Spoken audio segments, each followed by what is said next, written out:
Hello, hello, hello.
Good evening, everybody. Happy Friday.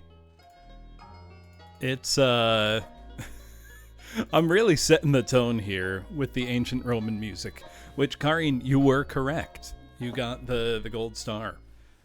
Also, thank you, Syncoplay and Sunspot Solarbird, for the resubs. I appreciate it. Syncoplay, I have added the PS2 Adventure Island to the wheel.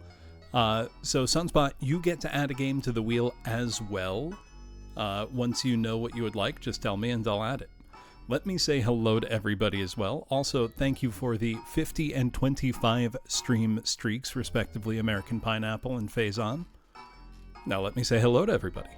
Hello Lyles, hello Praise-a-Sun, hello Chappie, hello Frost King, hello Lunar Wind, hello Woozle, hello Syncoplay, hello Volpez, hello Bearer of Peas, hello Karin, hello American Pineapple, hello Riley, hello Creator Unreal, hello Rivers, hello Meaty Spag, hello also to Sunspot, hello to Eerie Gray, hello Chilean, hello Kuzi. Does People Who Look at Stars sound better? Amazing Island for GameCube. I haven't. I'll add it to the wheel.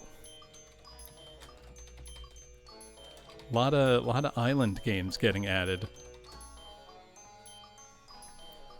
So I do want to stream Ancient Roman eventually. I just need to get a way to play Japanese PS2 game or PS1 games more reliably than what I've got right now. You put these kids in your Tomodachi life, the the cast of Hoshi Miru Hito. That's great. So I feel like a lot of you know about the game. Yeah, you are, Ponycron. I'm using my my Pixel Live 2D. I don't always use this one, but given that I'm playing an NES game, it felt appropriate. And, you know, you've never heard of this. So, Hoshi wo Miru Hito, also known in English, we never got the game, but the translated title would be Stargazers. This has a reputation as the worst RPG on the Famicom. Now, there are a lot of RPGs on the Famicom, and a bunch of them suck pretty bad, and this one is worse by miles. You're gonna see why very quickly. It is legendary kusoge. It is Densetsu no Kusoge. And I'm very excited to play it a bit tonight. I will be playing it translated, but I will not be playing... There is a version by the same person who did this fan translation that purports to fix a lot of the game's issues. Or at least attempts to.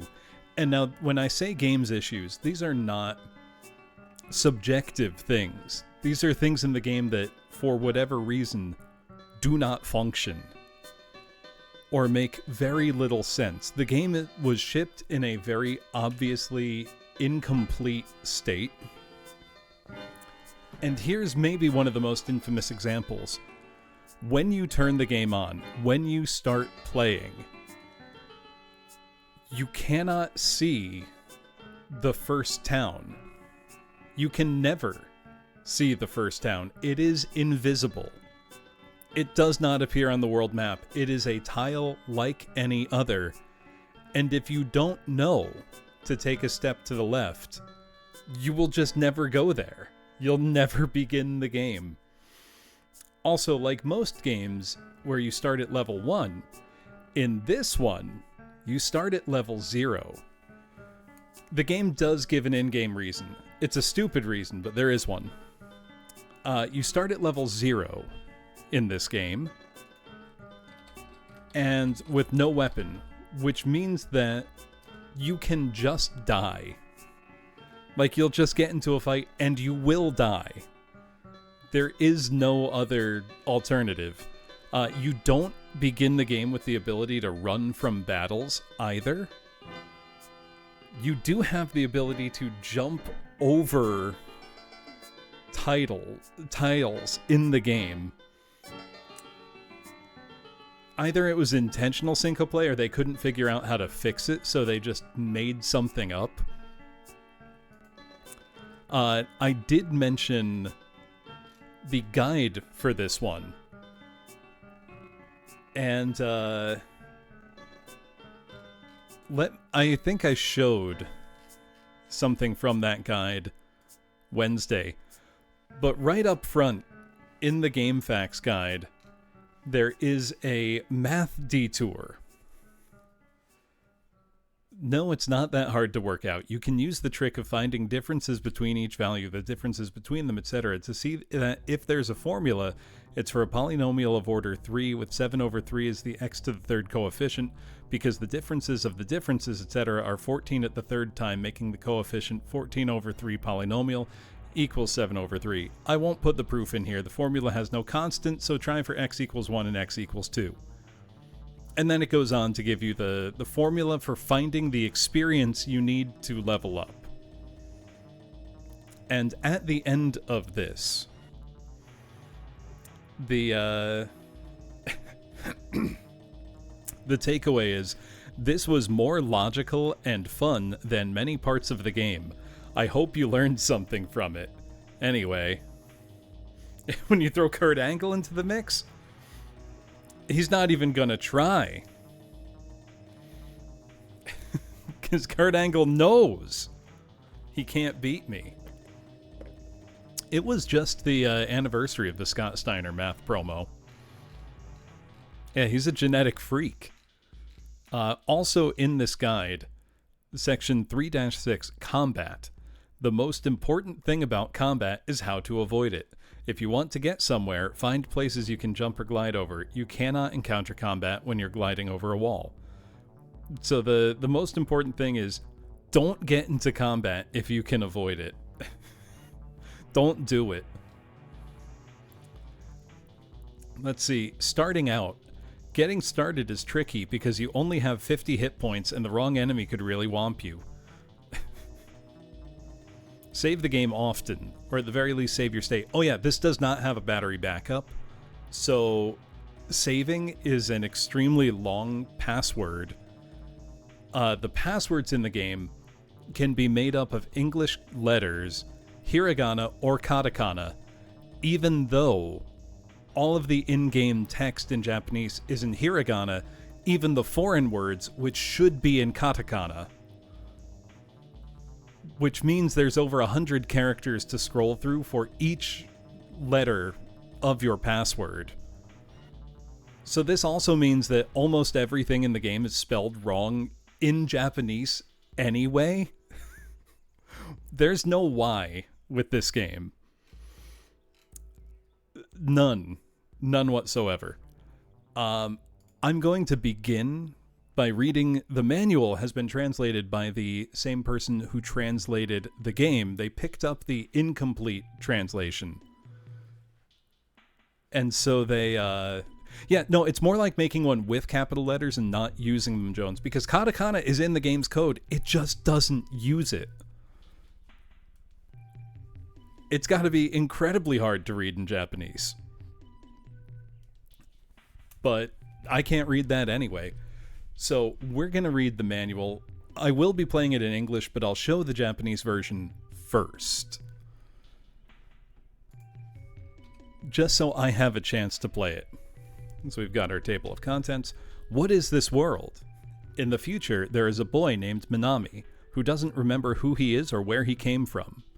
But he's being hunted. There are mechanical robots, the army guard, wild creatures, and death psychics. All want him dead because he's special. In the megacity, Arc City, which is run by a computer called Crew 3, peace is kept by strict computer mind control. Everybody behaves efficiently as Crew 3 demands, but has no free will. But there were people the computer could not exert influence over. They were labeled psychics and hunted mercilessly, so they're espers. Yeah, they want me dead because I'm special. I say this often. Syncoplay, I almost bought a boxed copy. I kind of want to still. Yeah, no, the game has a cool premise. You know, a hyper-efficient AI has taken control of humanity but can't control psychic people. Captured psychics were taken to Arc City to be dealt with. However, 4 psychics, all children, managed to escape the worldwide hunt. The whole world now depends on them meeting and working together to save everyone. Game start and continue. Put your Hoshi Miru Hito cartridge in your Nintendo Family computer system and turn the power on. You will see the title screen and hear the opening music. From there, you can press up or down to choose start or continue, then press A. Start will begin the game, continue takes you to the password screen. On the password screen, you will be asked to enter a password from a previous game. Press up or down to select characters, press right to move forward, and left to go back and correct mistakes. When you're finished, press the A button to confirm. So I do, Volpez, but let's hold off for now. We can talk about that later in the stream. Yeah, that's what you tell yourself. I mean, this is a historically important game. This was a game so bad that it was used as a punishment for the staff of Famitsu to play it. I gotta double check. What did Famitsu give it? It's probably still like a 20. Can't have gotten that bad a score. It's almost impossible to get a bad score from Famitsu. Let's see. Oh no, it got a 19 out of 40 at Famitsu. That's remarkably low. That's an incredibly low score for Famitsu. Got a 4, 5, 6, and 4. One person gave this a 6. Did Hot B ever make a good game? Yeah, didn't they do the, well, it was developed by a company called Another. Hot B published it. But didn't Hot B also publish the, like, Black Bass games? Because those were good. Are you... Oh, I know the one you're talking about, Eerie Gray, and you probably watched the video by R&D Stranger. The other was a fighting game, and one is a Pro Golfer Saru game on the Wii. Those all share the ill distinction of the lowest ever score from Famitsu. Also, this is from the game's manual. This was not something that Rani added here. Be very careful when writing down your password. All passwords end with this symbol. Don't forget it. There are many letters and numbers that look similar, so double check to make sure you have it correct. An O can look like a 0. 0 has a slashed line. I haven't played that one, Volpez. Basic controller usage. Select switches between characters and can be done during gameplay. Start pauses the game. Direction makes us move. Select commands. A button enters selection. Select your command. B cancels. Note, 2-player controller is not used. That's a lie, apparently. Oh, you know what I kind of want to do? I sort of want to get the new toy I got. I bought the Ide Yosuke Mahjong controller for Famicom. So I now have one of those Mahjong controllers with like a million buttons on it. Specifically for Ide Yosuke Mahjong for Famicom. It came complete in box. It was beautiful. Box is kind of beat up, but that's okay. But I'm going to need to at some point plug that in and see what it does in other games. Maybe that's the new speedrun tech. You know, is use the Ide Yosuke Mahjong controller. Also, this art is very good. About commands.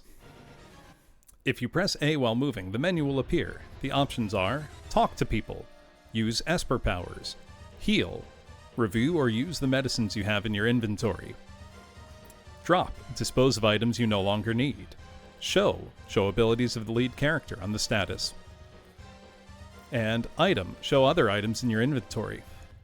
I mean, Nintendogs got great reviews all over the world, didn't it, Dweller Dark? Nintendogs is a great game.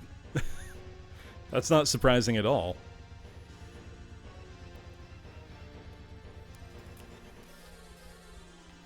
Talk. You can talk to someone who's facing you. You can buy weapons, armor, and ID cards if you speak to a shopkeeper. You can also sell back items at half price. You have 3 Esper powers: Break, Jump, and Telepathy. Break. Here the player cannot move up. With Break, you can pass through some walls. You must face the broken wall to bypass it. With Jump, you can teleport to a number of destinations. When you use Telepathy, you can see the thoughts of others. When you save, you receive a password that allows you to pick up where you left off. Make a careful note of it. Not everything is saved. HP, Esper, and Experience are set to the amount for your current level. Medicine ingredients and jumping point will be lost. Weapons, items, and armor will be saved. Gold will drop to 255. So you actually, when you load a saved game, you've lost most of your money. Which is... I don't even know how to describe that. Medicine. You can check and use the medicine that you have. Press A to use the medicine or B to cancel the menu. Drop. You can only hold up to 10 items. If you have any items you don't need, press up or down to select an item and press A to drop it. You can see the stats of the lead character. To see stats of other characters, press select to change the lead character. About leveling up. characters level up at the end of the battle. The level only goes up by 1 at the end of a battle, even if enough experience to raise it more than 1 level is earned. In that case, further levels will be earned at the end of later battles. They couldn't figure out how to do more. About health states. There are 3 states of ill health. Fine, in good health. Sick. When a character is sick, they cannot fight and will lose 10 HP with every step. Stun. Cannot move when fighting. Kashi. I don't know. Question mark? Dead characters can be revived, but if all are dead, it's a game over. Your skills. These are your ESP powers. Esper. Weapon. Weapon currently equipped for battle. Armor. Gold. This is your money. Spend it wisely. Current health status of lead character. Level, hit point max. Or current hit points and maximum hit points. So, do you want to know what's crazy, ZMX? Well, it has hiragana because this game never came out in English. This is a fan-translated manual. But the crazy thing about it being hiragana is everything in the game, all the text, is hiragana. Even things that should be katakana are written in hiragana.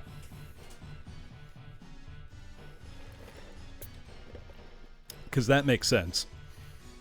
We can also see our current psi points and our maximum psi points. Max PP. Defense. Level of defense when attacked by enemies.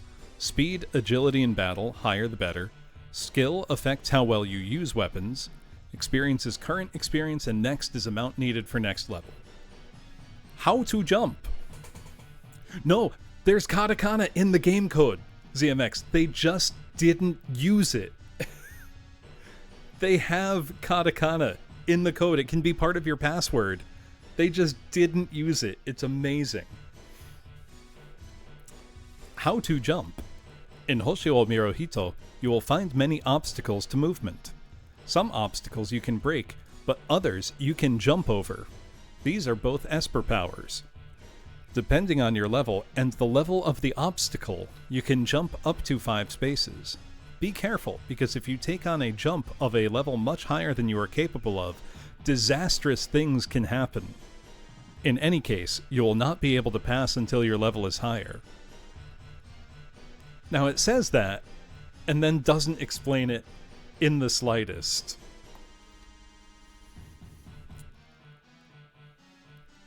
Yeah, this game is the disastrous thing. How to converse. By facing a character and selecting talk in the menu, you can start a conversation. This is also how you engage with shopkeepers. Telepathy. Aina is particularly good at this skill. You can often find important information not revealed through talking by facing the character and using the telepathy ESP technique. This man is a pickpocket! Yeah, Golden Sun stole it from here, Boniface. How to fight. You will encounter enemies when walking around that will get in your way. You must battle them. If you have more than one in your party, you will first be asked the fight order. Use the D-pad to select the order you want your party to fight. Depending on skills and Esper, the order can make a big difference. Then press to choose the battle action. So you can select between various ESP powers to use in battle. You must make sure you have enough psi power to use the techniques you choose. Select the power from the menu with the A button. Fight. Fighting using weapons. Select enemy to attack and press the A button. Dodge. Spend your battle round avoiding attacks. If a member of your party is weak, dodge attacks while others fight. Item. Use healing medicine while in battle. You cannot also attack when using medicine. Stats. You will be asked to select one of the characters in the party, and then you can see their stats. You will not lose your battle round while viewing stats. Note, in your hit point display, the ones digit is dropped off. Example, if you see 29,000, 2915, It's actually 21,000 or 29,153, not 2,915.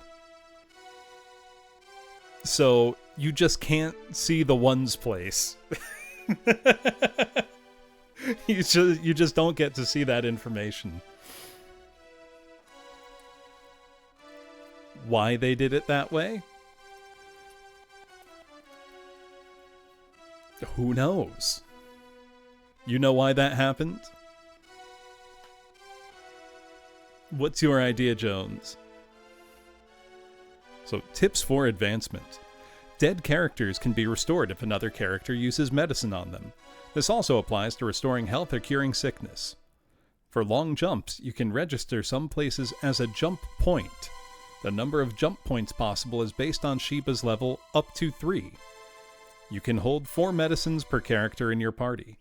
If you have the ingredients, a potion maker can mix medicine for 15 gold. If that's true, Jones, that's so funny. You can hold up to 10 items. When you use break against an obstacle, it will come back again after a fight. You must break it again.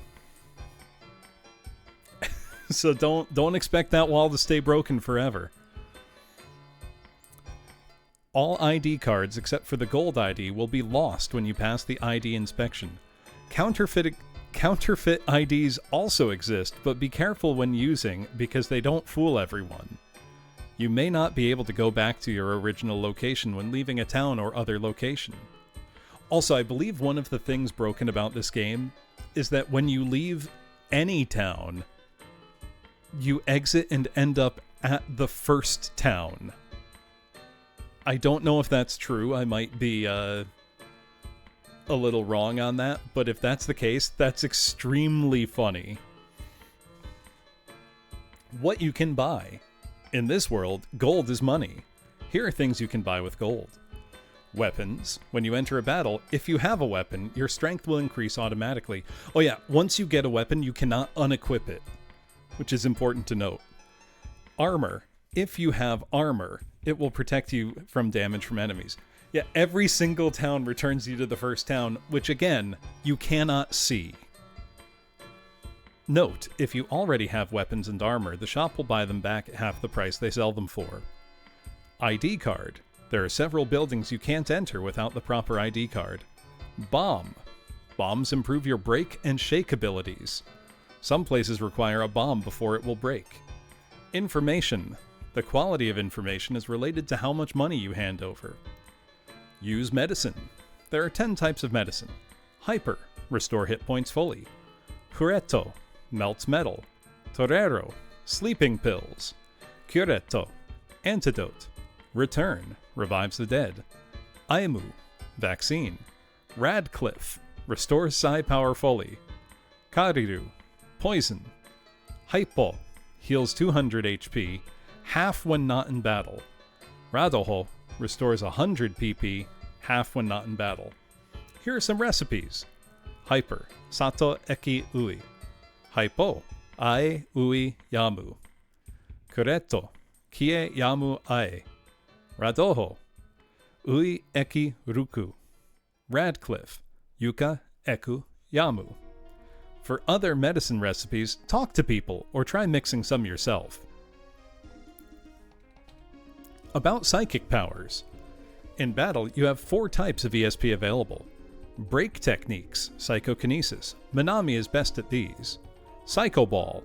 Psychic energy concentrated into a ball and thrown at an enemy. Does little damage, weak effect. Psycho Hurricane. A much more powerful psychic energy attack. Fire Arrow. This attack is especially effective against living creatures. Psycho Fire. Concentrated psychic energy that sets enemy on fire. Psycho Shake. Psychic energy vibrates the cells and rips the enemy apart. Psycho Final. An even more devastating psychic shake. Now, if I remember right, didn't this game just get re-released on Switch a couple years ago? It's a somewhat beloved game because it is Densetsu no Kusoge, 6 years ago. That's a couple years ago. Jump techniques. Shiba is best at these. Teleport. Allow yourself or an ally to escape from battle. Useful if one person is hurt and in danger. If it fails, you go to an unexpected place. Bad teleport. Instead of escaping allies, this teleports away enemies. Gold and experience are lost, however. Bad teleport is the funniest thing I can conceive of. It's so good. Bad air. Teleports air away from enemy, causing them to suffocate and collapse. Doesn't work on robots. Bad heat. Teleports scorching heat onto enemy. Works on all types. New air. Teleports in fresh air from outside the battlefield, which can heal those affected by poison or faint. Full teleport. A powerful teleport that affects all the characters in battle, allowing them to escape. Shield techniques. Used to protect yourself or your allies by deflecting enemy attacks. Each shield is a one-time use and must be restored every turn. Remaining shield. Same effect as shield, but will last longer in battle. Bad shield. Seals off an enemy. The enemy cannot attack the player, and the player cannot attack them. Neko shield. Effect is same as bad shield, but the player can attack the enemy. Psycho shield. A mental guard against psychic attacks. Lasts for the entire battle. Mirror shield. Repels an enemy attack back to them. Enemy takes damage. Telepathy techniques. Telepathy reads enemy weakness. Halves enemy power by revealing it. Wait, it halves the enemy's power just for revealing it. So do you want to just use that all the time? Defu Mind. If this succeeds, first attacking ally can attack again. Ofu Mind. Increases fighting spirit of allies to increase defense. You will take less damage. Mind Killer. Makes the enemy no longer feel like fighting, decreases attack. Bad Telepathy. A form of hypnosis that makes enemies think of you as a friend. Will turn on other enemies. Bad Wave. Inflicts damage on the mind of the enemy to stun or kill them. Fear is the mind killer indeed. Enemies. There are 4 main types of enemies that attack the player. The Army Guard. A police soldier that not only hunts psychics but also monitors ordinary citizens to curb dissent. No ESP power but heavily armed. Mechanical robots. Because they don't have a mind, they make ideal psychic hunters. Strong defense against physical attacks, can't be suffocated. Wild mutant creatures. Artificial creatures created by genetic manipulation roam the land. Psychic hunters. Formerly ordinary humans given psychic powers through genetic manipulation, now enrolled to hunt down unregulated psychics. I mean, yes, as opposed to non-mechanical robots. You could have flesh robots. You know? Thank you for purchasing the GA Dream game cassette Hoshi wa Miru Hito for the Nintendo Family Computer. So, who's excited? Are you ready for the Densetsu no Kusoge Hoshi wa Miru Hito? Oh, also, the translator had a little readme where they talked about some of the things, but here are general tips for starting out from the translator. This was with the patch that I applied. Don't buy the ray gun or any weapons in the starting town for that matter. In this game, fighting unarmed does 0 to 3 points of damage, but buying weapons means defense gets factored in, and most enemies have a ridiculously high defense stat. Weapons cannot be removed and will be saved by the game, so it's easy to softlock yourself this way. Enemies don't start having HP in the double digits until mid-game anyhow. By the way, the Gyro SP is the strongest weapon in the game despite Plasma Gun costing more. If you get stuck anywhere, such as entering the South Dungeon too early or locking yourself behind a door without the right ID card, just save and reset, since it'll put you at the starting location no matter where you were when you saved. Don't forget, you can use Shiba's jump skill on the overworld for fast travel between towns. It'll come in handy a lot. And walls destroyed by Minami's break skill won't trigger encounters when walked on. This will give you a way easier time in some dungeons. So, I think it's time. Let me turn off the ancient Roman music. We don't need that. And I've got the AV Famicom hooked up. We're ready to go. Well, no, Super Highlight's a good game, Lyles. That's the key difference here. You always need ancient Roman music. And I am using my EverDrive here. Now, actually, I want to check something before I do this to see if it works. I don't know if this EverDrive supports the VRC6, but just as a point of contrast, here's what an 8-bit RPG can look and sound like. Okay, no, that's not going to work. I would need the actual cartridge for that. Oh.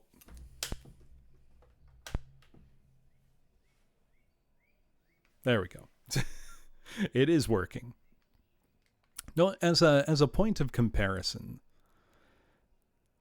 this came out what year? Was it 87? 86? From around the same time in Japan. Okay, same as Final Fantasy. What year was Dragon Quest III? Was that 88? I know US it was 91. But, you know, here's what a good 8-bit RPG can look and sound like. This is one of the best there's ever been. Same time as Dragon Quest II and Final Fantasy I. Okay, so DQ3 is a little unfair as a point of comparison. But just as a reminder of what the NES can do.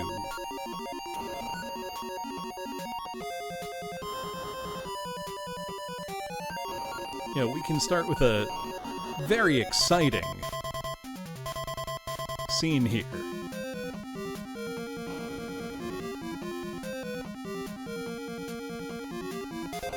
Also, I am still of the opinion Dragon Quest III is one of the greatest RPGs ever made. It's absolutely tremendous.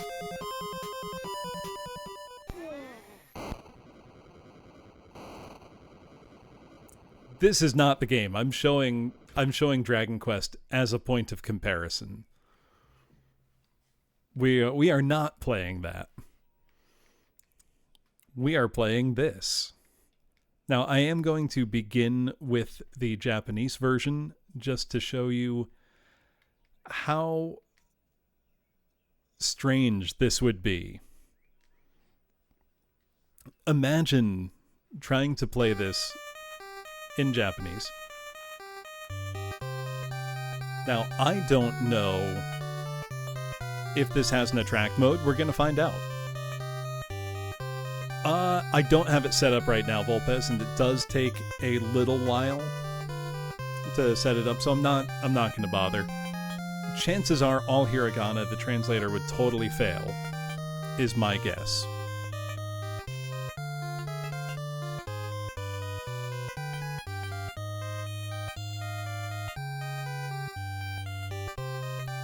The artwork and the music here are not awful. I'm pretty sure the soundtrack for this game got released as a vinyl record. Granted, everything does, but these days especially.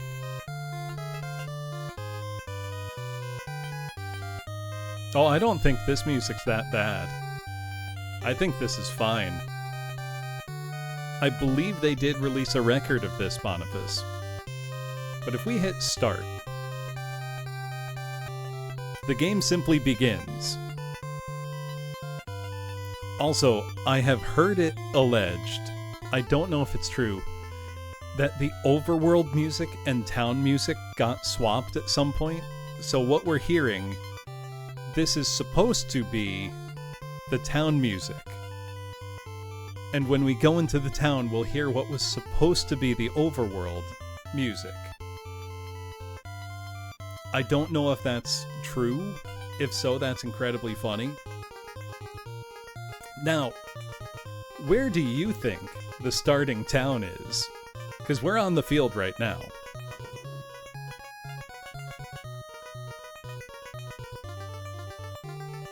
Yeah, it's right there.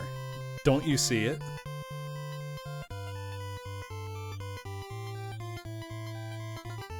I did already say where it is, but just imagine you booted up the game and you're like,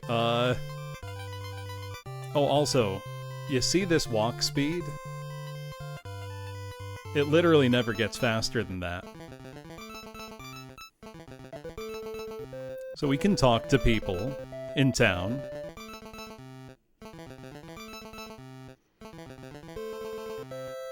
This came out the same year as Final Fantasy I.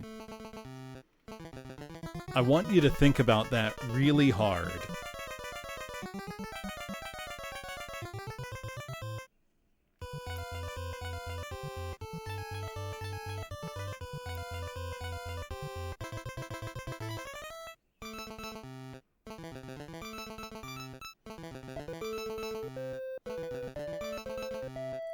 Oh, those are the houses. See, now we're in a house.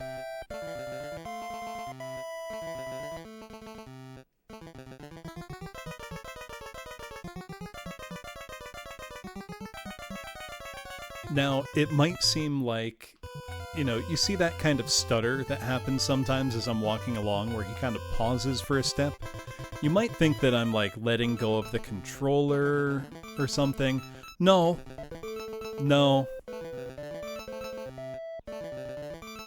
That's just how it is. Also, notice it doesn't matter which direction we leave from. We will always be back at the same spot. So let's get in a battle. Also, it's not that other towns don't have graphics. They do. It's just the first town doesn't. Also, now when we leave this town, guess where we are? That's right. Back at the start of the game.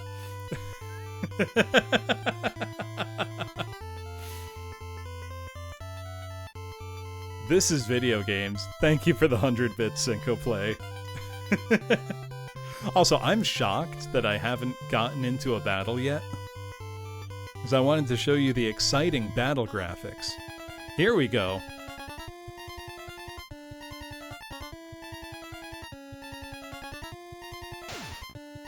The game always looks like this. There's nothing else to it.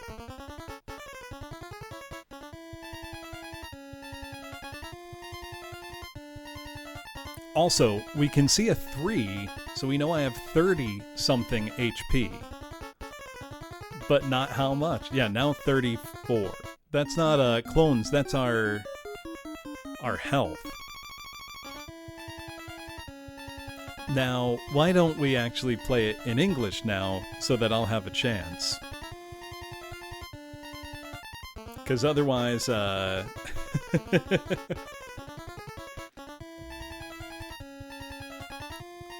our starting HP is 52 or lower. It shows the tens digit of my HP.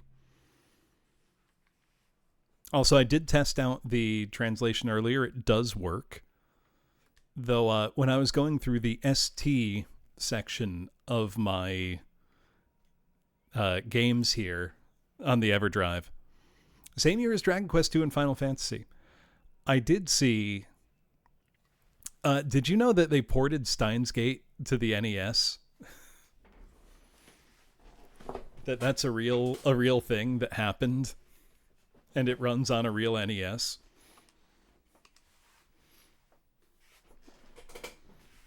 Why? Why not? Final Fantasy VII NES is actually very impressive. Like, as a bootleg game. There's a lot of effort put into that. This was official. So if you want, you can play Steins Gate on your NES.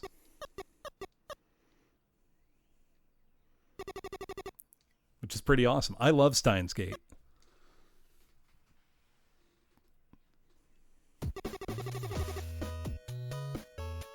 Now, I don't know why it's jittering like that, but look at how cute Mayuri is in 8-bit. Okarin, why are you talking to the TV? Anyway, we're not playing Steins Gate tonight. We're playing Stargazers.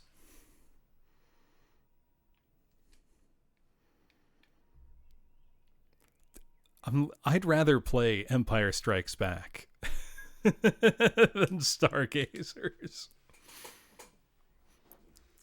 Doing anything I can to not play it. Can you blame me?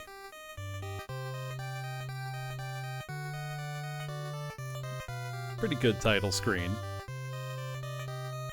You know.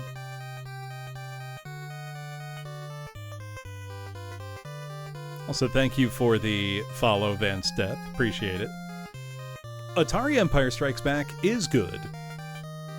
That's a really fun, like, Defender clone. You know, I did choose this fate. It's, you know, it is what it is.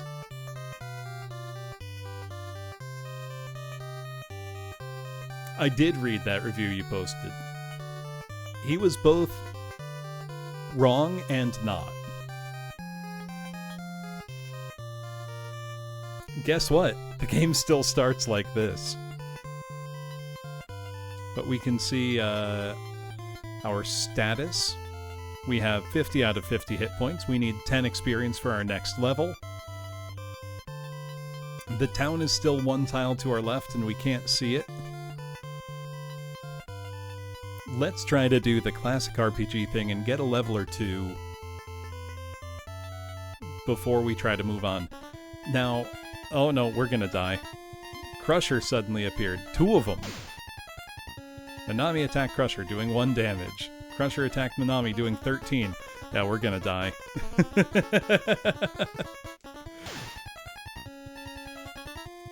Oh, we're dead for sure. Minami died. Game over.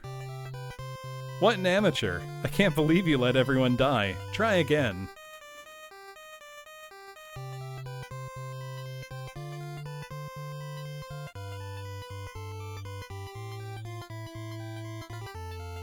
Oh yeah, I mean, I consider myself a Kusoge apologist.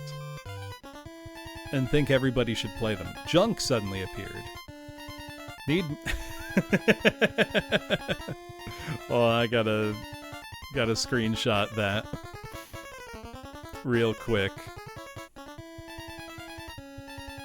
Oh, I didn't quite catch it.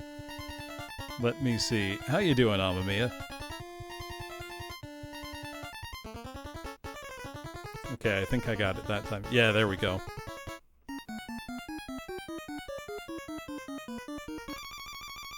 Let's fight Junk. Minami attacked Junk. Not doing any damage. We took 7. Oh, I meant to turn that off, Amamiya, because I'm playing an RPG. I generally only leave that on for Doom. I will, I'll refund you. Give me 1 sec.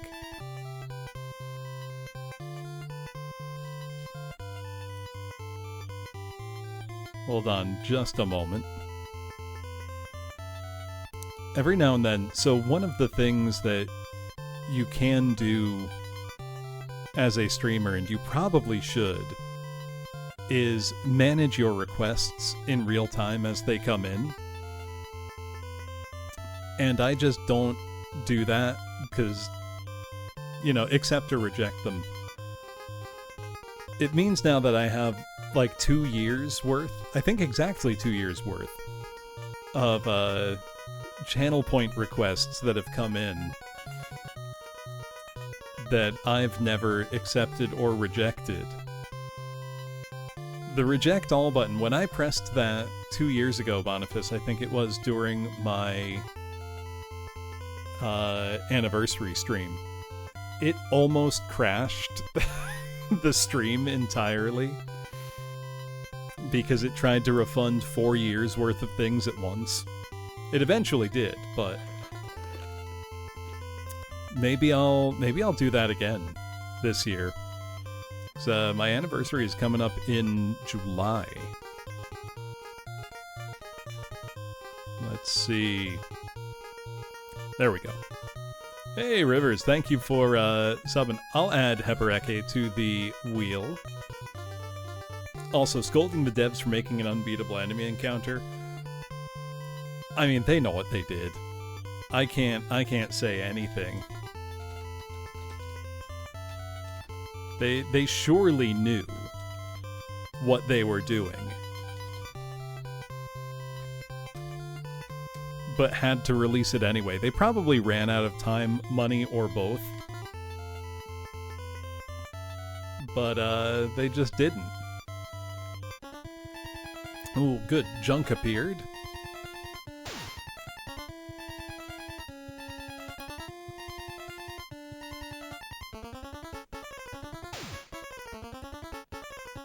It's remarkable how little animation there is in this game. God, Dragon Quest II was like the most anticipated game of the year, too. The sprite for walking in place. Get your steps in, Minami. Good job.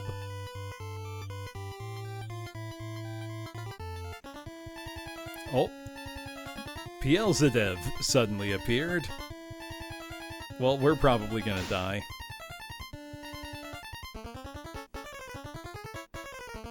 Oh yeah, we're dead for sure.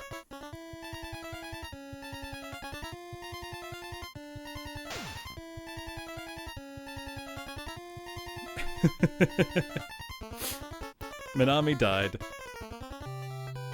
What an amateur! I can't believe you let everyone die. Try again. Now...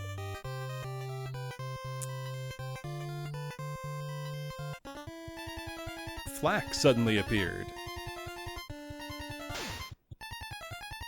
I should point out that the speedrun for this game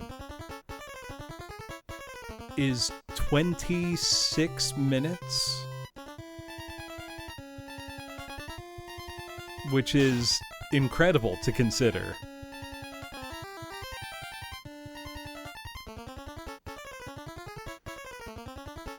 Okay, not quite the next level yet. Let's try to get lucky and get one level in us before we go into the town. Salamander suddenly appeared. We might be dead.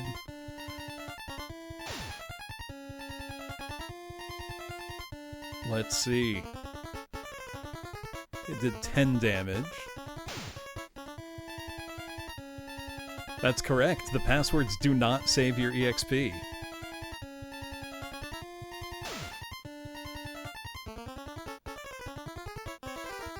Several people have speedrun this.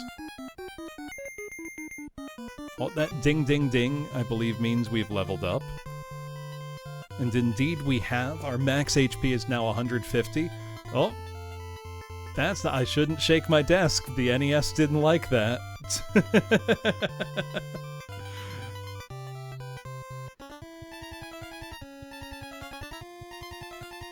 It's alright. It didn't crash. Also, I like how we leveled up and we're not doing more damage. It's very cool. I love how you also get the, like, win battle jingle, but it doesn't stop playing the battle music when you get it. Which is truly remarkable. Remarkable is the right word for this game, I think. Because certainly, I'm remarking on it. Note the following in a safe place. Oh, this might be the version of the game that has SRAM saving patched in. I'm not sure, so I am going to take a screenshot. If that's the case, that I am playing with a slight concession. In the neighboring town Deus, a mysterious plague is spreading. Now I am not consulting a guide. Welcome to Mammoth Village. You're safe here. I know the hack that is being worked on changes a ton of stuff. Welcome, let me mix you some potions for only 15 gold. I don't have components. Actually, let me read some of the proposed changes in the ROM hack somebody's working on. Because they almost sound like they'd make it playable. It's called the Hoshi wo Miru Hito NES Overhaul Project. I mean, I could download and slap that on the EverDrive right now and play it. But the checklist of what's been done so far. The first town being invisible, fixed. Extremely slow walk speed, fixed. I've implemented a run button, roughly equivalent to the one on the switchboard. There's some walk speed patches floating around, mine is better. Just hold down B to run. In the original game, you don't even start out with any S power, so the first battle option gives you an error message, and you can't back out of if you select it by mistake. So now fight becomes the first option. Leaving any town or cave takes you back to the first town. Fixed. Implemented a whole subroutine that keeps track of where your party is on the overworld, separate from movement in towns, so you exit the town where you entered. Battle HP display drops one's digit off. Fixed. Inexplicable choice on the dev's part, presumably so it could show the 10,000th digit, but most players will never reach a level where you have that many hit points anyway. Ending is broken / final battle doesn't generate. Oh yeah, the game doesn't have a final boss, by the way. Town and overworld music backwards. Fixed. So there's a lot of things that could be fixed. I could be playing that version of the game right now. I'm not going to. We're playing the real thing. Just in English. What a walk speed. Takako, you have no idea. It gets even funnier if you're playing it in Japanese. Takako, you will appreciate this as somebody, you know, who can speak and read Japanese. All of the in-game dialogue, text, names for things, etc. is all in hiragana, including English names for things which you would expect to be in katakana. They just put it all in hiragana. So almost everything is spelled wrong. Okay, I will tell you how it gets worse when the ad is resumed.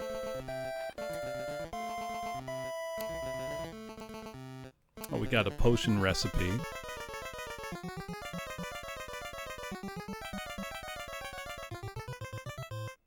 Oh, that's extremely funny, Syncoplay. I've heard those Ultraman Club games are quite bad overall. The village is invisible because we're using our combined psychic powers to keep it hidden. Sure, man. I believe you.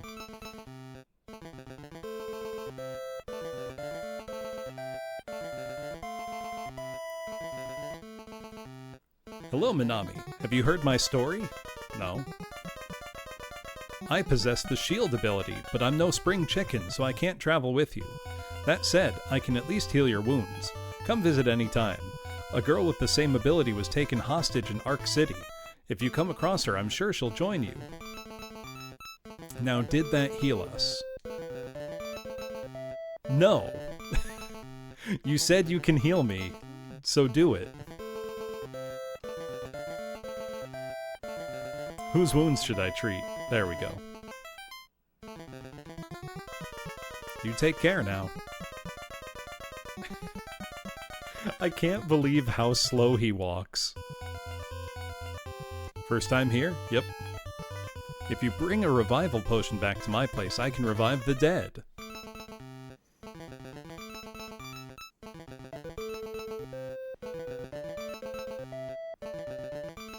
Karin, thank you for gifting a sub to Takako.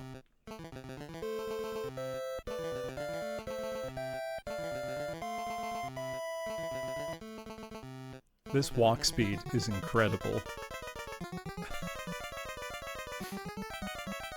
It's very unhurried. It's a very, very small town. That's okay. Oh yeah, you do get to add a game to the wheel, Karin. Welcome. I've got some protective gear from the city. I'm not gonna buy armor yet. Baroque PS1? Alright. Not Baroque Saturn?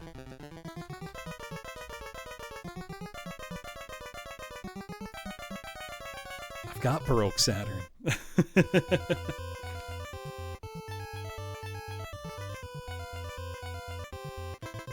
Oh yes, but as I was saying before No, Baroque PS1's really good. Every form of Baroque is good.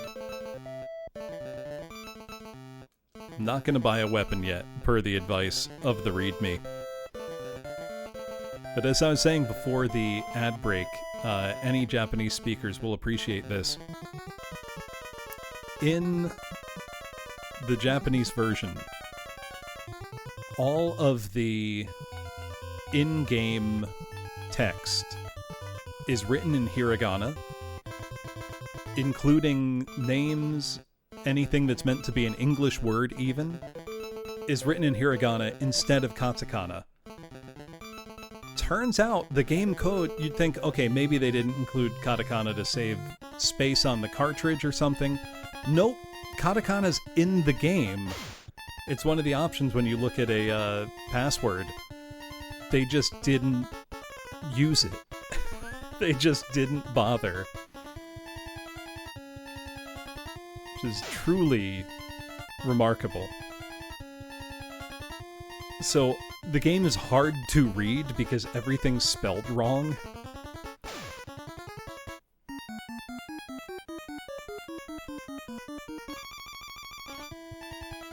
I love that I'm getting rolled by these enemies I had no trouble with before. Let's try Psycho Ball.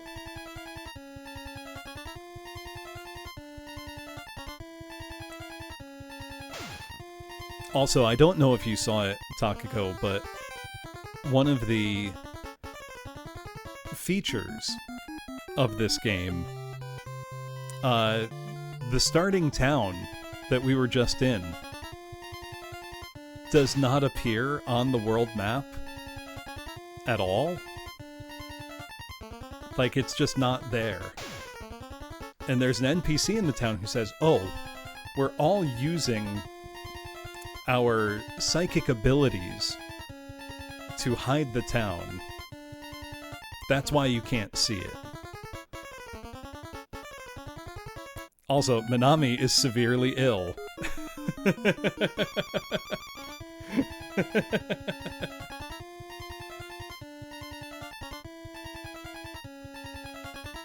Even funnier, anytime you leave, like, any other town or cave or anywhere,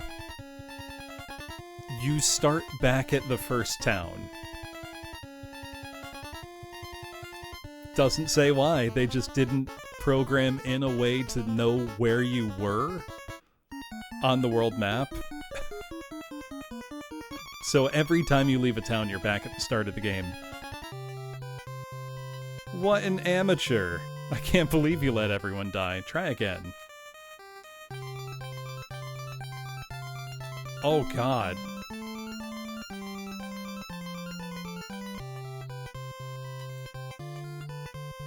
Did that work? Yes. Okay. Is this going to be a full game stream? Probably not, but I am going to play for as long as I can and genuinely try to make progress. Bloom, how could you let everybody die? What an amateur. Now, there's a town around here somewhere. There it is. It's hidden.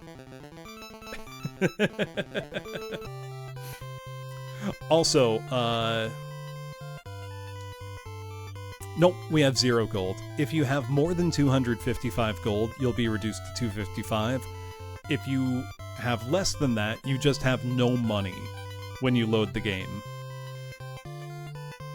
So saving loses your money.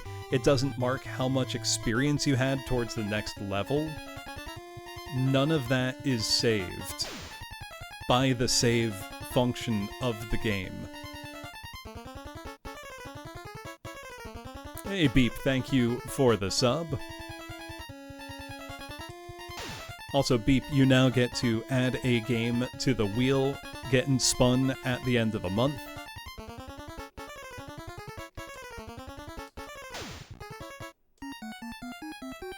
Pielzadev. Also, if you're wondering why the numbers you see the enemies doing and why the number for my health don't seem to line up, it's because they left out the ones digit. So I have somewhere between 100 and 109 HP right now. If I want to see exactly how much, I have to use the status command. So we're seeing the hundreds place and the tens place. So if I want to see my actual HP, I have 103.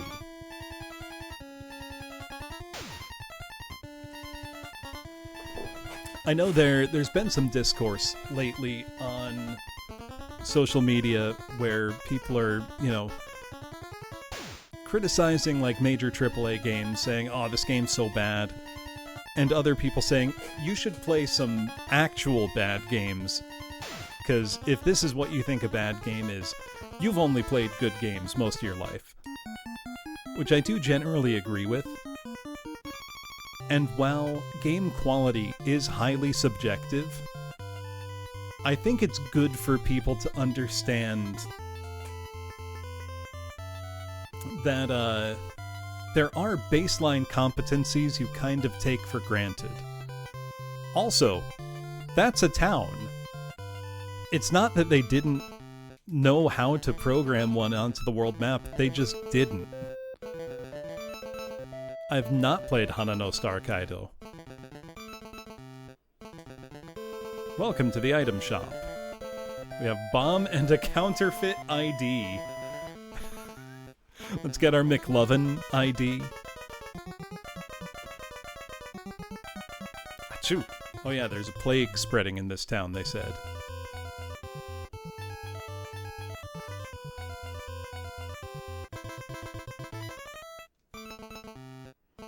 Minami, how you've grown.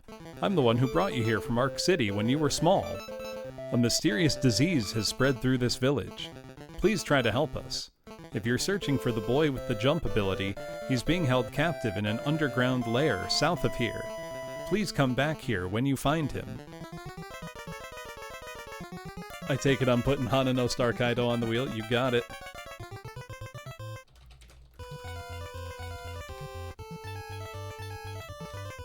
Yeah, he's famous for his jump ability. There we go. Added to the wheel. Jump Kid's being held prisoner because he's psychic. Obviously. You'll have to follow the recipe to create the aim potion, E Ruku Eku.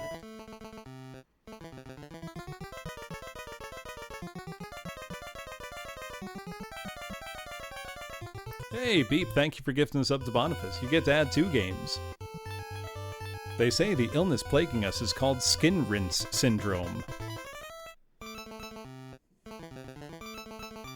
If you got sick by talking to people, that would be so funny. I'm burning up with an excruciating fever. Been there. I mean, that's how it works, Boniface. Speaking of telly, keep your eyes open is all I'm saying. There might be surprises in the near future. Also, hello, Tachikoma. Yeah, guy outside the town, he's either got important info or he's very sick. I'm not gonna say Telly 2, Howl. But just keep your eyes open. Oh yeah, we're also now back at the starting town, which in this case, I may as well go heal. And we've heard that Jump Kid is being held in a south dungeon. Oh, not only is this a Kusoge Tachikoma, this one is called...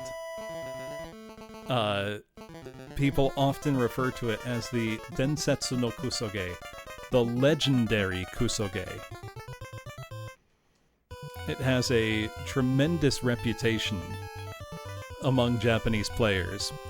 The walk speed 7 Pains is truly incredible. And when you see what looks like, you know, maybe I've taken my hand off the D-pad for a bit, or, you know, there's some kind of stutter and you might think, is there something wrong with my NES? No, the game is just like that. Like, I'm not pausing. It just does that.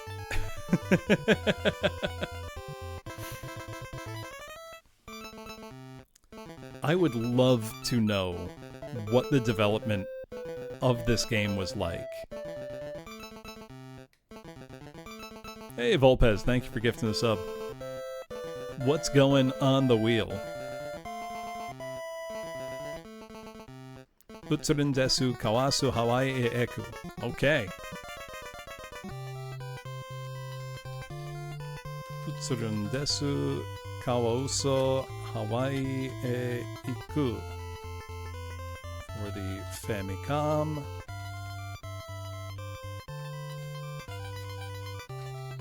Also, Beep, you do still get to put 2 games on the wheel, don't forget. Now, where is this southern dungeon? Who knows? Also, I need 19 more experience to level up. Or 7. Yep, take your time. Now, the music that's supposed to be the town that's used for the field isn't bad.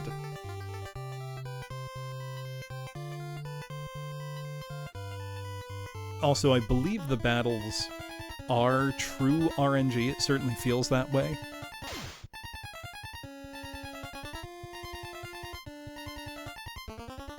Where a fight can happen every other step or not for quite a while.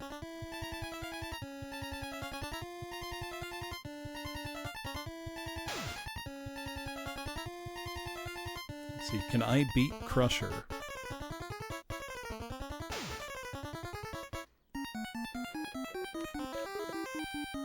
I did.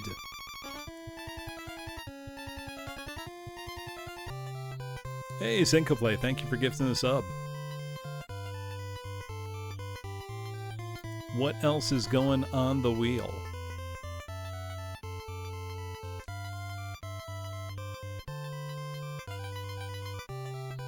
We're almost there for a level. Rampart, the Konami Famicom one. Okay. Oh, we're dead. 3 enemies. We're hosed.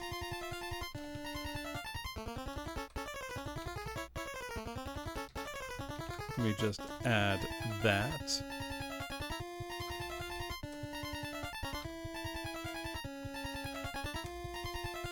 There we go.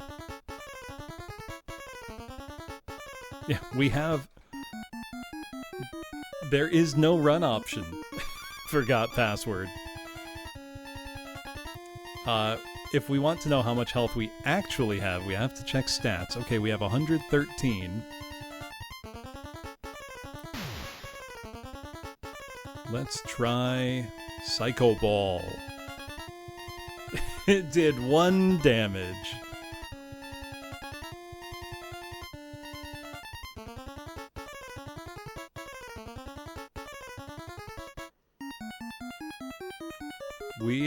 We might be screwed here. Oh, I'm so hosed. No, it's really great, even though it has only 6 XP from my next level up, that doesn't get reflected in our save game.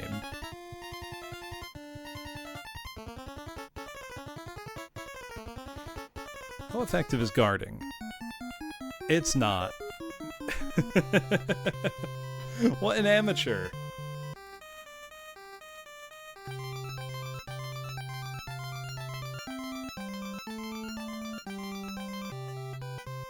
So now if we look at our status, still only 16 out of 37. So I feel like we probably want to get another level pretty soon. Can I beat a single Pielzadev?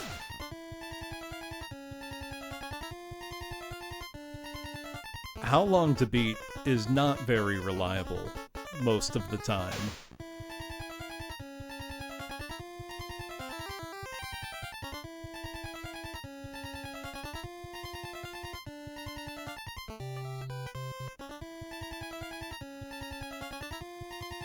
I don't know if it's playing backwards so much that the wrong music is used in the wrong place.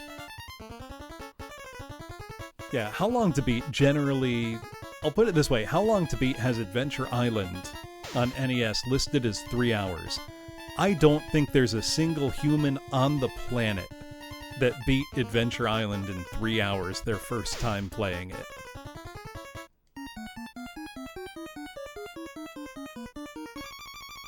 Maybe such a god gamer exists.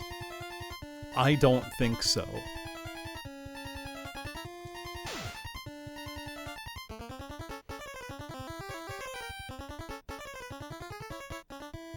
A guide is not gonna help you. I think it took Dot well over 8 hours. Might have taken her more than one stream.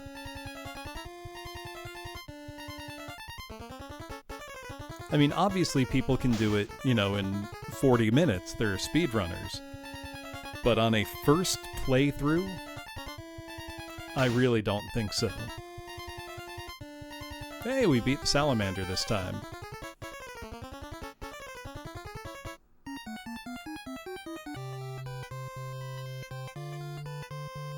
There's the town. I'm just so glad that my NES never, like, froze while I was playing that. Because if it had, I don't know what I would have done. I'd have had to start over. Oh no, that's not the guy. I left it on for 4 days. I have heard your story. I want my wounds healed.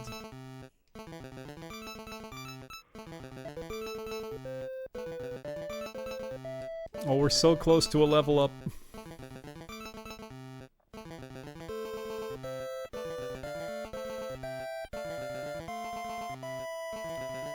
I'm really curious what any of these tiles are supposed to represent. Because usually, it's not hard to figure out what's supposed to be what, you know, in an NES game. Graphics on the NES were sufficiently advanced to show, you know, depictional graphics. So the fact that this game manages to fail at that is truly remarkable. Like, I feel like you gotta try. Obviously trees. Don't look like any trees I've ever seen. Just saying.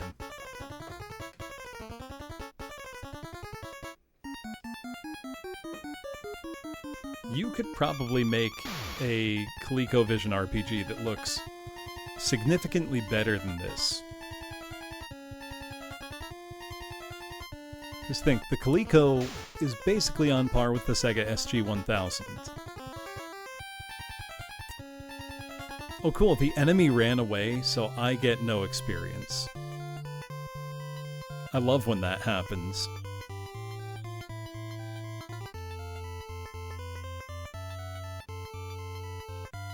Actually, it probably wouldn't be too hard to homebrew an RPG for Coleco.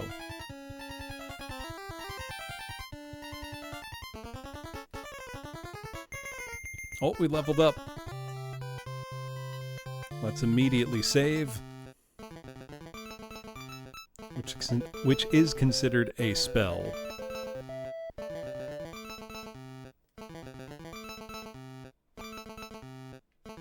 Yep, Black Onyx was on SG-1000. So you could probably do Black Onyx on Coleco.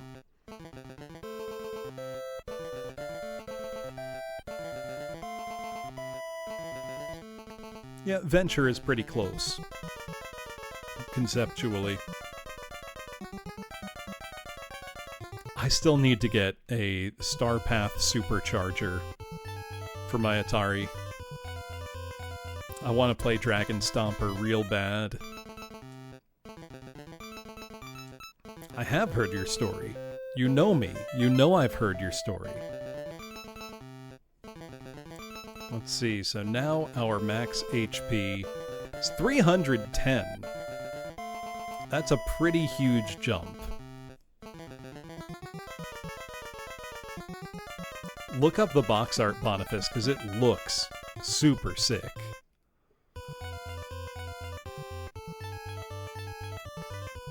Yeah, the SG-1000 came out the same day as the Famicom, Eerie Gray. Hello, Petty. Oh, you can't back out of this menu.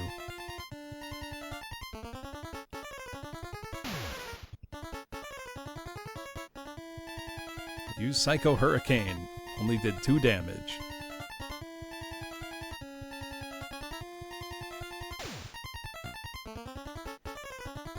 No damage.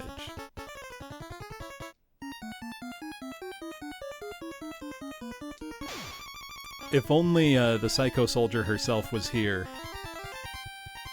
I assume you know about this game, Petty.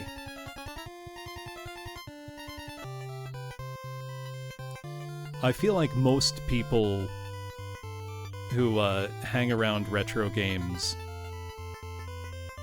know at least a little about this game. It's got quite some notoriety.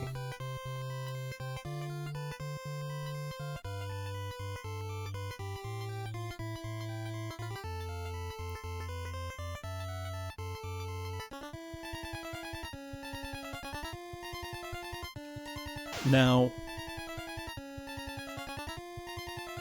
this is very obviously a worse game than Lunar Dragon Song.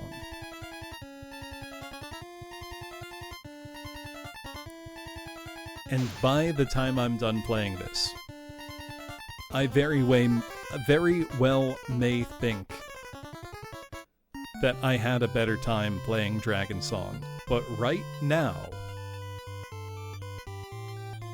I'm less offended by this game than I am by Lunar Dragon Song. Because this game doesn't ruin anything. You know? Lunar Dragon Song ruins many things. Well, I mean, that wouldn't be cruel at all, Volpez, because keep in mind, the wheel is like 45 minutes per game when they come up.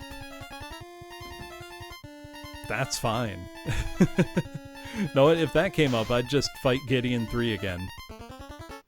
Oh no, I didn't run, Eerie Gray. I don't have the ability to run. The enemy can run, and I'll gain no experience. But I can't run.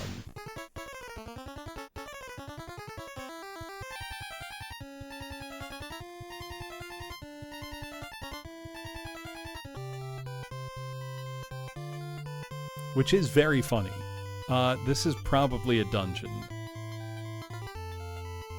Nope. The battle music is not very good, no.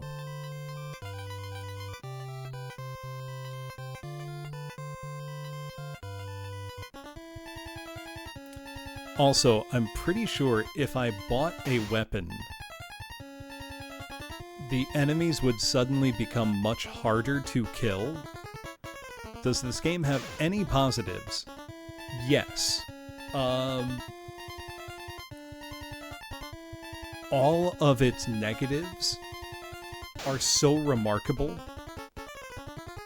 that there really is nothing like it. The art in the manual was good, that's true. The title screen for the game's pretty nice. The enemy designs visually are pretty cool, even though the art itself is quite rudimentary.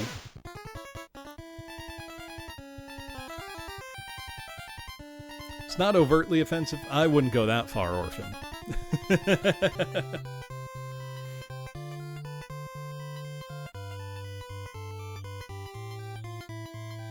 It is a remarkable case study. Okay, yeah, right. It's not offensive subject matter-wise. That's a good distinction. Yeah, there's nothing morally objectionable about this. It is fundamentally broken, Waka. This is a game that I feel very confident saying it is released in an unfinished state.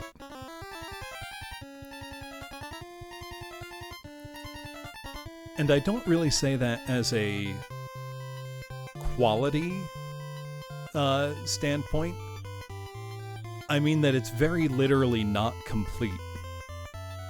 In the same way that, say, Strider for NES is a fundamentally broken game, I don't say that to judge good or bad. It's quite literally unfinished. Now, I happen to actually like NES Strider a lot. I think despite, and sometimes because of its flaws, it ends up being a very interesting game, and it has a good structure to its adventure. And when it's playing well, it's actually quite enjoyable. Was that Micronix? Nope, that was all Capcom. Capcom can't blame a subtractor. I played that one on PS4 Syncoplay. It was really fun, and it took all its cues from NES Strider.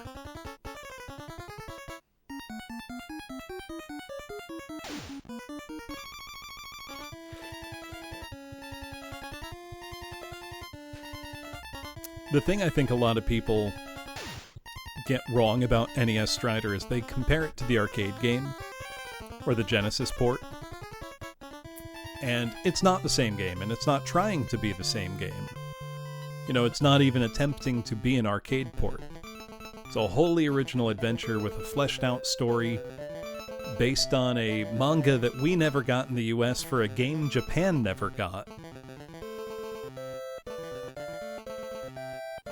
Yeah, they're comparing it wrong. Capcom didn't even attempt to port the arcade game to NES. They just made a new game in the same setting, and they expanded on the story and turned it into, you know, a full adventure title. It's fundamentally broken. It doesn't work, but NES Osmond, could you imagine? I almost can imagine. Some homebrew coder being crazy enough for it. I mean, there are some incredibly impressive new NES games coming out these days. Yeah, it was pretty common, Koozie, because after a time, you know, the NES couldn't keep up with direct ports. So devs had to do something to make the home port stand out. Hey, Bill, how's it going? Bill, I'm sure you know this game. One of the least functional games of all time. Well, welcome, Raiders. If you don't know me, my name is Professor Bloom. I'm a music teacher. I do a lot of singing, play lots of Doom 2 custom megawads, and play lots of retro games exclusively on real hardware. And tonight, it's time. I can't avoid it any longer. I'm playing Hoshi Miru Hito on the Famicom, also known as Stargazers. I am playing the English translated version, but I am not playing the one with any fixes or patches. So we're getting... Let me give you, Raiders, a great example of some of the things fundamentally broken about this game. So on this battle screen... Oh, we leveled up. Nice. You might look at this and think that I have 26 HP. That's not true. It leaves off the ones digit. So I actually have 263 HP out of a max of 310. I have not bought a weapon because that would make my attack worse. Here's a town. Oh, I was going to go in the town. Also, the first menu option is not fight, but it's your magic, your Esper abilities. So thank you for the follow, Gabriel Fox, bro. Oh, the enemy ran away, so we got no experience. So if we go into this town, standard town experience, you walk around, you talk to people, you can buy stuff. This is your normal walking speed for the whole game. And those pauses are not me loosening up on the D-pad or anything. It just hiccups, it just hitches like that from time to time. So we leave town, and you would think, okay, now we'll be outside the town. Wrong. We're now back at the first town in the game. Any town, cave, or dungeon you leave teleports you back to the very beginning of the game. Also, we are next to the first town. Surely you can see it. Right here on the map. No? Well, it's right here. And if you wonder, well, why is the first town invisible? And also, why don't they tell you that? They don't tell you that, by the way, in the manual. We have a helpful NPC we can talk to here. If we can get there. The village is invisible because we're using our combined psychic powers to keep it hidden. Yeah, the game just begins. There is no intro. You get the story intro in the manual. And then the NPCs kind of, tell you a bit. Oh, here's a great thing. So, you can save the game. And even though this was a 1987 release, there is no battery backup. You, save the game this way, so you get a password. Now, the password can contain, especially in the Japanese version of the game, can contain English characters, hiragana, or katakana. The in-game text in Japanese, all of it, including, names, enemy types, English loanwords, which would normally be written in katakana, everything's written in hiragana. So, good luck reading it in the first place. You're gonna have trouble.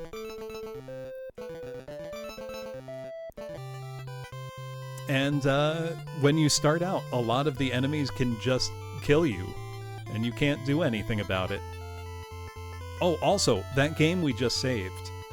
See how right now we have 72 experience towards 95 for our next level? It doesn't save that. It also doesn't save the amount of money we have. So if you have under 255 gold, you now have 0 when you load your game. If you have over 255, you now have a maximum of 255. And your XP gets wiped every time you load the game. So it's a very normal, very functional game.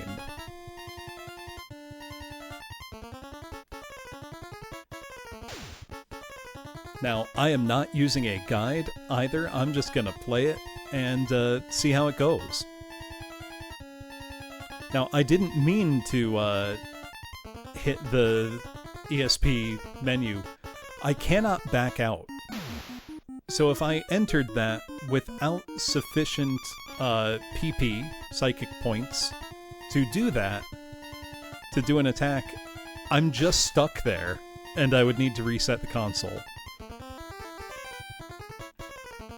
And because I do play on, my actual Famicom, I couldn't just, load a save state or rewind or something. It's a highly functional human design game. Okay, we're close to another level. There is a dungeon we're gonna need to go to get our second playable character. I don't yet know where it is. I kinda want to get one more level before I go there. Just in case. Also, people have speculated that the music you're hearing now is supposed to be the town theme, and the music you hear in town is supposed to be the overworld theme. This certainly sounds more like a town theme. You beat it, Soviet Slow. I'm impressed. Also, thank you for the follow, Sepulcher Time. Appreciate it.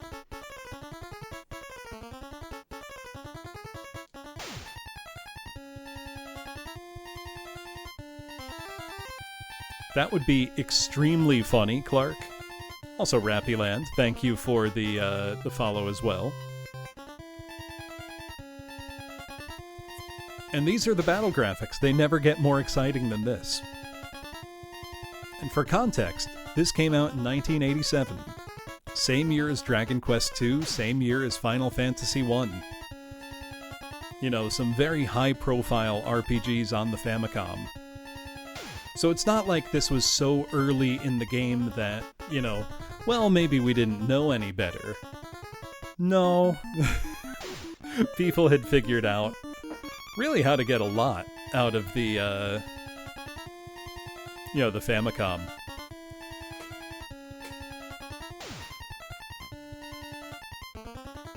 Yeah, let's get people saying this is the real deal.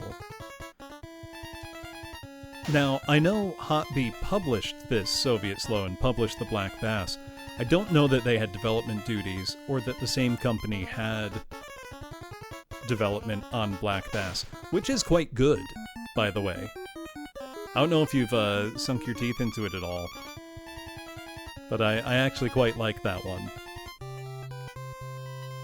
There's a surprising number of good fishing games on the NES and Super Nintendo. Also, hello, Bones.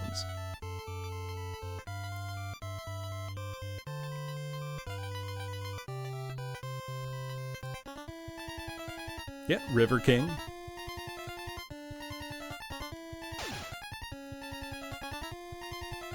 I mean, if we go forward a little bit more in time, Sega Bass Fishing. One of the greatest ever.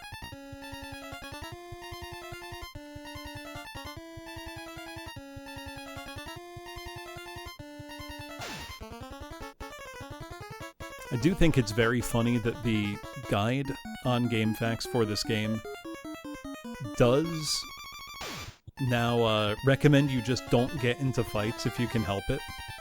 Like, at all. Which is pretty great. So it's a Kingsfield situation, Cinco Play, is what you're saying. Where the game we got as Kingsfield is actually Kingsfield 2.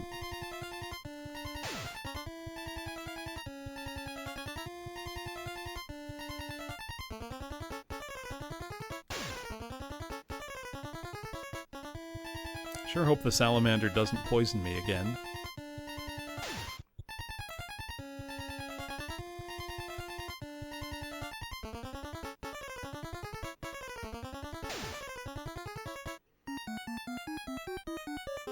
Alright, is this enough for a level? Yes! A little ding ding ding is a level up. We now have a maximum of 530 HP. That's a huge jump. Also, I noticed something the last time I was in this town.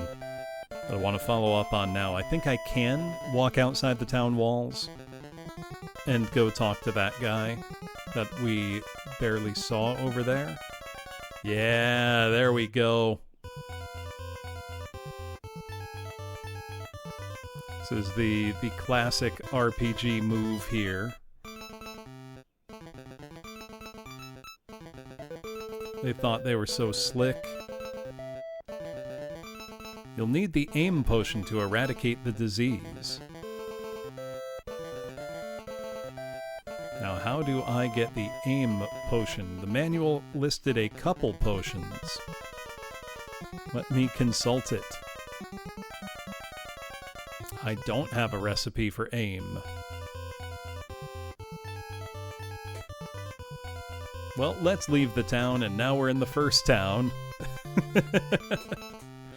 Now I'm gonna heal, save, and then let's go looking for a dungeon. I also don't think I have enough money to buy anything noteworthy. But I may as well see about buying armor. I don't think armor will make my situation worse. You never really know in this game, though.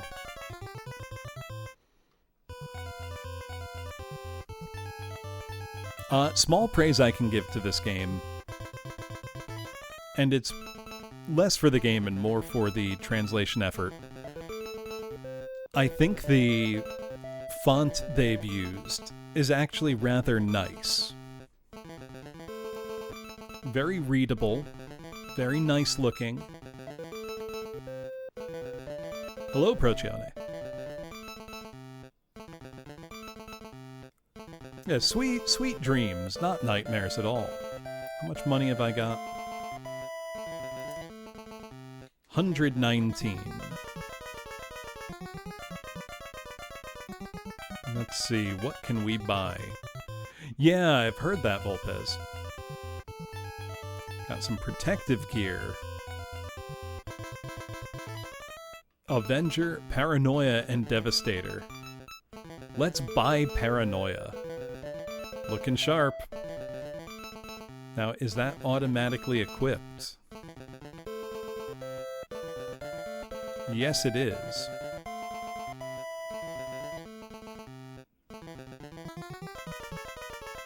Our defense appears to have gone up, so... okay. We'll go with that. No, I'm gonna make a different save. It's not quite Crazy Bus. You know, I can tell there's supposed to be melodies here.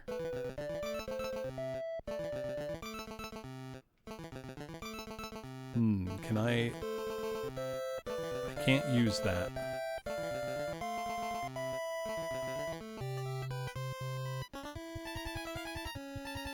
Alright, let's begin our search for the first dungeon. I love how I'm like level 4 now and I sometimes still just don't do damage. Ooh, that armor's helping a lot. But now I'm doing no damage. Did buying armor make my attack useless? Nope. Oh cool, the salamander retreated.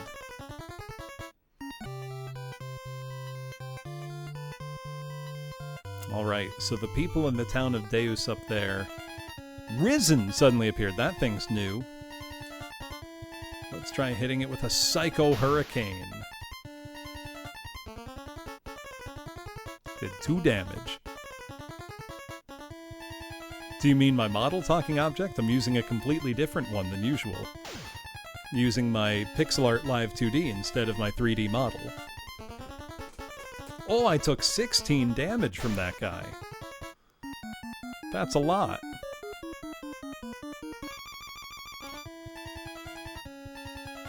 Let's try Psycho Ball.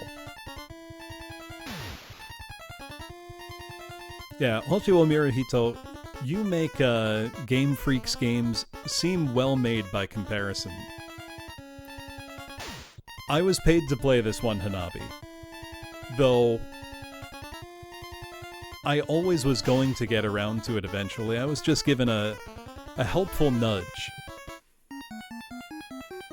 Oh no, the enemy ran away, so I didn't get anything. I must once again show my favorite broken thing about the game so far. I go into a town. I leave the town, and I'm now outside the first town in-game because they didn't program in a thing to track where you were on the world map, so there's one spawn point. And it's right outside the front. Also, the first town is invisible, and if you don't know where it is, you don't get to go in. No, this one was Howl's request.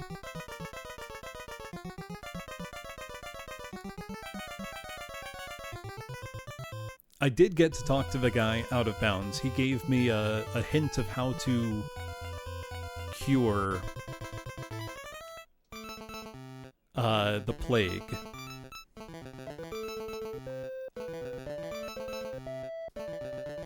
Oh, yep, and this guy is telling me where that girl is. Yeah, it's not called Densetsu no Kusoge for nothing, Hanabi.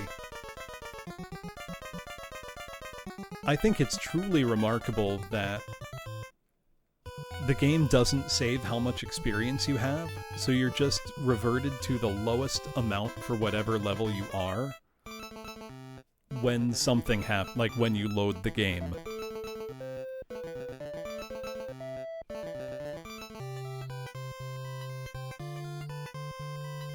This is going to sound very harsh. I don't think it was just one guy, Seven Pains. It was a whole company called Another. I don't know how many employees they had. But I'm gonna say something rude, which is, even if this was the work of one individual person, they still did a dog shit job.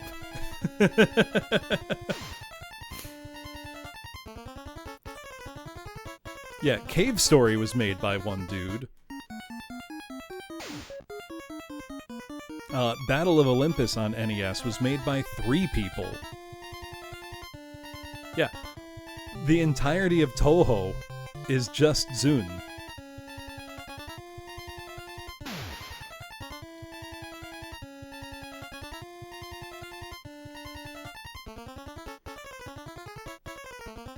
If anything, it's almost worse that this is one... If this was one guy, that's almost worse. 5 people.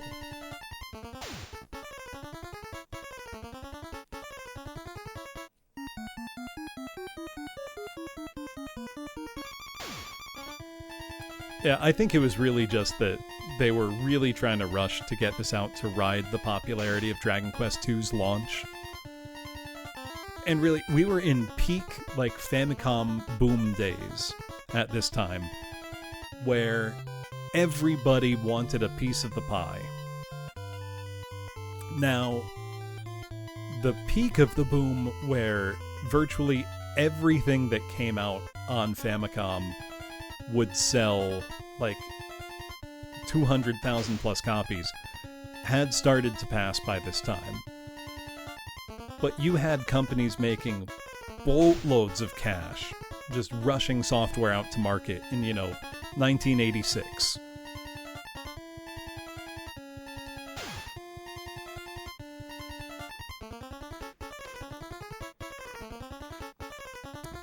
I don't know how well this game sold, but it's certainly got a big reputation among Japanese gamers. But, there are games that were huge hits in Japan that barely made an impact in the US. Milon's Secret Castle. I think sold, like 1 million copies in Japan? And then was not popular at all in the US because US players are cowards and they're wrong. I love when the enemy does a bunch of damage to me and then retreats. It's very cool. Yeah, another one Syncoplay that I know rode that Dragon Quest success to significant sales was Heracles no Echo by Data East.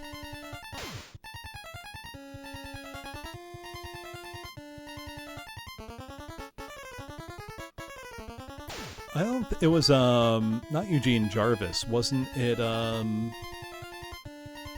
Howard Scott Warsaw or whatever his name is. I love Data East games. Deco-Gay are one of a kind.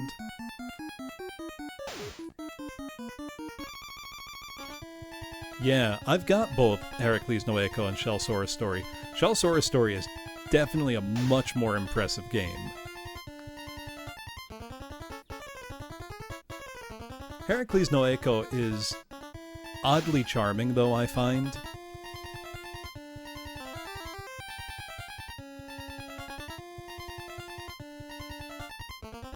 Trio the Punch is awesome. Karnov is awesome. We tolerate no Karnov slander in this house. Yep, this game apparently is a loose remake / sequel to that koozie.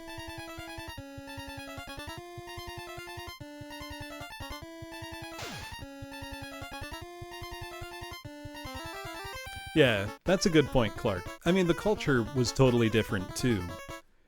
In that, in Japan, games with cryptic progression that required taking... Oh, I've found a place. I wasn't paying attention, and I found somewhere. But games that required, obsessive... note-taking, manual use, guidebook were very, very popular at the time. Look at the popularity of something like Tower of Druaga, which was a game that is practically invisible to Western players, but altered the course of the games industry forever in Japan, and really around the world by extension. Experiences like that were hugely popular. So translating that style of, discovery-based gameplay. Oh no, I'm severely ill. I'm gonna die now. Oh, I'm not gonna be able to do shit.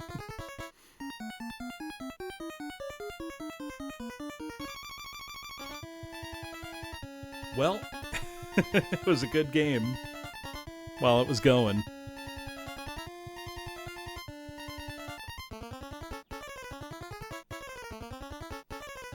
Oh yeah, you can just get a status and die, Hanabi.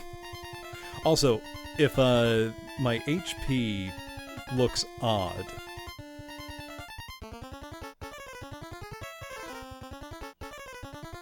Oh, I got chills all over again. It looks like I have 30 HP.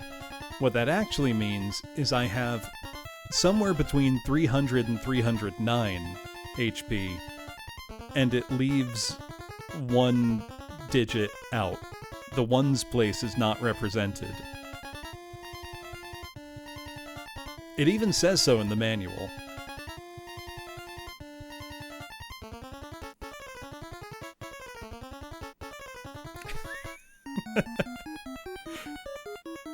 Will I get better from my severe illness?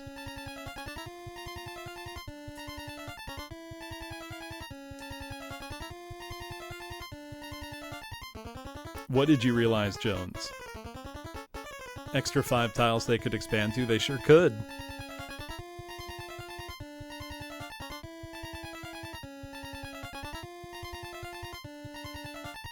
That's extremely funny, Petty, and I believe it.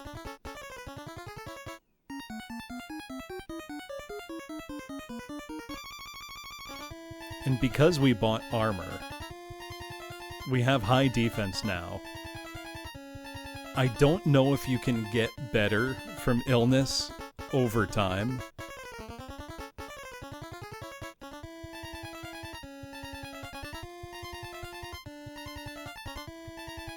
So I don't know if there's anything I can do. Because I can't make any inputs. So we're just going to see if we get better. If not, we're going to be extremely slowly murdered.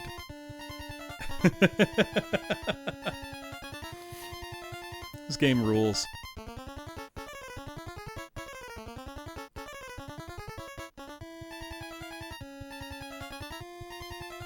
Minami is severely ill.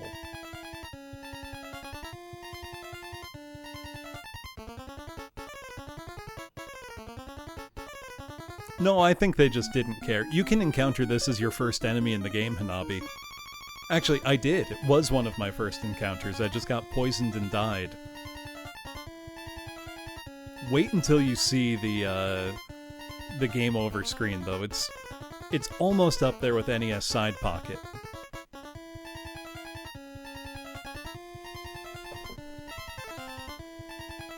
Oh, never mind. If I had gotten better, I'm now severely ill all over again.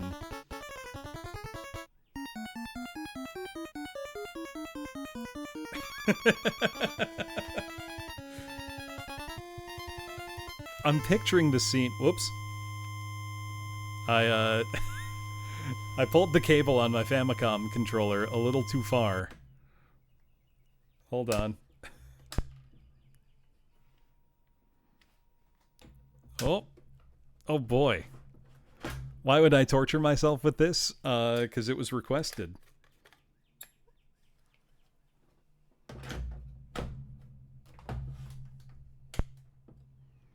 Hold on.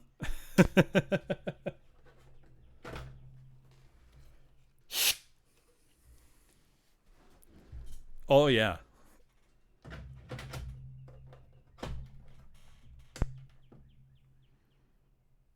Hold on. If I don't get this working again, good news. I have 3 other NESs in the house I could hook up. My AV Famicom has been having a little trouble lately. I think it's more my converter cartridge that I use to play NES games on it. It works fine with Famicom software. So I might need to go swap to... No, I have 4, Howl. I have 3 that aren't the one I'm using at this moment.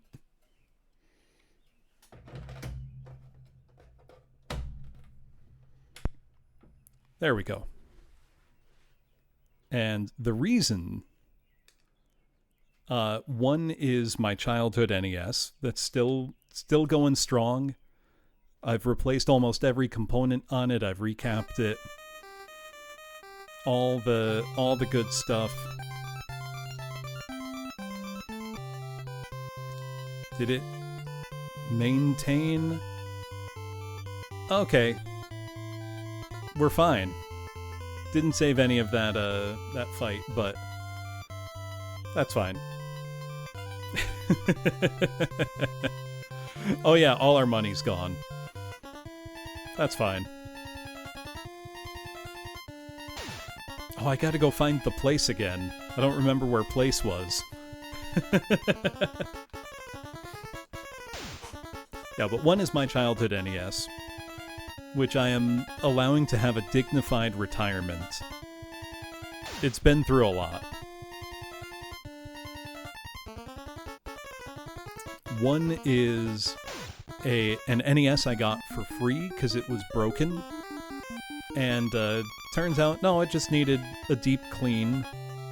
And I have a magic touch with getting old consoles working again. Then another is a friend of mine's NES who I just need to... I already fixed the cartridge slot for her, and now I need to... Well, I don't need to, but I'm going to recap it just to future-proof it further. And then the AV Famicom is what I usually use for streaming, and that's what's hooked up right now. So that's why I have 4 NES consoles in the house right now. I almost always have at least 3 on hand, I think that's a normal number of NESs to have. I'm trying to think, is it the console I have the most of? So I have 4 NESs. I have 2 Super Nintendos, 2 Sega Genesises. Actually, Game Boys might be the most, but that's only if we're counting... Oh no, I got chills all over! Let's go, I'm severely ill! We're right back in it, baby! I couldn't run away from this fight even if I wanted to.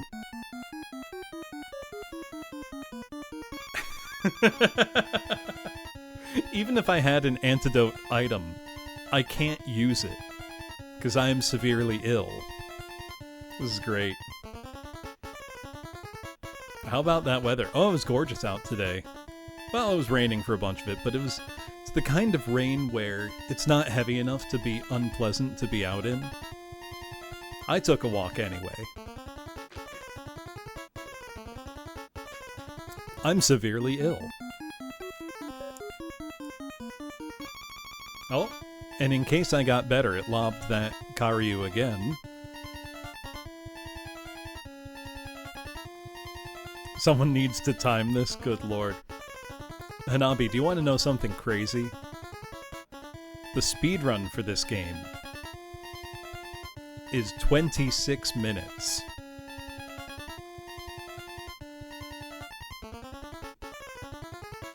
Like, to beat it.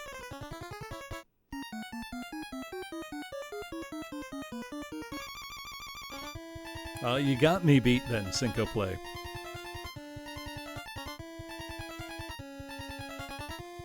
How is that possible? Couldn't tell you. I have not watched it. I just know that that's the case. Let's see, I have 3 PC Engine duos. 2 are fully functional, 1 only the HuCard slot works.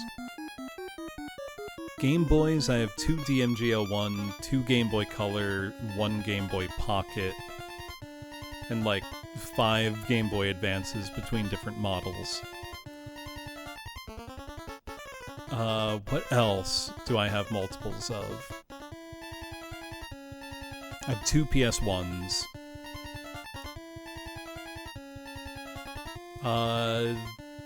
3 original DSs. See, I don't have a US TurboGrafx 16. But I still can play US HuCards, because it's a pretty easy region switch mod.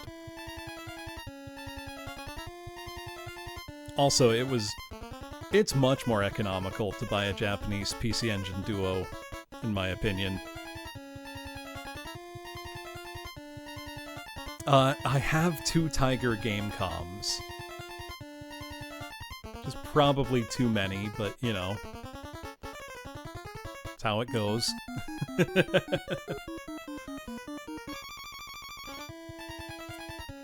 I think it's paralysis, which is why I can't act.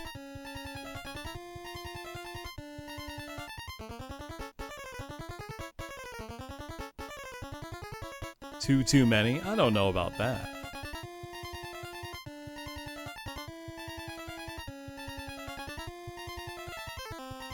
Now they're... Oh, good thing, good news.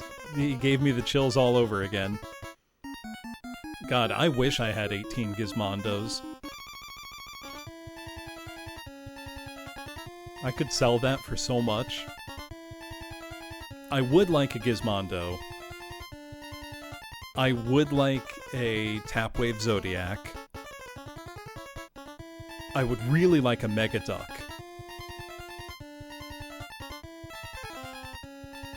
What else?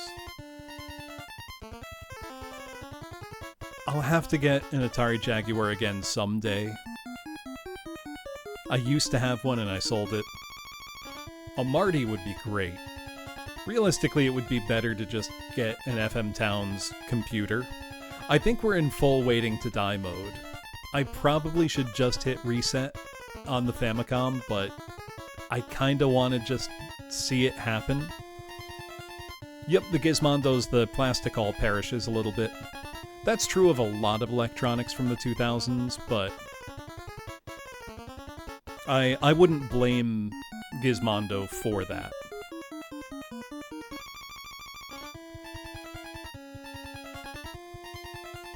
I would like to get a Nuon-compatible DVD player. Thinking of game consoles I don't have that I would like.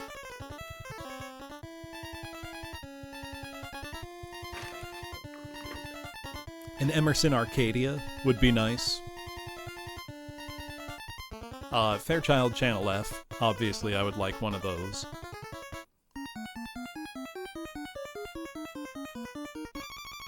What else?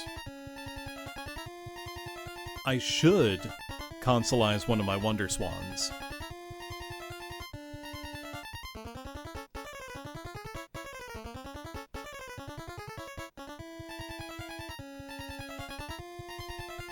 Was it?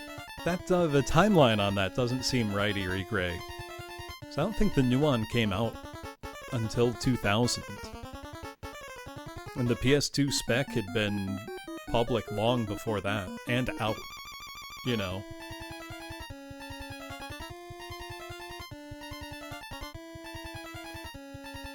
I would like a Sega SG-1000 at some point. I did recently get an Epoch Super Cassette Vision, though it does not work yet. I need to fix it. It was in quite bad shape, which is why I got it for very, very cheap. But even so, it's nice to have. The Taiwanese Super Akan, I would like to get one of those, but they cost about $1 billion, and there's not many games. The 3DO M2 FZ35 or whatever, the one model that did come out, sort of. The prototype that exists in a playable state with software. There's one on sale on eBay right now. It's only $16,000. I've played on one of those, Hanabi. They're kind of wild. I do not have a Vectrex, Eerie Gray. A local shop near me has a complete in-box Vectrex for sale. It's $1,000. Which is a little too much.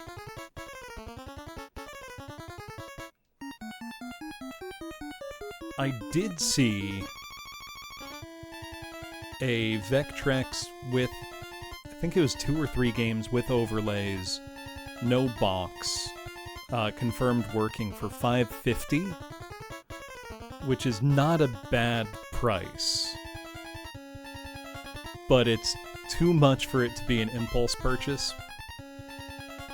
And then I thought about the logistics of streaming Vectrex software.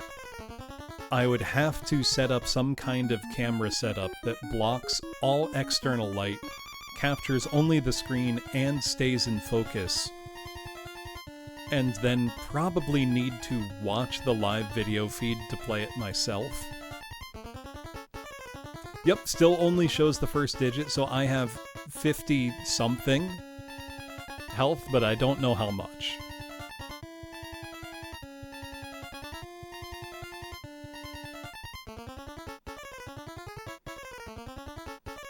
Just throw that up on Throne. I did put on my Throne a Watara Supervision TV link, which is maybe the least competently made product of all time. Because it lets you play Watara Supervision games on your TV with your Watara Supervision. It inverts the black and white. It was a black and white system, you know, 2-bit, 4-color grayscale, like the original Game Boy.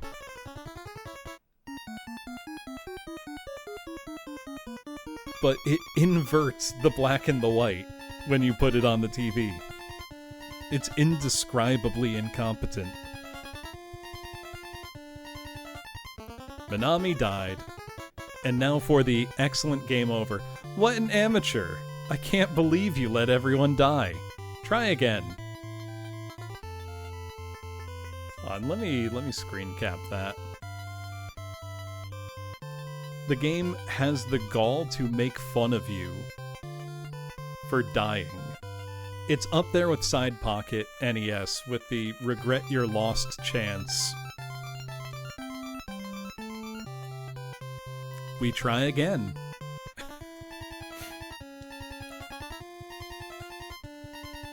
Bloom, how could you let everyone die?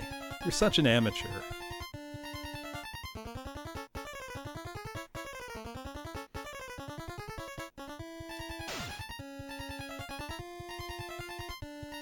Minnesota Fats, those are great games, Eerie Gray. Any console they're on, they're good.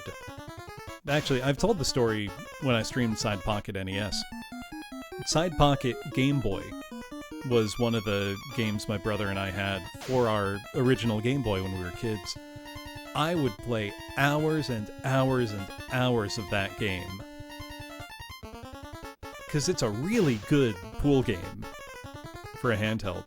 And it's got killer music. Extremely addictive, very good. Perfect game to play, you know, in the back of the car on a long car ride. That was a great fight. I just don't want to fight salamanders. I don't want to get severely ill.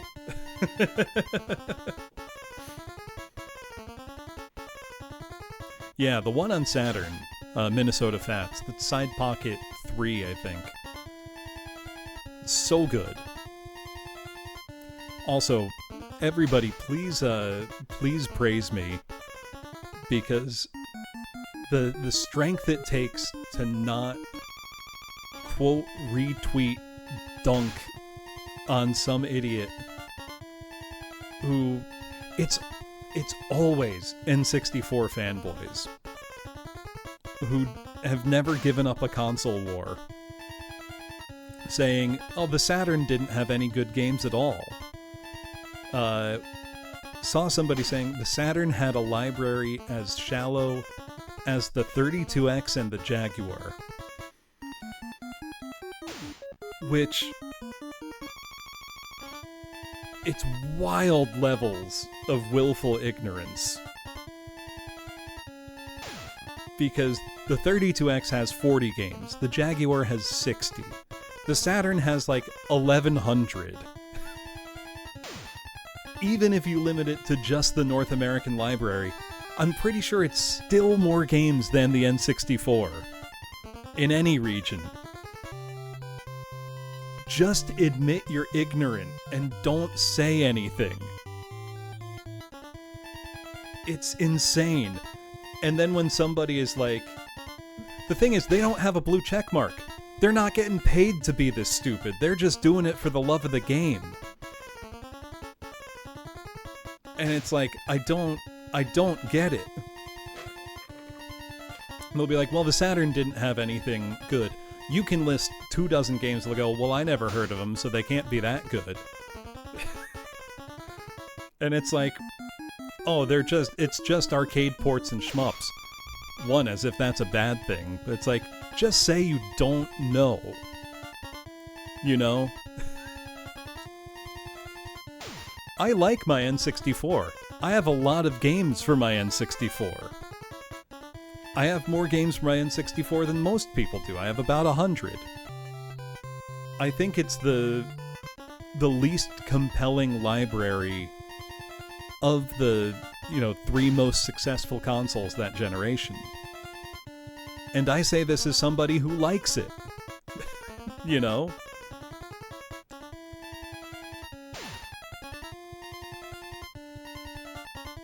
Yeah, the Saturn's got an amazing library.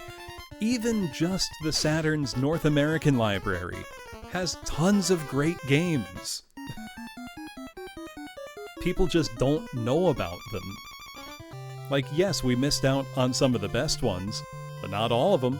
We got plenty of great games. And I feel like, Yeah, like Mr. Bones.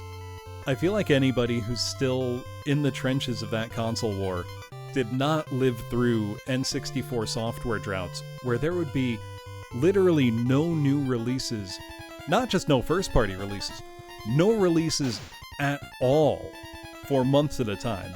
Oh yeah, the PlayStation 1 has one of the single greatest libraries any console has ever had.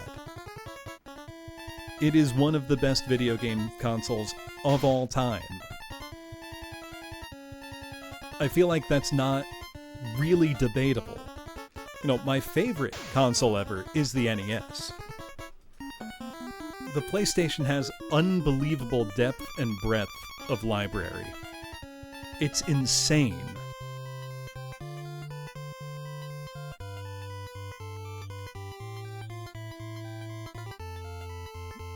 Right, they'd get steamrolled if a PS1 fanboy showed up. PS2 is also incredible. One of the best ever.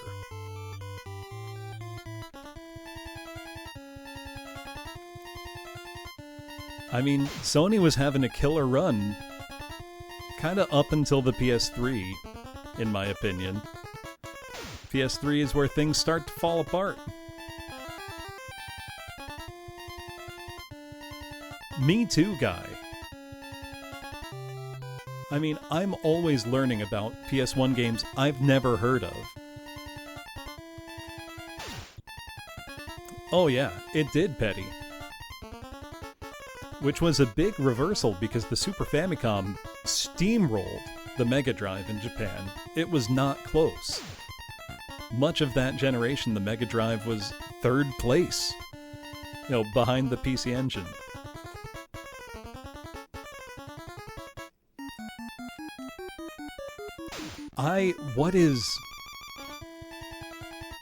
I heard somebody was telling me the other day, Jones was saying, the PS5 has a new game. It has a new exclusive. And it actually sounds kind of fun, but apparently it got no marketing whatsoever, so people haven't bought it. Which is a bummer, if it's good. I don't know if it is, but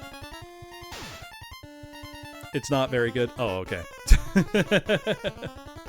You said their previous game, Returnal, was alright, which I also hadn't heard of. The thing I don't get with the PS5 is I hear about people buying them, but then I never hear them talking about what they're playing on it. So it's like, what did you buy it for? Because if I buy a PS5 eventually, it'll be a second-hand one for two things. One, to play my PS4 games better than my PS4 does. And two, for Astrobot. That's it. Those are the only things I'm interested in. You buy it because it's expensive? I guess, but... Oh cool, the Crusher retreated after I almost killed it. It's your 2K26 machine? The thing is, I can just play it on PC if I wanted to. Also, the 2K games have the most outrageous, immoral monetization in human history. They're insane. Play indie games to have physical copies? That's a good answer, Rex. I didn't mean to use that.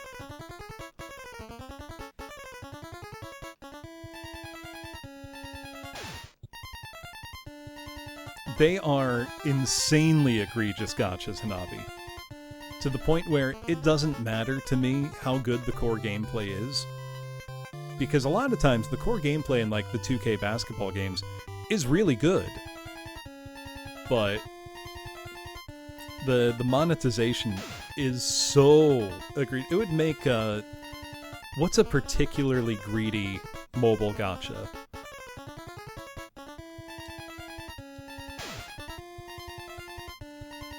Fate. It would make Fate Grand Order blush. I think I've told the story of my my PS3 purchase. But if I haven't, I'll tell it again. I bought it, I think it was 2009 or 2010, so the PS3 had been out for a while. But wasn't, like, cheap yet. You know, the PS4 was still years away. It was still very much the current gen platform. Oh, cool, the Crusher retreated again after getting hit a couple times. But Valkyria Chronicles finally came out, and I decided, okay, I gotta buy a PS3 now, because Vice and Ica from Skies of Arcadia are in it, and it looks like a good game, so I gotta get it. And so I did what anybody would do who doesn't want to spend full price on a still new game console. I checked, like, my local Craigslist, and I saw one listed for, like, oh god, if this salamander poisons me. No, I did not steal it.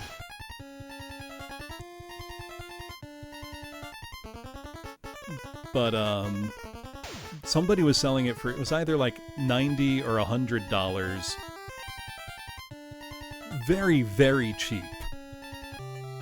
And was like, need to meet up quickly. I'm like, well, I might get mugged, but let's see. Now, I don't, you know, have a lot of fear of getting mugged, because if they pull a weapon on me, whatever, have $100, you know? It's whatever. And if they don't and try to mug me, I'd be surprised, because I'm like 6'3", and physically imposing. But so we meet up in a public place. Guy is a little jittery. I'm pretty sure he was actively tweaking and, you know, needed drug money and was just selling his PS3 for it. Which, you know, that or he was fencing, you know, a hot PS3. It had been wiped, which makes me think it wasn't hot. But after I checked that it worked, I said, sweet. Went to GameStop and bought Valkyria Chronicles.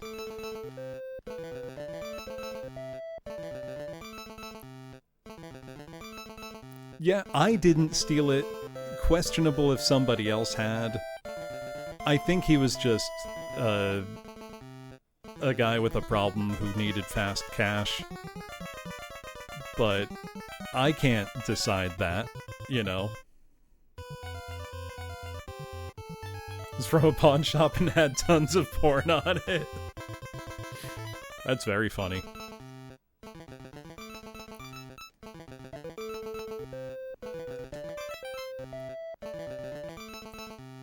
Alright, we're getting close to a level up. Let's see if we can't get that level up.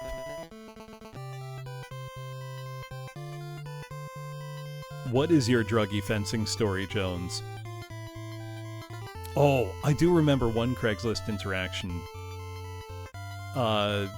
With a guy who over the years I've come to know pretty well.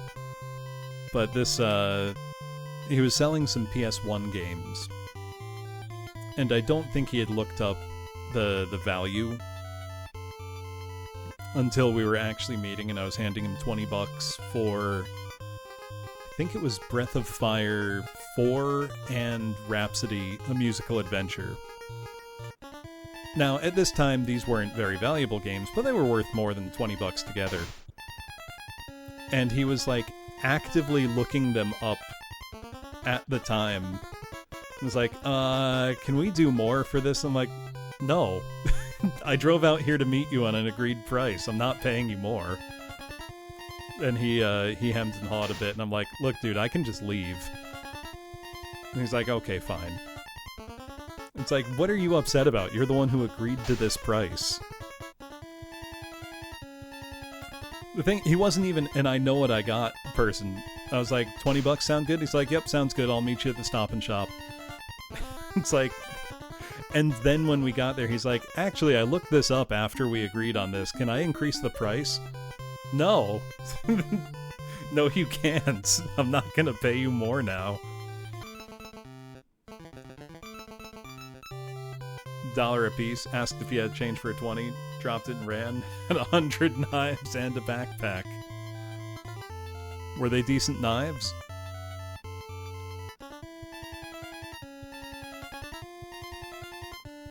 Or was it a decent backpack? I mean, that's probably what the PS3 is worth.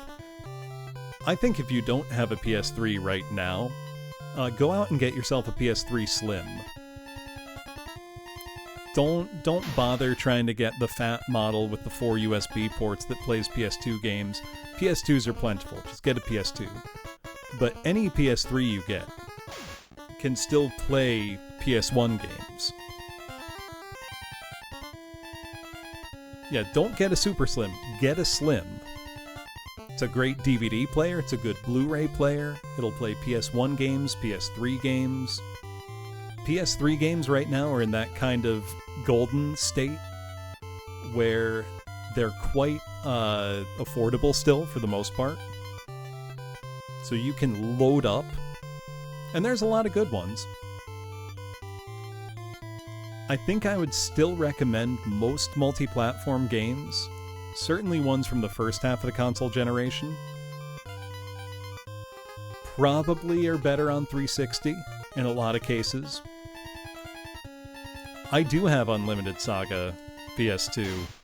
I've never figured it out, but... What's that, Woozle? Turn the audio up? Oh god, I should have done like Hide Lied, Woozle. And had, multiple copies of the soundtrack playing at once.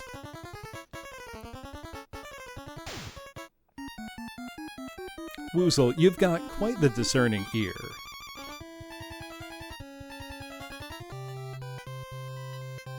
Good job, Woozle.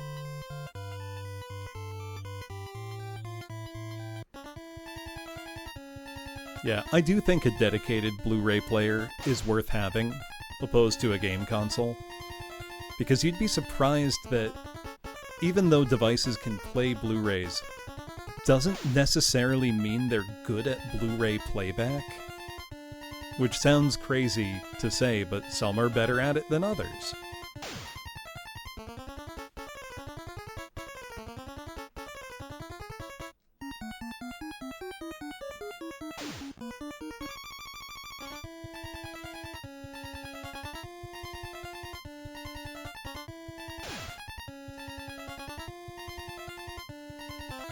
Zadev.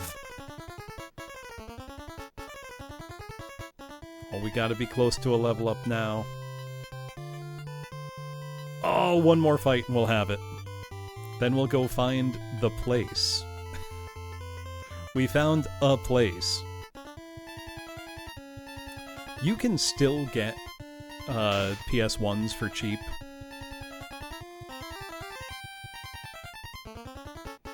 Hey, we did it.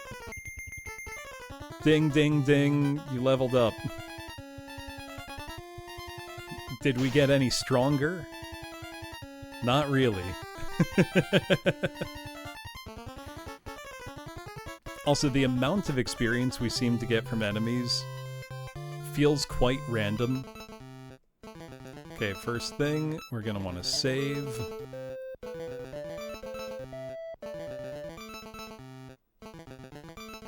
Note the following in a safe place.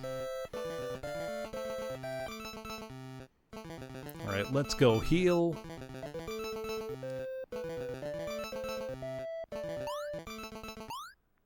Wait. I just jumped through his wall.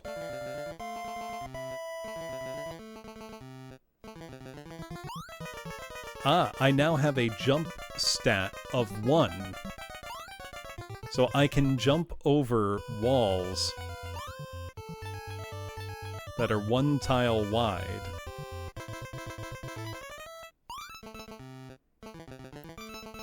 Which apparently includes getting stuck in the game world. Oh, so I can go over here now. Oh, look at that. Actually, that's kind of cool. Yeah, they don't believe in ceilings here.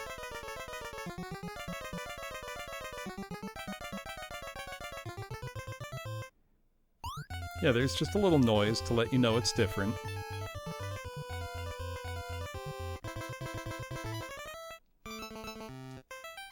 Let's see, what's our max HP now? 810. We have 250 PP. Now look at this, we can leap over the river. That's actually pretty cool. I can't lie. It's dangerous to go past here without a party of 4. No one who's gone in has returned. It's gonna be really funny when I get severely ill once more. Now, I assume he means in here.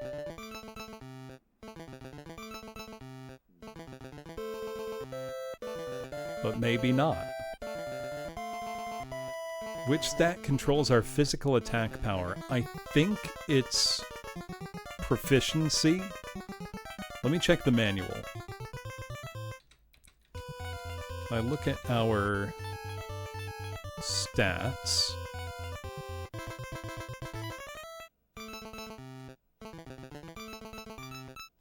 I'm not actually sure. Skill is how well we use our weapons. I don't think we have a direct attack stat.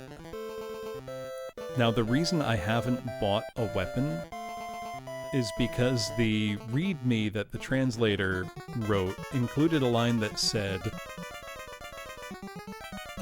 don't buy the ray gun or any weapons in the starting town for that matter. In this game, fighting unarmed does 0 to 3 points of damage, but buying weapons means defense gets factored in, and most enemies have a ridiculously high defense stat. Weapons cannot be removed and will be saved by the game, so it's easy to soft lock yourself this way. Enemies don't start having HP in the double digits until mid-game anyhow. So I'm not going to buy a weapon yet.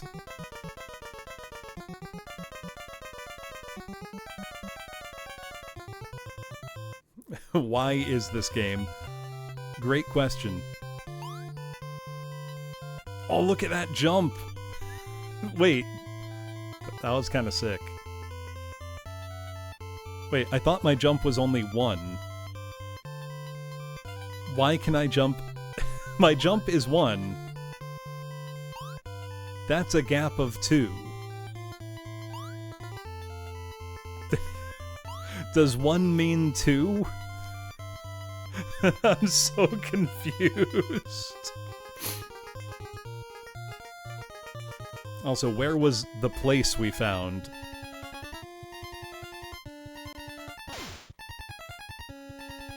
It's 0 indexed? Maybe.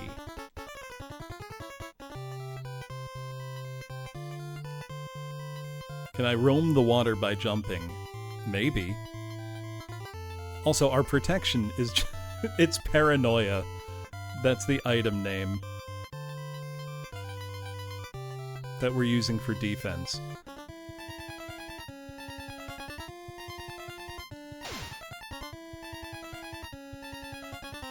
Okay, we seem like we're in a pretty good...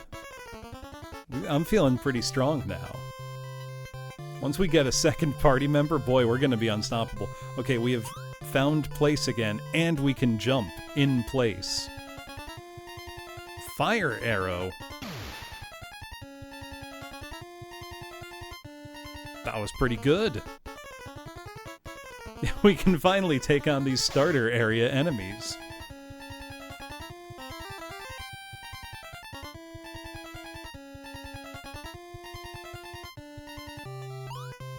If the game had sentience, would it beg for death? No, I think it's happy how it is. I think it likes being this way.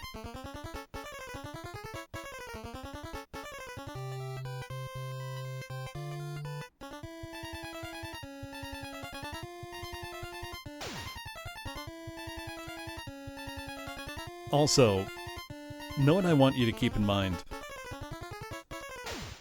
Phantasy Star 1 had come out on the Sega Mark III, Sega Master System, a year before this game. I want you to really think about that.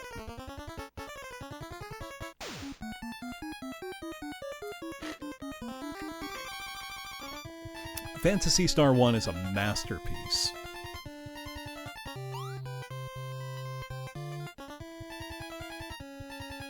Oh no, Salamander appeared.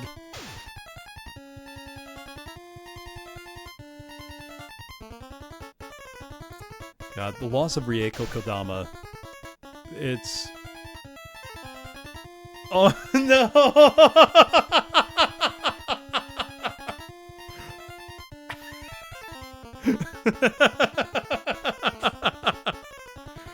Oh...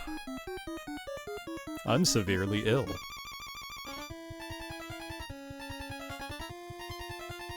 I have to just reset, right?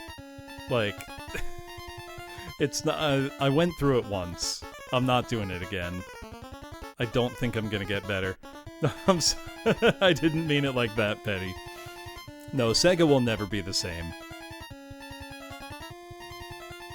It's why I would never want a new, Skies of Arcadia at this point.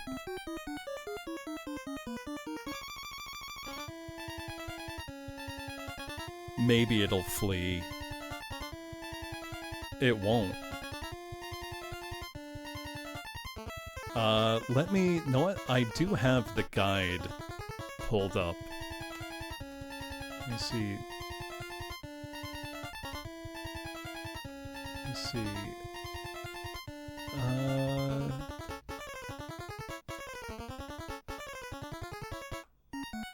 Let's see.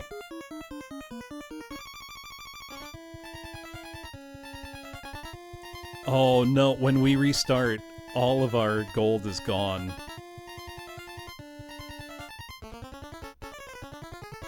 Let me see.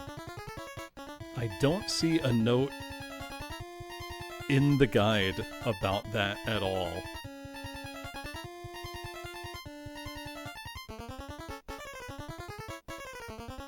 That's kind of funny.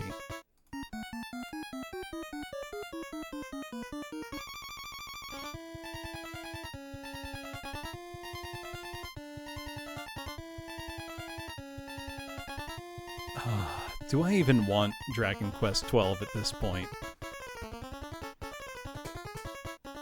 Okay, I'm just gonna load.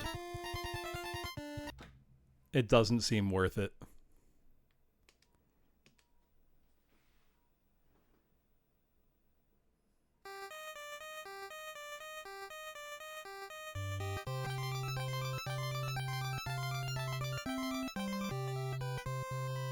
Let me just check. Okay, yep, we're where we were.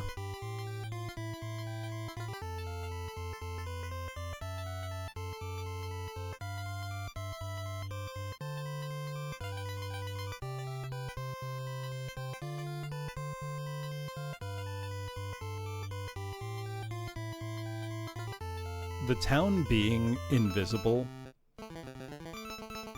is still just one of the funniest things I can imagine.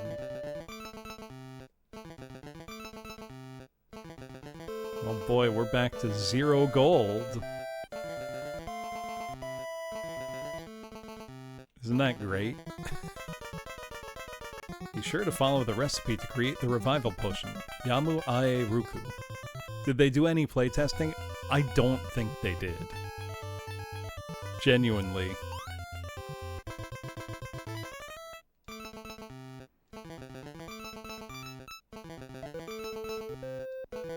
You don't have any possessions.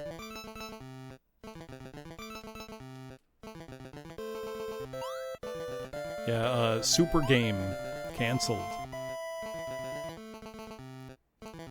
Whatever Super Game was supposed to be, couldn't tell you.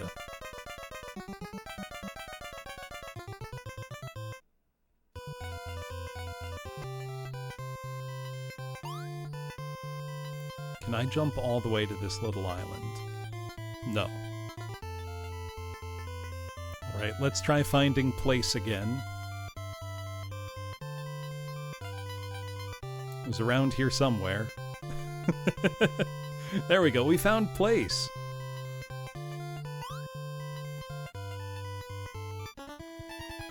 Oh no! Salamander!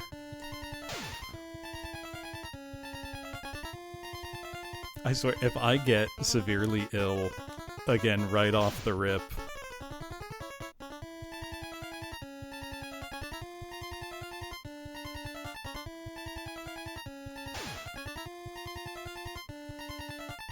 Okay, we defeated it. Yep, there's no run command yet. We will eventually get a party member who can run. There's an ue nut on the tree branch. Will you take it? Yes.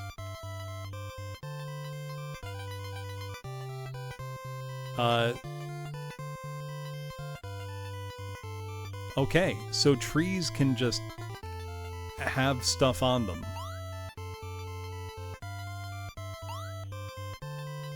Oh look, we were able to pass that because we got jump. That's a lot of nuts. Oh, there's an eku nut. Okay, I assume I need to put together the constituent parts for the potion that will heal the town. That's what I would assume. That's what a normal video game would do. But this game's not normal. It's a genetic freak.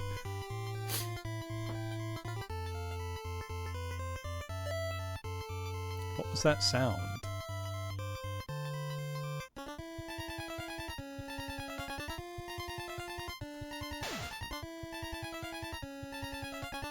It was just the, what was it, 19th anniversary of Scott Steiner Math recently.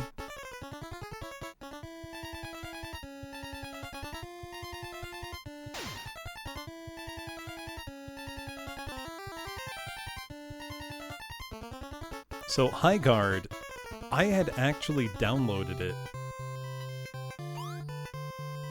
and was intending to play it. I forgot we're back to the starting town. And, I just didn't. I didn't even try it. I was planning to play with some friends, and they had all uninstalled it by the time I was ready to play. It didn't look bad.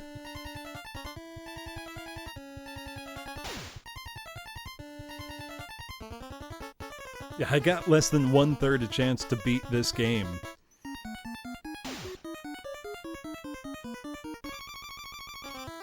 Of course the Crusher retreats. It's a sacrifice, Senor Joe. Oh, it's one of the best wrestling promos of all time. It really is. Is Kurt Angle in the mix? I don't know. That's a gap of 3. My jump level is 1. The hell is going on in this game?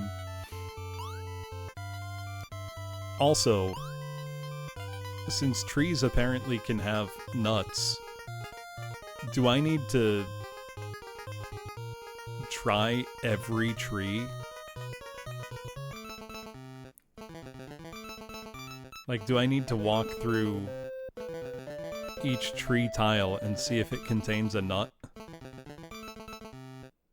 Yeah, it means I can jump. How far? I don't know. Also, we don't have enough gold to make the medicine. Even if we have the right parts.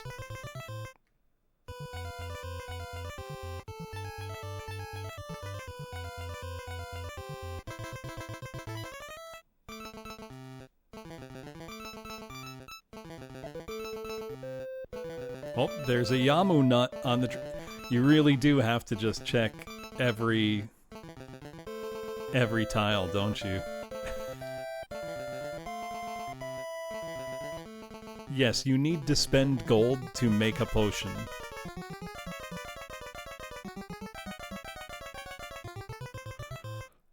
And it costs 15 gold to do that. Oh. Yeah, have a good one, Johnny.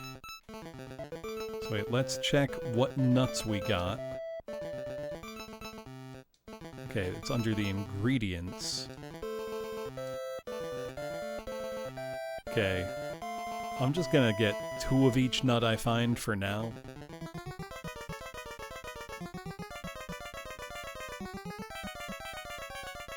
What a value woozle.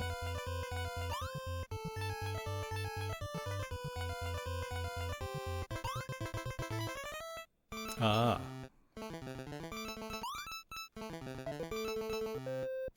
Oh, I thought there might be valuable nuts here, but nope.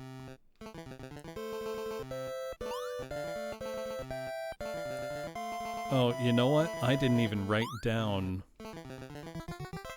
what the other town wanted. Let's go back to the other town, see what they want.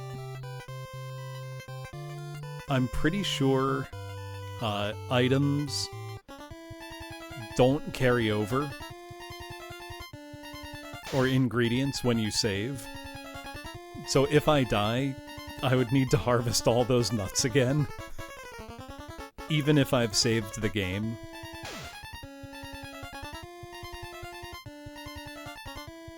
I'd say maybe I'll just buy a weapon, but I don't have any gold. Not doing any damage, really?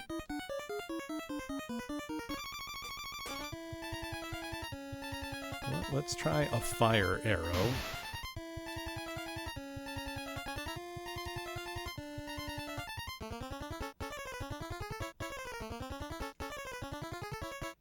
How am I getting bodied by this? Oh, that one's called Cleopatra. Wait, no. Thought it was Risen.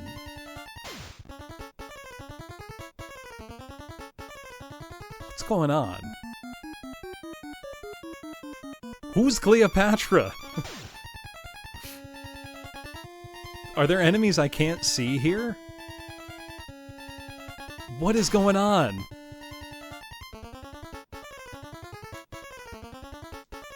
Or is the game just falling apart at the seams already?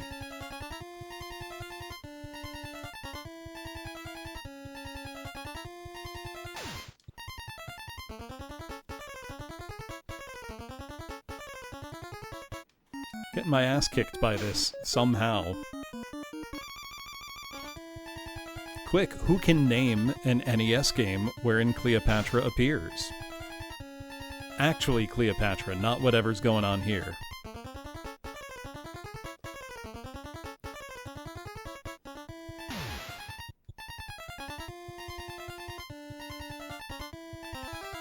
Star Tropics 2, Clark got it. I don't actually know if Cleopatra is in Mario is Missing.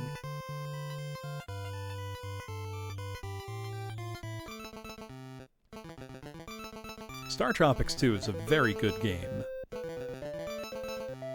It's one of those games I feel a little weirdly about, because by pretty much every measure, it is a better game than Star Tropics 1. But I like Star Tropics 1 more. You'll have to follow the recipe to create the aim potion. Ai Ruku Eku. Okay, let me screenshot that. Let me see what nuts I got. Ai Ruku Eku. So I need 2 Ai nuts. You do move like you've got a load in your pants. The move speed in this game is incredibly slow. Also, I need to now check every tree until I find one with an IA nut.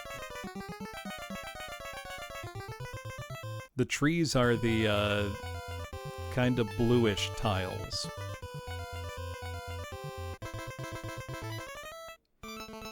In case that wasn't clear.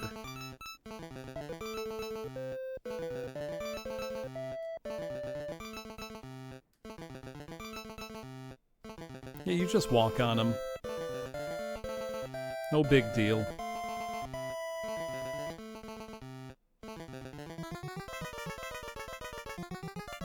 Oh, they probably wanted you to wait till you had jump to go talk to that guy. I'm burning up with an excruciating fever.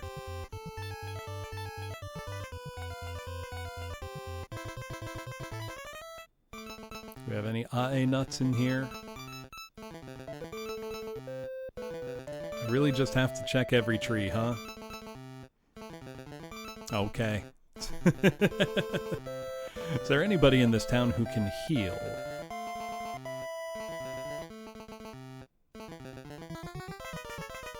Achoo, achoo.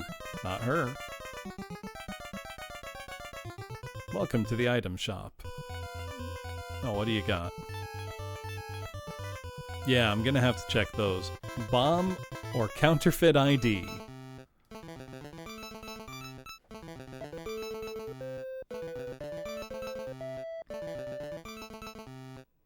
Minami, how you've grown. I'm the one who brought you here from Ark City when you were small. A mysterious disease has spread through this village. Please try to help us. If you're searching for the boy with the jump ability, he is being held captive in an underground lair south of here. Please come back here when you find him. I can jump now. What do I need him for?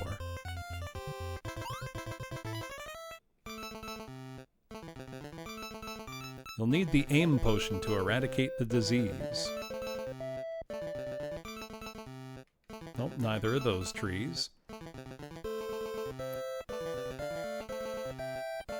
I mean, kids will enjoy any game, you know. Oh, AE nut, let's go! I need Ai Ruku Eku.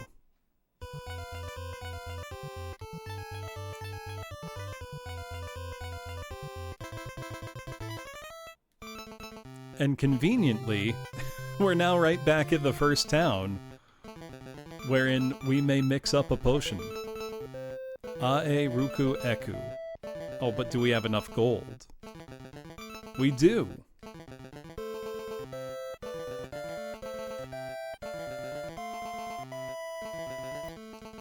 Okay, let's say Ai Ruku Eku. Emu's ready. Nice. Yeah, but Zelda 2 did that on death. Like, as a punishment for dying. This just does it. God, I love Zelda 2. What a good game.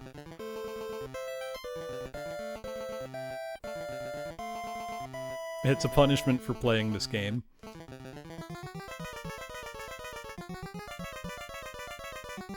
Time for me to sound insane real quick. I am enjoying this more than Lunar Dragon Song. This is a worse game than Lunar Dragon Song, but I am enjoying it more.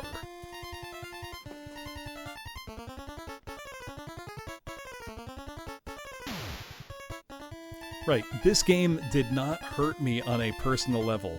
I did not pre-order this game in hopes that it would continue the same high quality as the, you know, series it had been part of. Also, there's so much wrong with this game that becomes its own source of entertainment. You know?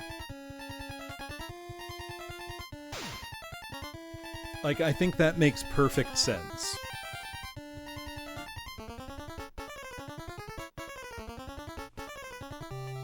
Oh, also, some NES news. legendary NES speedrunner Andrew G has begun spending a little more time earlier this year looking at Yonoid, and has also independently of me discovered the Bojo Pogo technique, but has not applied it to maintaining invulnerability or speed in stage 11. He was using it as a frame 1 from stage 4. Any stage where you begin in the air, you can start with a frame 1 A button press to maintain maxed out speed from the start, which I don't think is really human executable. Not on a reliable basis. That's the same principle as the Jakku Jet, whereas the invulnerability controlled one is much more reasonable. It's still a 1 frame jump over and over, but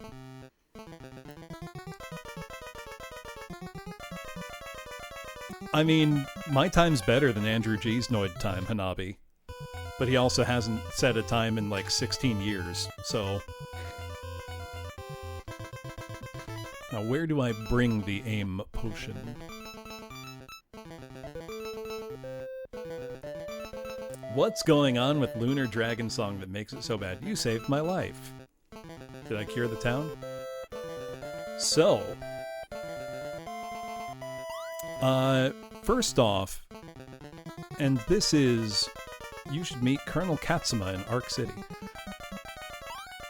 Lunar Dragon Song has really boring artwork, for the most part. It does not look very good. The production values are a pale shadow of the Sega CD games. I hear they're rounding up psychics at a research lab. In Lunar Dragon Song, your walk speed is painfully slow. And if you want to sprint, it costs HP, which isn't great. Oh, let me save the game, now that I've healed the town. When you are on the field, there is no world map, you just teleport between locations. Moreover, you can decide either you gain experience from fighting or items, never both. Both is not an option. Now, was there nobody held down here, or was it really just for the nut? You cannot choose? Oh, I'll wait on my rant on Lunar Dragon Song.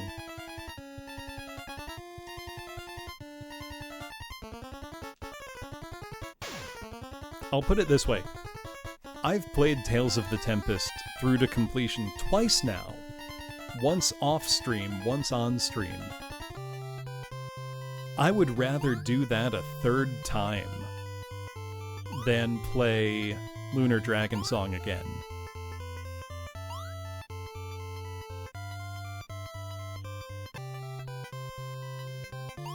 Boy, I love leaving a dungeon and then being back at the start of the world map. That's super cool and not inconvenient at all.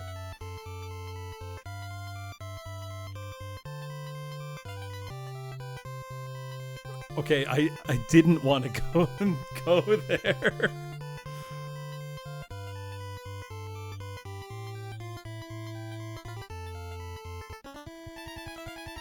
Oh, Gideon 3.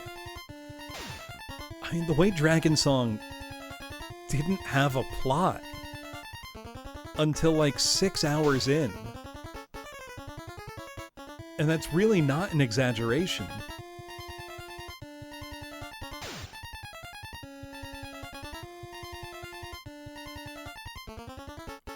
It sounds like an exaggeration. Oh wow. If you select a spell in the ESP menu, you can't go back. You can't, like, click it and then back out. You've clicked it, you're casting it now. You don't have an option. And if you don't have enough PP to cast it, you're hitting reset on that console. You better know how much you have. Also, it doesn't show you anywhere on the screen and you have to check stats to see. That's very normal.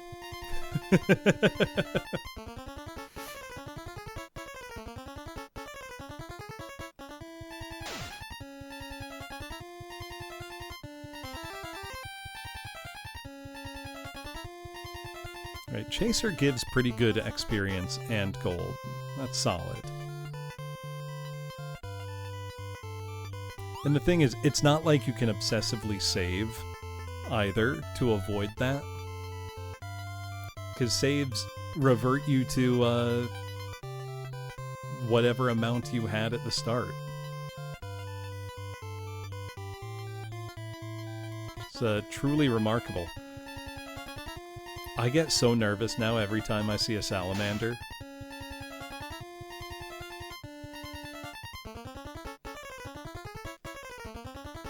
Now, I've got to ask, Soviet Slow, what game did you play that was very slightly better?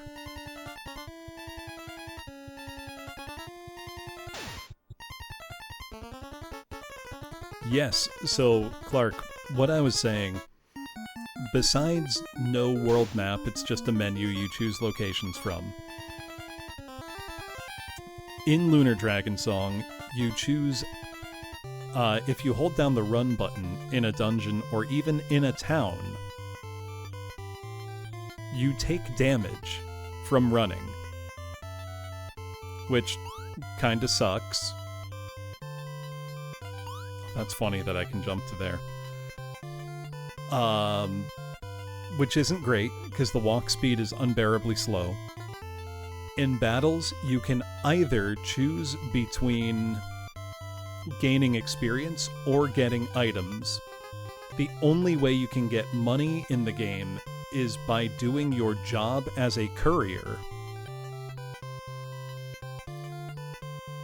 Which means you have to get items to do fetch quests to deliver parts to random people. So the economy is very broken.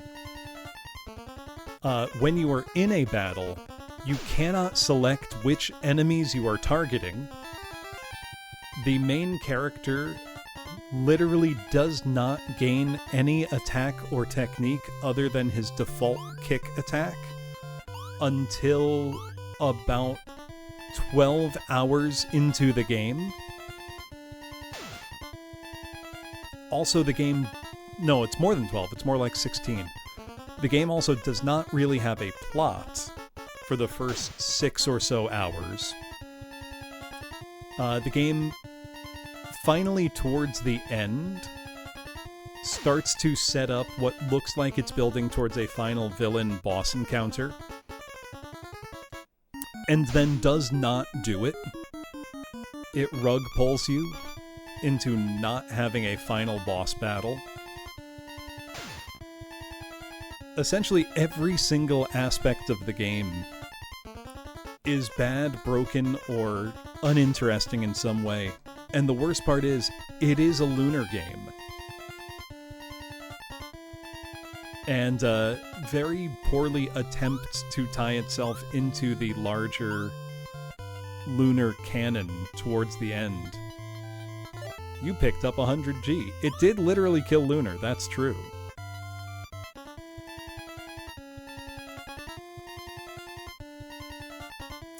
Probably not, Aldous. They left it out of the Lunar collection. And the thing is, I was so excited for a new Lunar game when that was coming out. I pre-ordered it. It was also the first original RPG to come out on the DS, I believe. So there was quite a lot of anticipation for it. Now, the DS ended up being an amazing system for RPGs. with that being one of the worst. So, you know, if you bought a DS to play RPGs, you made a good investment.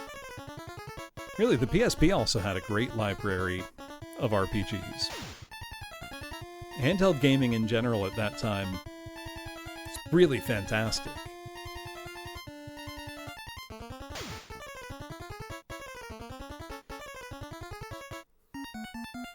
But yeah, while Lunar Dragon Song is not the worst RPG I've played,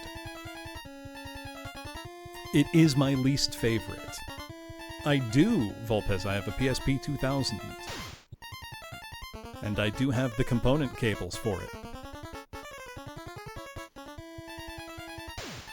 But generally, if I want to play PSP games on the TV, I'll just use my Vita TV for it. Which does quite a better job. Oh, I picked up 200 gold.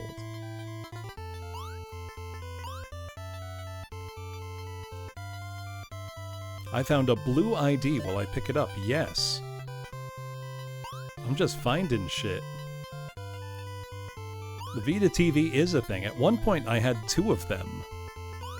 Because they were dirt cheap. So I had bought a second one as a gift for a friend so that he could play Persona 4 Golden. And then when he finished, he said, "Hey, do you just want it back? Like, I'm not going to play anything else." So, I had to.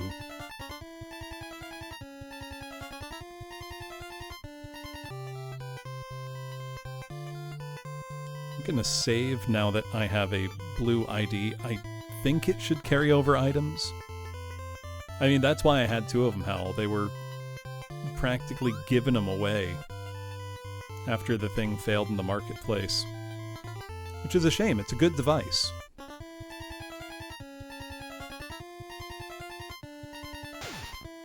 And I would really recommend, you know, if you've got one, homebrew it up.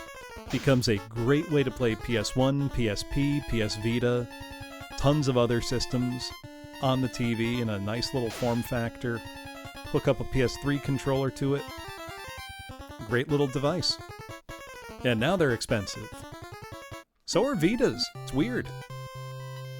I mean, I paid a decent amount for my Vita, but I also bought it when it was new. You know, when it was still on the marketplace. Thank you for the follow, Teated Polecat. You've got a very amusing name.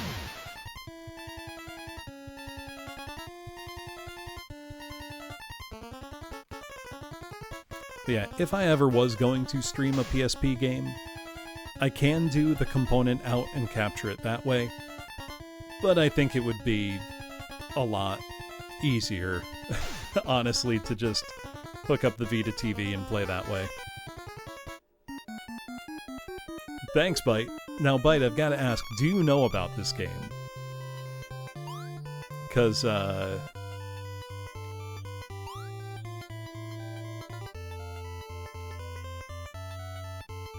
it's rather notorious. It's an old power generator. Will you flip the switch? Yes. The power generator started up. This is widely considered, Bytefire, to be the worst RPG on the Famicom/NES. And I do not exaggerate when I say this was released in a very clearly unfinished state. As in, several things simply do not work.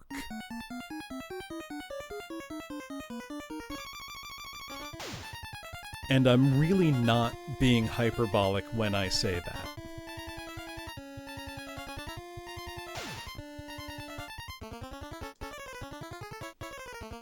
Yeah, you can't see all of your HP at once.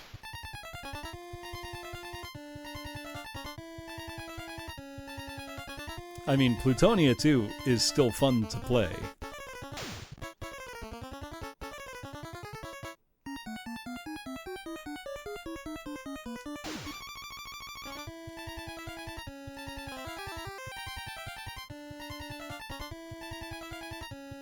Alright, we've got enough gold. I think when we leave here, we could buy... I'm gonna finally buy a weapon. And new armor.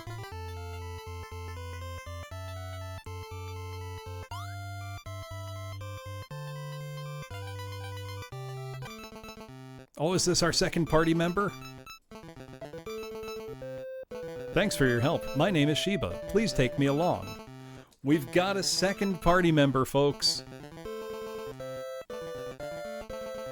We can press select to swap between them.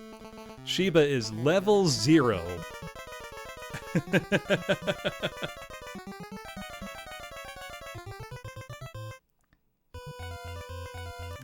Can't do shit.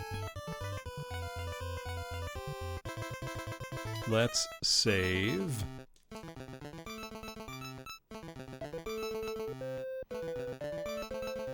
All the passwords are getting longer. I am screenshotting my passwords every time I get them.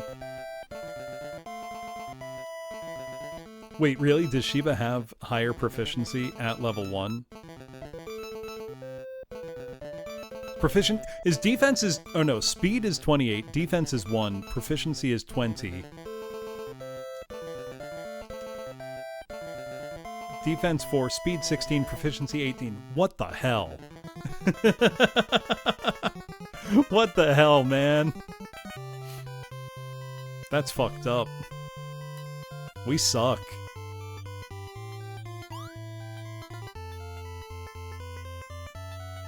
Now I want to get in a fight. Oh yeah, you choose the order you attack in now. No damage.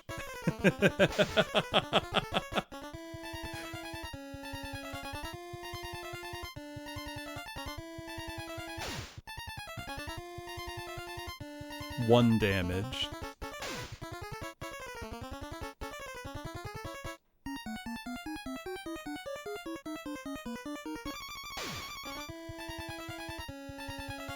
You know, normally I'm pretty lenient about graphics in NES games, though I think the NES, of almost every system that's ever existed, has probably the largest gap between good-looking games and bad-looking games. That's probably a level up for Shiba. Where, like, the best-looking NES games look incredible. Yep, that was a level up. Proficiency now 22, speed 30! Jesus.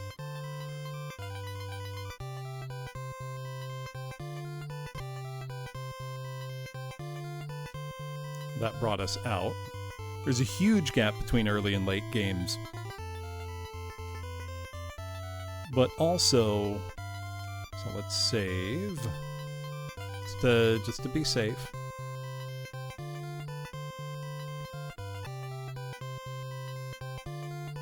Wait, I think now we have... Oh, I can't use it. I think I gotta switch characters. Okay, we have a teleport now.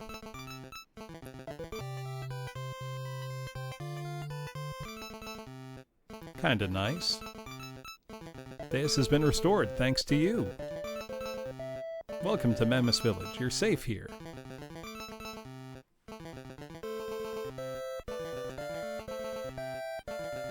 Let's go heal. Oh, I'm aware of Jarvis, I just haven't played it. Correct. Our jump stat is for jumping over stuff. The jump skill is a teleport. Hello, Shiba. Have you heard my story? Yeah. Whose wounds should I treat?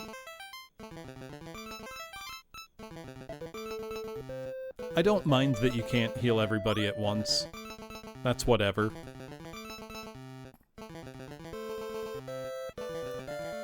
First time here? Yes. If you bring a revival potion back to my place, I can revive the dead. I mean, if I had a revival potion, couldn't I just revive the dead? Logically speaking. Okay, how much gold do I have? I have 472. What have we got for weapons?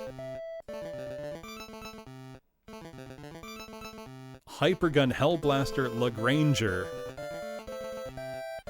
know what? I'm just gonna buy us some bitchin' weapons. It's made for you. Okay. Now let's see our proficiency.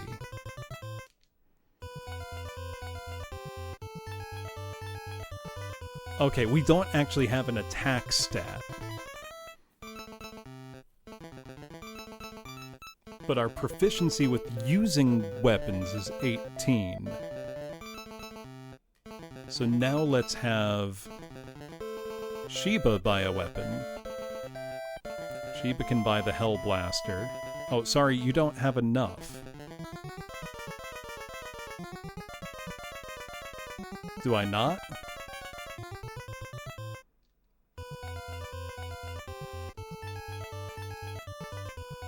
Oh, I guess I don't have enough gold.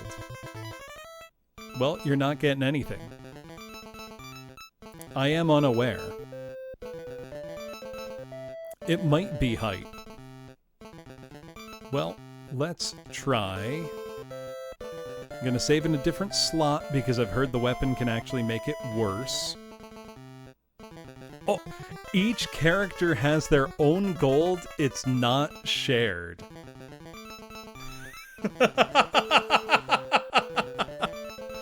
Oh, that's funny as hell. Can't I just float him some cash? That's so fucking funny. Well, let's see what Minami's attack is like now that I have a gun. Oh, 6 damage. Okay, that is an improvement.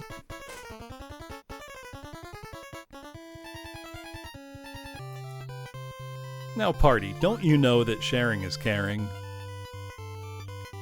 Apparently not. The game is living up to its reputation as the Densetsu no Kusage.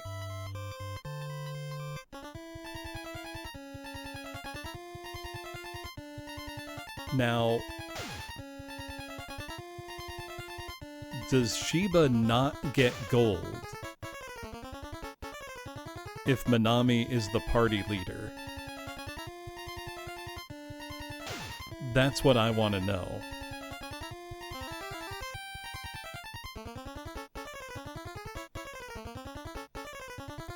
$10 gold.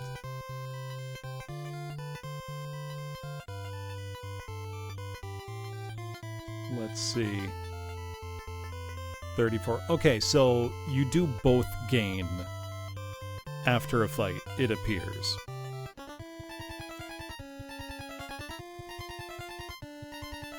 I'll double check here, but...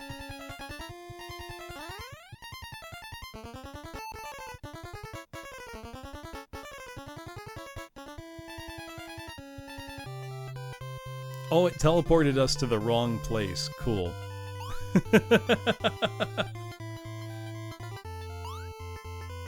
Right, I might want to just leave Sheba as is for now. A party inventory would sure be nice, huh? It would be one thing if gold was like an item that we could manage. But it's not.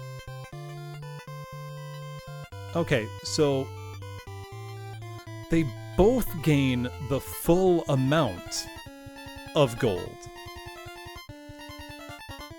Is the thing that's like fucking me up. They're not splitting it.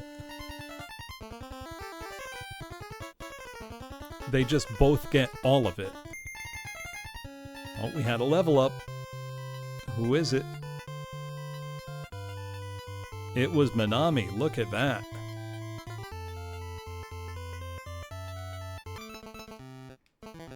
See, I wonder now, will there be new dialogue here?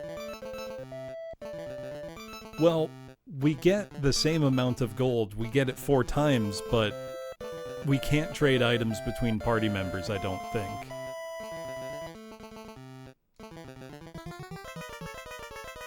So we could buy a bomb or a counterfeit ID here. Well, we could buy neither. We don't have the money. Here they're rounding up psychics at a research lab.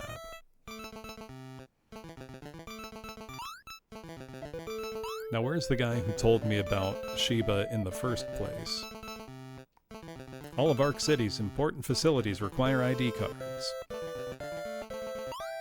I know we got a blue ID card.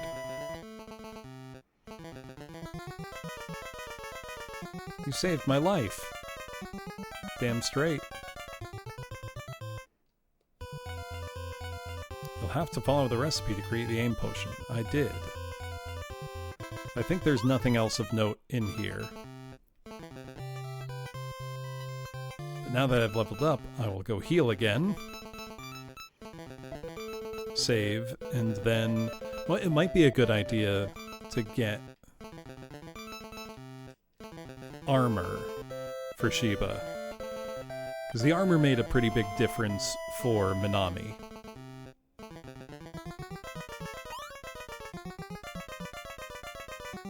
Hello, Shiba. Have you heard my story? No. I possess the shield ability, but I'm no spring chicken, so I can't travel with you. That said, I can at least heal your wounds. Come visit anytime. A girl with the same ability was taken hostage in Arc City. If you come across her, I'm sure she'll join you. Well, I need to get to Arc City then, don't I?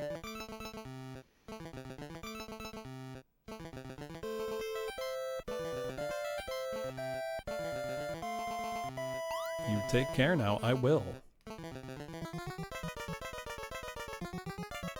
Okay, I don't know why I'm talking to people again as if they're gonna have anything new to say.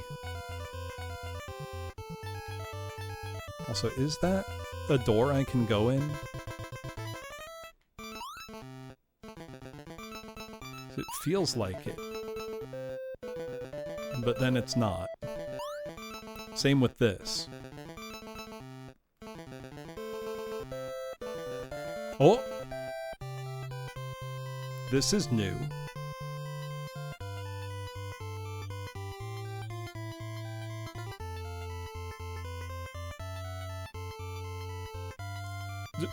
What?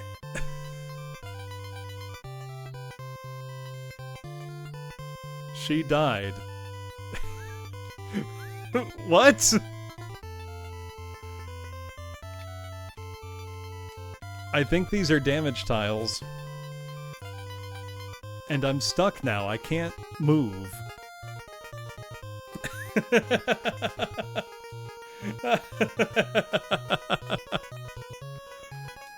No button does anything except select. Which, okay, the game's frozen. Nope. Select still just turns us back into, Oh no, now I can move again. Am I being hurt? No. What the fuck happened in there? Okay. Don't go there yet, I guess.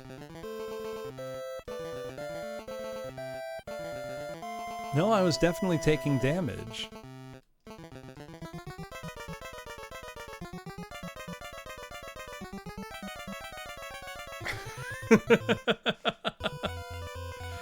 I don't know what happened.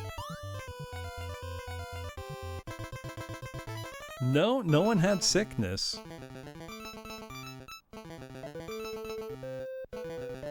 I can't bring back the dead. I do have a revival potion, so it's fine, I guess. Probably should just load my game, but is the game shitting itself? I don't know. How can you tell?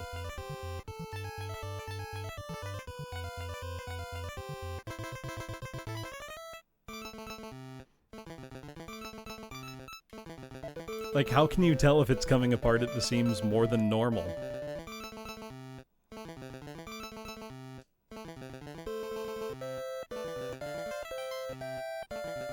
Alright. Why was Shiba dying?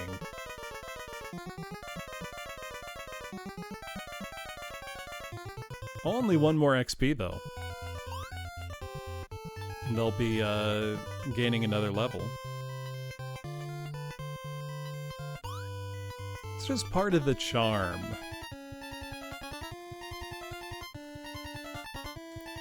So we want to get Shiba some armor.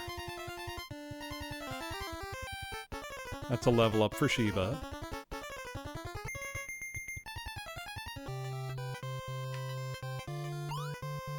So they were talking to me about Arc City. I don't know where Arc City is. I mean, the only other location I've found, really... Oh no, there was the area outside of the South Dungeon where I found Shiba, so... maybe there is something to be done.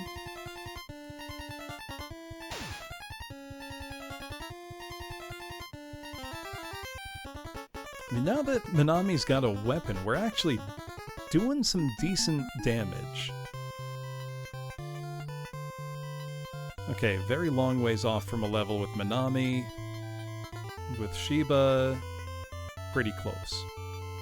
So we'll get Shiba another level, I think. Then we'll explore some more. We're gonna figure something out. The break stat lets us break walls inside dungeons. They are not marked by anything to show you they are breakable, you can just do that. I haven't gotten to yet, I don't think. So I don't quite know how it works, but...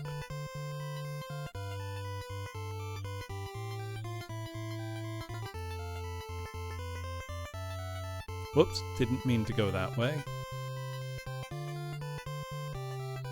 Oh! That put me on the other side. So the game can use doors correctly. It just hasn't.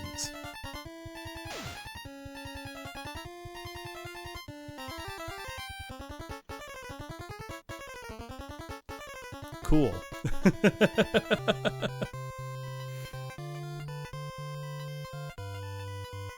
Our tiles are a different color now, though, so who knows what that means.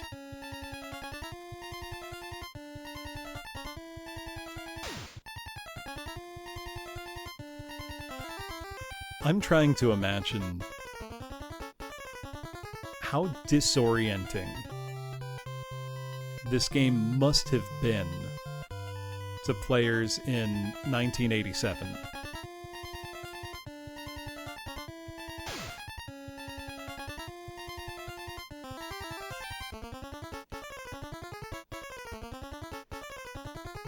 Right, let me check that I'm not actually just taking constant damage from walking. Okay, I'm not. Can I break this? No. Also, I should be checking these trees in case they contain nuts.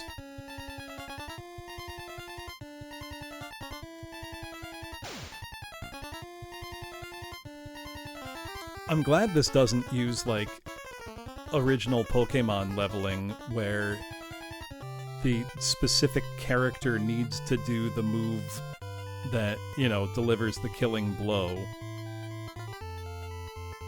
At least I don't think it does. Let me double check. Okay, no, Shiba's gaining experience. Also, you can pause the game with start, but there's no icon that comes up. The only indication you're paused is your character's feet have stopped moving.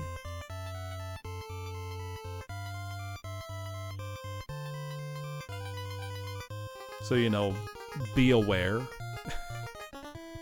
I think part of what happened earlier where things went wrong is I keep hitting start as if it's going to pull up a menu, but it's the A button that pulls up a menu. So I keep pausing by accident, and then the game becomes unresponsive for a bit.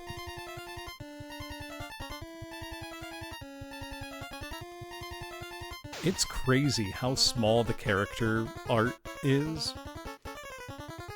Like, I know it's the NES, but both the characters and enemies could be easily double this size with smart tile usage, because it's not like they're sprites, they're just, background tiles. Because they're not animating. So there's so much they could do to make beautiful art. Oh, speaking of beautiful NES games, right, there's also no Battlefield. There's a game that I backed on Kickstarter a while ago that is still in development. It's probably not going to come out for another year or two, called Forever Dawn for NES. The developers have designed their own mapper chip to deliver some really unbelievable results and visuals. It's going to be an RPG, and it looks utterly mind-boggling. Speed 34, proficiency 26. 1820. Minami sucks. Minami has no good points. Look up some footage, Volpez. Nearly PlayStation 1, I would say. Look up the trailer. Forever Dawn.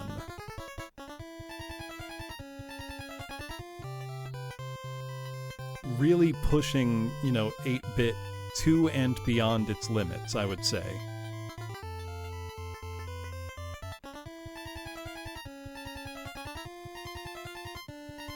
Which is something I personally love. I love people making new games for old consoles. Especially ones that ambitious.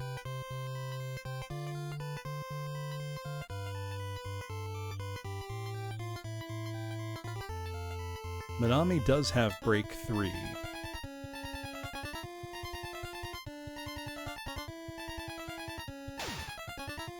Former Dawn, that's it. I think I just had the name wrong.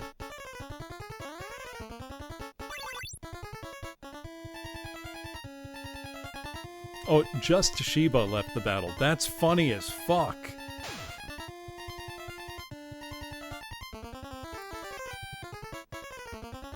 So just as you're watching that footage, keep in mind that that's on the same console as this.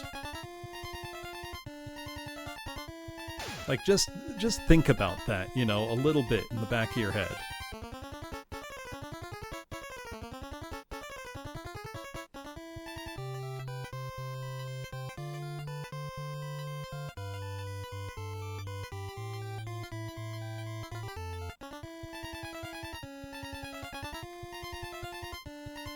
You know what game I would like Square Enix to announce even more than Dragon Quest XII? Well, Dragon Quest XII has been announced, but you know what I mean. We haven't seen anything of it. More than that, if they announce Dragon Quest Builders 3, I'm all in. Especially if it does like the other two, where it takes inspiration from, like how Builders 2 is kind of a reinterpretation of Dragon Quest II's plot and setting. If 3 did the same thing, it would be the best game anybody's ever made. I would also like that, Petty.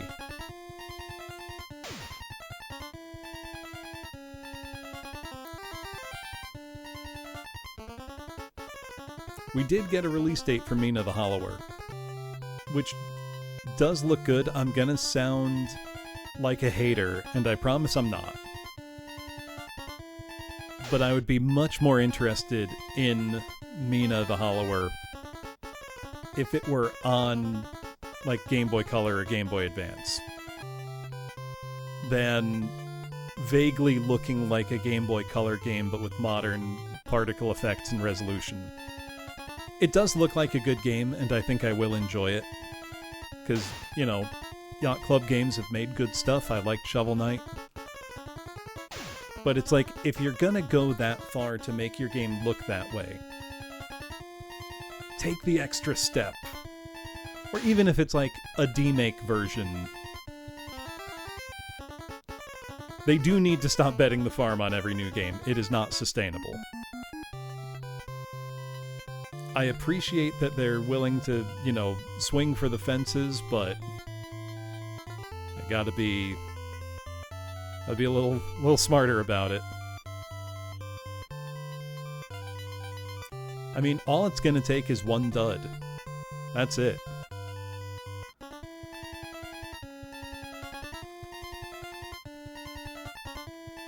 The Shovel Knight money will dry up.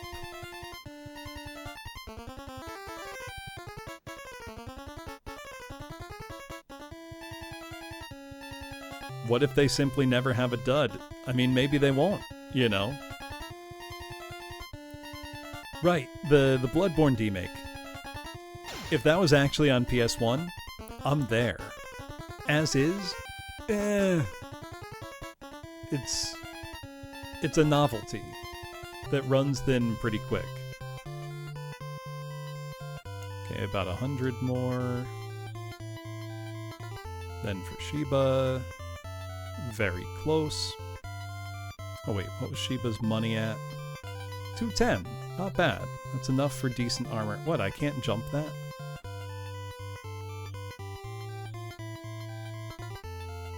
Personally, I've been very, very impressed by the GTA 3 port to Dreamcast.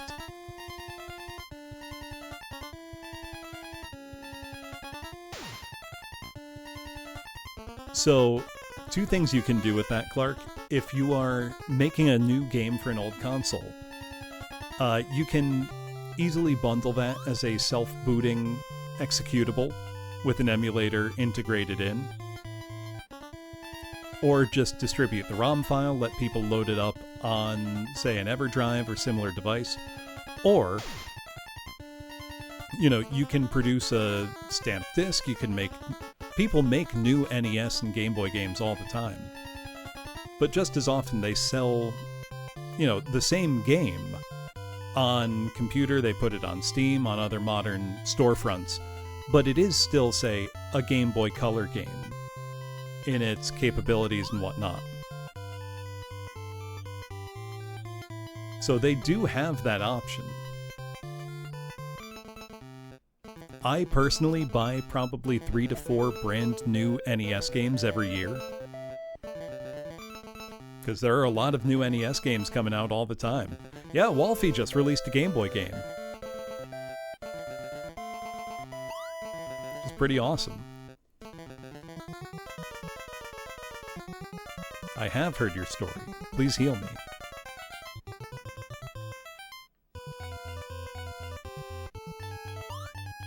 But I think the real thing for me is I'm much more interested in new games that target old hardware than games that just use that as visual style inspiration. Because I feel like games that are developed with hard limitations in mind end up being more interesting both to play and to look at than ones where they can bank on being able to do anything, if that makes sense. Yeah, that's another great reason not to support limited run games, Woosel among many, is that some of their repros are so poorly made that they pose a hardware risk. Which includes things like not beveling the edges of the edge connector in the cartridge, which can prematurely wear out the cartridge slot on your system. And that's such a simple thing to correct for. Also, dare I say, we're strong now for the starting area. Yeah, LRG have a lot of just shitty business practices in general, besides taking forever to fulfill their orders. I mean, 2+ years, sometimes. And also, the quality of their product is low. I mean, and this is the example I'm always going to harp on. When they made reprints of a bunch of 3DO games, like D, the discs that they included were not proper stamped discs. They were burned CDRs. And there is a difference in how well a console can read those. The 3DO in particular, even ones that are working very, very well, tend to have trouble with certain CDRs. And you can get a proper pressed disc, no problem. They've done it for their soundtracks. You know, no issues. And in a better example, I just got a modern re-release, reprint of Lucien's Quest for the 3DO for its 30th anniversary in a very premium package that came with lots of goodies, proper long box, manual, etc. And 50% of the proceeds also went to charities, which was great. When am I streaming that? June. That'll be a single sitting for sure.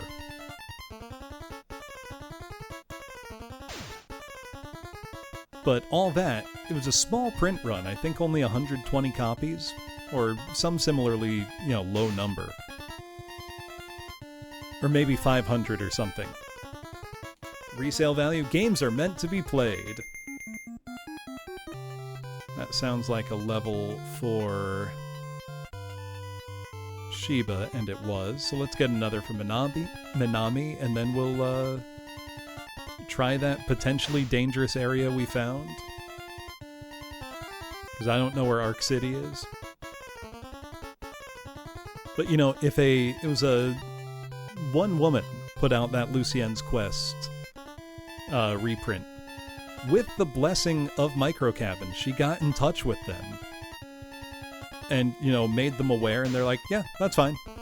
They didn't tell her to stop. They were happy that people still cared about their game.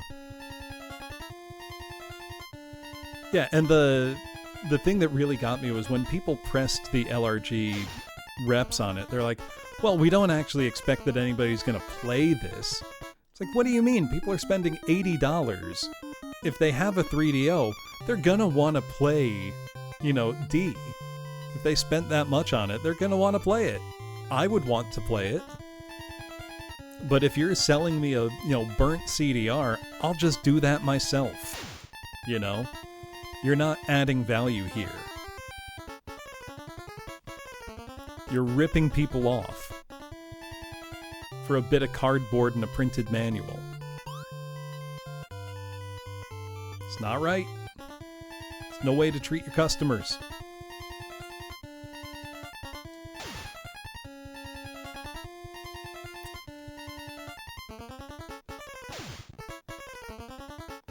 Right, if I, am going out of my way to buy a reprint of an old game, I'm gonna want to be able to play it. I don't want it to just sit on the shelf.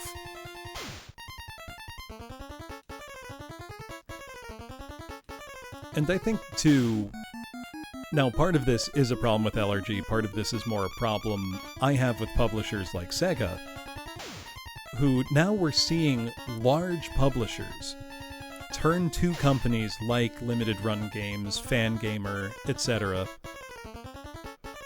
to do physical releases for, smaller runs of games. Sega absolutely can do that themselves. And it's why I'm so disappointed that Yuzo Koshiro's new game, Earthian, LRG are handling the physical release of that, because I don't trust them to produce a good Genesis cartridge. I just don't.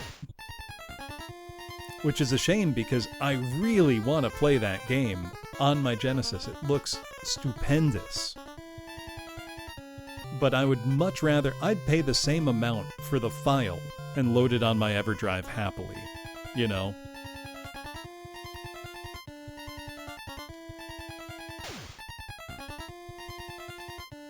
Just not good business practice. That, and they, buy up stock themselves to create artificial scarcity. and then, resell it at exorbitant prices at their one brick and mortar store and online. Just lots of scummy business practices in general. Let's see, how much gold? 514, I can afford the good armor.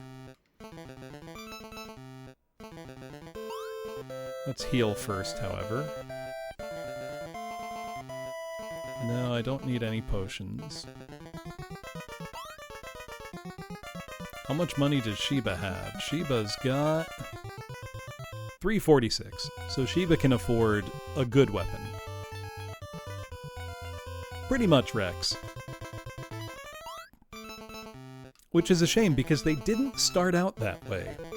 They started out, producing small-run copies of indie games with a physical release that otherwise wouldn't get them. Specifically on PS4 and then later Switch, which was a good idea. And they didn't take, months or years to fulfill their orders at that time. They were actually, punctual. But they've expanded so much as to be, almost useless now. It's definitely a case of things went downhill over time. Not just, all at once. Hold on, I just took a picture of my password there. Just in case. Yeah, I'm not surprised about that. As much as I want to play the new Doom SNES port, I'll just wait. I'll buy it secondhand from somebody. I don't know if Darples is in chat. If he is, I'll buy his extra copy. Because he worked on it. Protective gear. Let's get... Actually, for Minami, let's get the better protective gear. It is an excusable woozle, but people just keep buying from them. Let's get the Devastator looking sharp. Thank you. Let's get a weapon first. Not just gamers have bad memory. Half of them don't care when they get ripped off. It's made for you.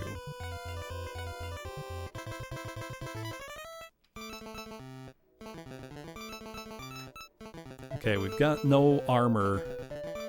46 gold. Let's get some armor now. I need 200 for the better armor from the starting area. But honestly, I might not even need it. Let's see, what's Sheba's attack like now? 7. Okay, they're both pretty strong now.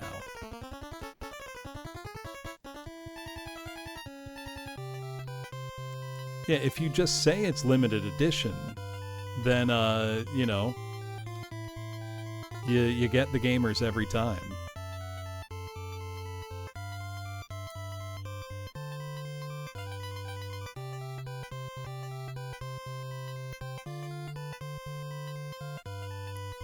Can I jump all the way to these islands? No. SNK now is largely a PR project by the Saudis, who bought up, I think, majority ownership at this point.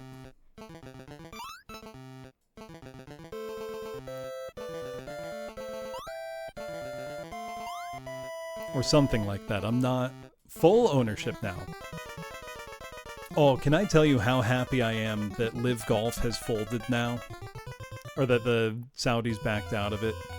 It's what an embarrassment to professional golf. It's dangerous to go past here without a party of 4. No one who's gone in has returned.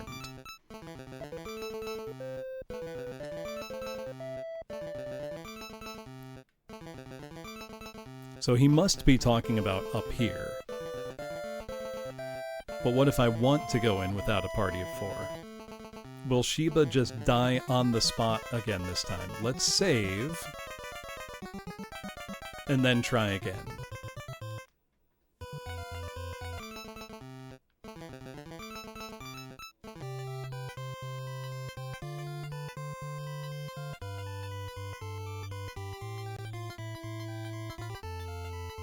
Okay, so he's at his full 770 health.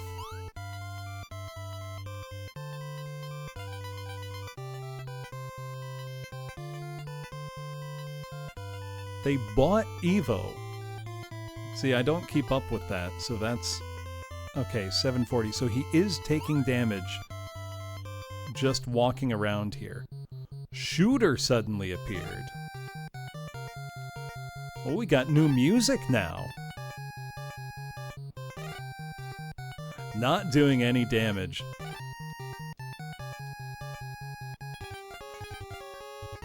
Well... It's quite a lot of damage you're doing to me there.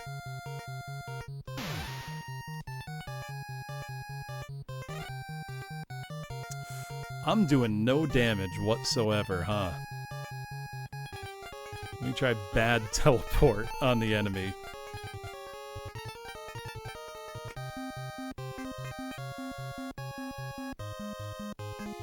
Dare I say, the music here is kinda good.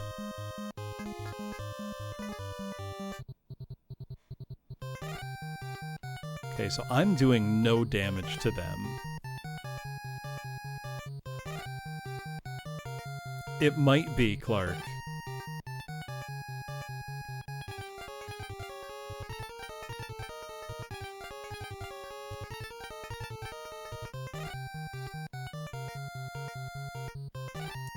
Okay, here's what I can do.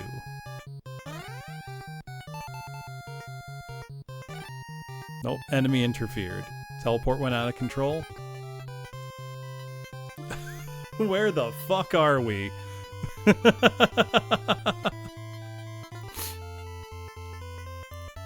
Teleport indeed went out of control.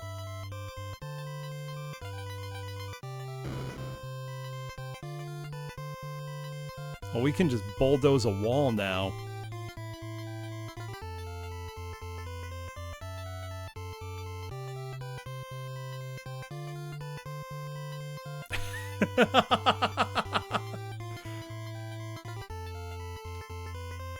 It's okay. Don't panic.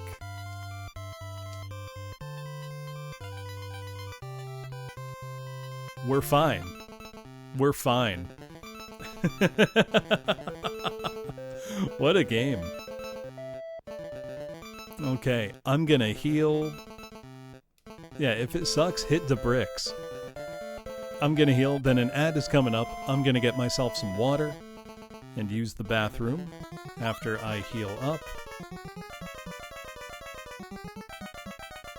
And then we try to figure out where to go. This could be what the guide, or not the guide, but the readme meant by don't buy a weapon. But maybe that just means we got a level grind, I don't know. It could be either way. We survived. So, you know, it wasn't for nothing. And we got to see the break spell in use. Let me capture this passcode. Alright, I will be back in a few. I'm gonna stretch out a bit, get myself some water, and use the bathroom. I will be right back.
All right.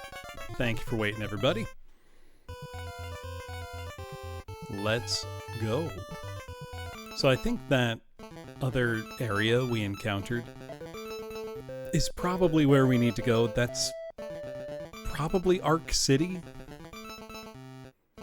That would be my guess. Let's see, how much...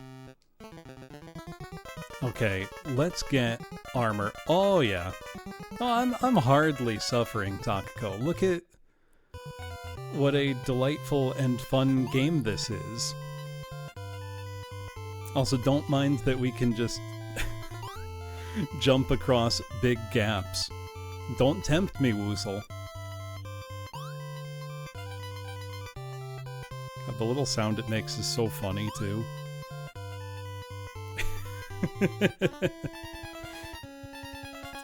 No, I mean, both of our characters right now are strong enough that we're one-shotting all of the normal enemies we're finding. So I think really we just gotta get some money, and then we'll be all set.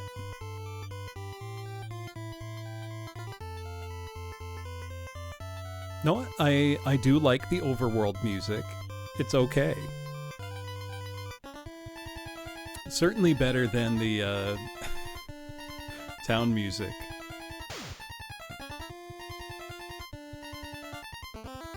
Yeah, the town music that was accidentally used on the overworld, and the overworld music that is accidentally used in the town.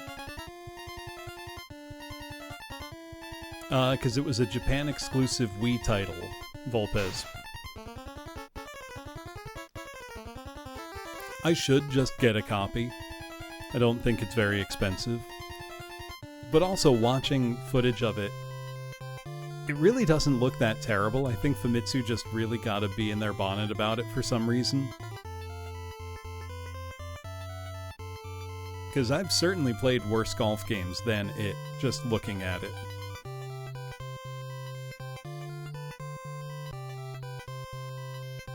Pro Golfer Saru.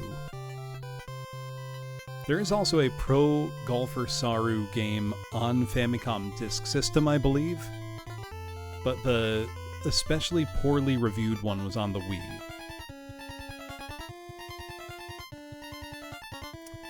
I don't think Mecha Robot is the worst, but it's the one I like the least.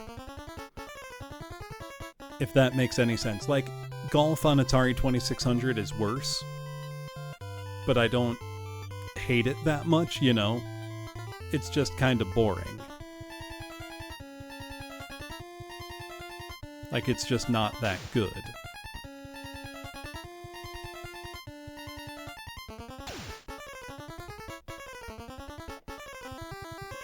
Oh, I do have another golf game on the way for Super Famicom, which is Ayaka Okamoto to match play golf or something. It's one of the only golf games I know of where the licensed golf pro was a woman. It's one of the only female-fronted golf games I can think of, using a real pro, which is kind of neat. Just not all that common, you know?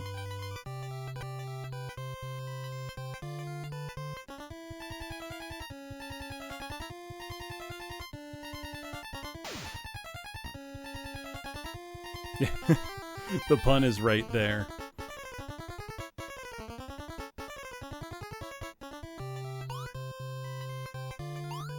Now, I will admit I'm somewhat curious about the overhaul project for this game,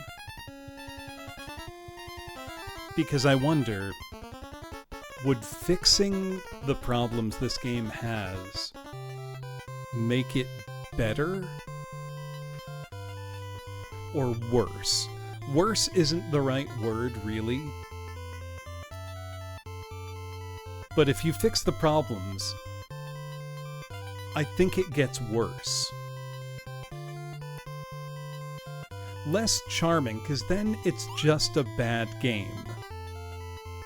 Instead of interesting. You know? And I think there's something to be said for being interesting. Like that being a jump we can do.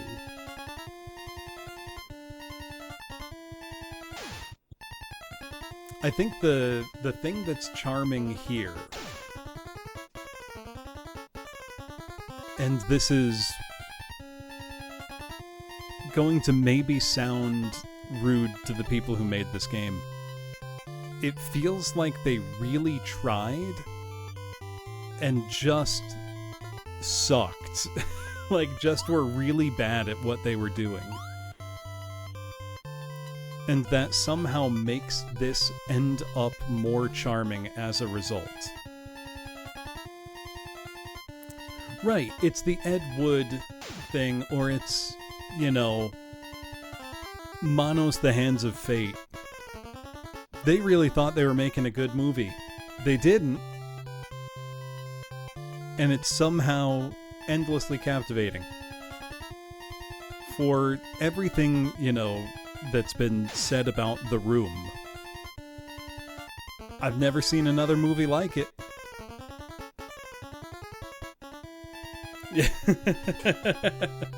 I said Manos the Hands of Fate and your ears perked up. No, it's I'm sure you'll agree, Takako, bad movies are interesting when you can tell there was real effort behind them. It's why deliberate so bad it's good never works. It's why the Sharknadoes of the world, you know, they're boring instead of, you know, fascinating. Right, it's sincere. No, I wouldn't say that, Rex. They are bad. But they tried. The effort matters. This, to me, doesn't feel like something the Famicom actually had a lot of, which were pretty cynical, quickly made games to make a quick buck to capitalize on the popularity of the platform. The fact that this is also a kind of remake or reinterpreting of a game that had already come out 2 years earlier makes me think the people making it had real ideas and just were really bad at making a video game. And there's something fascinating about that. And then finding out that it was probably like 5 people that made this, you know? They had something to say. And their canvas on which they tried to paint this message was a Famicom RPG. And boy did they fail. And it's great. It's fun because of that.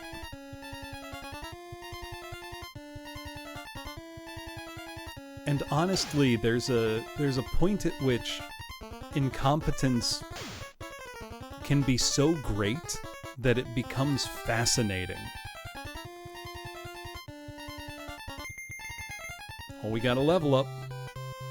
No, game's still bad, Woozle, but game interesting is what I would say. You know?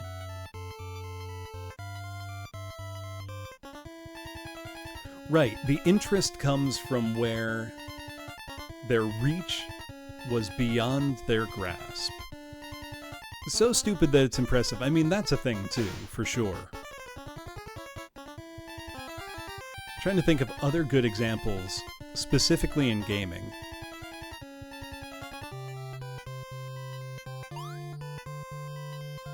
I mean this, like, our being able to just jump across parts of the map. Deadly Towers, great example. You can never make me hate Deadly Towers. Athena, great example with Athena. I don't know what they were on, but they were clearly... They were going for something. Not that I think it's bad, but a great example of maybe ambition outstripping technical ability. Dr. Hauser on 3DO. Riverhill Soft were swinging for the fences, making a type of game that essentially didn't exist before. And doing quite a good job of it. Just, you know, who cares if it runs at 4 frames per second most of the time? It still works. I gotta learn the speedrun for that. That I think would be actually quite fun. And I have checked, my retail copy in Japanese runs way better. Well yeah, Overblood Cafro is essentially... Dr. Hauser is basically Overblood Zero. The same thing with multiple camera angles. Oh, is my bitrate dropping, Woozle?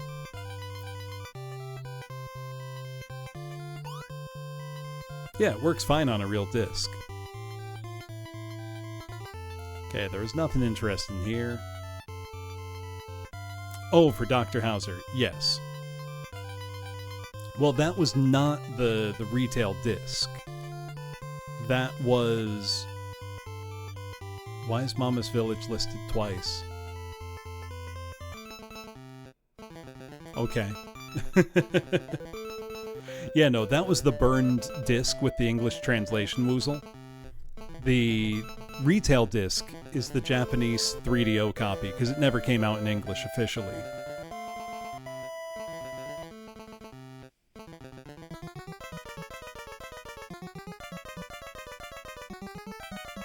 And I have since tested the Japanese copy, and it runs great. Give me a Devastator, please. Alright, we're kitted out. We've both got armor now.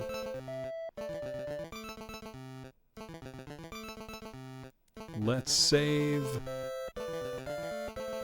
Capture this.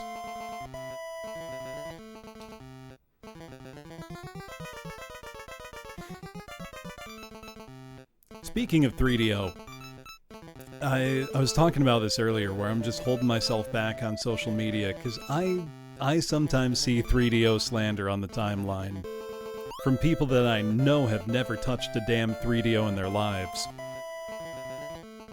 It's like, come on, man. At least be curious enough to look up things about the system you're gonna confidently spout off about.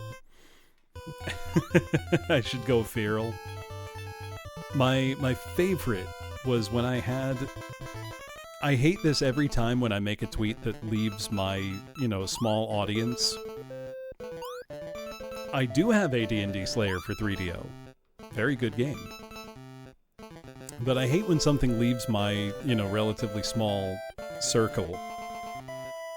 Septentrian content creators. I gotta check, Takako, where my comment on his video... Because this guy made a big point of not understanding the controls of the game and said, oh, and I couldn't find the manual online anywhere. I found it in literally 2 minutes. 2 minutes!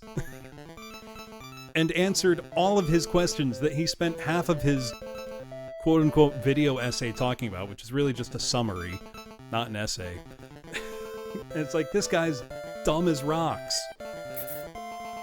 He didn't even try.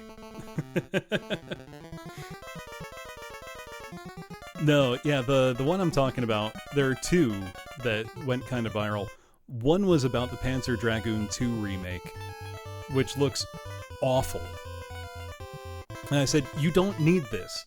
Just play the original. If you want to play it, just play it. It's easier than ever to emulate Saturn.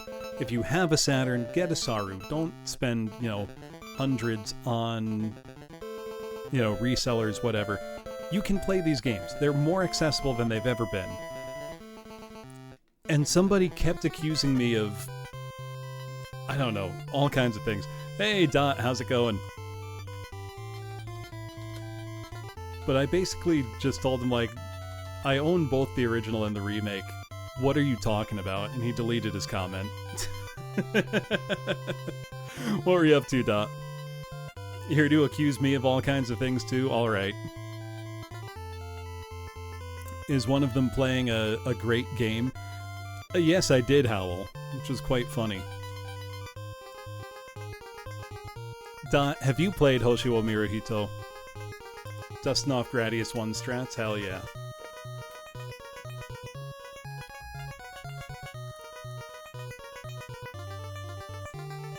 This is, yeah, the very same American Pineapple, where I'm like, I could go take a picture of my disc right now. This game is indeed epic. It's, incredibly funny.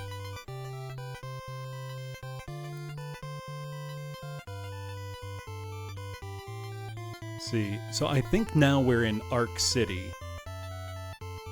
Oh yeah, Dot, do you want to see some really, really funny things about this game? Oh wait, I'm using the wrong character. So,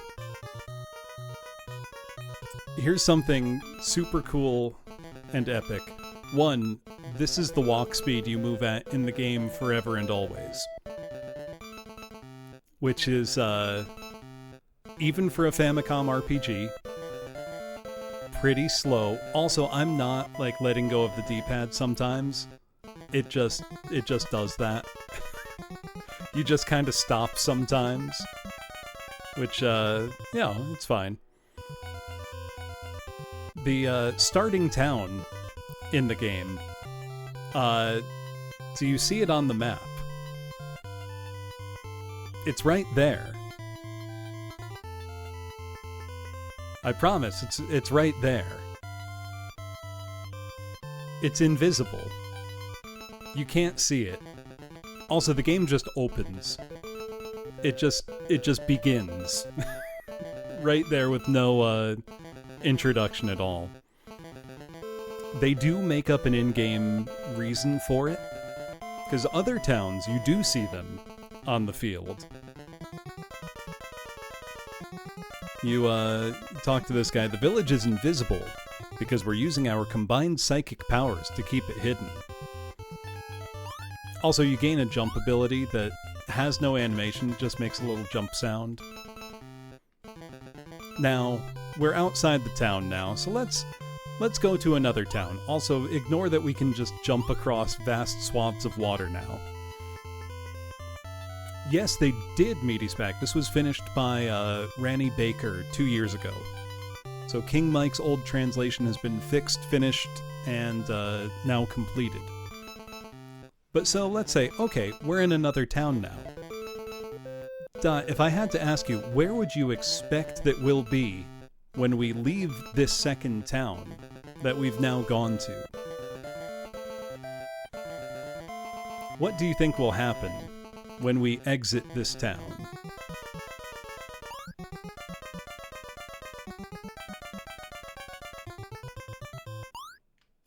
That's a good guess, because we're right back outside the first town again. That anytime you leave a town or dungeon, this is where you end up. Does the game have a lore reason for this? No. That just happens. Every single place is like that. I'd give you credit for that.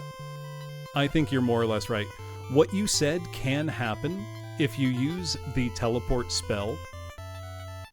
You can just end up in a random place in the world. Now here's our battle graphics. They're very cool and epic. But if you look at our HP, you know, it says 129 under our character there. How many hit points do you think Minami there has? If you had to guess.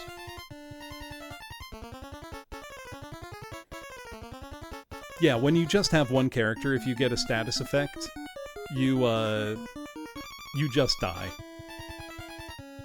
You're right. It's between 1290 and 1550. We actually have 1550 right now as a max.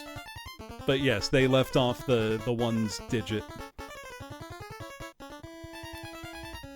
Why? I don't know.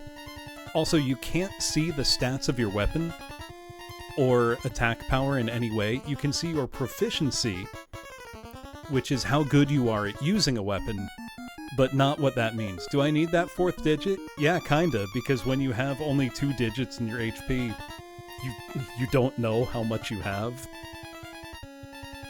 Oh yeah, your second party member, different money slot, but you can't share money between them. There are no animations in battle. But when you get 5 gold, they don't split it, they just each get 5 gold.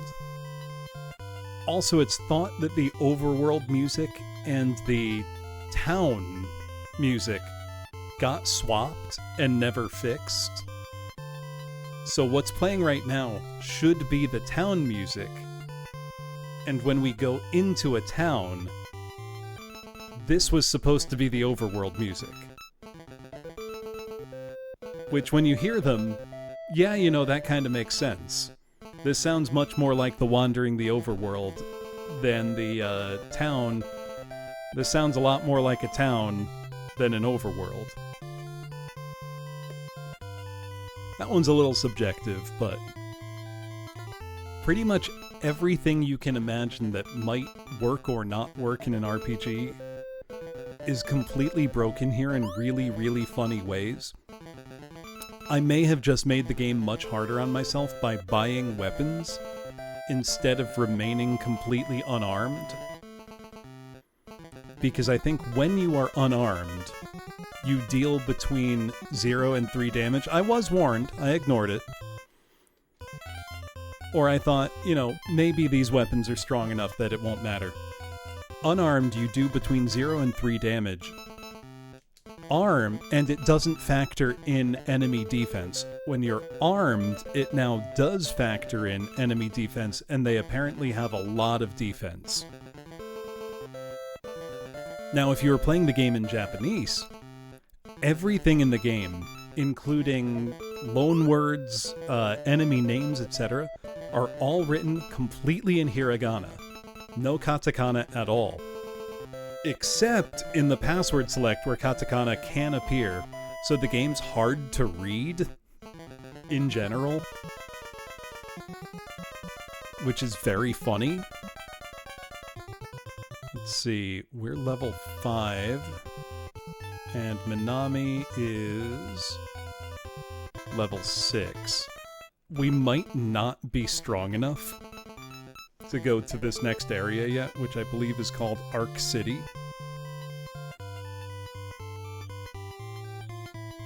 Because I think we are just taking damage when we are wandering around in here.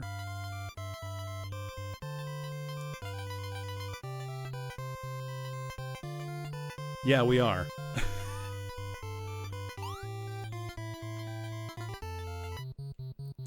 Stalker suddenly appeared.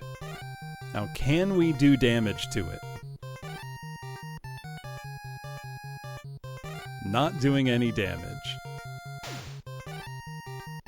Not doing any damage. Okay, I think we might not be strong enough to hurt this guy, but our gear is good enough that we don't take that much damage either.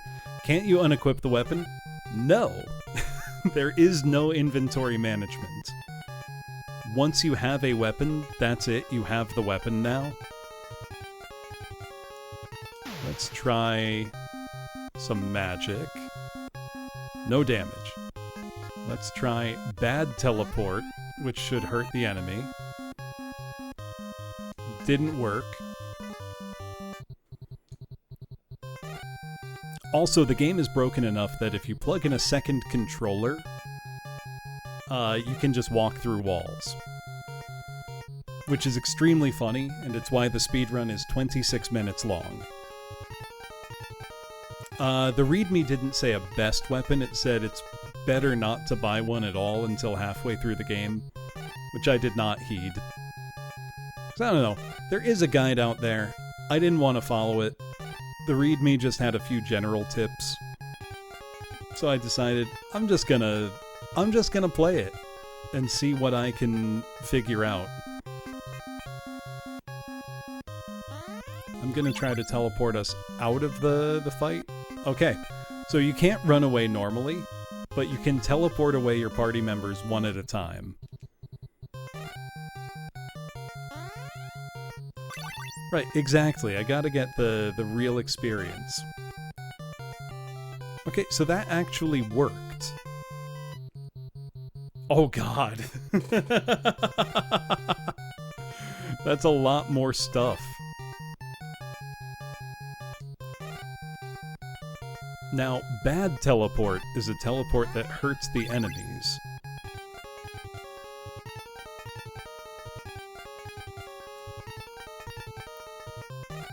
So I think what I'm gonna need to do is just do some level grinding in the part of the game we can fight stuff at.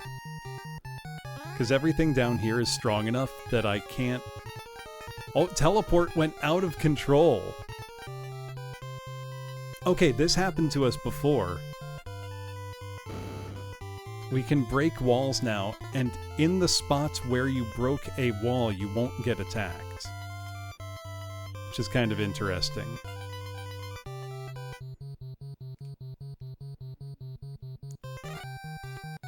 I do kind of want to see if I can hurt it. 1 in 8 is like a really high chance. Okay, still no damage at all.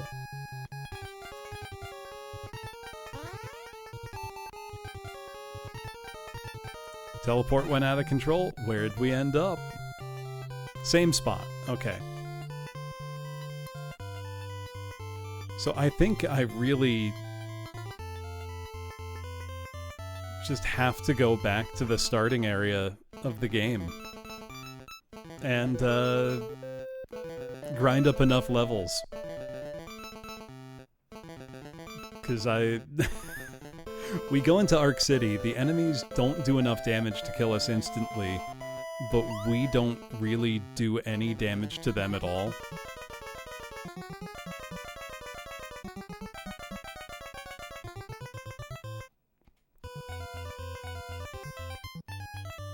How goes the supposed worst RPG of the console? It definitely is that, G-Man. Even other RPGs on NES and Famicom that I don't think are very good are definitely better than this. Even thinking of one that, like, really frustrated me. This one's more of an adventure game than an RPG, but like Faria, A Realm of Mystery and Danger, is a game that I really wanted to like, and I still kind of do, because it's got a lot of charm to it, but it's downright unfun to play for a lot of it. And even that, I think, is way better than this.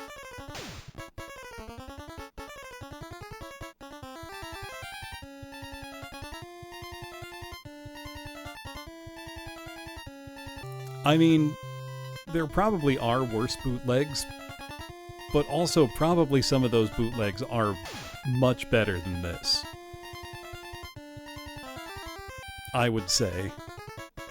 I do have a really great bootleg Famicom cart that's got Ys 1, 2, and 3 for Famicom, and also the translated versions, which were all official releases. Ys 1 Famicom is very strange. Ys 2 Famicom is pretty normal. Ys 3 Famicom is very impressive. But it also has Ys 6, Ark of Napishtim, now reinterpreted as a turn-based RPG with Final Fantasy I sprites. But still the same story. You've got Ys Othin Felgana Famicom, which is still... Ys 3 is on the same cartridge, but this is a demake of Oath turned into a turn-based RPG. And you've also got Ys Origins, I think the Unica story, Unica Tova, again as a turn-based RPG. Extremely funny, and those are probably still better than this. Those are all in Chinese, so if you can't read Mandarin, you're not gonna get a lot out of them. but they are the same game. Ys 3 did have an official Famicom release, and then an Othen Felgana bootleg a decade later. Or 15 years later, or however long. Which is very funny.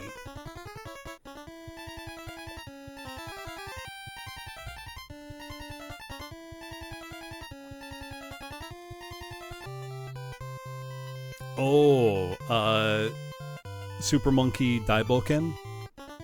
Is that the one you're talking about? This is, I would say, marginally more functional than Super Monkey Daiboken, but that's much funnier. I do have Super Monkey Daiboken as well.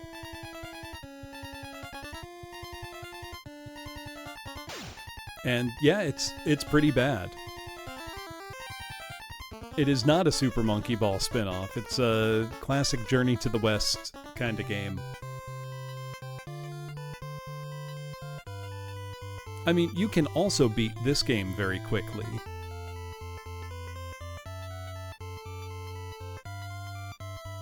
I'm gonna have to watch the speedrun, because the idea of beating this in a half hour is incredibly funny to me.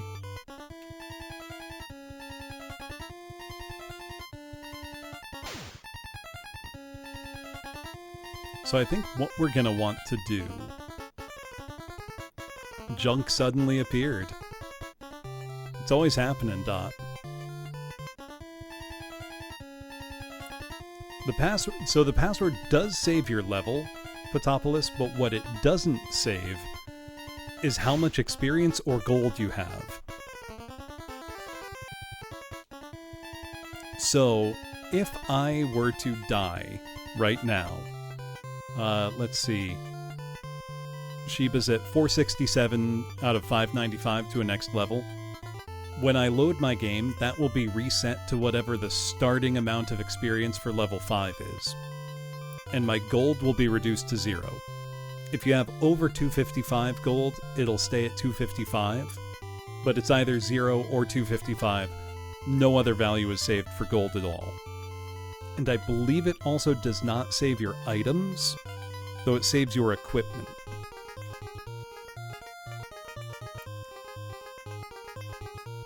What I'm thinking is, let's get Minami to level 7, and then see if Minami can do damage to the enemies in Arc City. Because I know our third party member is down in Arc City. Also, those salamanders were the bane of the early game to me, because if they used the one status effect attack they had, you're just stuck saying you feel seriously ill, and you just can't act. And depending on how much health or armor you have, it will take them a very, very long time to kill you. Which is very funny, to be fair.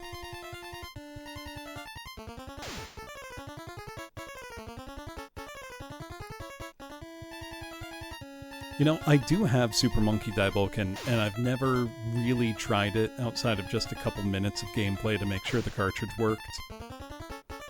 So I am a little intimidated by its reputation.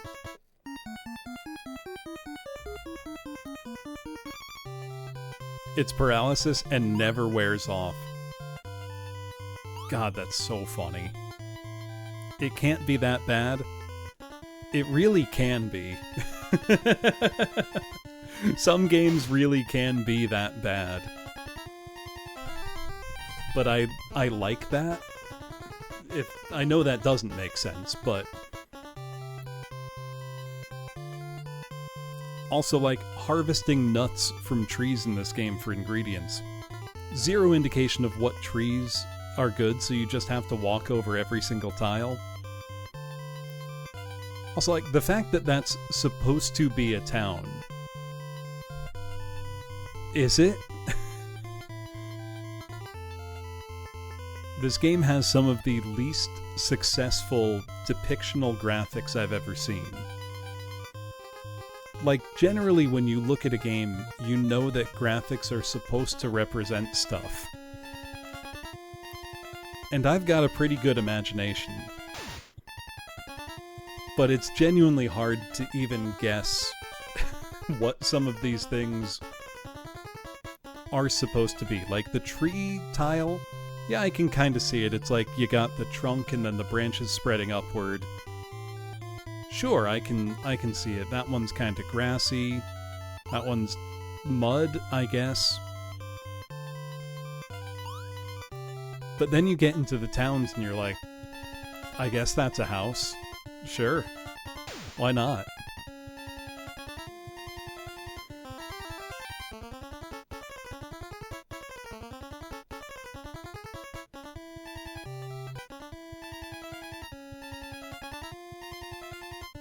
I'm trying to think, though, of other, not just 8-bit, but specifically NES or Famicom RPGs I've played.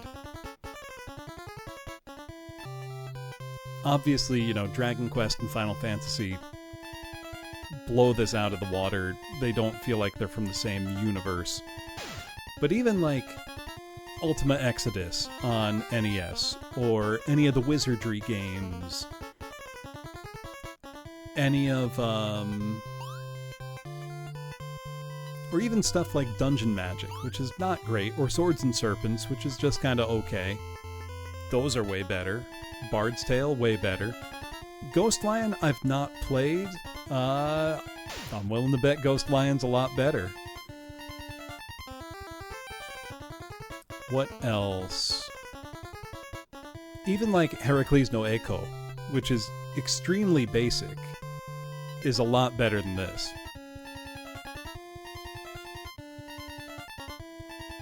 Princess Tomato, I mean, that's an adventure game. Princess Tomato's great, though.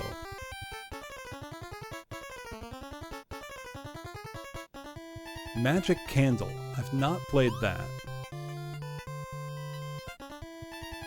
Yeah, but Princess Tomato in the Salad Kingdom is awesome. Very much a classic graphic adventure, point-and-click Sergeant Crispy. Or not point-and-click, but, you know, menu interface. If you haven't played it, really recommend it.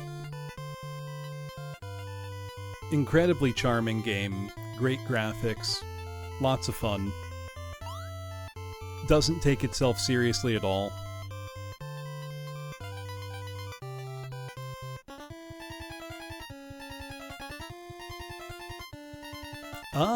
I think that came out a year after Phantasy Star Dispatch, or the same year. Because Phantasy Star was 86, wasn't it?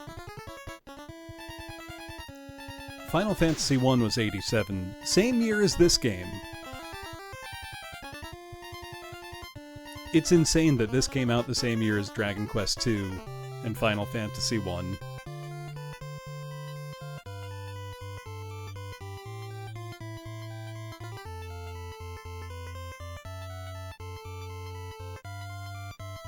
Yeah, Nintendo made a little game called Mother.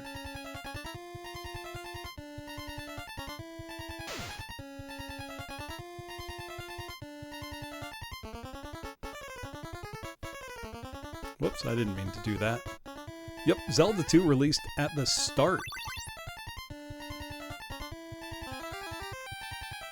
of 87.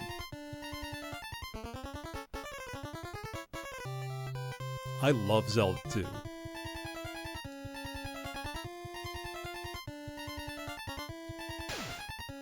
One of my favorite games ever, probably. I think it was Woozle asked earlier, when's the Zelda 2 stream? It's one of those things where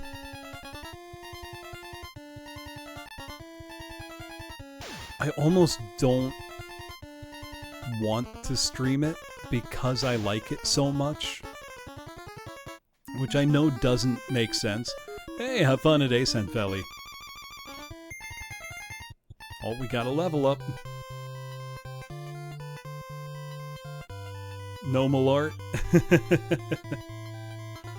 Okay, Minami is now level 7. Let's see, how far off is Sheba?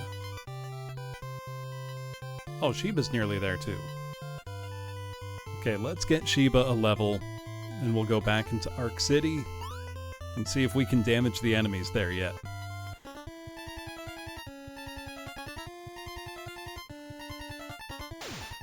Gotta be close.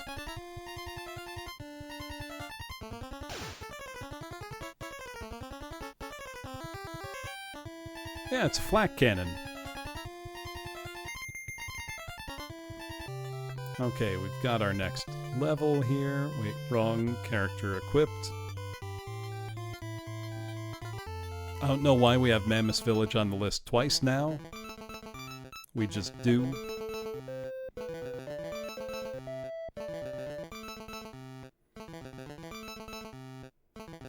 One nice thing now about having jump ability, we don't need to go through doors. just go right through.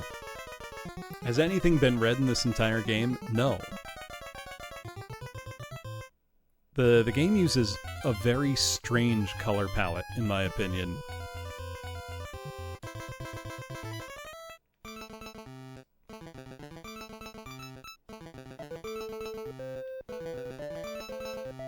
Gotta love these totally easy to read passwords. What's wrong with streaming games I like? I do stream games that I like, but I don't know, something about Zelda 2 in particular. It's a game I got for Christmas as a kid. I just really love it, and I don't know how much I would have to add necessarily if I was streaming it.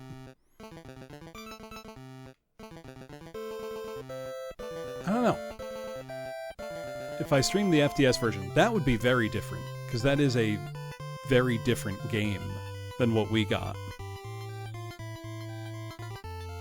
Okay, let's see. Can we damage the enemies here in Arc City now? So we do take damage just by being here. Oh, tons of differences. More than I could reasonably list quickly. Sunflawn and Stalker. Let's see. Can we damage them? Not doing any damage. Sheba attacked. Not doing any damage. That's not great. They're not doing a ton of damage to us, but... no damage. Not great. Let's try Bad Air. Sunflawn's air warped, but it was fine. Oh no, I got chills all over. We're dying. I have played Sweet Home Philly. We're severely ill.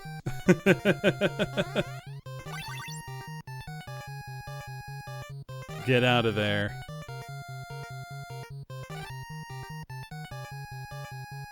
We're in such a strange place where they do very little damage to us.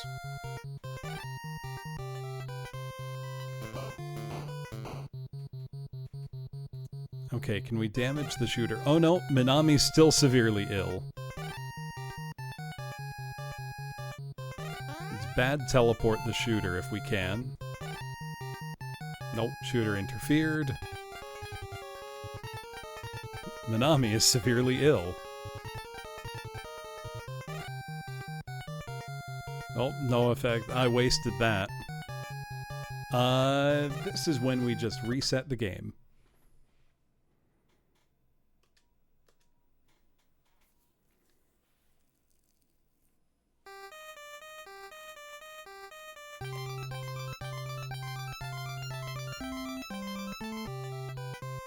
And I think we gotta just get another level or two before we can really meaningfully progress. Which, you know, that's fine.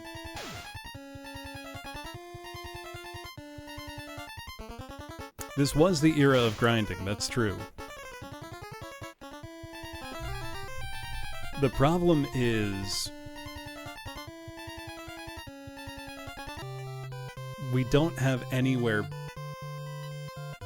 better to grind than where we are right now.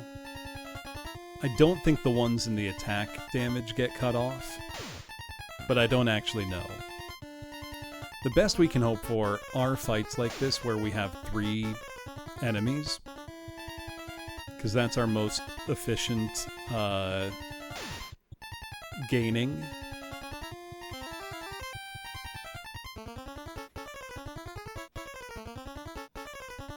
Now, I suppose I could try buying other weapons and see if they're any better than what I've got equipped. But I would kind of doubt that they would be. So I think really we just gotta grind up another level or 2.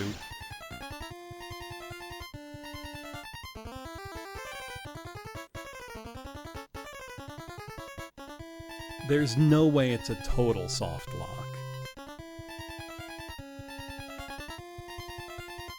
Well, that's a good question. What genre suffers the most when it's bad? I might say racing games. Because in something like a bad RPG, depending on the way it's bad, it could still end up being very entertaining. Albeit for, not great reasons always.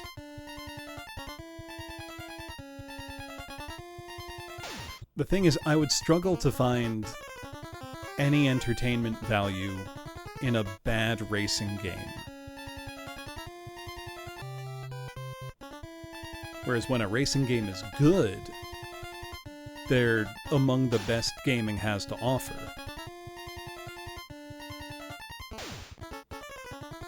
I haven't played Super Nintendo Speed Racer. It looks like a not very good mix of driving and action stages. Where, like, David Cage's games are embarrassing, I think. But you can get a lot of entertainment value out of them for that reason. Even just all the, like, press X to Jason memes almost justify the existence to begin with.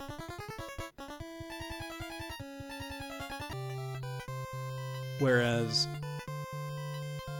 I'm trying to think of, like,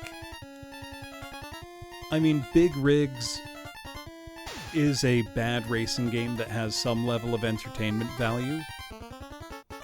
But honestly, if you've ever played it, you really get nothing about it.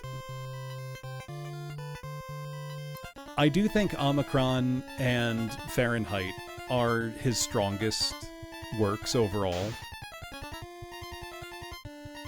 Probably because he didn't have carte blanche to do whatever he wanted.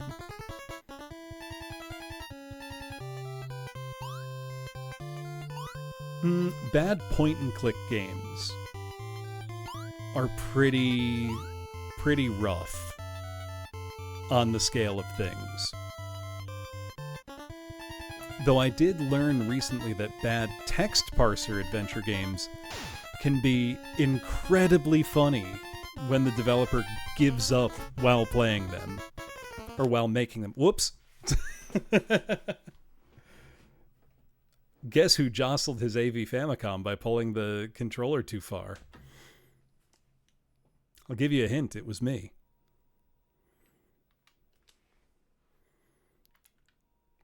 It's fine.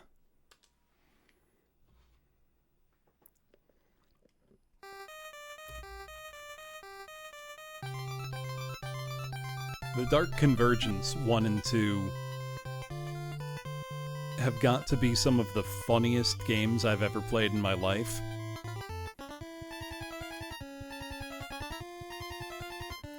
The best part of Omicron are the, like, in-game David Bowie's band music videos that they do in-engine. By far the best part of the game. Also, I love that was during the era where Bowie was like, no, no, no, no. I'm not David Bowie. I'm a guy in the band Tin Machine. You're here for Tin Machine, not David Bowie. I kind of love that because all anybody would say is, oh yeah, it's that David Bowie game. Nobody said, oh, it's the game featuring the band Tin Machine. No. You're there for Bowie.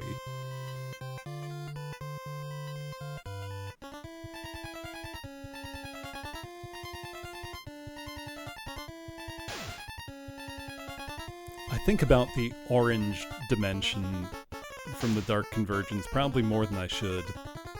But boy, that was funny.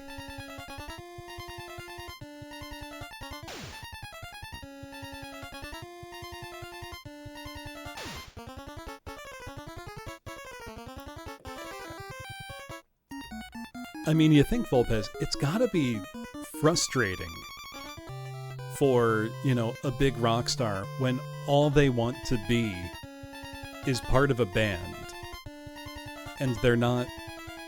Essentially, they're not allowed to be by the public. It was like Wings with Paul McCartney. He wanted to be in a band again, but everybody just kept saying Paul McCartney and Wings. He's like, no, no, no, I'm a member of Wings. You gotta include the other people too. And then people just, you know, didn't. Because he's Paul McCartney.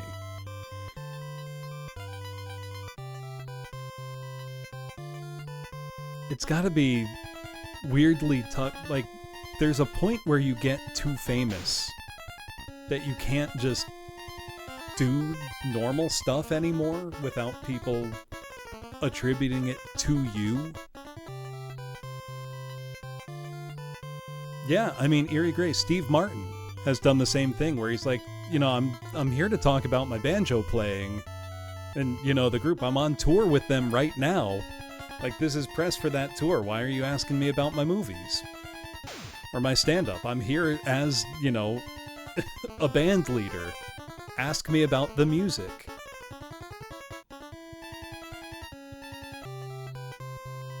Keanu Reeves as well. He's got a band.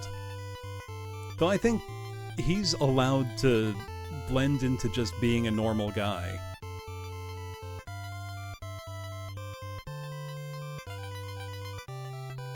Right, you've got to almost go incognito.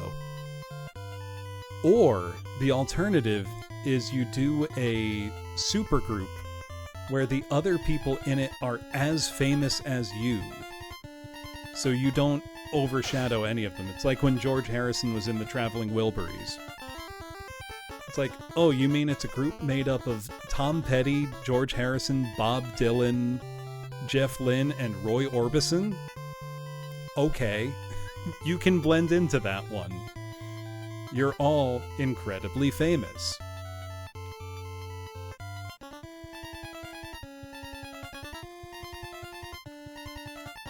Crosby, Stills, and Nash? Yeah, well, when the group is all of your names, you know, kind of works.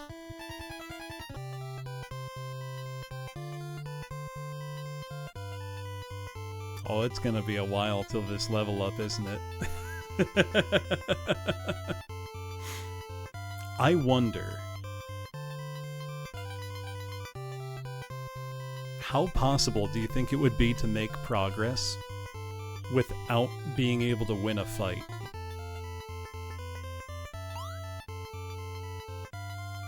Because there's no, like, in-between area where the enemies are a little stronger than what we're dealing with. Do you know what I mean?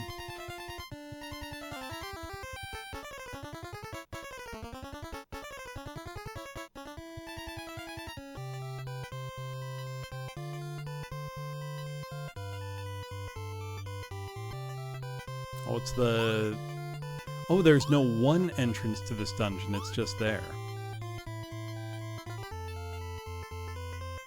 Does the game have mandatory bosses? I don't know that it has any.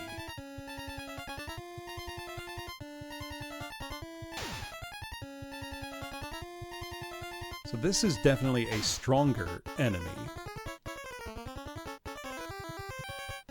It retreated. Come on. At least let me kill you.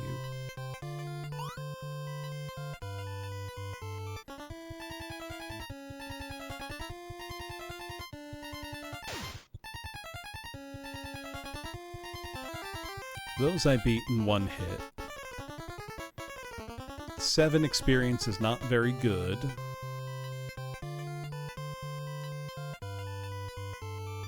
Need a lot more than that.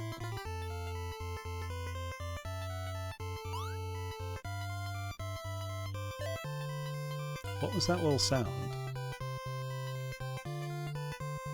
Something just went bloop.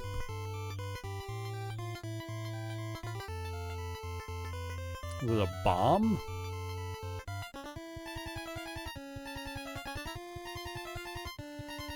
Did I just pick up a bomb?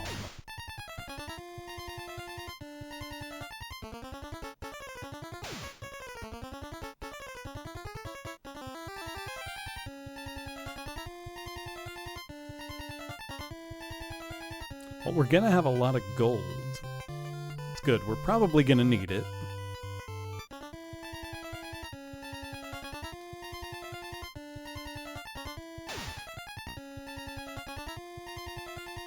I will say, at least the battles are all easy now, you know? I'm no longer fighting for my life.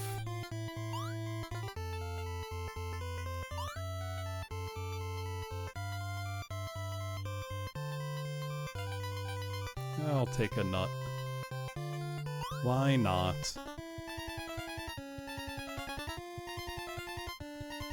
I'd love to be able to consistently get in fights with like 4 grunts at once, because they basically can't hurt me, and that would just speed up XP acquisition.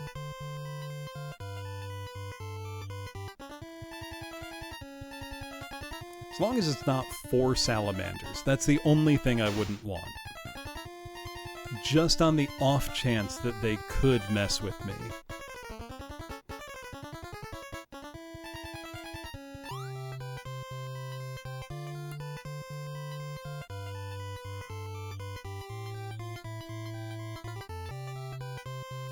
I forgot exiting that dungeon puts you back out in front of the first town. This game rules.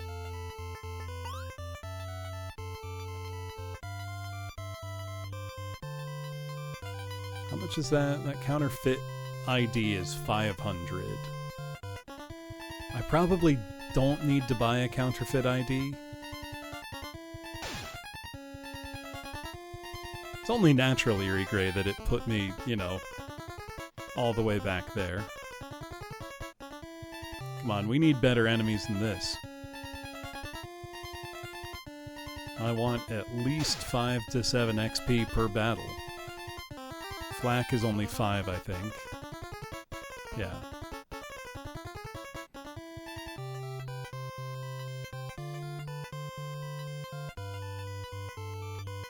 Could we get like a peninsula of power in here, you know? Give me like one good grind spot. It's extremely hard to tell if I'm making progress. When did my love for RPGs begin growing up? Probably Final Fantasy Mystic Quest, Felly.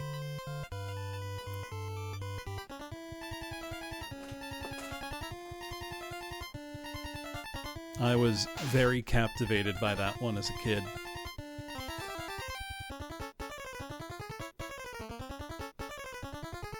Yeah, they did make it for people like me. Small children. It was great. I still think it's a good game. The first I ever played was probably Dragon Warrior, but I didn't really understand it that much, you know. But Mystic Quest I did.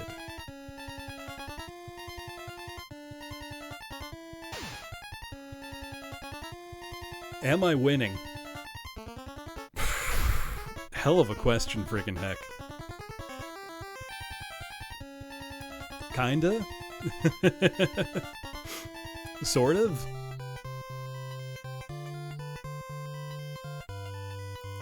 Need almost 200 experience. Does anyone win Stargazers? I feel like we're all winning right now, Howl. Now, I am not committing to, you know, streaming this 24 hours, trying to beat it one sitting. I would like to try to get at least all of my party members, because I know there are 4.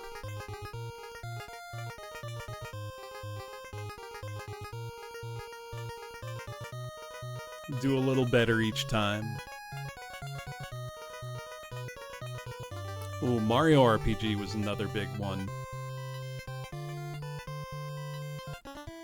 I remember, the day I bought Mario RPG. Bought it from, Funkoland.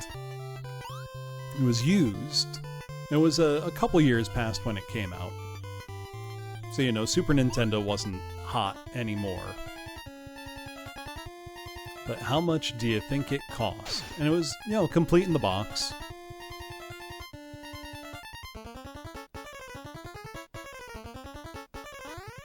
$20.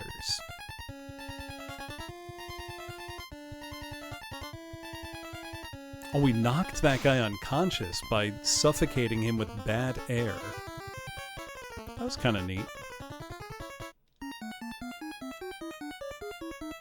I mean, $20 was still a lot of money when you were a kid. I mowed lawns for a couple weeks for that. I used to offer to mow neighbors' lawns for $5. The mighty 20 bucks. You could get a lot with $20. You know, depending on if it was a... Yeah, kids want 50 bucks to mow a lawn. No, I wanted $5 to mow a lawn.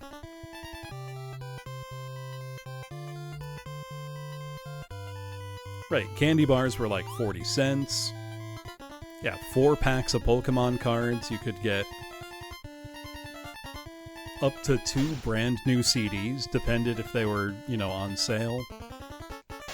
Or a bunch of, you know, cassette tapes for pretty cheap. I used to go to, and this was, I think, a regional chain. And you all know the region I live in anyway. Who else remembers Strawberries? That was where I would buy tapes and CDs and concert tickets later as a youth. I think Strawberries also did do video game consoles for a while. I think they rented them. No, not talking about the fruit. Yeah, who remembers Strawberries? Those don't exist anymore, right? So how you doing, Andy? Think you're just hungry? Go have some strawberries.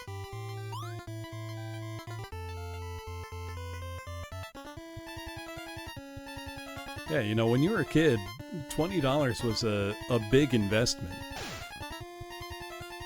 That was not a trivial decision of what to spend 20 bucks on.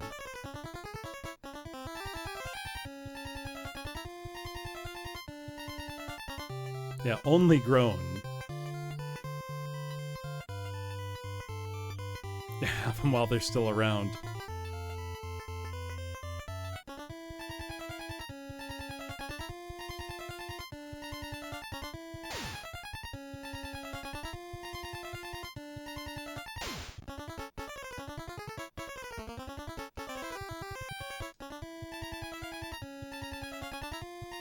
Ooh, okay, 12 experience? Pretty good. How far away are we? Pretty far.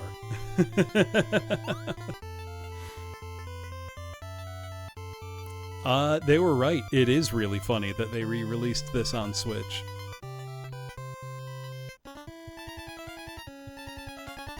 I mean, this is a... Is beloved the right word? I think beloved is the right word.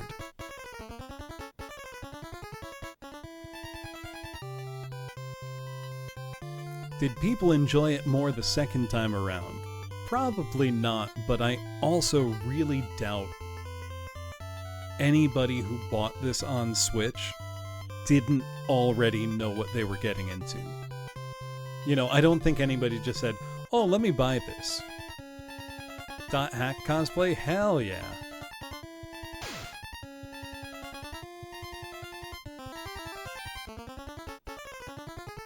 Right, if you're buying this on the Switch eShop, you know what this is. You know, you're not buying this one because you looked and said, oh, this looks interesting. I've never heard of this. The Charge Man Ken of video games. That's a really apt comparison, Bearer of Peas.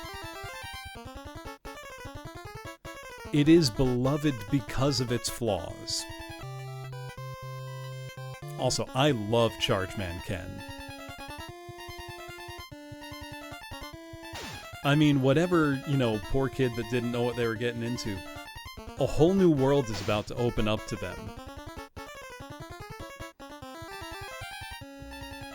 You know, they're gonna have their horizons expanded.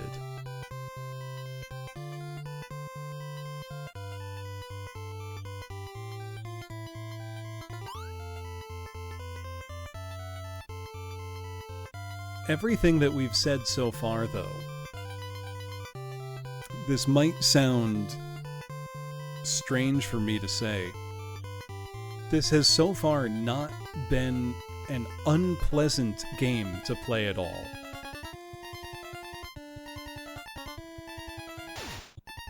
This did actually sell pretty well. But you have to keep in mind, it was 1987 Dispatch, and people were rabid for RPGs on the Famicom. Has it been a legendary kusoge? Absolutely.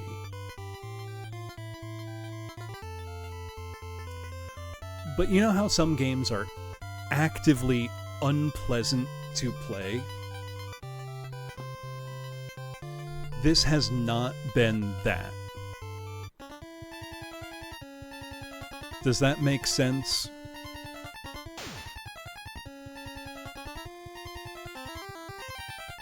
No, this came at the same time as Dragon Quest II.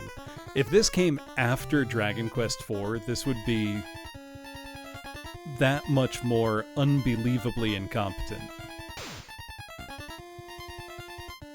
The game that I think deserves the crown for maybe the most unbelievably incompetent RPG, maybe not the most, but Akrotalion, you know, Tecmo Secret of the Stars. That one has no excuse whatsoever for how it turned out. Take the dog pill. Would a guy named Bad really, you know, lead you astray? Oh, I enjoyed that game tremendously, Talking Object.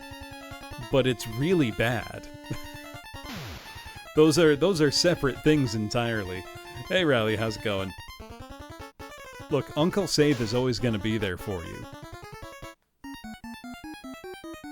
I think the most unbelievable thing about Tecmo Secret of the Stars to me is that it came out in 1995 in the US. New Super Mario Bros. DS was a really big deal when it came out. People forget there hadn't been a new 2D Mario game in about a decade if you count Yoshi's Island. And some people don't count that. They should. It says Super Mario World 2 right on the label, but, you know.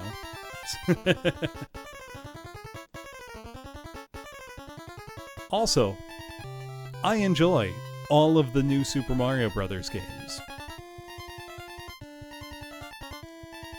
I think 2 is uninspiring.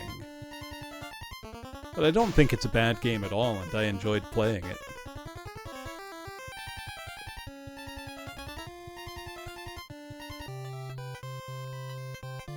Wii, New Super Mario Bros. Wii, I think is fantastic. Same with New Super Mario Bros. U, and especially New Super Luigi U.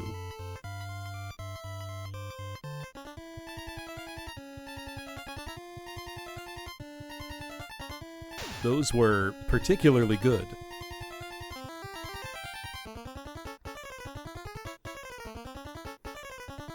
Okay, we're getting close.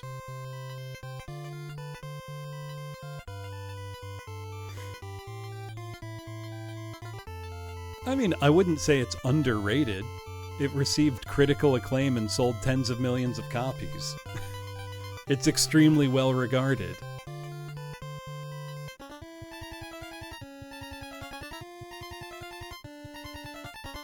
What Mario game is underrated?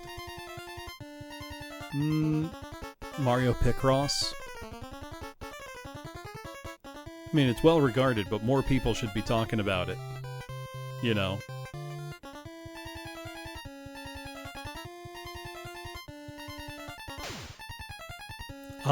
Genuine answer for underrated Mario. Super Mario Advance 4, Mario Bros. 3, particularly the e-reader levels. They are underrated because almost nobody has played them.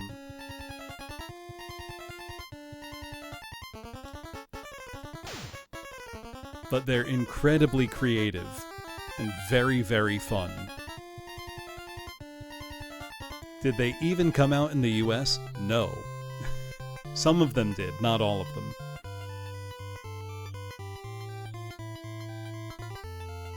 Hence why I would say that is a genuinely underrated Mario.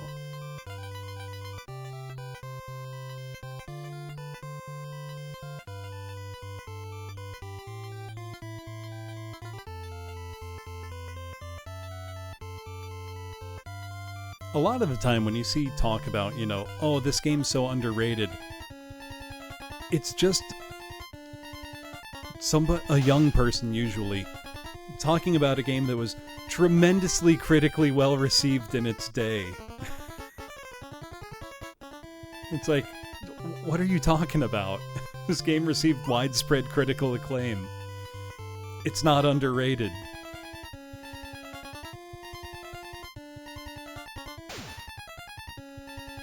Not a Mario game, but a game that I feel like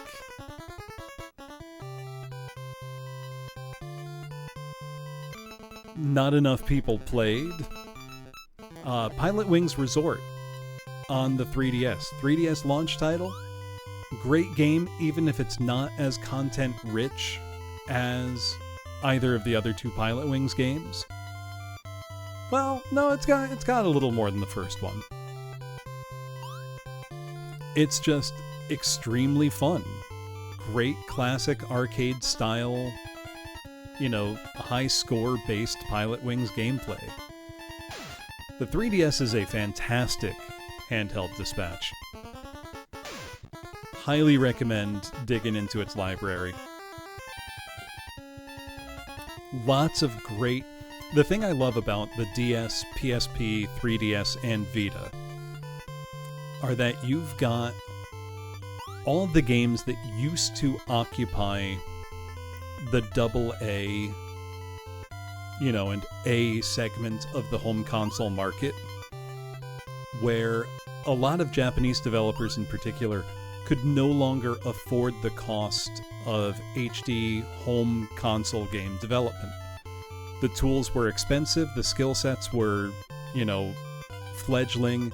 A lot of the development pipelines that they'd been using suddenly were no longer applicable, and there was a huge pressure, you know, that squeezed a lot of those smaller games that could comfortably compete and find a market niche, especially on PS2, squeezed those somewhat out of the, you know, mainstream home console space.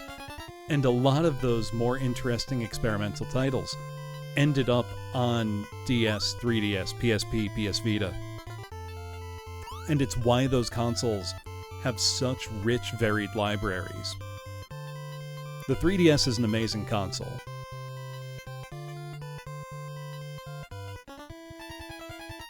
Actually, I had a fun experience. Pushmo! Hell yes! Crimson Shroud. Oh my god. I adored Crimson Shroud. Really, all of those Guild 01 games were wonderful examples of creativity being unleashed. Just do whatever. Come up with something. We'll anthologize them. Alright, I think we got a level for Shiba. We did. Must mean we're not too far behind for Minami. Yeah, almost there.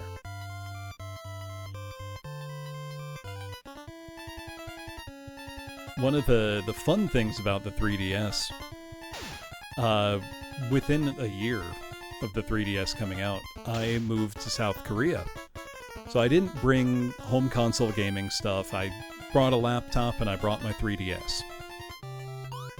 And because the 3DS was region locked, and at the time you really couldn't buy many games in Korea, home console gaming there didn't really become popular until the Switch. It's still a very PC-dominated gaming space. Not that there haven't been consoles, there's a whole interesting history of Korean gaming. Most of it was computer-oriented. What it meant was, when I was living in Korea, I was importing all of my 3DS games from 2012 through 2014 via PlayAsia, importing American games to South Korea, which was pretty fun, just conceptually. And then I bought my PS Vita while I was living there, so my Vita has Korean on its like serial number info plate. Vita's region free, so it didn't matter, but just funny. How's it going, Mimic Jest?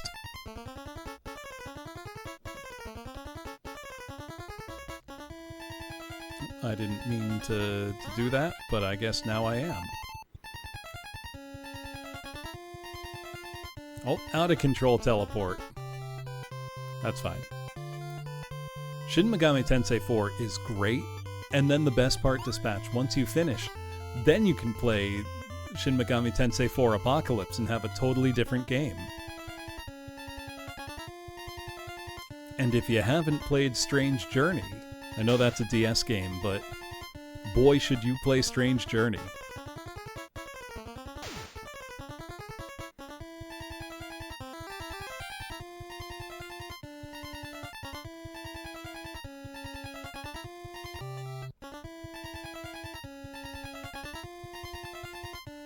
Did Strange Journey get a 3DS version?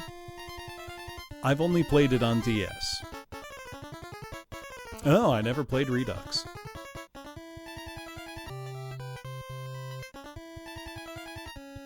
Didn't you hate the 3DS one? Interesting. What are the differences? So I've played the DS game to completion and I love it.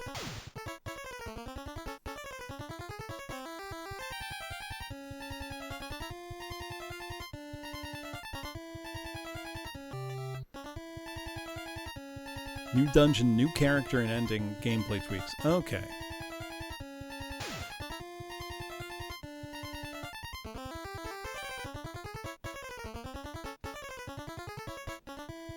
Now, I am planning to buy a Switch 2 before the price hike goes into effect. And I'm looking forward to using it both as a handheld and a home console. Handheld, I'm especially looking forward to being able to force 1080p for Switch 1 games in handheld mode. Because that'll be just nice to have as a feature set. But capable a handheld as I'm sure it's going to prove, I feel like we've really lost something in no longer having the DS dual screen form factor as an option in the gaming space, because there were so many clever uses of it that now whole types of game won't work. Etrian Odyssey is a great example. The integrated drawing a map as you go. That tactile feeling of actually drawing on the screen as you play. I don't think you can recreate that very well on other hardware devices. Sure, you can take out, graph paper and make a map as you play, and I do that regularly. But it's different. It's not the same. Or something like, Hotel Dusk, where you changed the orientation you held the system. It's just not the same. I feel like we've lost something in moving away from stranger options. Right, a puzzle where you literally have to close the DS, to make an imprint from one screen to the other. That kind of stuff is really cool. You sometimes hear people use the word gimmick pejoratively, and I think that's really unfair because, yeah, a good gimmick is cool. I like something to have a hook, to set it apart.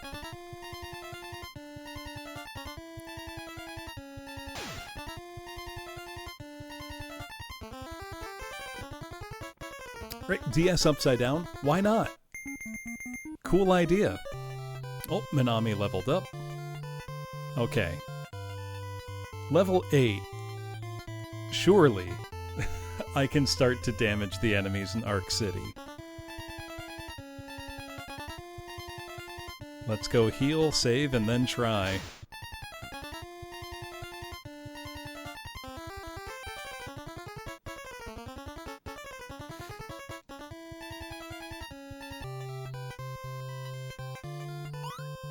Book mode for action games, too. There was that one Ninja Gaiden game on the DS. That's super fun.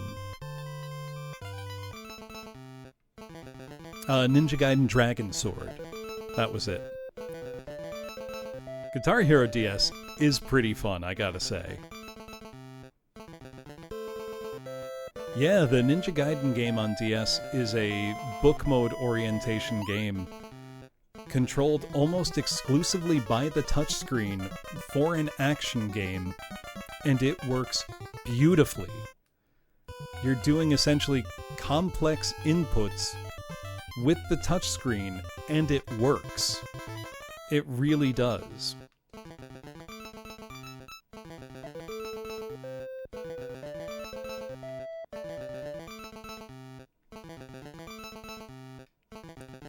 Let's save.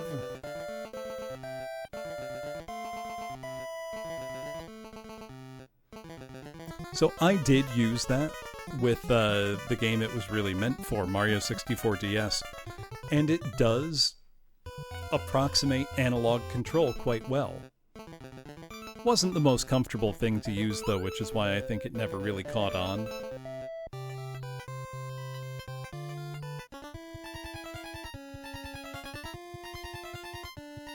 Oh wait, I was gonna go to Arc City.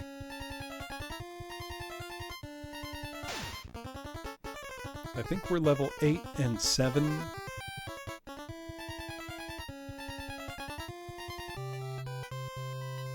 What level? Yeah. So Shiba will get a level relatively quickly.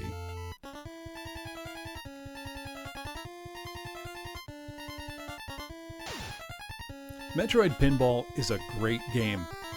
I'm shocked. Metroid Pinball has apparently skyrocketed in price. I think I saw a copy of it at a store the other day for like $80.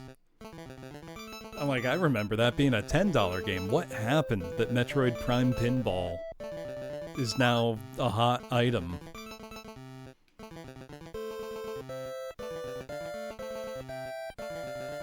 Alright, can we damage the enemies down here? That's the big question. Was it even memes, though? Because I don't remember anybody ever talking about the game, really.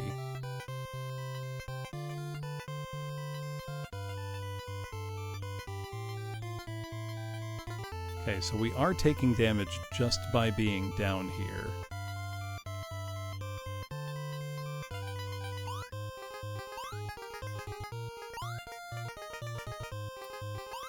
Federation Force is pricey now? Okay, can we damage Stalker? Not doing any damage. Let's go.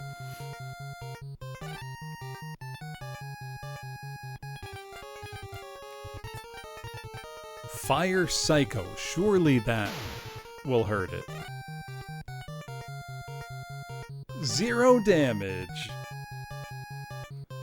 Let's try Bad Teleport. Stalker interfered.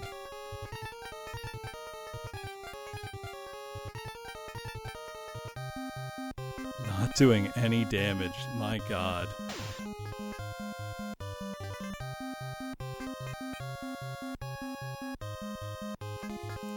Let's just see fight a few more times. Okay, so that's not doing any damage. If a bad teleport hits, maybe it'll do something. Yeah, bad teleport, let me check the manual and see what it did exactly.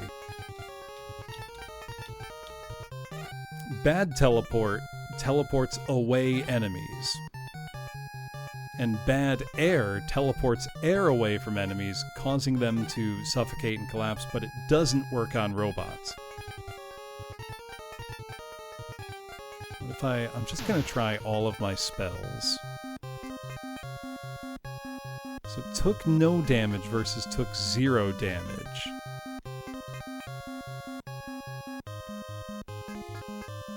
What's the difference?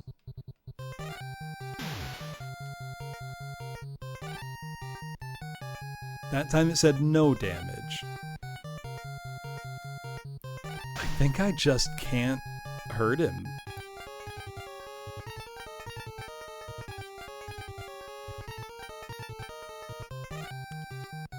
Do I really have to grind another level?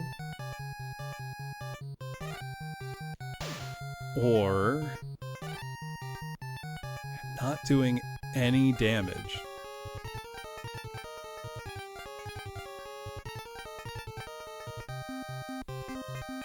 I think my best bet at this point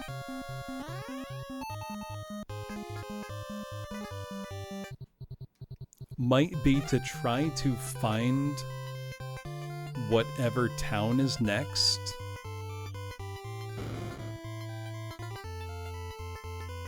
And buy a new weapon there.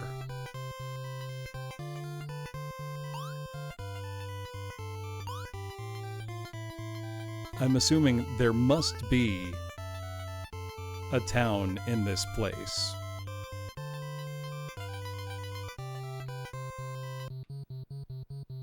Nose Eye. Can I hurt Nose Eye? No. Oh yeah, you can't back out of a menu selection once you've made it. The thing is, they're doing very little damage to us, really.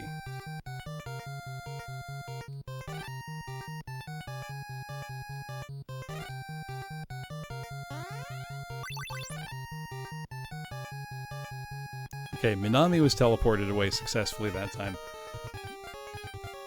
You can't even run from a battle. You need to teleport yourself away one at a time. And it can fail, resulting in this.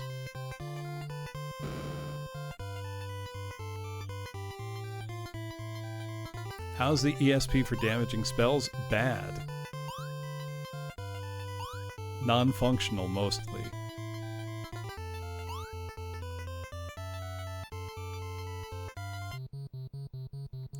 Cleopatra suddenly appeared. Surely I can hurt the snake. Not doing any damage. Good lord. Okay, how's my PP holding up? Psychic points got plenty. How about Minami? Still got plenty. Maybe. Maybe we can damage this one. Also, it doesn't tell you how much your spell costs. It just tells you how much is left after. Took no damage. Okay, let's try Bad Air.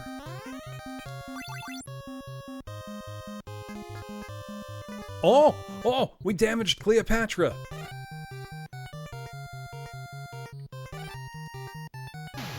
Maybe we can hurt it.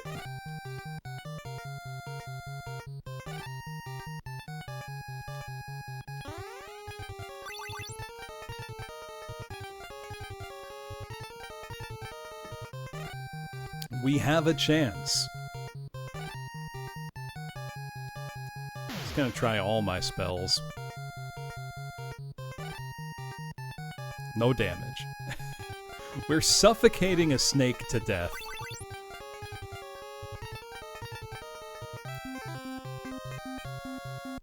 Oh no! No! Oh, we're so boned now.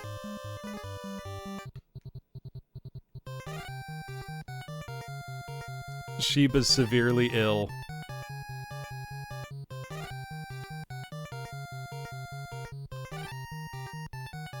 We can't win now.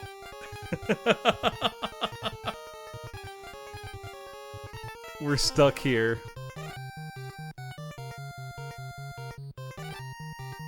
Maybe. Oh no! I teleported the no! I did it wrong! I should have teleported Sheba away first. Oh no.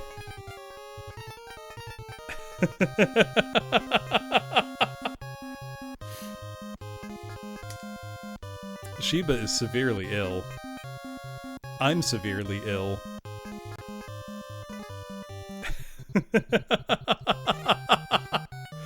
Oh, the Retro Pals have arrived at a great time.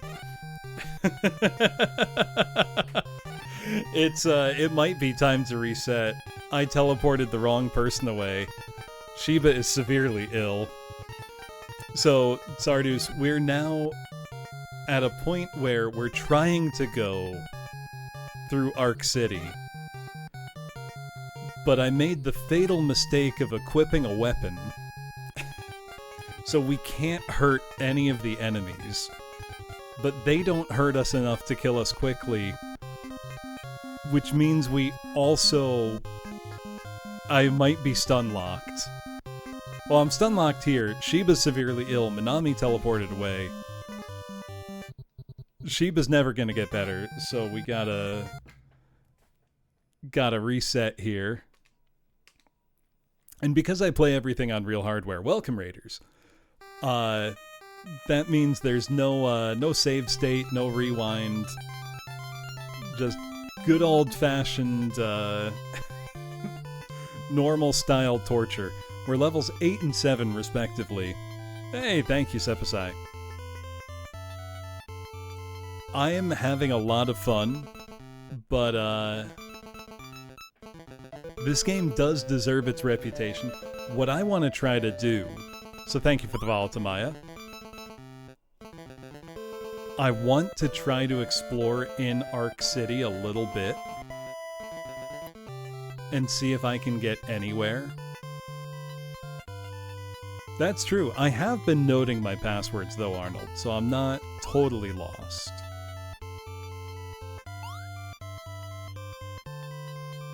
Also, what were you up to tonight? I realized I didn't ask. Okay, that looks like a town of some persuasion over here. There's a Kie nut on the tree branch. Will you take it? Yes. Is there a single good thing about this game? I think all of the bad things about this game add up to a good thing. Nonsensical as that may sound. Because it's really funny.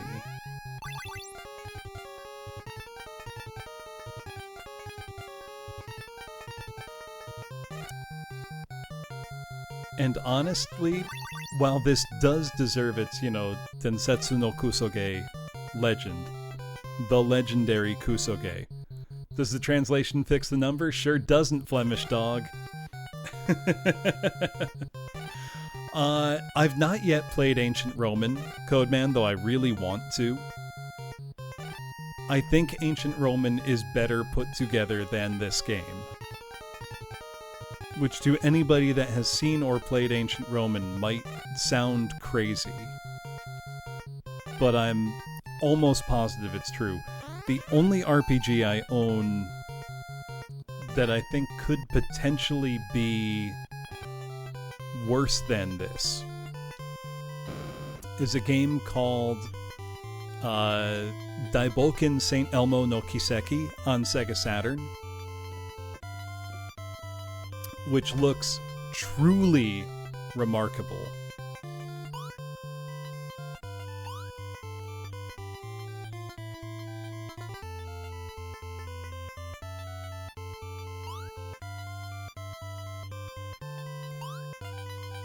This is going to make me sound like an insane person. Ancient Roman looks kind of fun to me.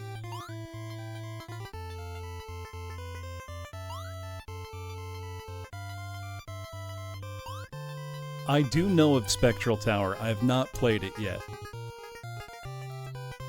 Oh, did we find another town?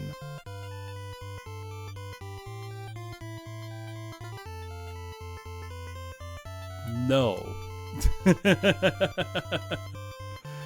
Maybe? Oh! Wait! I can fight these enemies! Oh, we're so back. We're so back!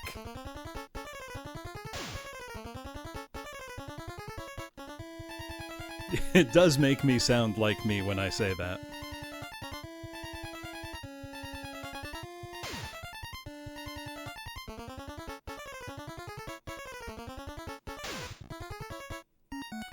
Brush of Chaos, I would say this game is not held together. Cosmic Race, what platform's that for? So I'm gonna save, but in a different slot this time.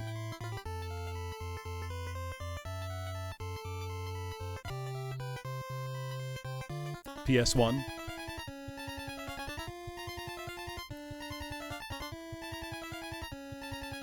Oh, know what PS1 racing game everybody needs to play if they haven't? Play Starwinder for PS1. I loved Starwinder. It's a 6 Degree of Freedom racing game with the best cutscenes you've ever seen in your life. It was one I bought for $10 at a game store because I thought the cover art looked funny and had a complete blast with. I streamed that, I think it was like 3 years ago.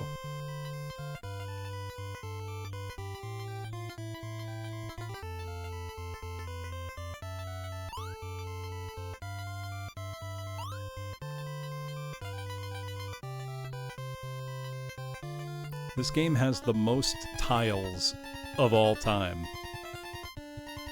I do know Bug Riders. I've been looking for a copy for a while.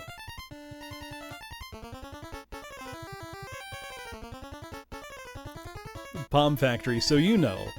I mean, I would assume anybody coming from the RetroPal stream must know this game. This is a very famous game. And sometimes people say I'm only playing stuff nobody's ever heard of, but this is a well-known game.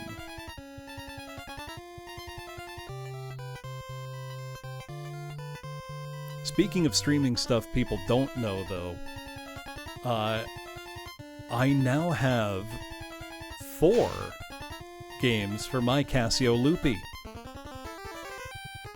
And the Loopy mouse. I'm very excited about it.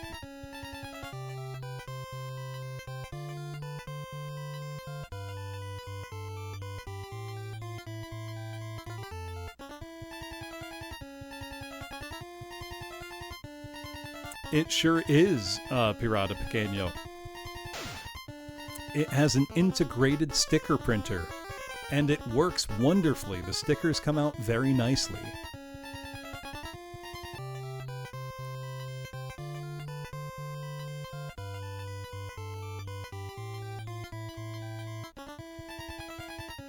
Junk suddenly appeared.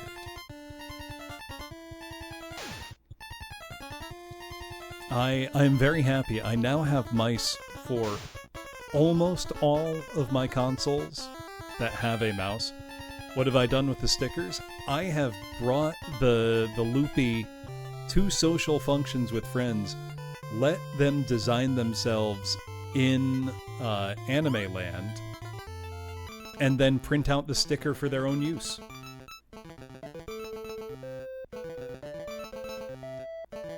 Arc City is a very dangerous place. You should take the silver ID with you. Well, thank you. You carry yours with you everywhere? Hell yeah.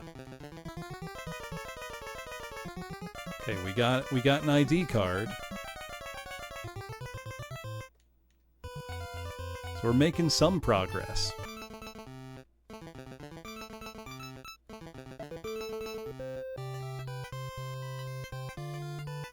Yeah.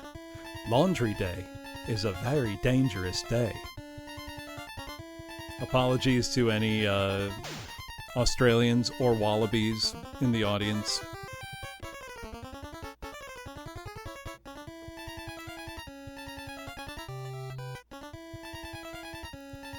It wasn't kidding, dangerous place. We're getting jumped every tile. I don't have an N64 mouse yet, Howl, but I have mice for Genesis, Super Nintendo, 3DO, Loopy, PCFX, Saturn. Still need PS1, Dreamcast, and N64. Arguably the ones I need are the most normal ones.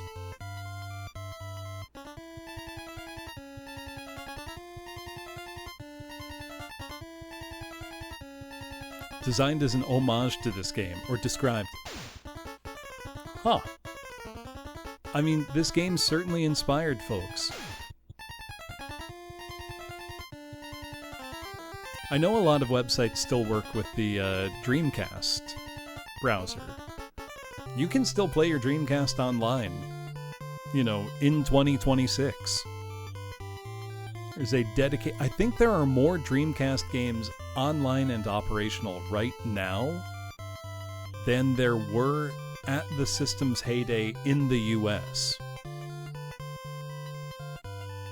Yeah, our dudes are a little tougher looking. They're mean mugging now. Hey Cronus, how's it going? Romancing Stella Visor. I'm gonna have to look that up. This is a different area now.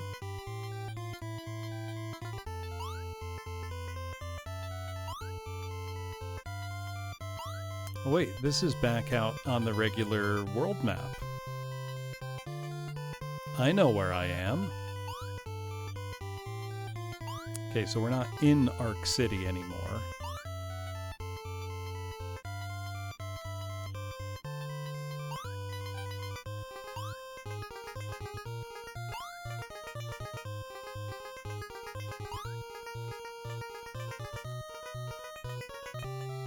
Saga series is so cool. I need to stream Unlimited Saga eventually, don't I?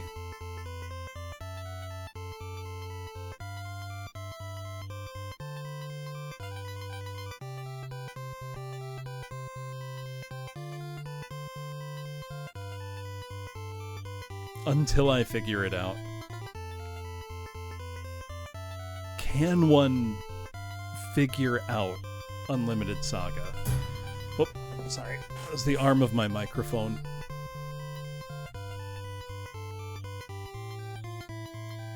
I mean, it must be possible.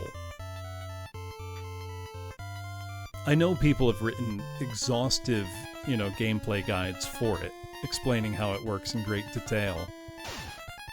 So obviously, it is knowable. Doesn't make it any less intimidating, however. You need unlimited time to figure out Unlimited Saga.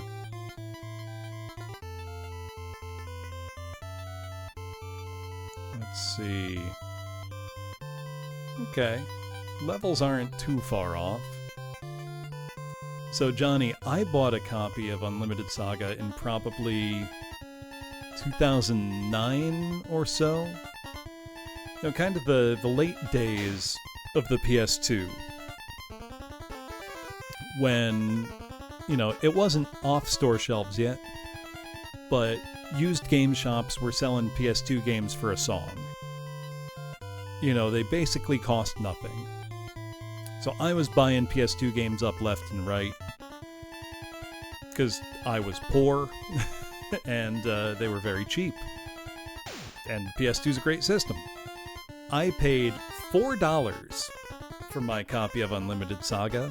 I know it's not an expensive game now, but $4.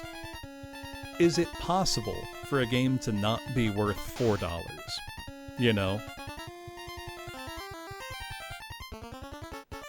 I think the single cheapest game I got from GameStop in those days was, I think, Ephemeral Fantasia was $1.79.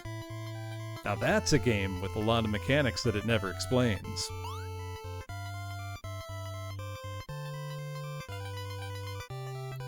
Games that are free and you've demanded a refund.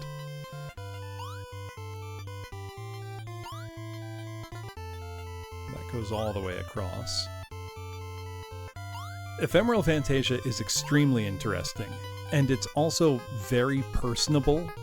It's a game I find very charming, though it's hard to recommend, strictly speaking. I desperately want to get the Guitar Freaks bundle controller with it. Right, exactly, Arnold. If you got a laugh out of it, it's worth $1. I mean, I often encourage people to take chances on games you wouldn't look at twice. If you're lucky enough to have a local retro game store, go there and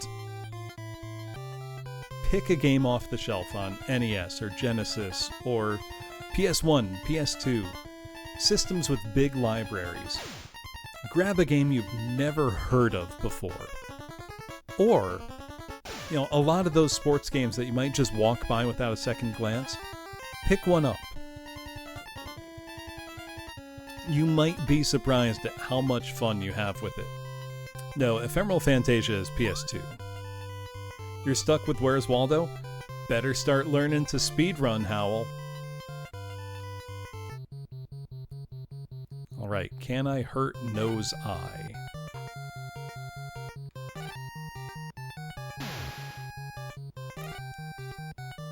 Fire Psycho, no damage. What about Bad Air?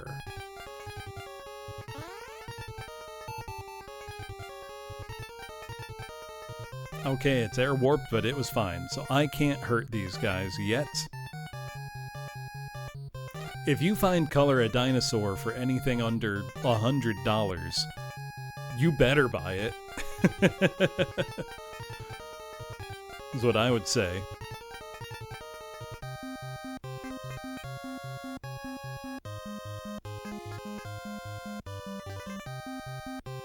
I've seen that game around a bunch, Rex. Is it any good?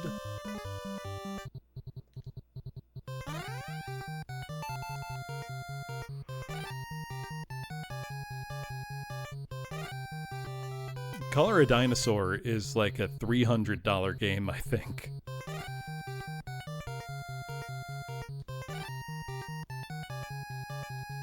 Pretty sure it's quite expensive, if I'm remembering right.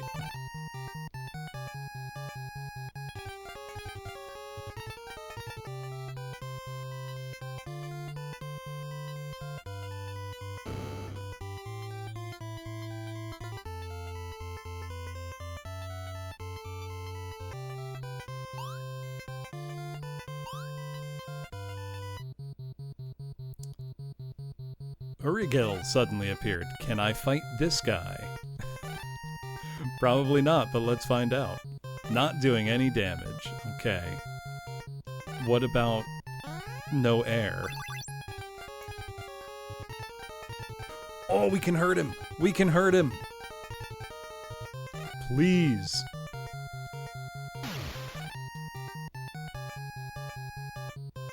No damage.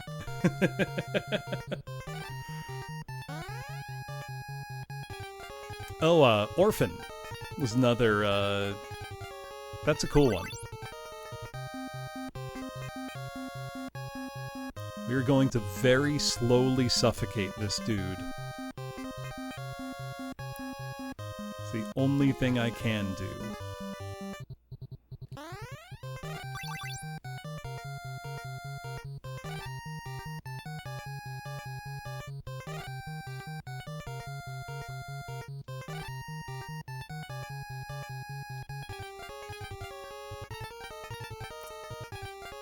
Please tell me this guy's gonna give me, like, crazy amounts of experience if I kill him.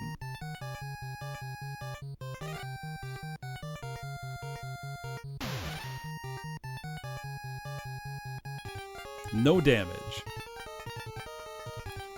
You know, I'm seeing now why the README cautioned, don't buy a weapon. Just don't do it.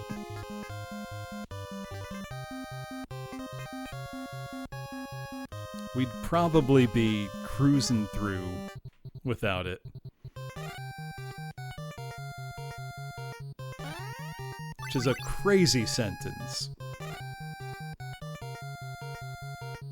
That reminds me of how in Tecmo Secret of the Stars, you'd get a big buff from unequipping a weapon mid-battle. There was some ridiculous glitch that we exploited to do a very, very low-level run of that game. How much health does this guy... He healed himself? Really?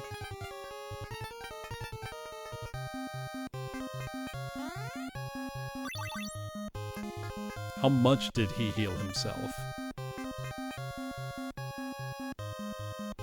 We could still be unable to win this if we run out of PP, which I think we're about to.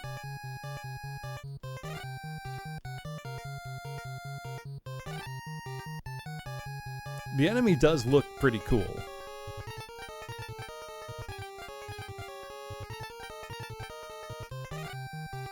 Let's see. Okay, I can do 2 more.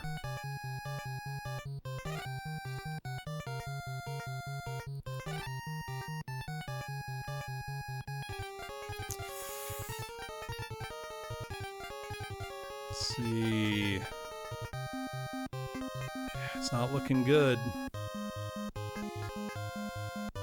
Maybe I get a lucky hit. I don't think there are critical hits in this game.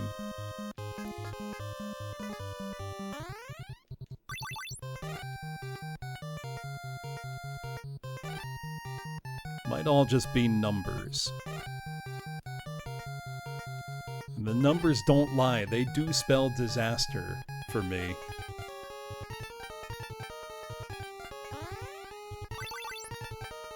This has to kill him. Nope! We might be hosed. Not doing any damage. Need more PP. Alright, only thing I can do now.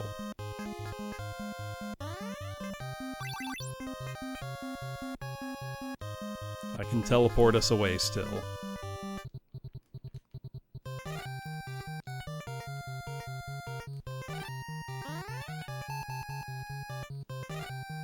Enemy interfered. Oh boy. Oh man. All right.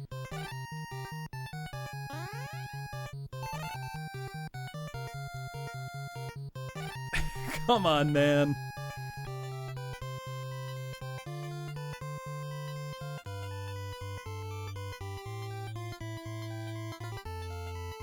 We're fine. No, we got tougher, Jones. We're not so pathetic anymore. Unfortunately, we're not strong enough to damage any of the enemies in the next zone of the game.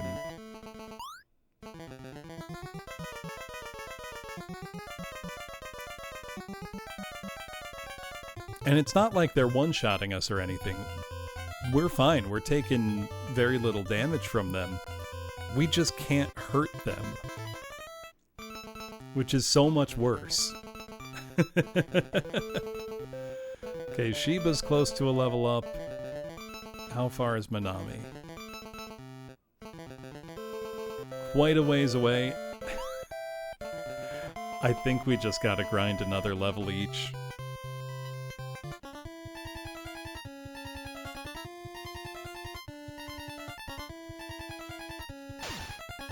I really shouldn't have bought weapons.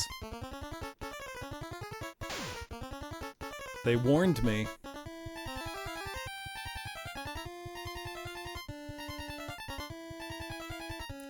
I do kind of just want to try to brute force my way through.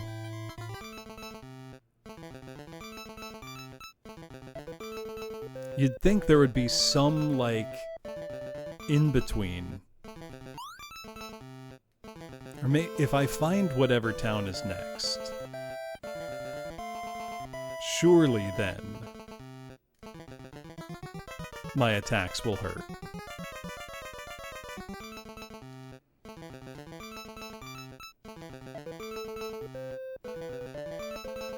Also, Minami's stats just suck. Straight up.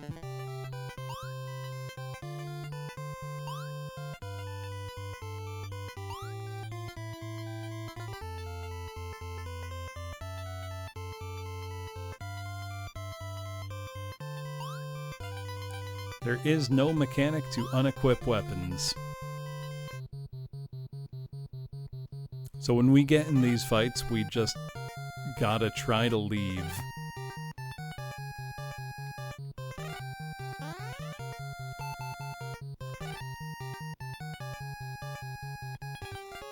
Don't you love when your teleport goes out of control?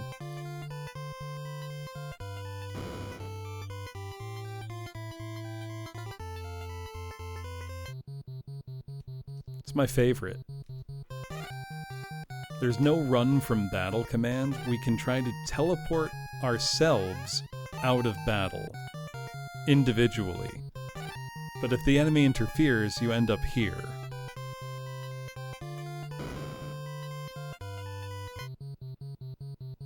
Battalion suddenly appeared. That's a new enemy type. Maybe we can hurt it. Nope.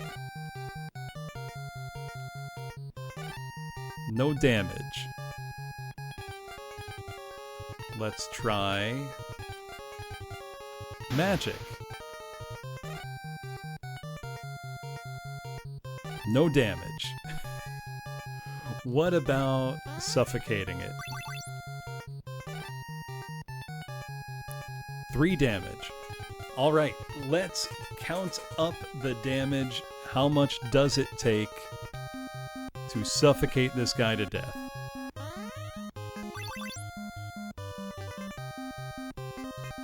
Up to 6. Trello. Oh no! Shiba dozed off. He can do status effects. We're out of here.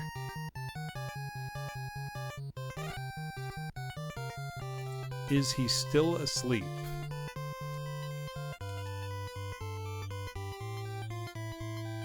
Don't... Body normal. Okay, he's fine.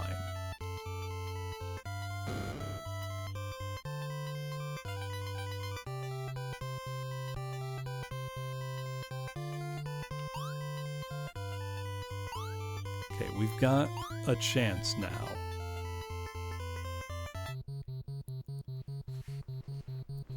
Text getting eaten or repeated. There's stuff that just doesn't work well. Okay, no damage done to Eliminator. No damage.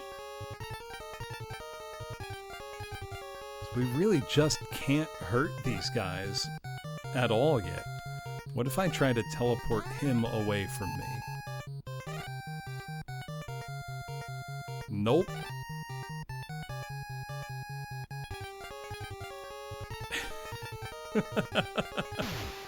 There's really just nothing I can do. This is cool, epic game.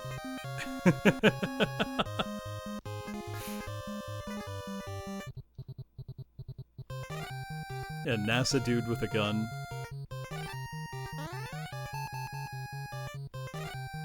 Enemy interfered. Getting real tired of this one room.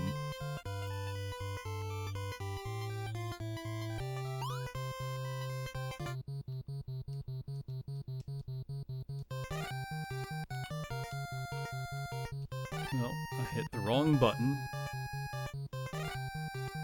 We're not going to be able to do any damage. Can we teleport him away? Probably not, but... Stalker interfered. I think it might just be we gotta grind another level or two. That's 3 or 4 teleports in a row that have gone haywire.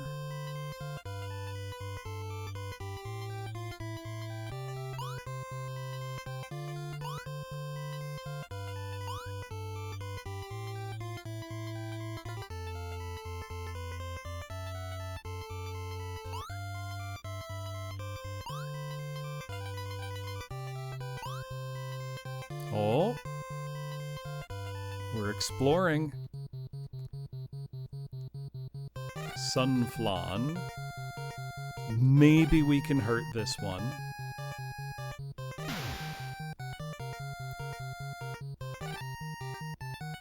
No damage.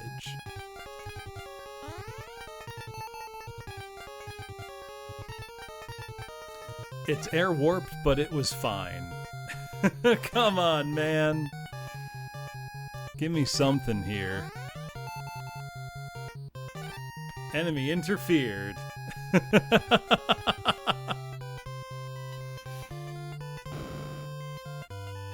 Come on.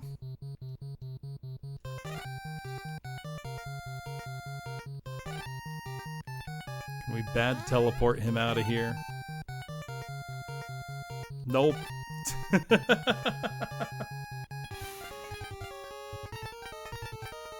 Now, for anybody who does know this game, do we ever get a conventional run from battle option?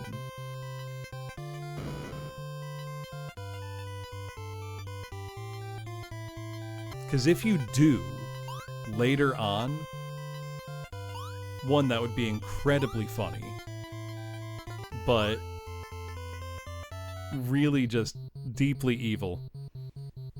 Okay, Cleopatra can status affect us, so we want to get out of here ASAP if we can. Nope. I think the game's trying to tell me something. And I'm not listening. It's trying to tell me, hey dumbass, don't go here yet. This is a fan translation, yes.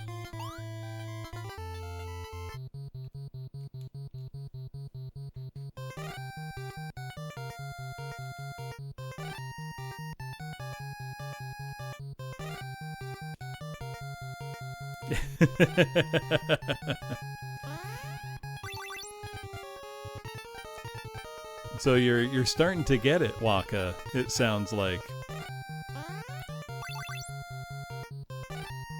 Hey, I succeeded in my... Really? On landing? Come on!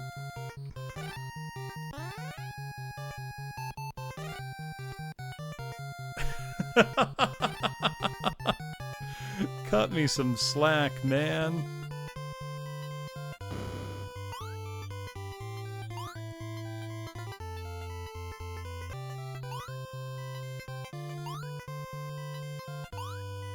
This is something else.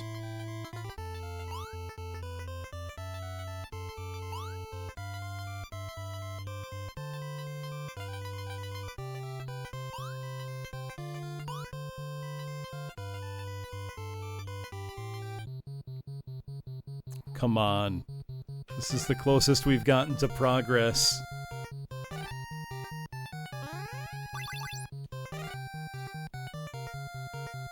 Okay, okay. This is good. No! Okay.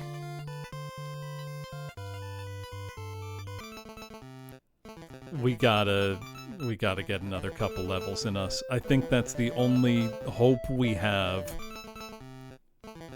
Because once we can damage the stuff down there, we're golden. We're cruising. But until then, we can't do anything.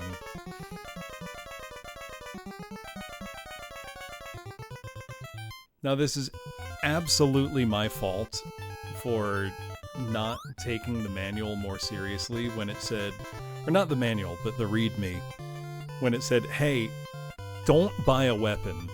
Just don't do it.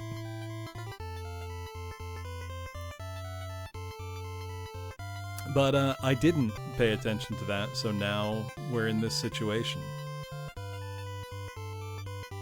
Okay, Shiba's relatively close. I mean, they have to be, right? Because otherwise, progress is literally impossible. And even for all of this game's flaws, I don't think it goes that far. You know? You have to be. Maybe I'm being overly optimistic.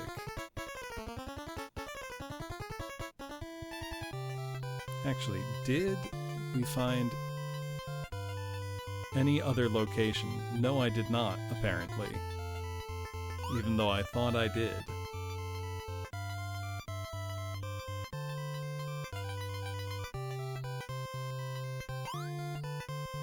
I wouldn't blame you, Waka.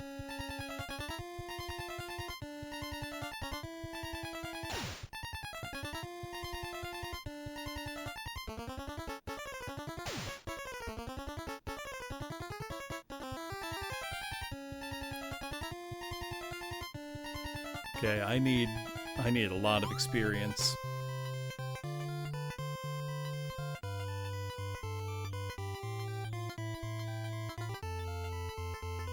I think it's just refuse. Yep, sub 30-minute speedrun. Oh god, we need 400 experience.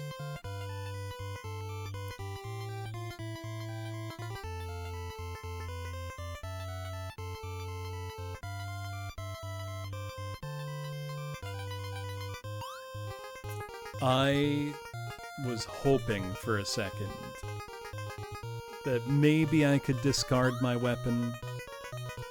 You know what? I'm gonna try something probably stupid. No, not that, Jones, though I have considered it. But then I remembered how terrible the early game is. No, I'm going to try buying a different weapon and see if it does anything different.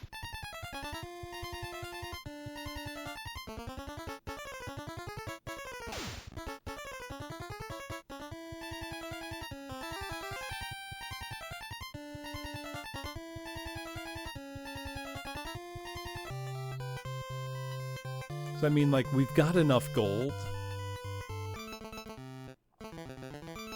It might be worth trying it. You know?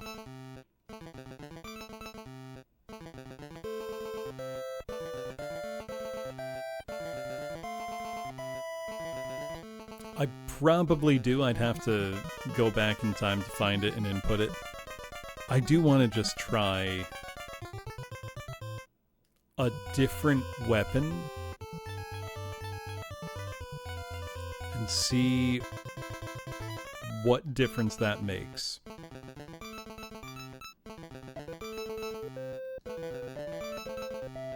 Okay, so now Minami has the Hell Blaster.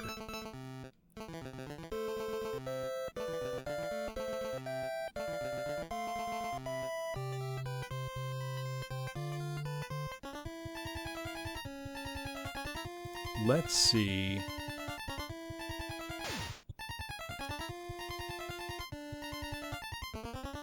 That's the same damage.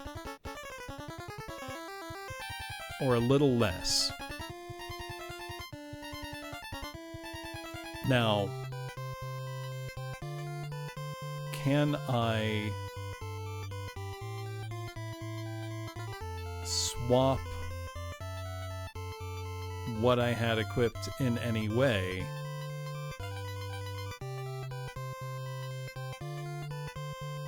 I don't think I can. So I think buying a worse weapon overrode my weapon, and I might have automatically sold back what I had at half price, which would have been a profit. So I think that was a straight weapon downgrade.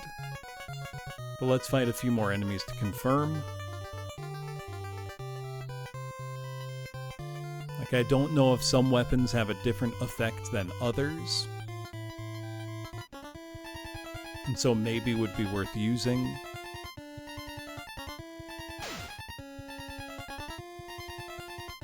Yeah, that's less damage than I had been doing.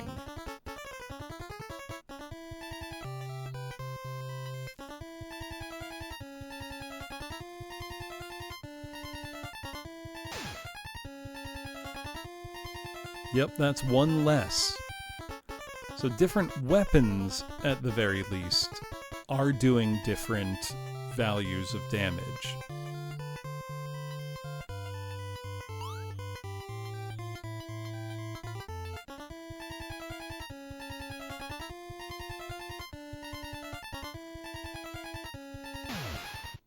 Let's blast them.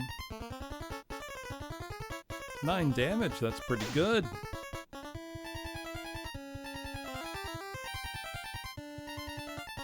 Ooh, 14 experience for that one. Give me more of that fight, please. Okay, so now let's switch back our weapon.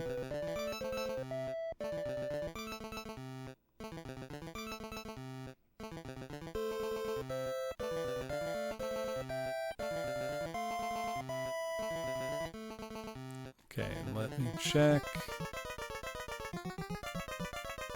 Okay, so yeah, when I bought that, it also sold back the previous weapon at half price. So you can't have more than one weapon in your inventory. You effectively don't have a weapons inventory. Okay, and there is a clear damage difference between those different weapons, which should not be a shocking revelation, but I kinda needed to make sure, you know? So I think we gotta see what happens if we get one more weapon. Also, something I might look up, or ask if somebody can look up. Has anybody reverse engineered the password system for this game?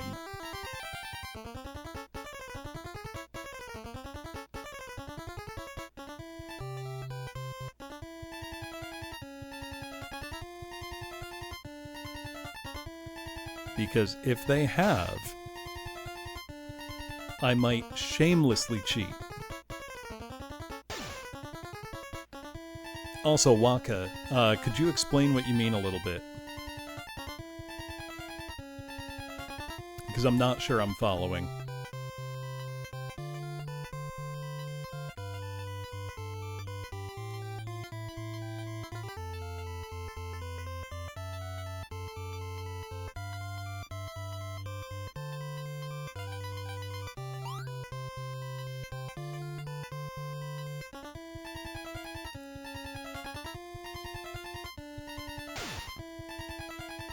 You know what? I do like that our battle sprites changed. That's a good touch. More than I would have expected from this game, to be honest. Ooh, Risen's worth 14 experience. We want to fight them.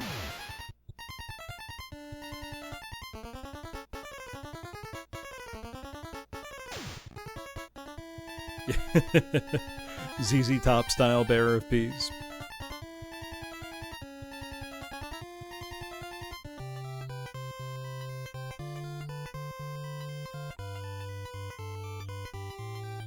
Right, give us fights with lots of that Risen enemy. I would like that very much, please.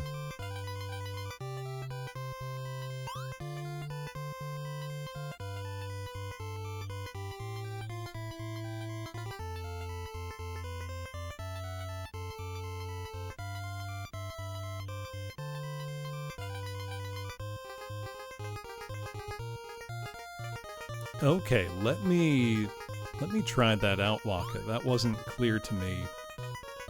So when I get in a battle, kind of point out to me what you're looking at. So if I say ESP,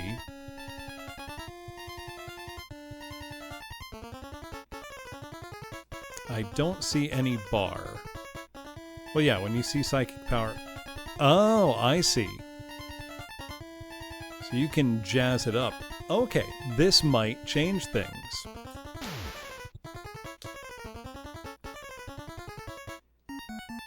That was not obvious to me. I'm not sure if the manual mentioned it, so let me try that now. Well, first, let's heal up. So, hello, Hardcore Hunter.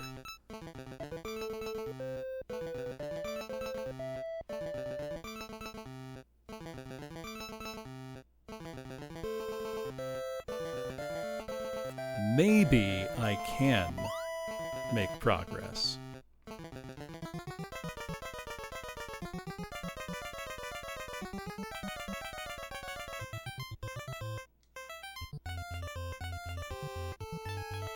Though that then does risk us running out of PP. But if it yields high experience, it might be worth it. It might be the move.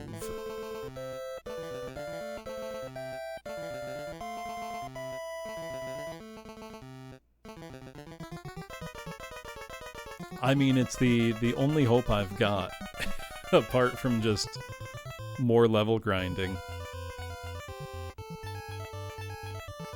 Which, while I don't particularly mind level grinding, I would like to see more of the game more quickly if I can.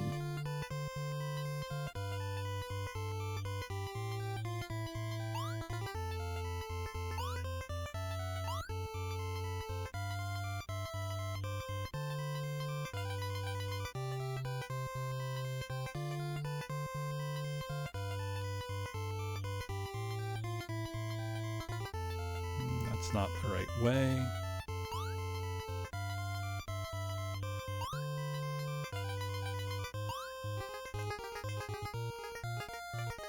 So I had been going this way earlier, I think. Okay, let's try this.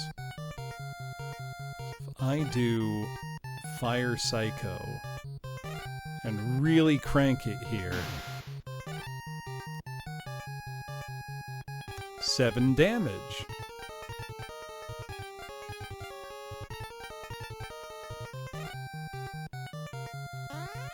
about a stronger bad teleport?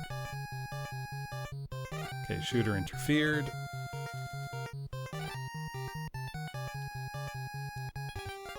Let's go all out. Nanami used Fire Psycho. Shooter took 16. Shooter defeated. Only 20 experience.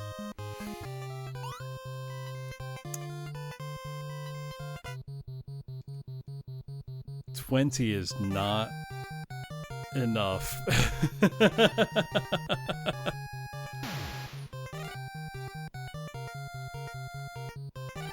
That's 8. But, yeah, I can't hurt it now.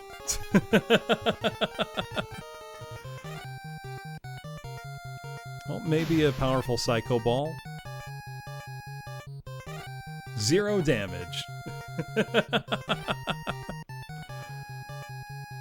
About a powerful bad teleport.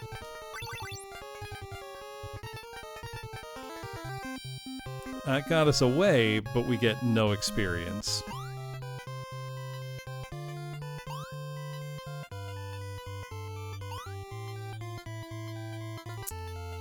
Well, so we did learn something important. But the cost is so high in terms of MP.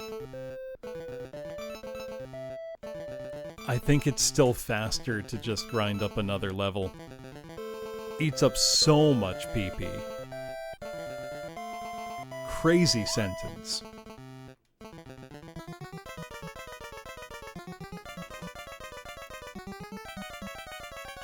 Though,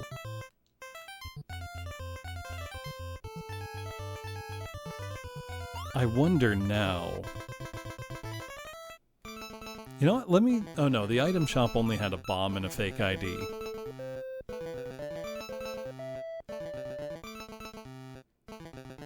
I'm just wondering... I could use more PP to teleport escape more effectively. But I don't know that that actually helps. Because then I'm just gonna get in another fight. I need to be able to do damage with physical attacks. There's just no way that this is a soft lock. I refuse to believe it.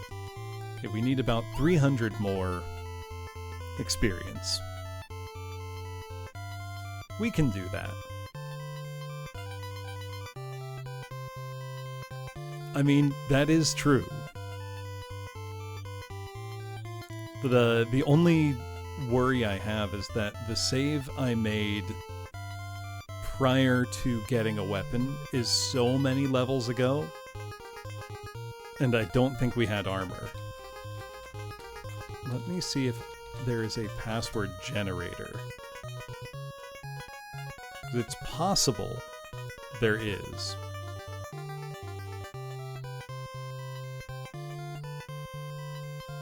I'm just gonna take a look here.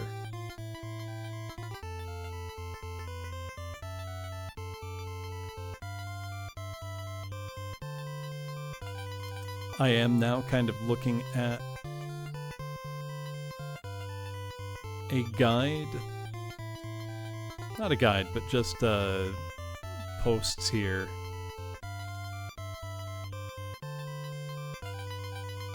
Let's see.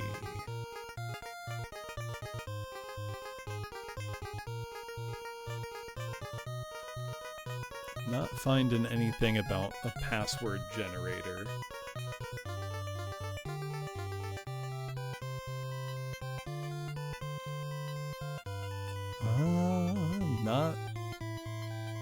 Not seeing anything. What if I just look for passwords?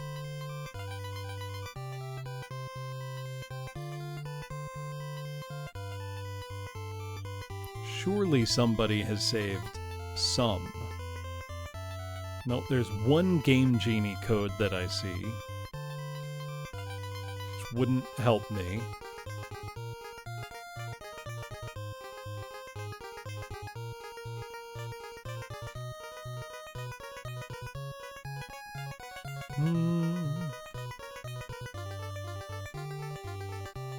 Oh, there are maps. That's kind of cool. If cool's the right word.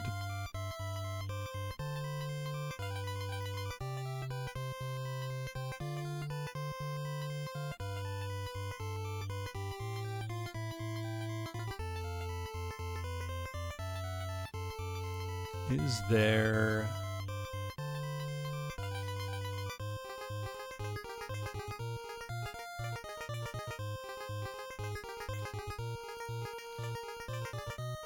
No, I'm not seeing much yet.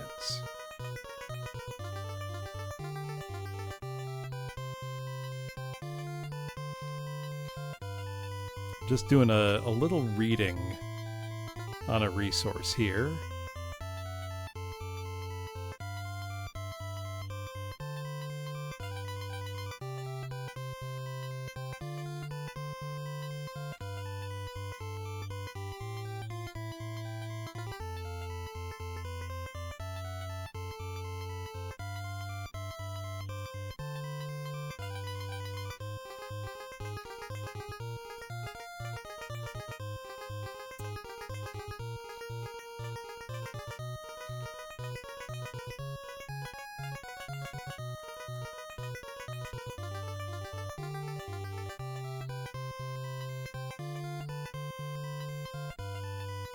Oh, here's something amazing. A bug I've been experiencing but didn't realize. The warp points registered in jump are all reset each time you restart, returning to their initial value of Mammoth Village. So even though I should have two locations registered, both Deus Village and Mammoth Village, they're both Mammoth Village now. That's insane. That's extremely funny.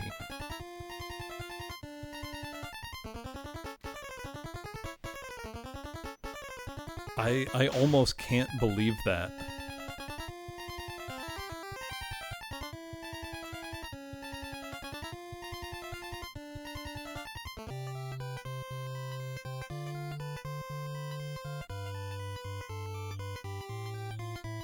Now, I am looking at a Japanese Wikipedia page here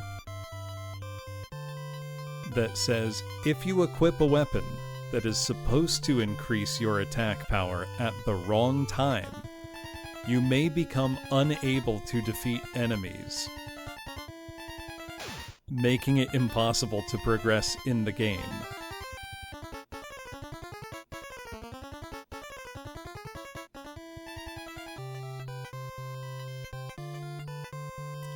But what it's saying here is,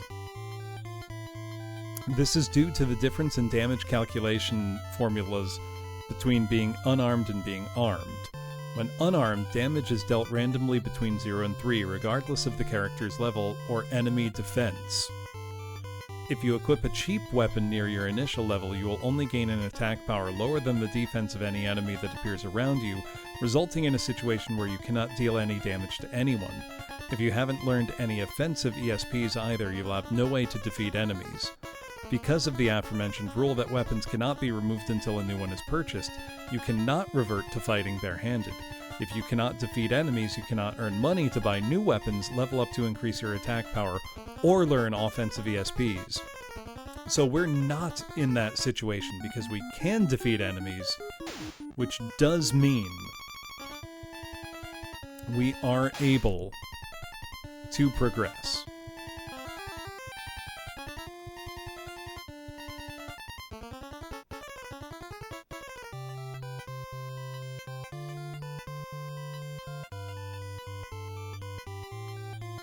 So we're not sunk yet. Also, Shinjin Meng, there's a lot more than just that, but those are some of the most obvious ones. Right, buy better weapons. Unfortunately, I have the best weapons I have access to currently. And to get to an area where I can then buy better weapons again, I'm gonna need to find whatever town is down there in Arc City, Which, to do that, I'm either going to need to be really lucky and not end up in encounters, or be able to defeat enemies. So what I want to do is get Minami to level 9 and see if he can then do any damage to enemies. Which means we're about 250 away.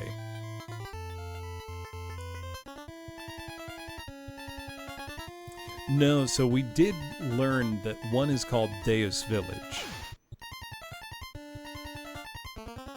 I mean, Deus Village is a hop, skip, and jump away from Mammoth Village, so it's not a big problem. Like, it's literally right here.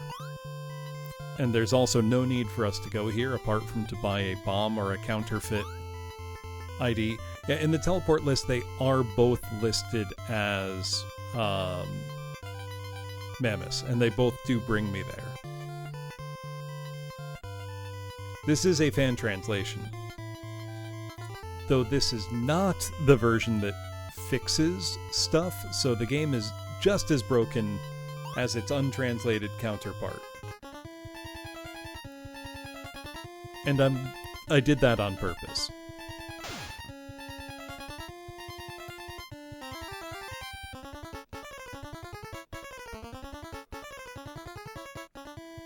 Broken fun? No, just broken, really. I'm having fun playing it, but the game is not good. I'm just hoping I get better enemy encounters than this. Oh no, I'm sure I will have a big useless teleport list. The only way around that is to not reset. Like ever. It is a broken game. I knew this going into it. I'm also not committed to beating it. But I do want to give it a good solid try. It's only throwing this worst enemy at me. Come on, give me the ones with a little more experience, please.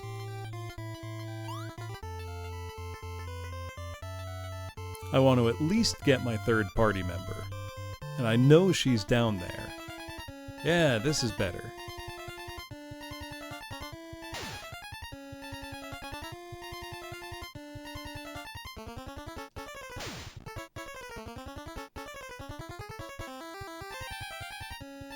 See, that's more like it. 14 experience. That's what we want.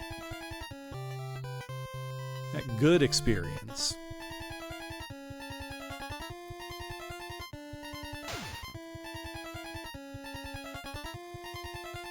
Also, it does appear that Shiba's ability to teleport to a town is separate from his PP count. So I think even if Shiba runs out, we should be okay.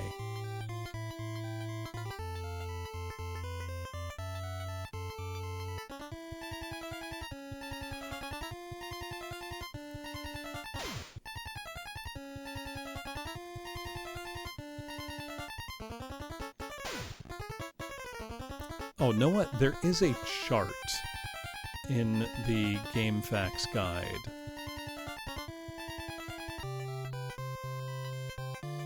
And I believe it gives us a table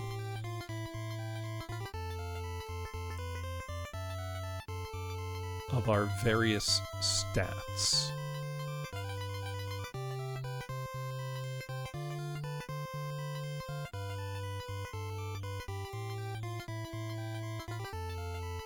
So I think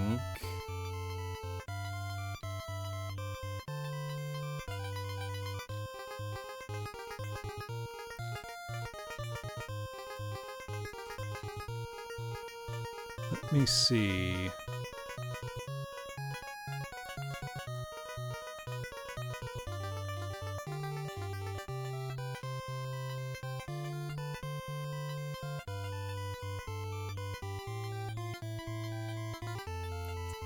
Just looking at the... Is there a strength? So we can see our status. So these are our stats. If I look at the manual again, these are listed as... So you can see our weapon and armor as currently equipped. Our current status.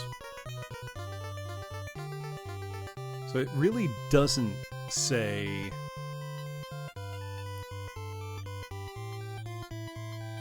It says our agility in battle and skill. The proficiency is how well you use weapons. We don't have a strength stat as such. So, I'm just gonna do my best.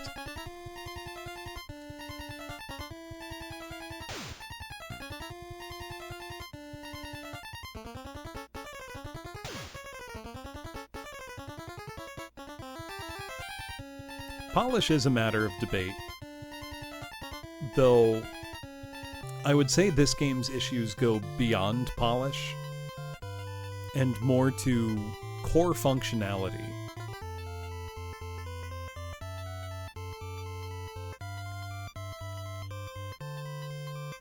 I am somewhat stunned by this game, I think is the word I would use. I never had much trouble playing over top. Oh, I think Shiba got a level. Yes, Shiba is now level 8. 36 for proficiency, 9 for defense, 44 speed. Okay, and we're only 200 away with Minami. We're gonna get that level, and then we're gonna go try some more fighting.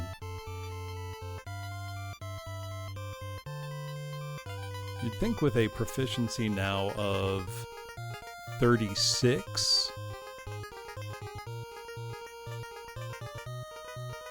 that Shiba would start doing damage.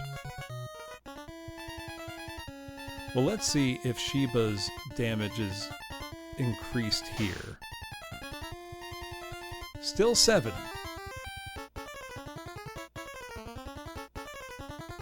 So I'm really not... I'm not sure anymore. I wonder if this uses levels as like a firm gate. Is this a one-sitting game? I am not committing myself to beating this at all, Doc Smasher, let alone in one. But I am committed to doing a full stream's worth. Which really means if I decide I gotta tap out at some point, I will. I'm just gonna do my best.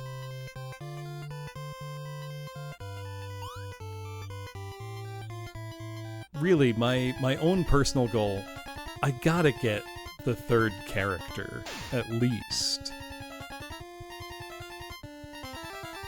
And I almost feel like there will be a tipping point where things start to go more smoothly. I thought I had reached that point, and then I was swiftly disabused of that notion. It is considered one of the worst RPGs ever made. And I can see why. It really is terrible.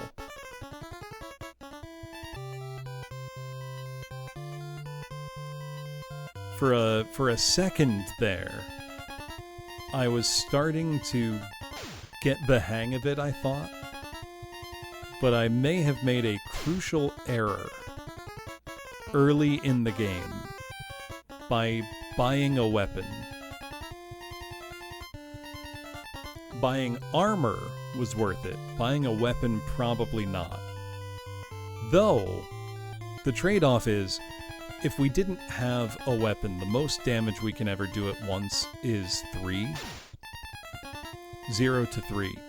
So we could still very easily end up in a situation where one or both characters get caught in a loop where they get a severely ill status effect. And that would result in a game over. A very, very slow game over.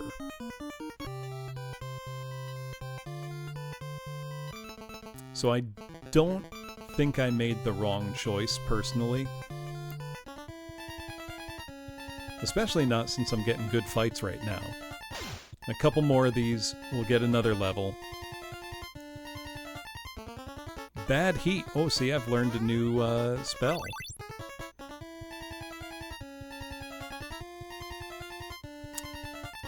Oh, was that a one-hit KO? He doesn't look dead. Oh, he's gone. Maybe that's a spell that'll get us into the next area properly.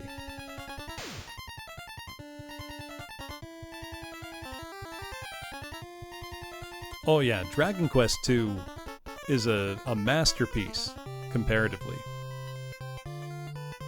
Super Monkey Daiboken, the most amusing part of that game is the rant hidden in the code.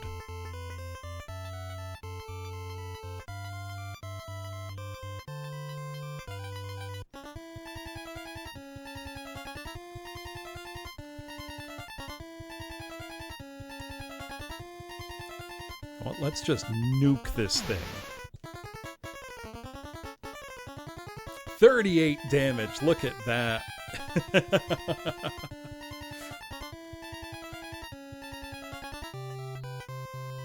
That's what you like to see.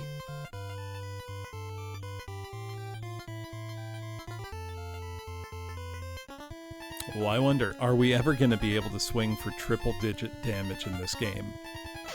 Because I love when a game starts as a low-numbers RPG and you crack that next digit, that next decimal point over. That's the good stuff. That's what you live for as an RPG gamer. You want to see number go up. And that's the best kind.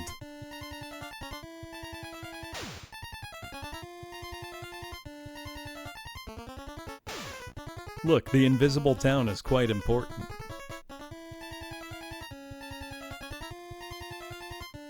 Let's just toss a maxed out Psycho Ball at him and see what it does. 2. 2! Come on!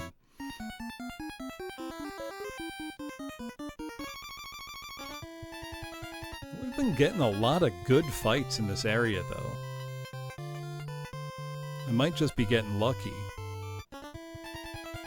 Okay, yeah, now it's a weak one.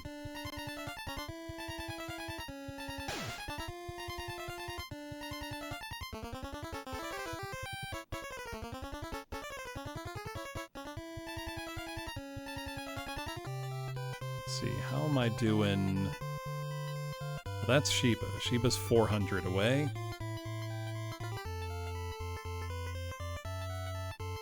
Okay, we're almost there. For Minami, at least. If even one of them can damage the enemies down there with physical attacks, we're golden. I feel similarly, Clark, with the Xenoblade games. Those start, pretty grounded, and then can break into, hundreds of millions. But you gotta earn it. You gotta earn with, smart gameplay. Getting those extra digits in there.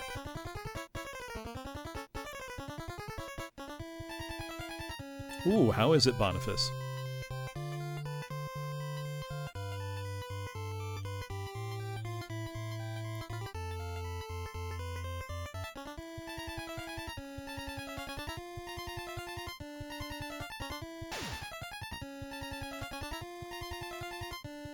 I just had a brief moment as I was walking around the field there, feeling like, you know what? I'm getting into the rhythm.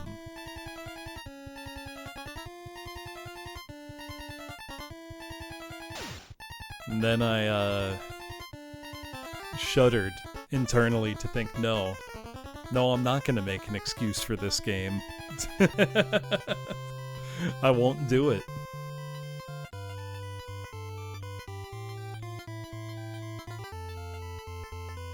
I will say I do like the story premise they laid out in the manual, and wish that they had laid that out with, like, prologue text or dialogue within the game itself. Because otherwise, you would know literally none of it. It would not be present whatsoever. So cat, get out of there.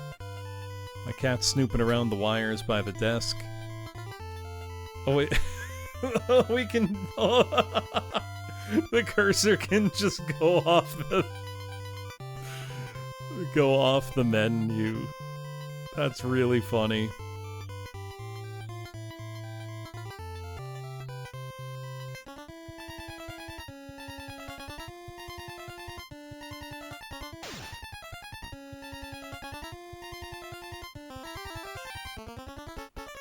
Right, we're getting close. Also, we're gonna have plenty of gold for whenever we get to the next town. I'm assuming there's a next town. The possibility that there isn't is real, and I should be prepared in case that happens.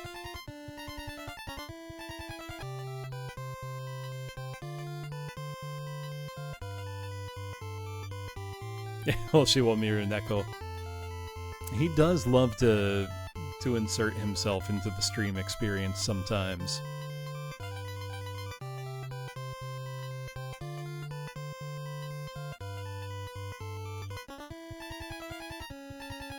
Junk suddenly appeared.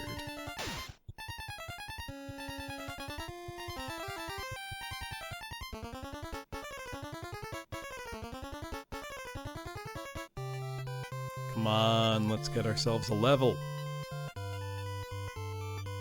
Oh, he's so close.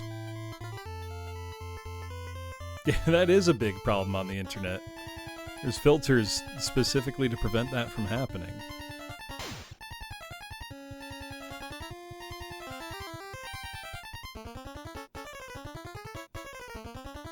Okay, just like 3 to 6 more fights, and we got it.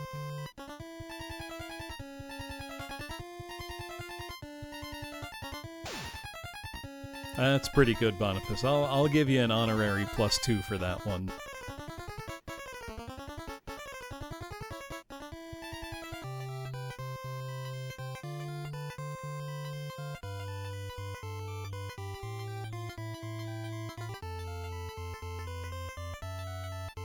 Come on, give us one of those juicy battles with 2 of the tougher opponents. Oh, this is fine. We'll, burn you to cinders right away.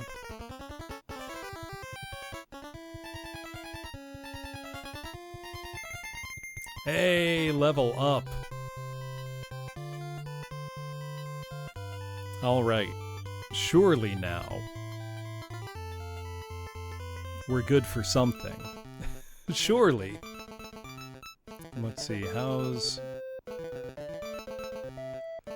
Okay, still 334 away.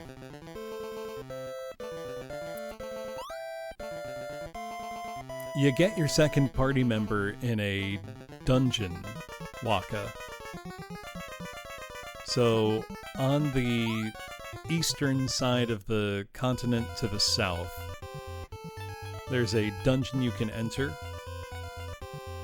and then I think you need to turn on a power switch down there, and you can free Shiba, who's the one with the teleport spell, which is jump from the menu here.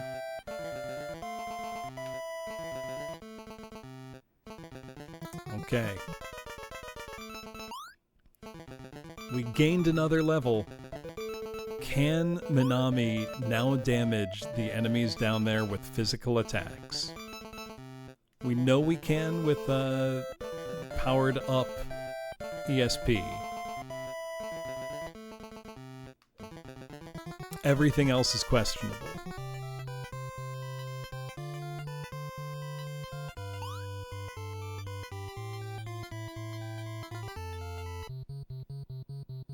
Let's find out. Please. Not doing any damage. Good lord.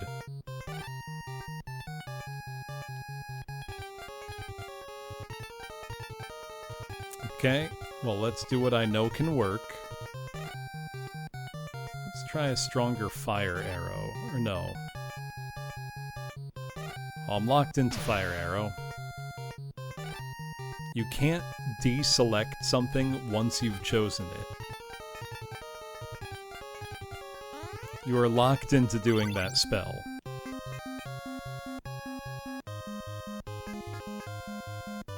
Okay, if shooter's KO'd, can I do physical attack to it? No! Come on! It's knocked out. I should be able to just hit it now. Hey Fiora, welcome in. What were you up to? Let me shout you out. But welcome Raiders, if you don't know me, my name's Professor Bloom. I'm a music teacher, I play lots of Doom 2 custom megawads and retro games exclusively on real hardware, and tonight I'm playing the Densetsu no Kusoge. Oh, you started Ev Eternity, hell yeah. Ev Eternity is amazing.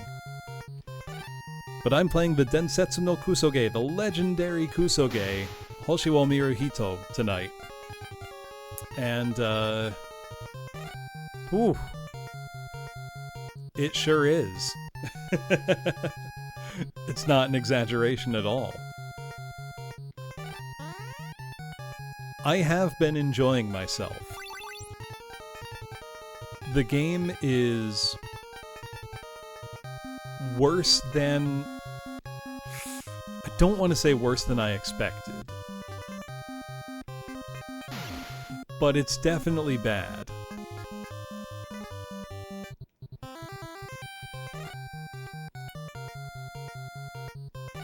Oh, see, that's great that we were getting, you know, good experience here.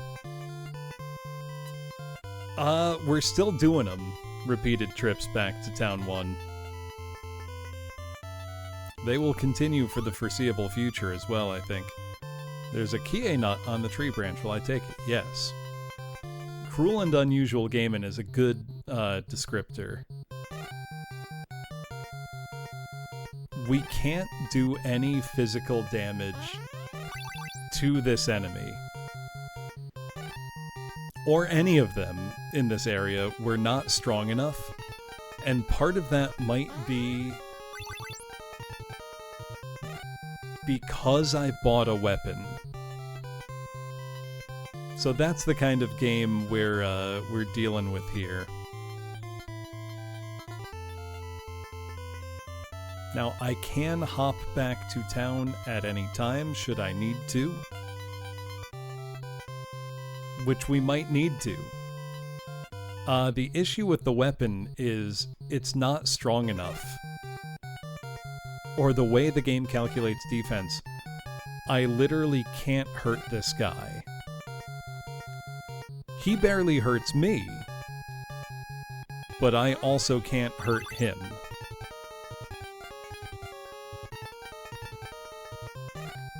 So all we can really do is run, and the only way we can run is to individually teleport ourselves out of battle, which has a shockingly high chance to fail at any time.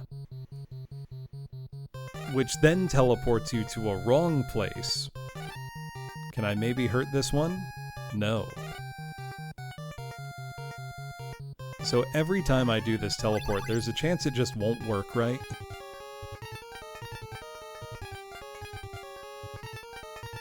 Now, we're not taking very much damage. Oh, also for the raiders. You see how Shiba's HP there? You see 241. It's actually 2,400 and somewhere between 10 and 19. They cut off the ones digit. The manual even says so. Oh, enemy interfered, teleport went out of control. Now we're over here. Which means now I'm gonna jump us back to the starting village, which very helpfully, as you can see on the world map here, does not have a tile. It is invisible. You have to know where it is. Otherwise, good luck.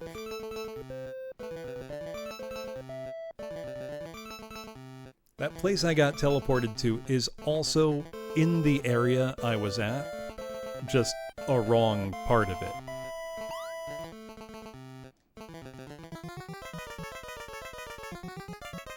So now what we're going to do is heal ourselves and restore our psychic points, our PP, and then we're going to go do it again because we got about 40 experience for that, and we need another 300 for a level up. And even then there's no guarantee we can hurt stuff, but I'm hoping if we find a town down there that I have enough money to buy weapons that then let me hurt stuff. Because that's really our only hope at this point, I think. Otherwise, I might genuinely be better off starting the game over again. There's one other town I can reach, Boniface, but it doesn't have a weapon shop.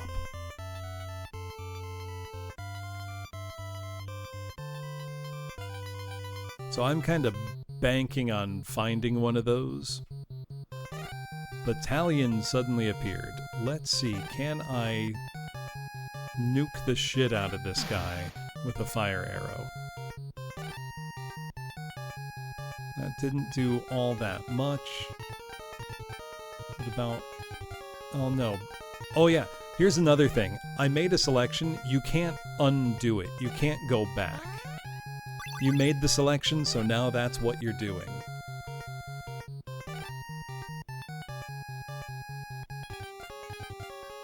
No take-backsies.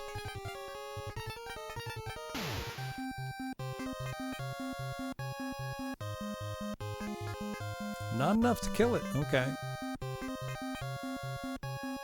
Hit it with some seriously bad air. Oh, it fainted and it's knocked out, but it can't take damage from that, sure.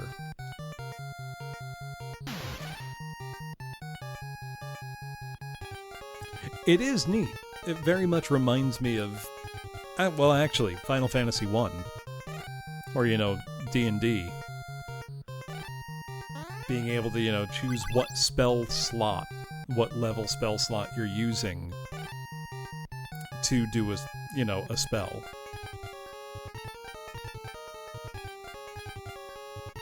So in that sense, that's a very classic RPG feature.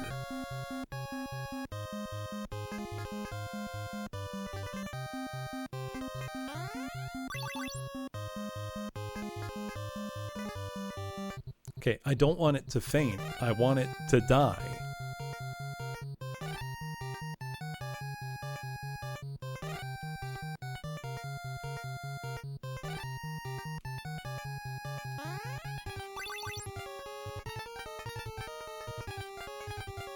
Okay, don't make it faint. Kill it. Kill it dead.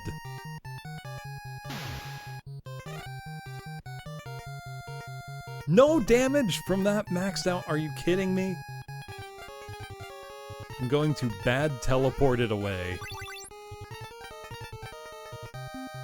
Get out of here. Oh, we got a lot of experience at least.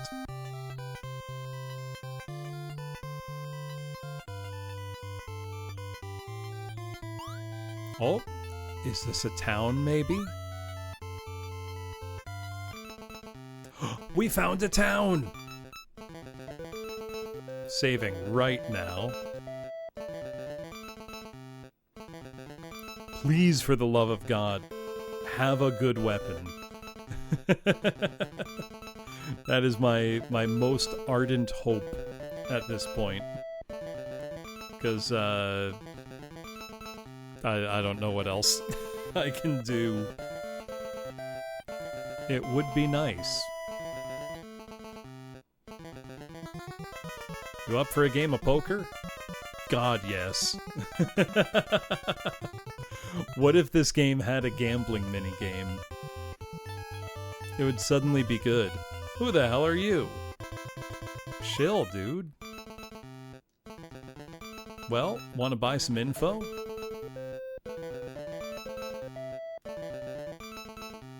I'm not going to buy any info yet. I probably need to, but who knows? Oh, the README did mention what the most powerful gun was. It's the gyroscope. Okay. Welcome to Arc City's Central Hub, the administrative ward. So if we see gyroscope, we buy gyroscope. I mean, why would I use a door when I can just jump? Hey, need an ID? Yellow, red, silver, gold. Not right now. So is there a weapon shop here? Please God, tell me there's a weapon shop here. Max was a great guy.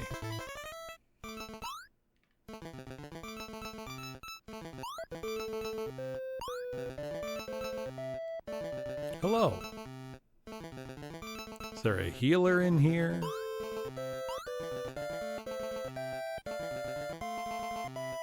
That looks like it goes back to the outside world map.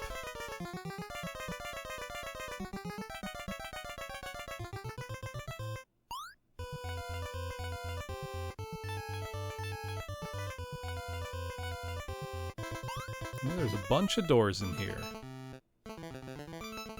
Hello. Great dialogue, guy.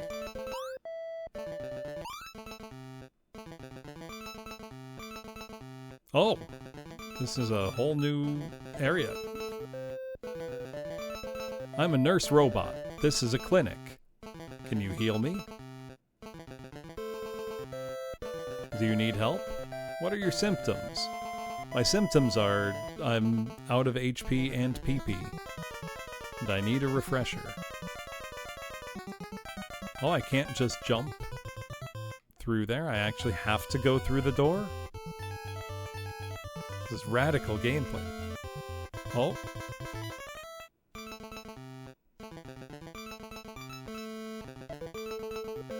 Oh, that one's a no-no. The door said no.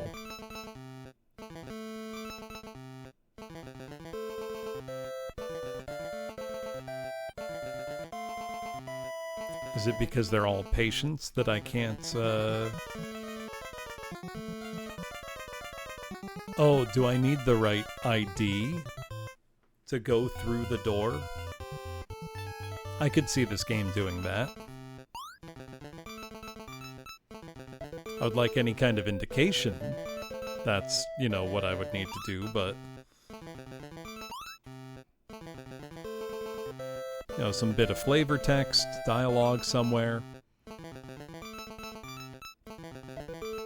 Is this a jail, maybe? I'm a killer. Apparently.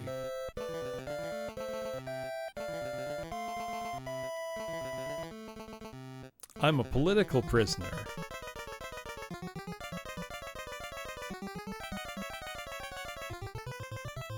Oh, didn't they say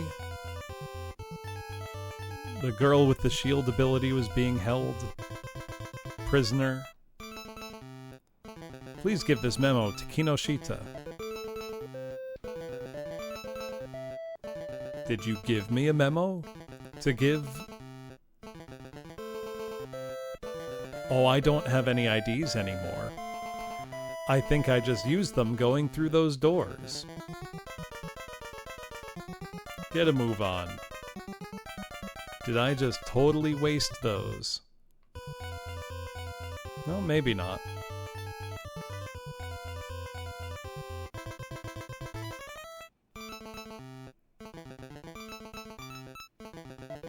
Nothing of value in here.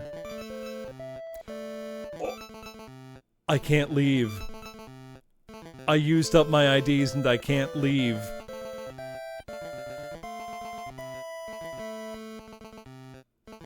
Oh no.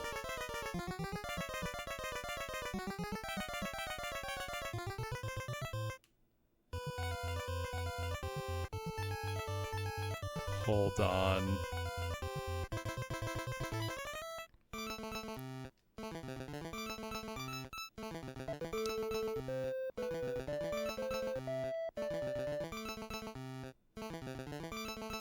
Can I not use the jump spell?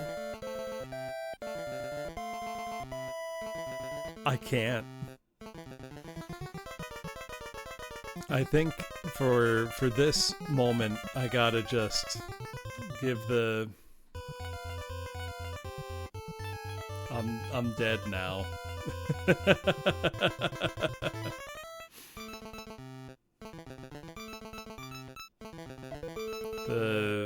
The true expression of defeat.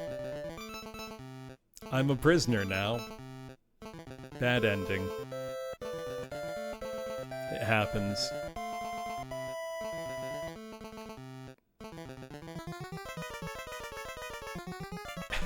Oh, the guard room's the only place.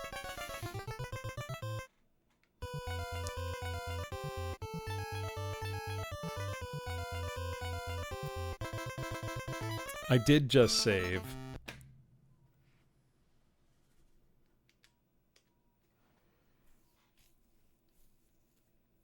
Now I know, don't go in the prison.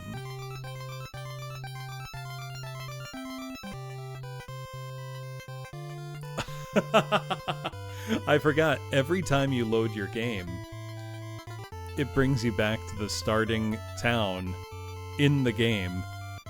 Oh, and any of that XP we had worked up towards our next level, kiss that goodbye. You don't get any of that.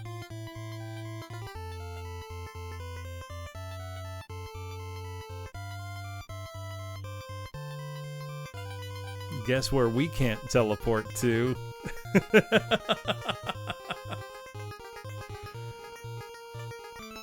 We did keep our gold. That's good. Because we're probably gonna need it.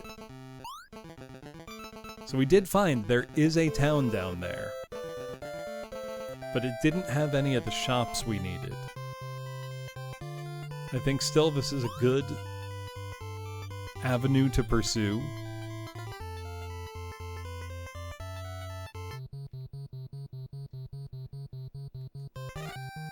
And we now know we can kill this stuff. Right, there was another door we didn't enter.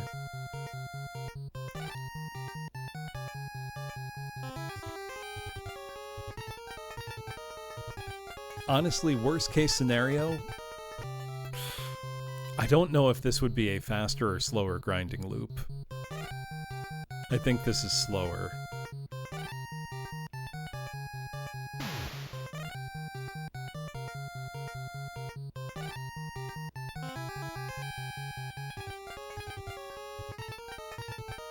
It's 45 pretty quickly.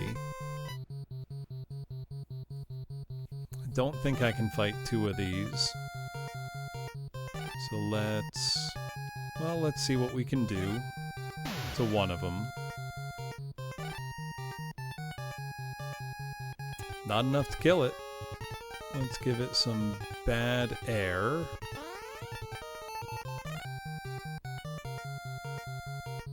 It's air warp, but it was fine.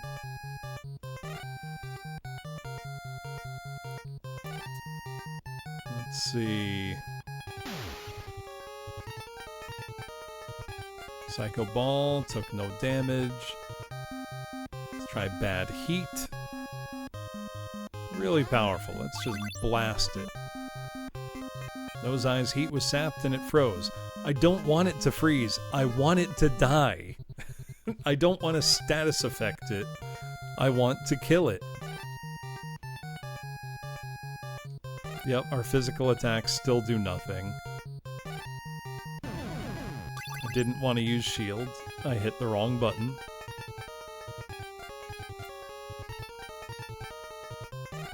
I think the level might be changing its properties.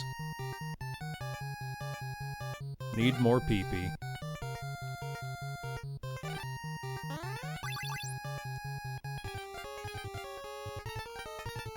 Nope, it froze that time. I think we just gotta teleport out of the fight, if we can.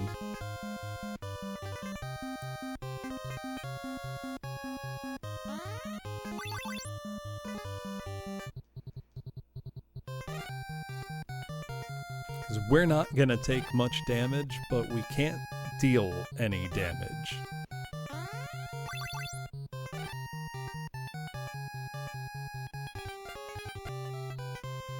And with our PP depleted, I think we just gotta hop back, go to the healer, who is as far away as can be from the starting area.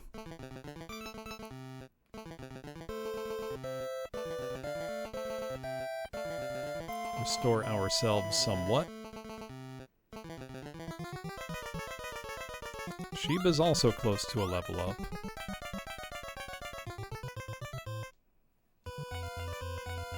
I have heard your story. You should heal both of our wounds. Thank you.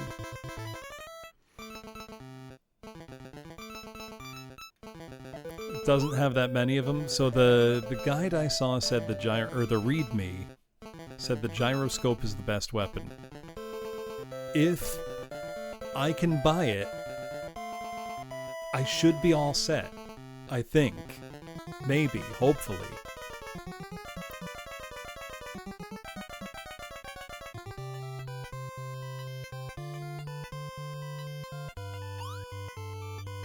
Which really just means we gotta pray not to get into too many battles if we can help it.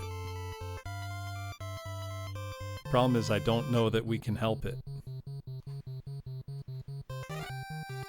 Let's see, can I get away with 3 instead of all 4? No! Decisively not. What the hell? Let's try bad heat on him. The difference between that was shocking.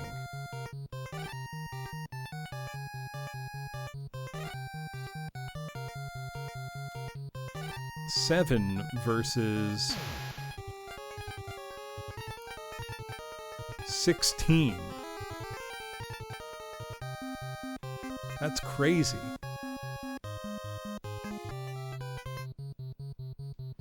Man, I took one step.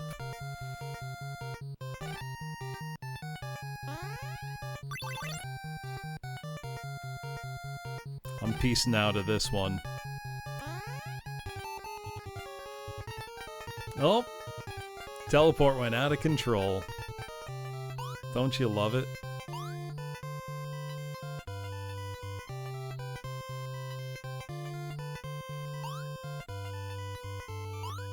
This now puts us in an interesting spot.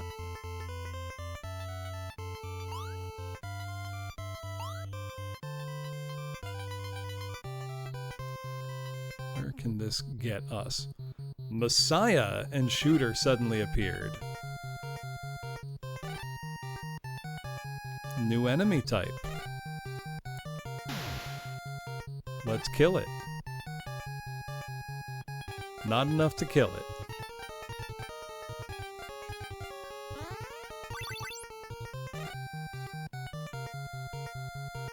Okay, that froze it. Not being able to do physical damage sucks.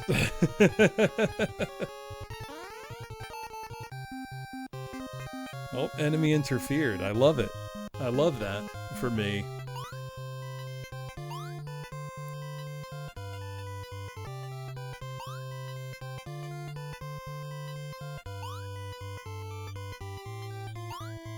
Where can I go from here?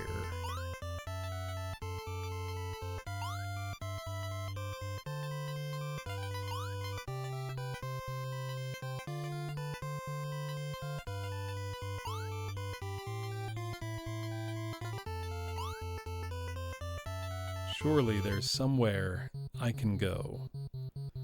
A battalion suddenly appeared. Also not somebody I can really fight.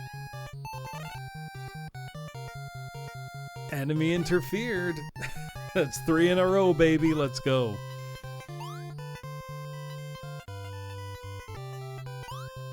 We keep trying.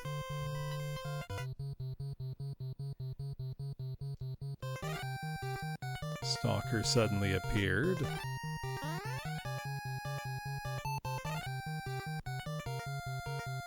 Oh boy, guess what happened?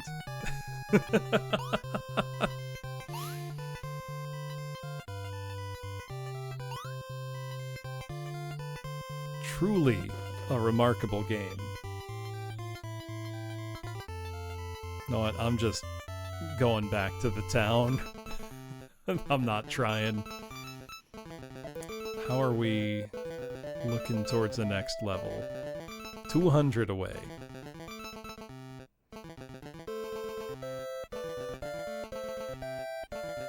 Realistically, I'm only getting about 40 to 45 experience each excursion there. But, thought of more positively, that also comes with a chance to reach a town and maybe buy a weapon. So I think it's worth doing that way, instead of just grinding in this starting area till both characters level up again.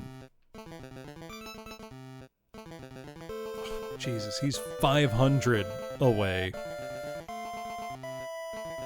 I can't believe this.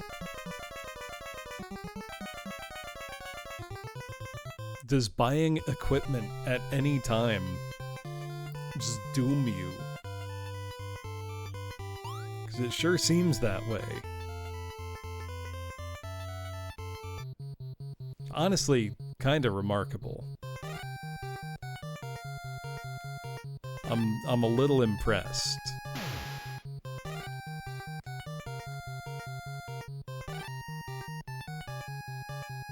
Yeah, armor no, weapons yes.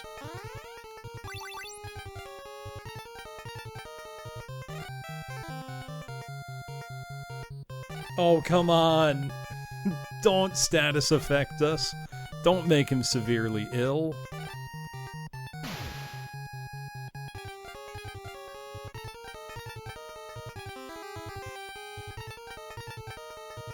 $34. It's not terrible. Wait, is he still taking damage from being severely ill? Sure is. Okay.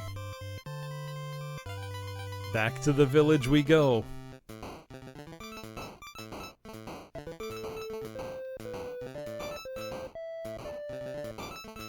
The soundscape for this game is truly remarkable.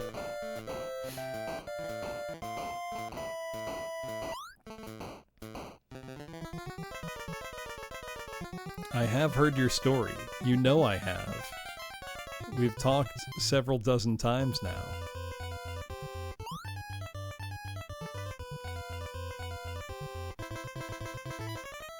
It's pretty amazing, isn't it, Hecto?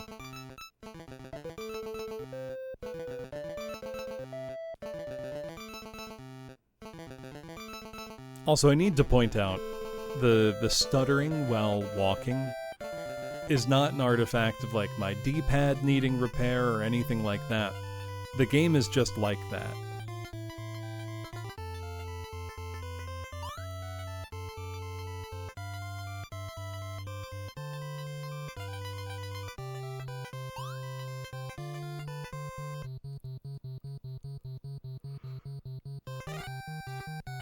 I wouldn't put it past the counterfeit IDs for them to just not work at all. That would feel very on-brand for this game, for lack of a better word.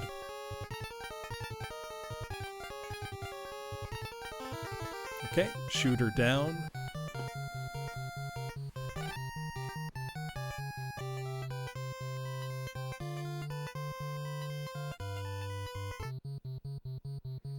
Sunflawn. You like the sun? I'll burn you to a crisp. Only 11 damage. Super cool. About a max strength bad air. It was fine.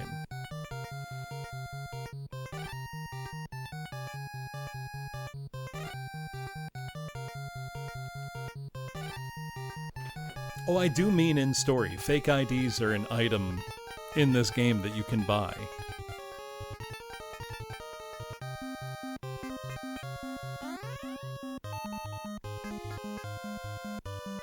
Oh my god, it interfered with that?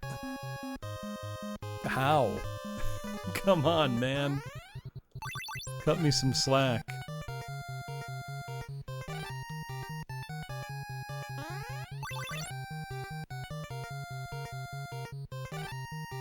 Also, that is the only way to run from battle. Is, teleporting yourself away.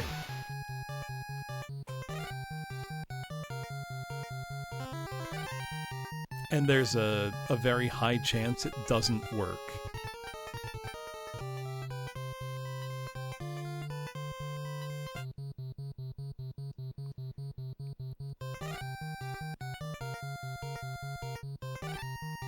So here the only thing I can do really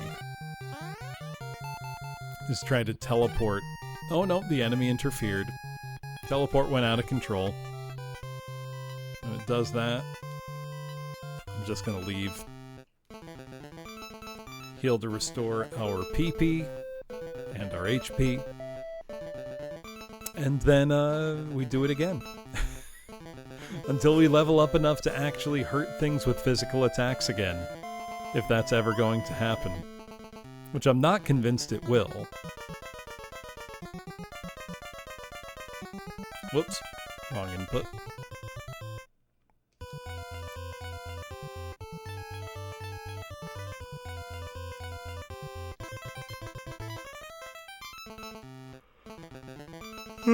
Excuse me.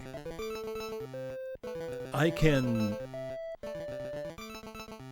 easily see why this is a beloved game in Japan. Because I am also finding myself kind of loving it in a I can't believe this sort of way.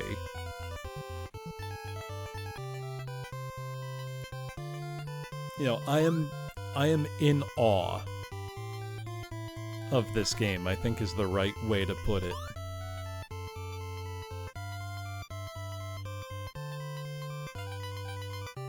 I am equal parts shocked and delighted.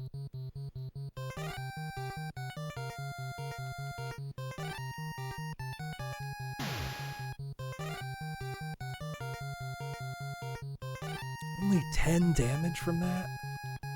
Jesus.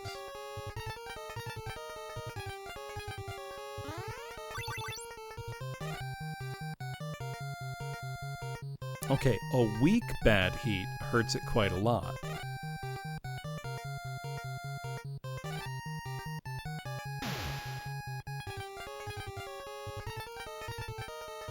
Hey, we took one out. We hadn't done that before. 36. Not bad.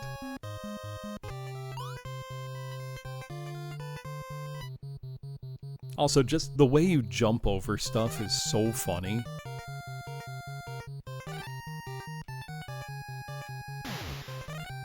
This should take it out. It didn't. Gotta hope this does. I don't want it to freeze. I want it to die. I want it to take damage.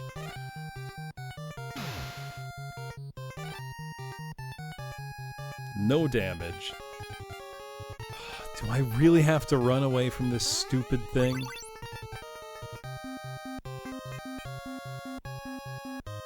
I don't want it to freeze, good lord.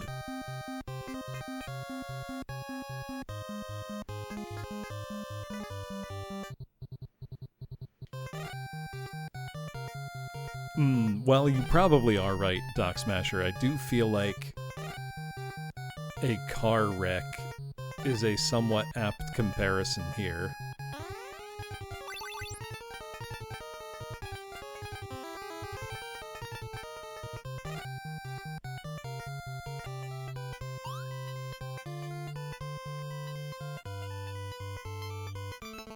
Okay, so we've found the town once more.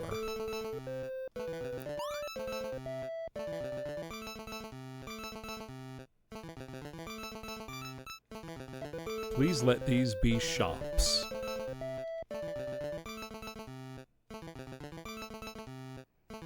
We're doing genetic engineering here.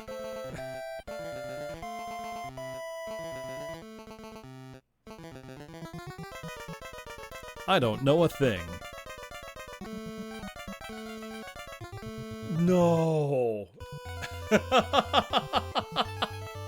We locked ourselves in with ID cards again. Oh.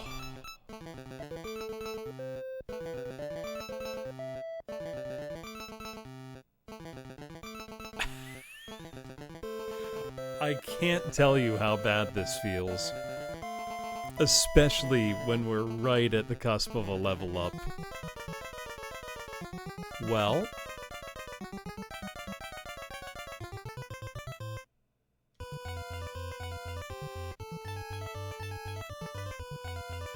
No, I can't. I can't hit the bricks. I can't leave.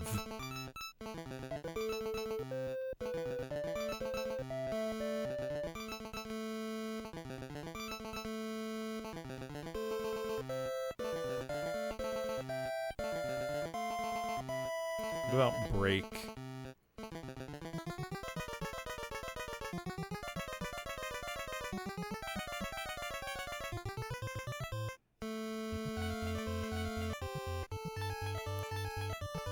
Should I try the thing where I plug in a second controller and clip through walls?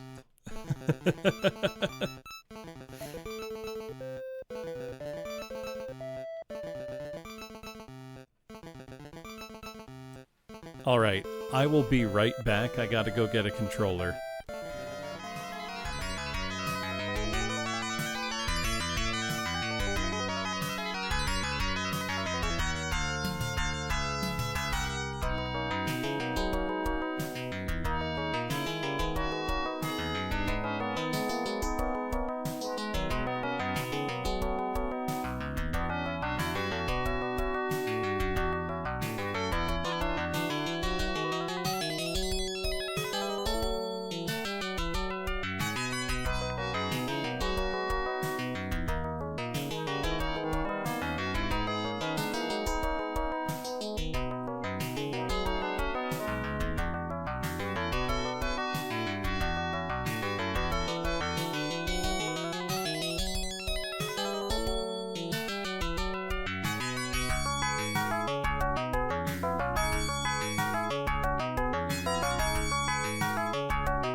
Alright.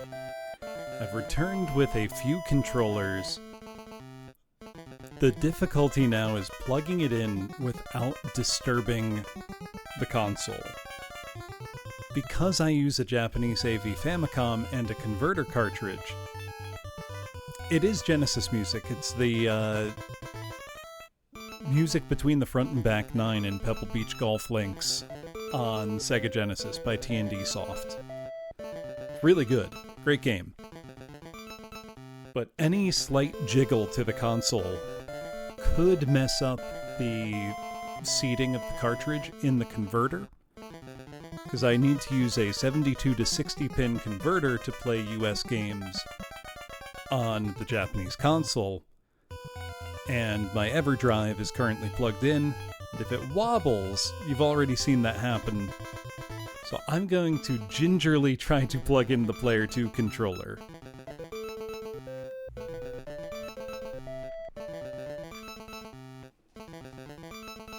Wish me luck.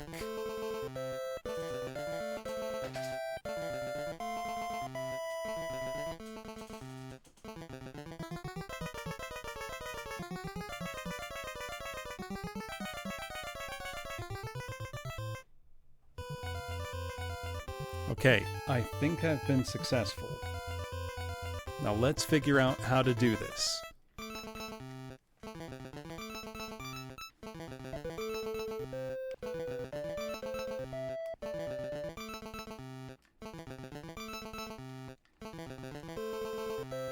I can't tell if it's working or how it's supposed to work.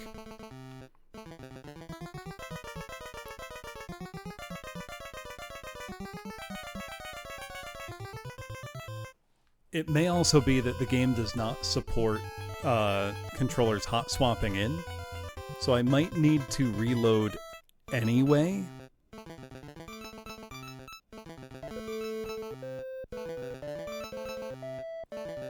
Because right now the controller's not doing anything.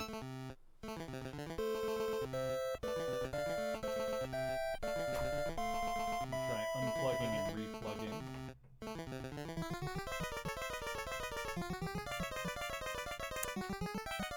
Is there anything written about the glitch? I'm sure there is, but I haven't read it. Okay, let me try a different controller. I also brought... do any of you know the terrible NES QuickShot one-handed controller?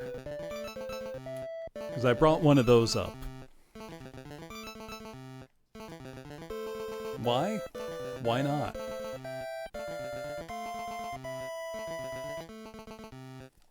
I was looking for my second Dogbone controller and then remembered I gave it to a friend with an NES. And am now regretting it slightly.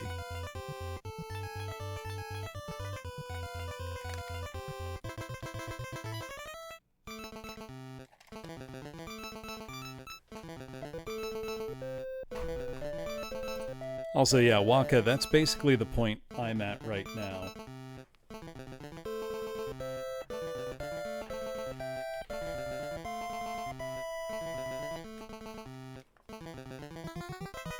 Okay, this also seems to do nothing. I think regardless... Yeah, I can't do both directions at the same time. Okay.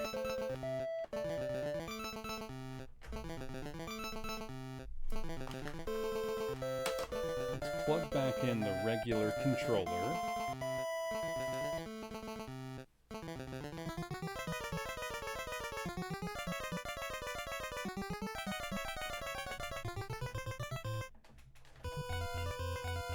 Okay, we have to reset regardless.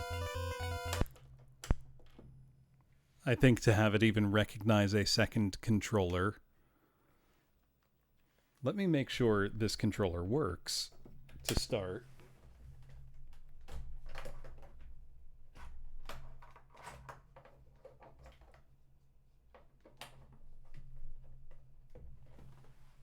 I know the controller ports on... Oh, this controller might not work at all.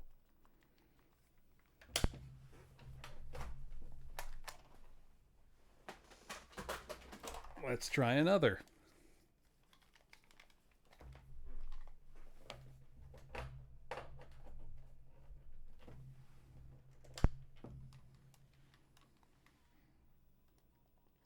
This one does.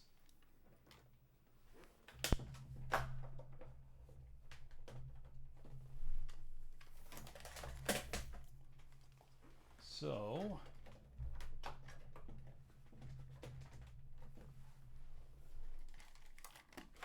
both controllers plugged in. I'm dropping things. Both controllers plugged in as I turn the system on. Means it should now work.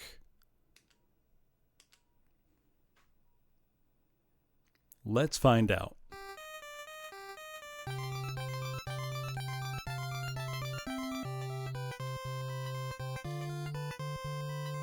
Okay, it's maintained everything as well as I could have hoped.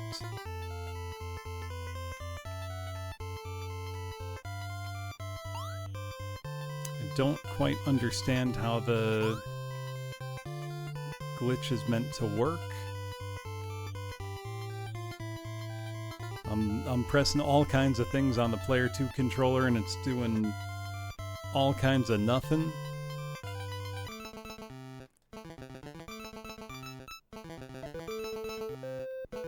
Any non-jumpable walls in town?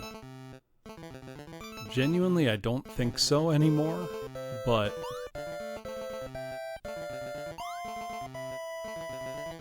also, is that not a door?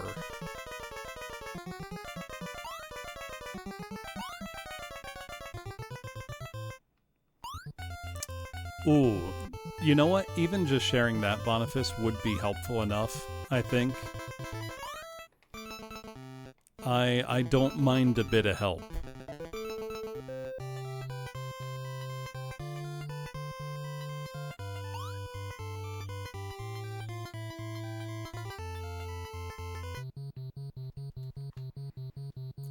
Can I kill a nose eye? A screen or two to the west of that town. Okay. Honestly, that might just be enough to get us there.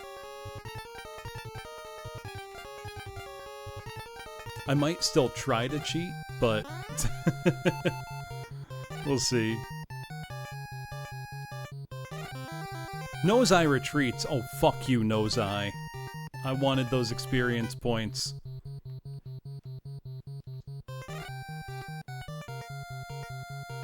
The problem is just getting there. You know?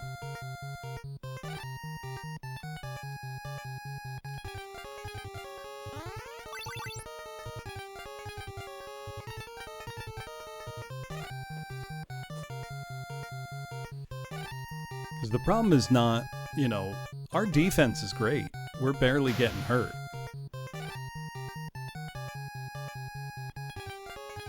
Eliminator defeated. Would you say eliminated?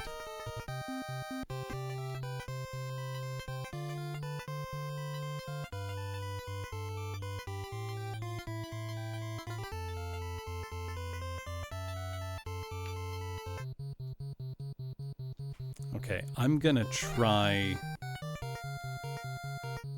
to just run until I get there.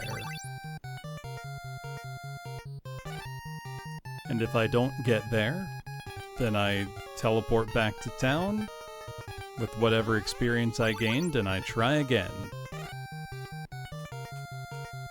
So I got no other options really.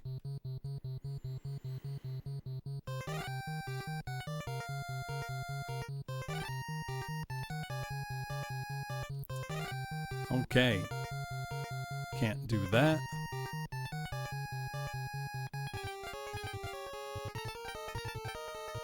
You would think whatever level I am would have been enough. The in-battle music is really just shameless Dragon Quest ripoff.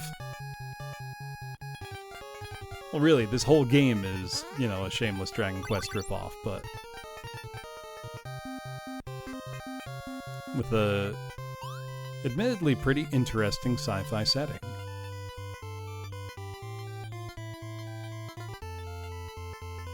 So, like, kind of in this area, Boniface? Oh, I think I see it.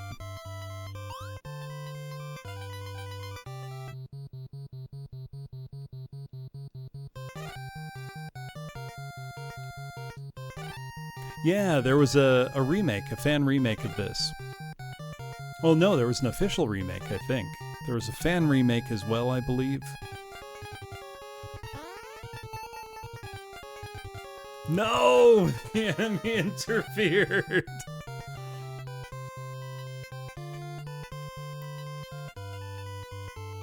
Well, back to town.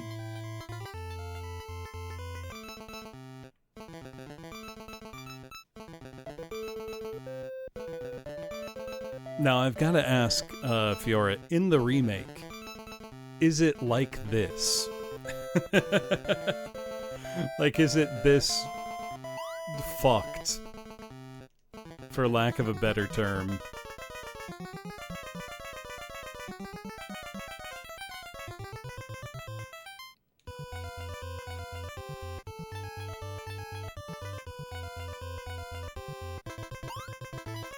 Is it fucked to the point that when you leave a location, you go back to the starting town in the game, regardless of where you were? Because that's the wavelength of fucked we're on with this one. Not nearly that bad. Okay, good.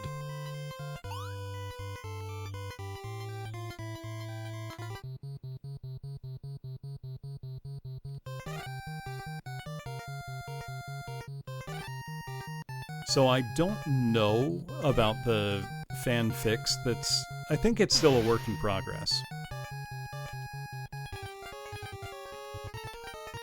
But my impression is that it's significantly more functional overall.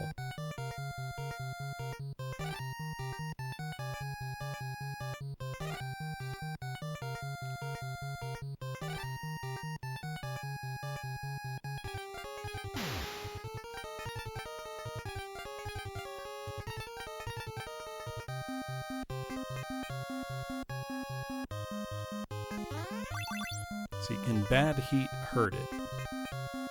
Yes. I would like bad heat to always hurt it.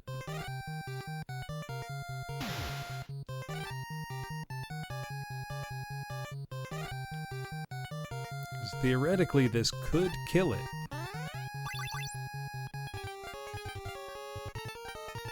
I don't want it to freeze! Stop freezing it! Start hurting it! Or if it's frozen, let my physical attacks hurt it. Have some kind of interesting mechanical interplay. Come on, man! Fine, I'll bad teleport it away. How did it interfere? It's frozen.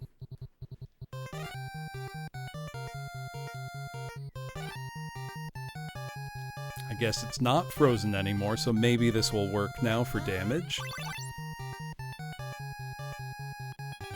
Nope! It froze again.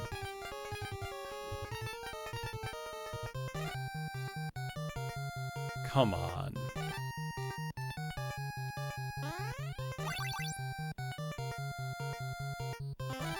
There we go.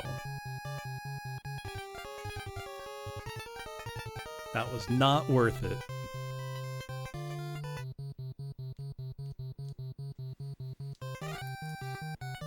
Problem is, I just can't fight anything.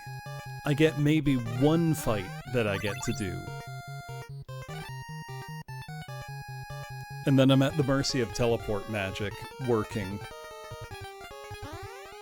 And hopefully getting a low number of encounters as I try vainly to walk.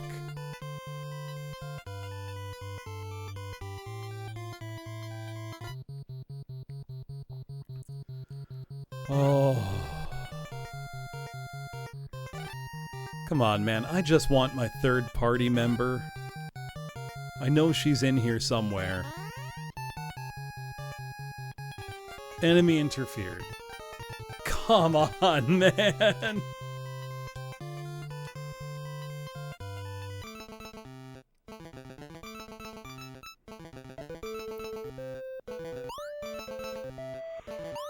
Oh.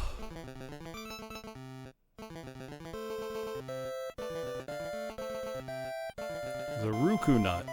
Sure. I didn't even notice that before.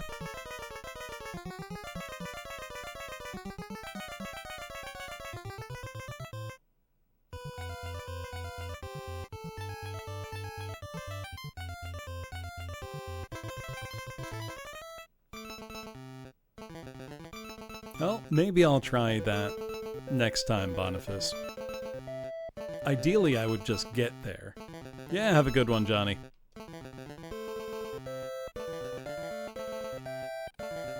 We're still pretty far away experience-wise.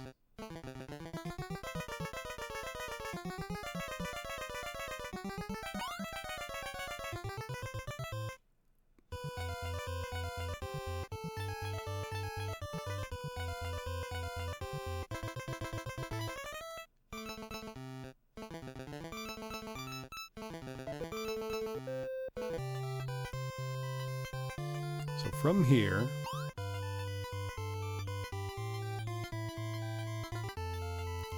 Yeah, it likes to draw graphics over stuff, just kind of arbitrarily.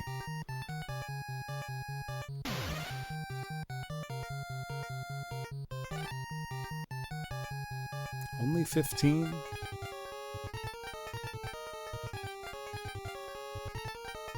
Come on, let this kill it.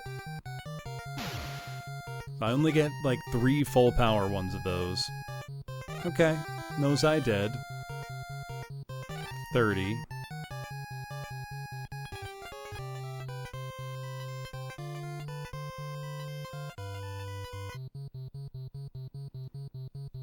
Okay, I just don't want to fight stuff. I'm out of here. And if I get a wrong teleport, I'll try to get across the water and find wherever it is I'm going. Okay, wrong teleport.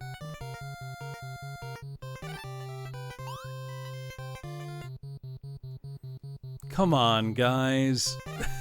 Do you gotta? Thing is, the enemies aren't dangerous to me. They can't really hurt me much. I just am incapable of hurting them. Which is even more insane.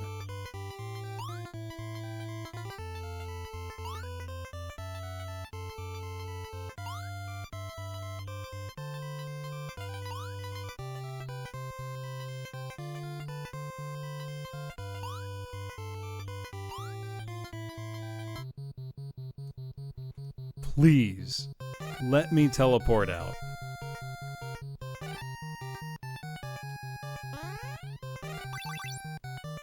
Okay, 1 teleport successful.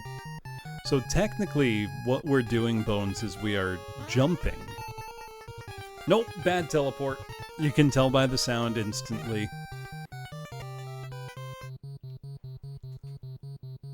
Please.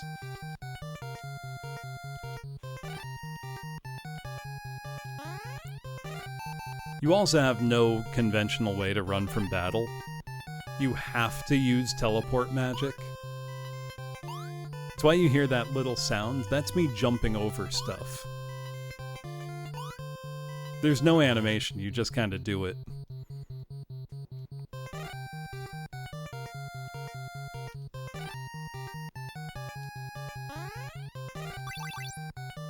Okay, that one was successful. That one was not. Come on.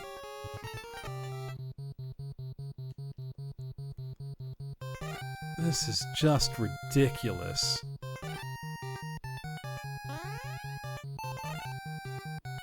Well, I put more juice in it and it failed. The thing is, I need juice. I can't use all of it all the time. Nope, another failure.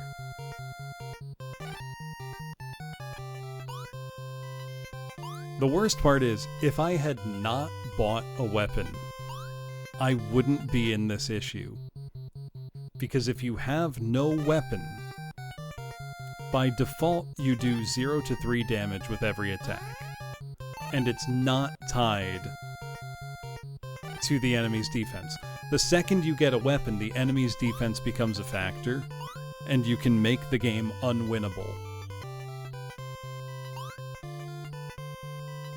I didn't quite render it unwinnable, but it's pretty close. We could still technically grind in the opening area. That was full juiced, and it didn't work. However, it is as yet unclear if leveling up actually makes you stronger in terms of the amount of damage you do. That has not been conclusively shown yet in gameplay. Which feels insane to say, but that's how it is. So we just keep teleporting back to town, restoring our HP and PP, and trying again, because we get essentially 1 battle's worth of PP out of Minami, who has the offensive magic that can hurt the enemies in Arc City. If we can get a better weapon, then maybe our physical attacks will work again, and I have a chance.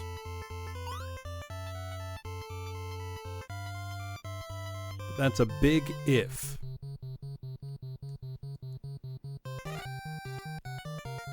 I don't think I have enough magic to kill both of these things.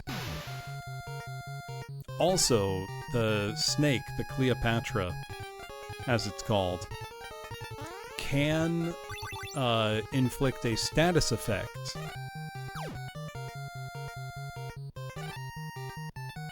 Oh, they both can. I should just get out of here. Bad teleport would be my friend. See, I tried that before and it wasn't working. The problem also with bad teleport is that I then don't get experience for the fight, and I would really like experience for the fight.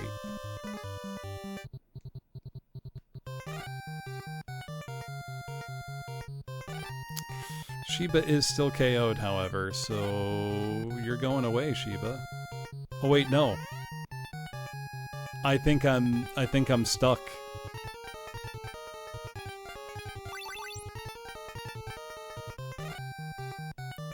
I needed to hope for a bad teleport. Yeah, need more PP. I think I can no longer leave the fight. Because I can't do damage. And I can't leave the fight.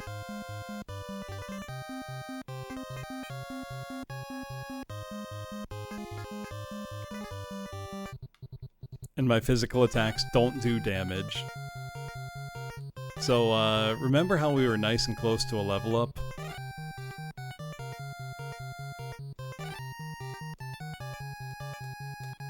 Yeah, that's going away.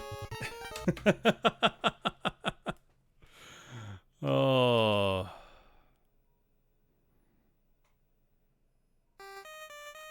Whoops, not start.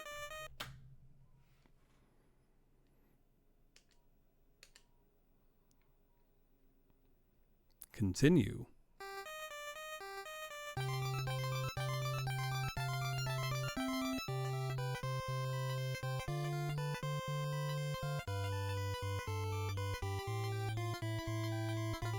Why are we continuing? I was stuck in an unwinnable battle that would have taken like 2 hours to end, and it would have brought me to the same conclusion as this.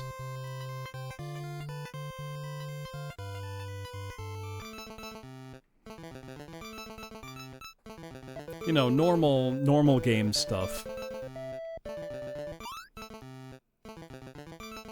Yeah, what an amateur.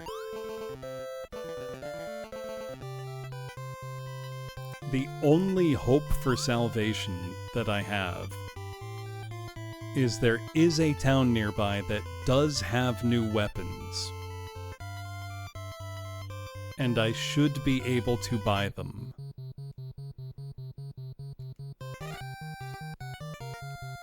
I'm going to try bad teleport as my main strategy here. That did not work.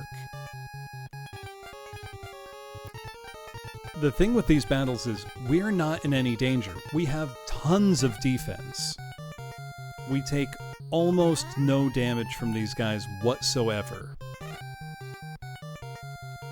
The problem is we are completely incapable of hurting them, apart from being able to do a maximum damage spell 3 times, which will maybe win us 1 battle per cycle.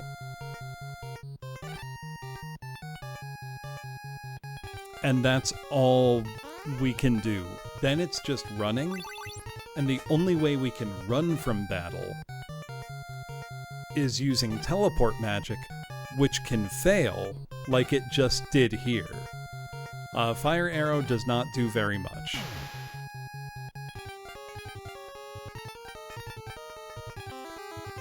$15.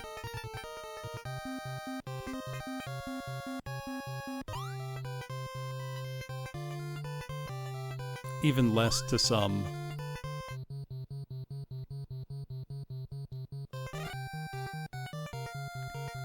I'll try it, but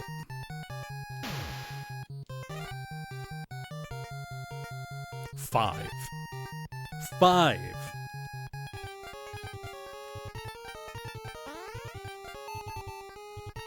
Use bad teleport, but he interfered.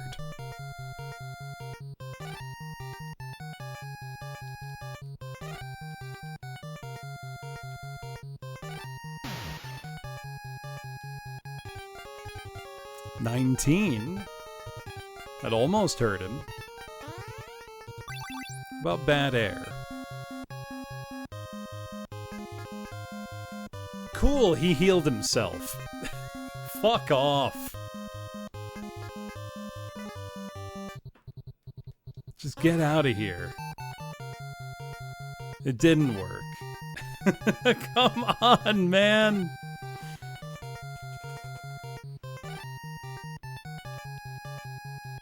The thing is, they don't hurt us. Our defense and HP are great. Enemy interfered, teleport went out of control.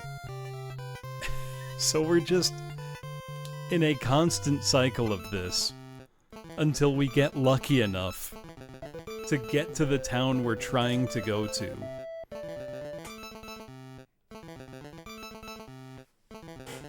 Unless I want to spend the next 2 hours grinding in the kind of starting area here, which I really, really, really don't want to do.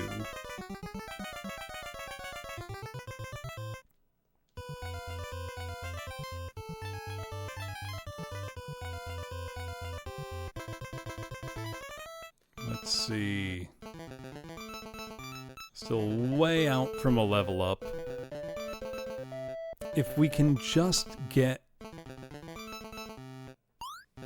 new weapons and do physical damage to the things down there, we're cruising again. I guarantee it.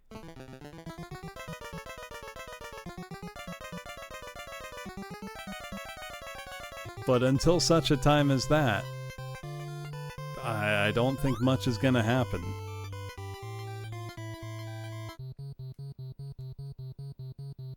But battalion suddenly appeared. I want to kill it.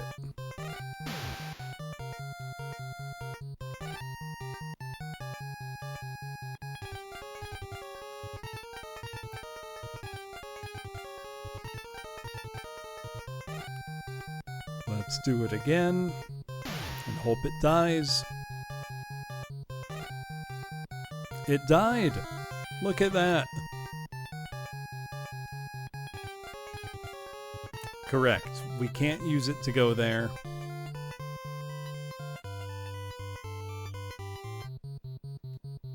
It's pretty much exclusively for going back to the starting village.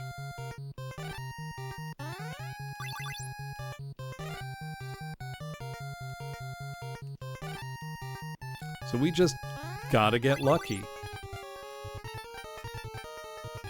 That was okay. One step! One!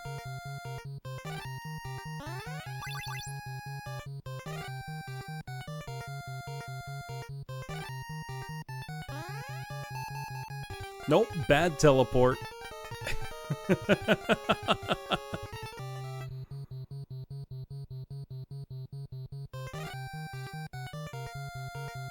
The thing is, death is almost not an option. Nothing here can kill us without us waiting like an hour for it to whittle our health down to nothing.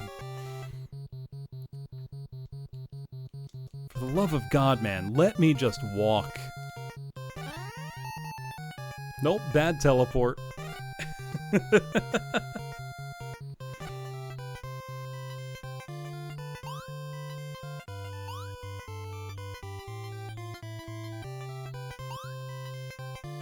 How many paralyzes have I eaten? Many, many, many in the early game. Not many now. Now the problems are much worse.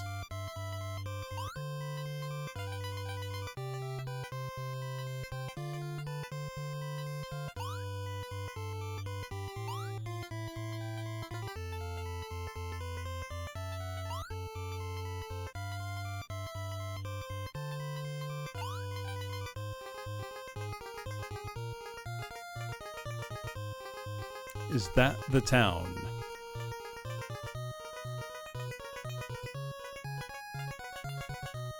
Please let that be the town.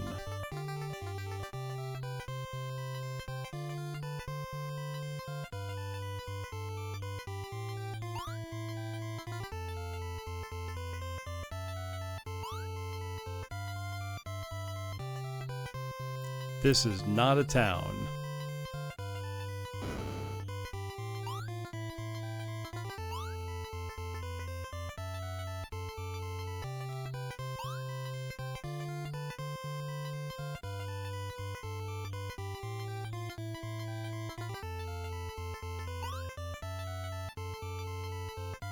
Ah, that looks like a town.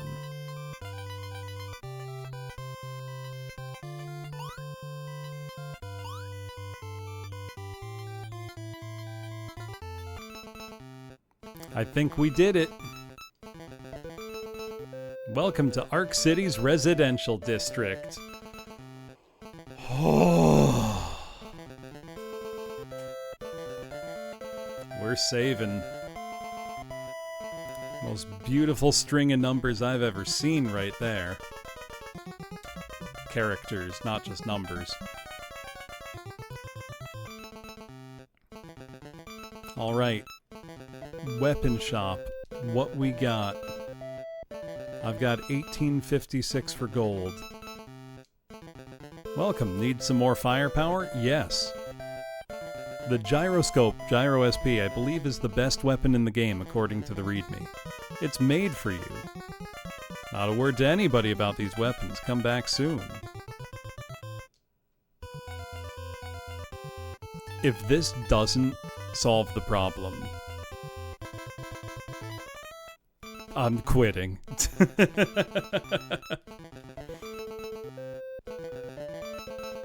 They both appear to be good. I'm gonna use the gyro.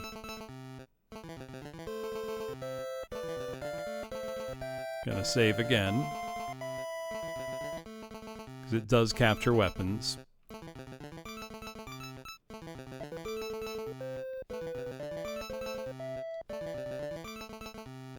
Hello.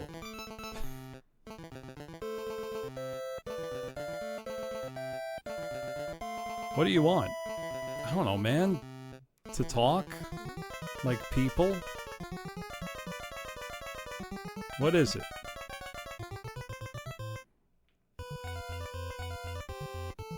These people are all very unfriendly. This city's home to a lot of bigwigs.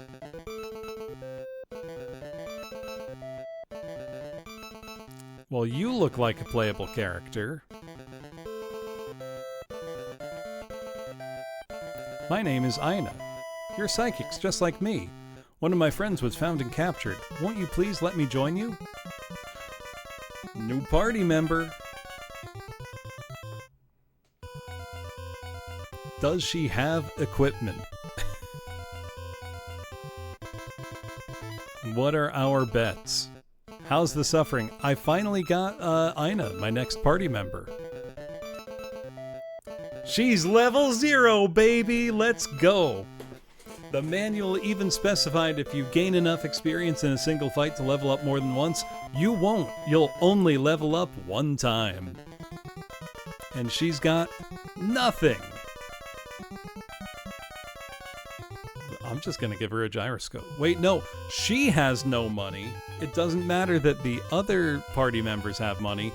She's got no money, so she can't buy anything. You don't get a weapon, Aina. Though, she can use telepathy, I believe. Money makes the world go round.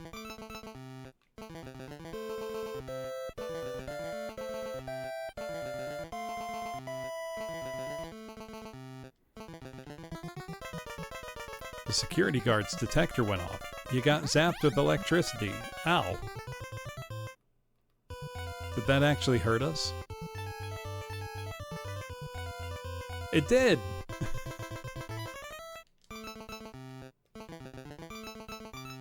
You need a silver ID to get into locked rooms. So that's what I had that I was getting dunked on for.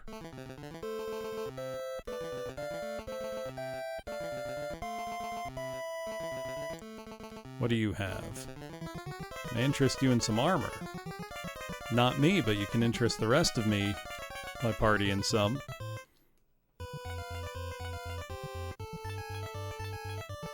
Last battle. Sure. Looking sharp.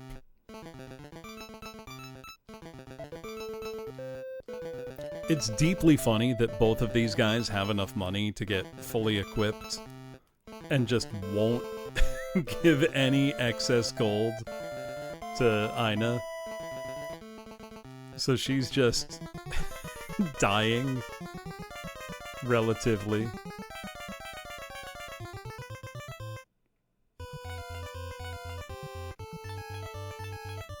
Let's save.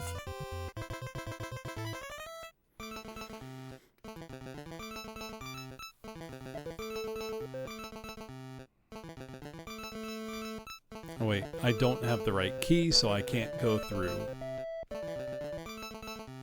A lot of locked doors in here. Yeah, time to try out our new stuff.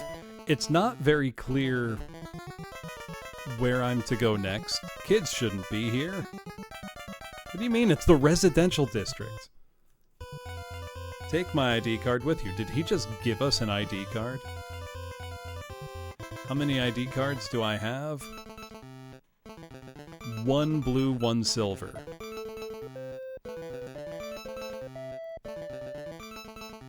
Silver gets us through any locked door. But I don't think I want to go through these locked doors with no clear purpose to them.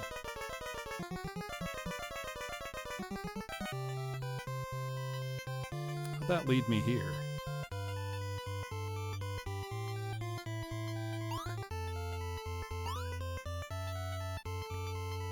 Okay, the real question now becomes... Can I hurt them? Nanami attack. Shooter. 4 damage?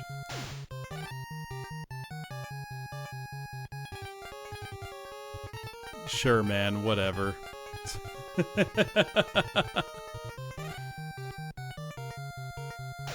Yeah, Aina's got to go through a lot of battles now to get money. It's better than nothing. We do damage now. Way less than I expected, but some.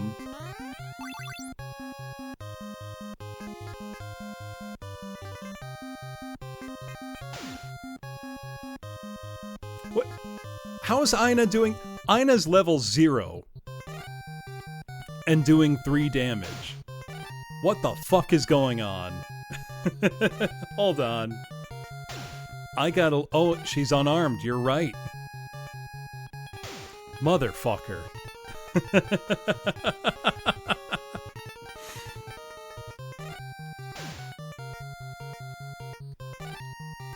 That's awful. That's just terrible. Good lord.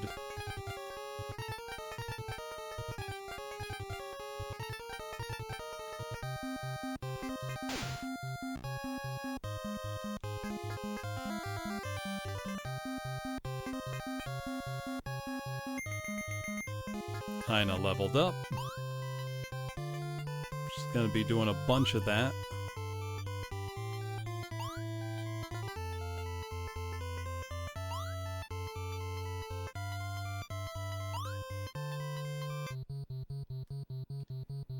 Alright, let's see. How do we do now? 1 damage. So not only do Minami and Shiba barely do damage now, Aina at level 1 is going to do as much damage as them at level 9 with the best weapon in the game. Or nearly the best weapon. Maybe the best, allegedly. There's disagreements in the community, it appears.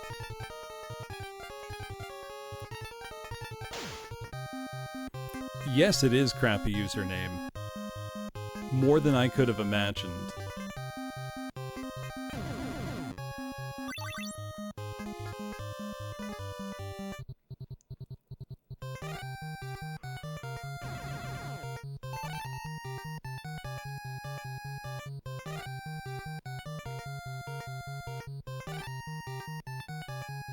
Gyro does more damage to robots, but not appreciably more. And does whatever the number 1 does more to non-robots, or is it all things equal, roughly?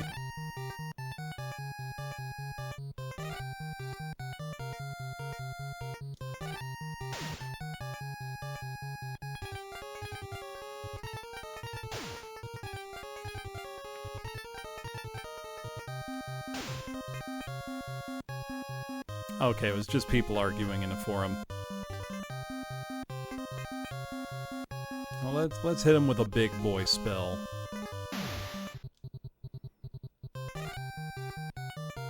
Yeah, that's right. 50 experience. That's what I'm talking about. Who's leveling up? Shiba's not there yet. Aina leveled up again.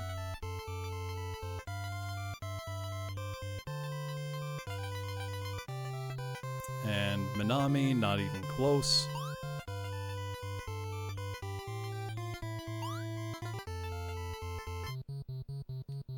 Nose Eye. You're going down.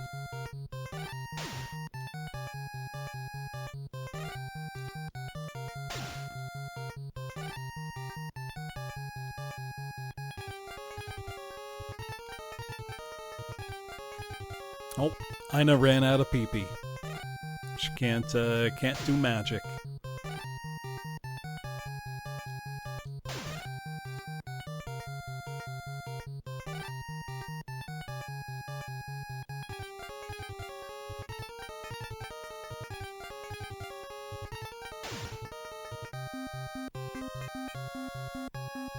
You know, it's probably not a bad idea to go back to the starting town to get Aina some more experience.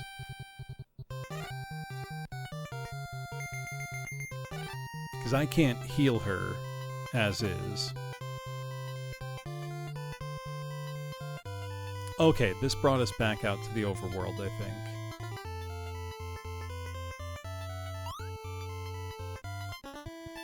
So this area looks familiar. Okay, we're back against chump enemies, so it's fine.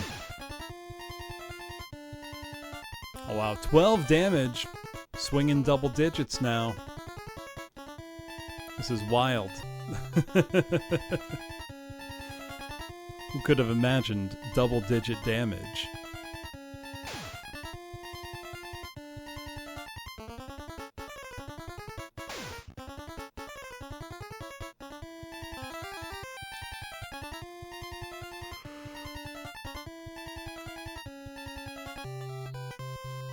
Let's see.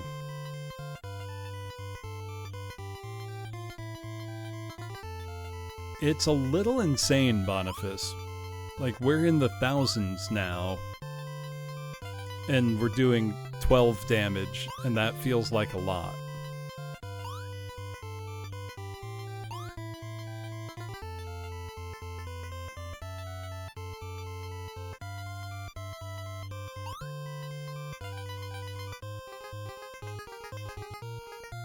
Was there something over here for me to find? Because I did find this area when I was exploring earlier.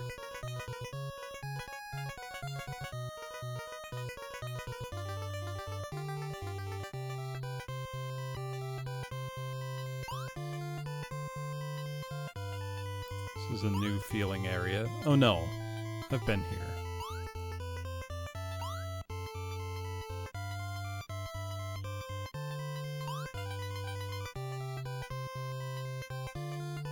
I think I know where I am now. Yeah.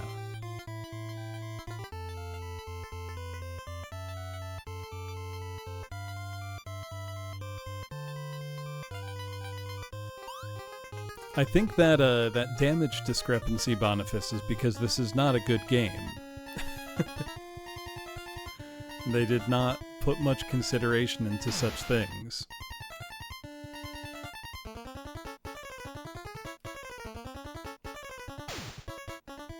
What?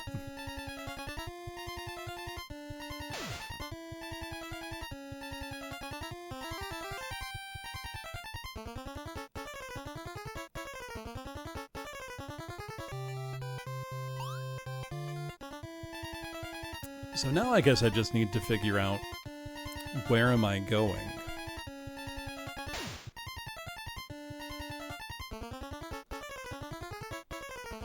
Right, Fiora? There is an overhaul project in the works that is in a playable state already, I believe.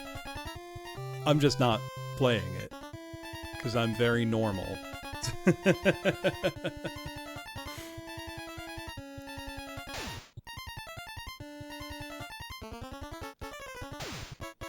I wanted the true experience.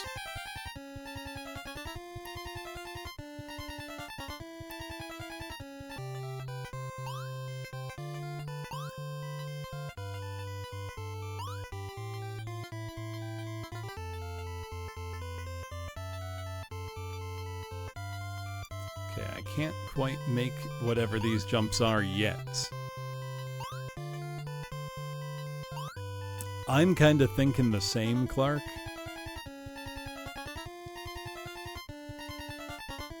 Because it's not like it's less than the other guys are doing on the stronger enemies. Against these weaklings, it's whatever, but...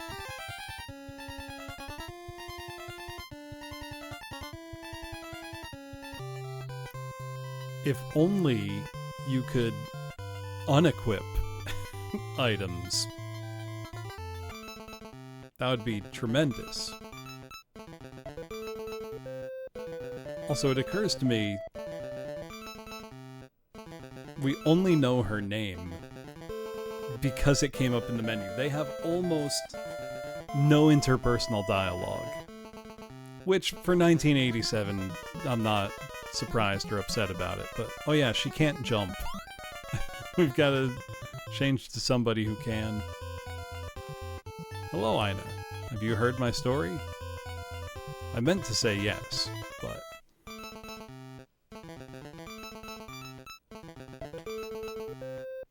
A girl with the same ability was taken hostage in Ark City.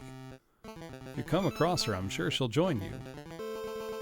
Oh wait, we can use telepathy on people now. I need to take a whiz. I can't hold it.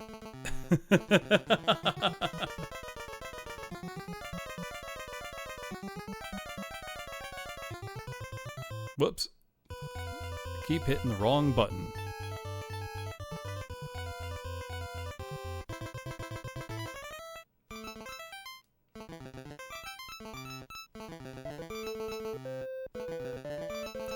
No, I think there is somebody else down there. In Ark City, I just don't know where. I'm unmarried and penniless, but there's nowhere in the galaxy I'd rather be. You sure?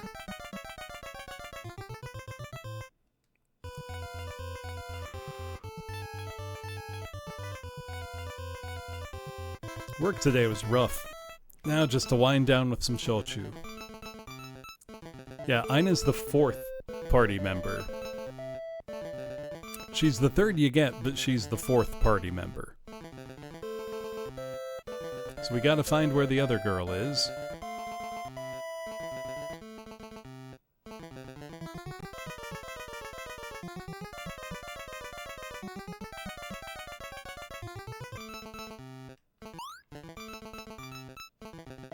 Right, back down into hell, I suppose.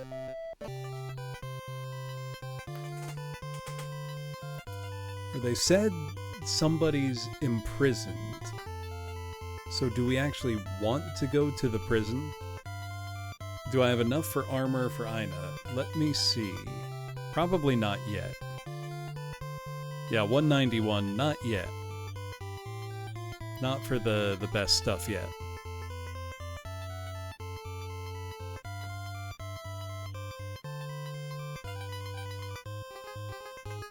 So I guess I'm trying to think, where do I want to go? And I'm a little stumped. Because there's somebody we gotta rescue.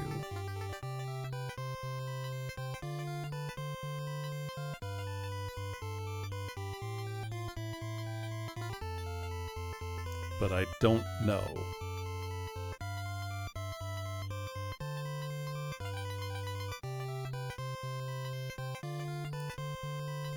Excuse me.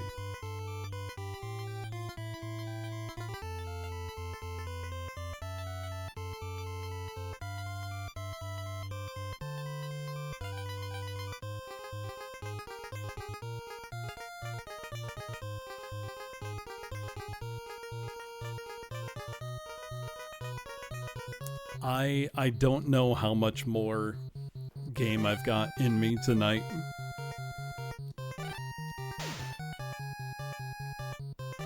I feel like I've gotten a truly representative Hoshi wo Miru Hito experience.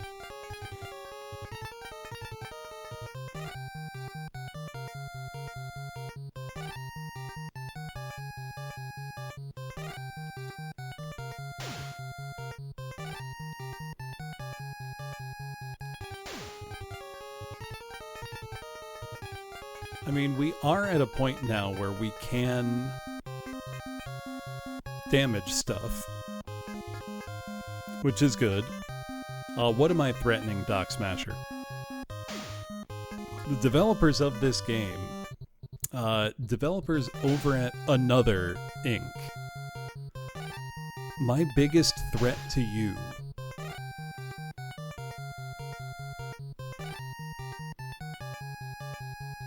Oh, Ina died.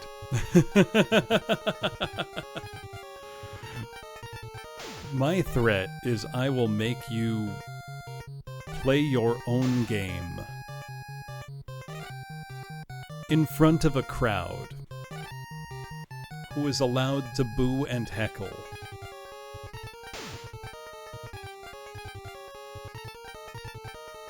That is my threat.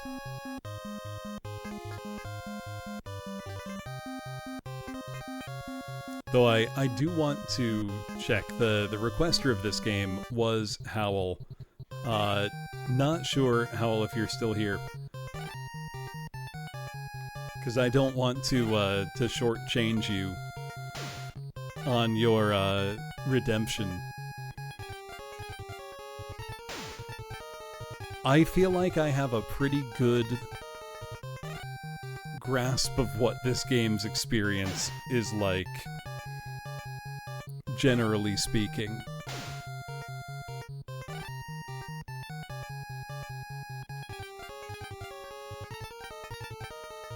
I can tell you I don't have it in me to stay up all night. I was not prepared for that, to do a 24-hour or anything.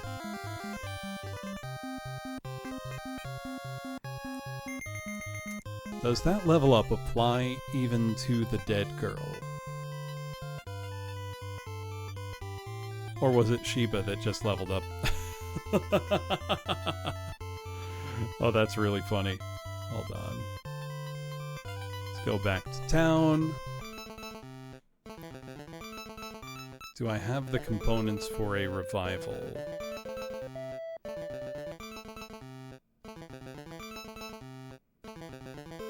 Wait, what are the components for a revive? I think the manual said. Let me check. Or are the items on a per-person basis? Let me look.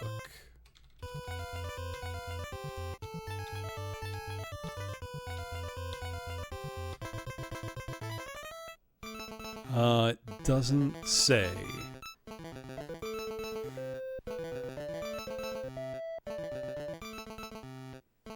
Oh wait, I'm the wrong guy. Here we go. We're seeing stars all right. Or wait, do my ingredients no longer... Oh, the ingredients don't carry over across a save. That's devious. Downright evil. So now I'd need to go on a berry hunt to get the components. Or no, I have it. Never mind, we're fine. It was just under a different inventory.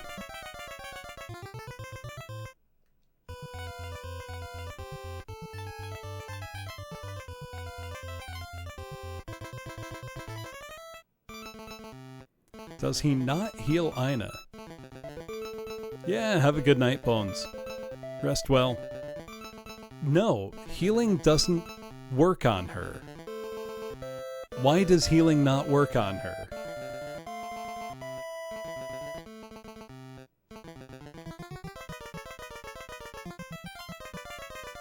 Wait. I figured out why. Even though you're in the 4th character slot, you needed to select the 3rd character slot to heal her. That's why she wasn't healed before. That's unbelievable. That's why she died so fast.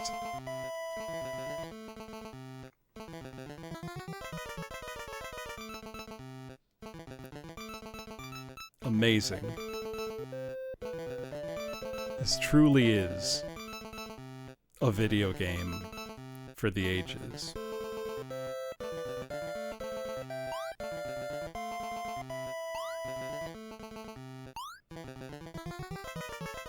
I'm stunned by that revelation. I had to select the empty menu slot. Hello, Ako Akane. Welcome on in. You shout you out. Welcome, Raiders. If you don't know me, my name is Professor Bloom, and thank you for the follow. I am a music teacher, I do a lot of singing, and play lots of retro games exclusively on real hardware. And tonight, per viewer request, I have been tearing into Hoshi wo Miru Hito for the Famicom, which has a reputation as one of the worst RPGs ever made. Also, thank you for the follows, Chef Hotspot and Claveciniste, making sure I'm saying names right. Please correct me if I'm not. This is certainly living up to that reputation with truly unbelievable design decisions. How bad can it be? Let me put it this way. Oh, dingus, the music is the best part of the game, and I do mean that. The starting town of the game does not appear on the map. There is not a graphic for it. The game does not tell you this. You have to just blunder onto the empty space and go into the town.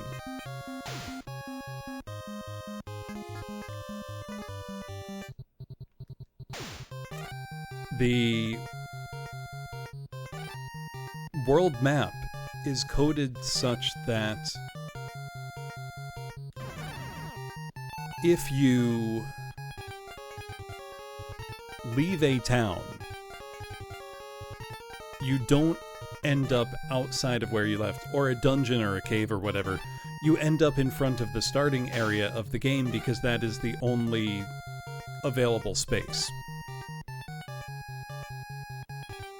That is not a joke.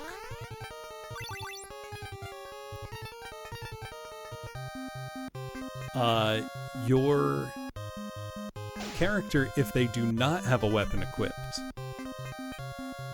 do between 0 to 3 damage. If they do have a weapon equipped, the weapon now factors in the enemy's defense, so if you buy a weapon early, you can create an unwinnable condition right off the bat.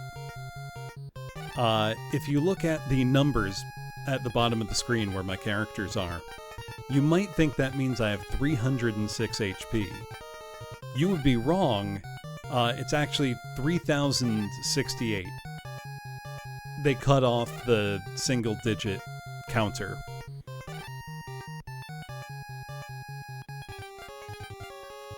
That's just how it goes. But anyway, what were you up to, Akko? Presumably playing a game better made than this one. This game is famous for its questionable quality. It is known in Japan as Densetsu no Kusoge, the legendary Kusoge, and it absolutely deserves that reputation. Here's another great example. Let me show you the opening map. Also, that's the fastest you ever walk in the game. Here's where you start out. The town I was just in, it's right next to me. You can't see it, but it's right there.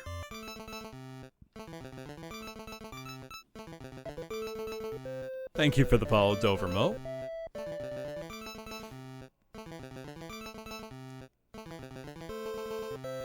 Now, I do sometimes do entire RPGs in a single sitting. I don't think I have the fortitude today to do that for this. Oh, here's a great thing I just realized. Going to this healer, you might think, okay, Aina is in, slot 4 there. I'll click her name to heal her. You would think that, but you would be wrong, because she's the third party member even though she's in the 4th slot. You have to click the blank spot to heal her. I hadn't realized that before.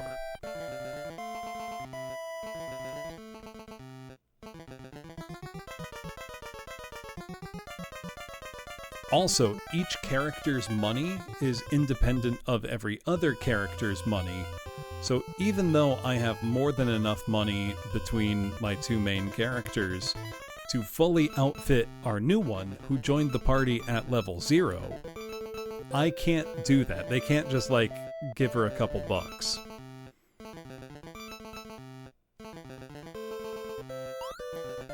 Will I continue as a second stream?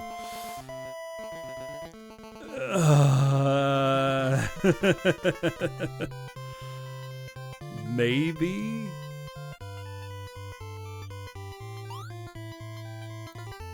Tough to say.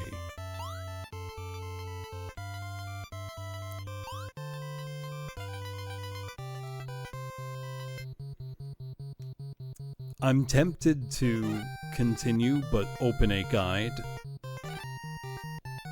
because for the most part, I've just been playing and trying to figure things out as much on my own as I can.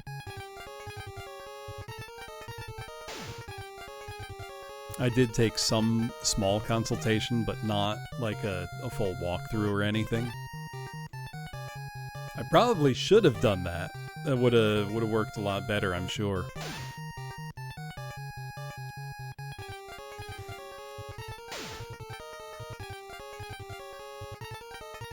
Now, previously, when I had been in this area, it was not great. I used telepathy, but Shooter's weakness wasn't found. The tough part was that even though these enemies couldn't damage me much, I couldn't damage them at all because the gap between the weapon I had equipped and their defense stat was too great. Now, the game does not have a direct surfaceable attack stat for the player.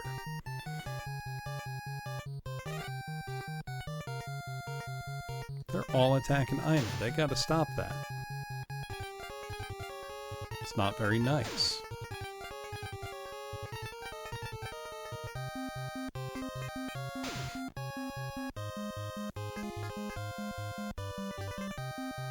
No, the game is actually harder to understand in Japanese because the entire game is written in hiragana.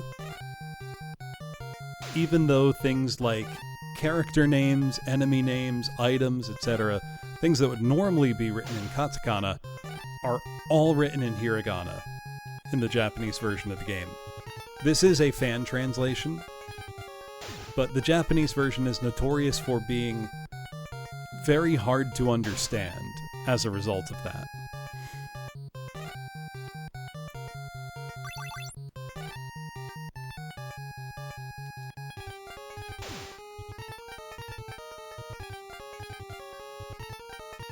There is a reason it developed the reputation as the legendary Kusoge. Oh, that was some pretty good experience we gained, though. Okay, even Minami's getting pretty close to a level up. Shiba's far off, and Aina's probably very close to another. She is.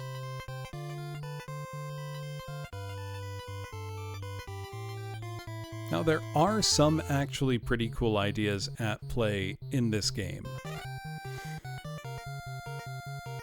The problem is the execution is, even for 1987, ridiculously poor. Because you gotta think, other big RPGs that came out this same year include Dragon Quest II and Final Fantasy. Yeah, people have mentioned that arc.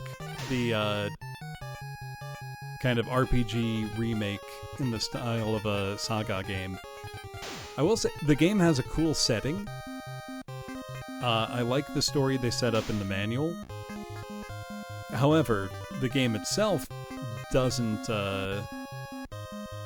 really make any mention of it directly. This game actually sold fairly well, mostly as a circumstance of when it came out. And the public appetite for RPGs at that time was humongous. But this is a very famous game.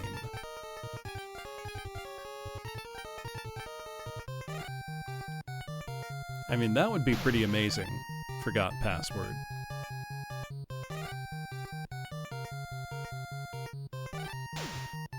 This guy keeps healing himself.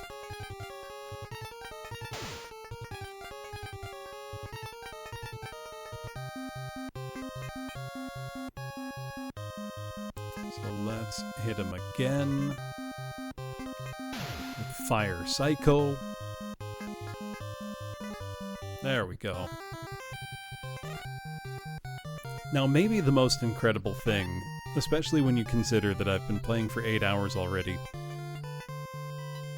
this game's speedrun is 26 minutes. So thank you for the follow, Crazy Laugh.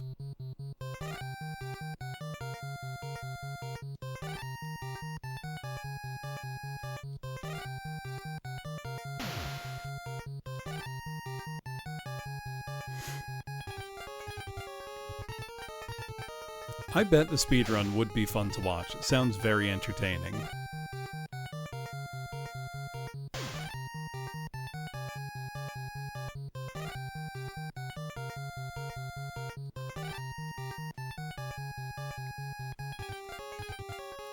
Okay, we really don't want this snake out here if we can help it. Oh, we're not doing much damage to it though.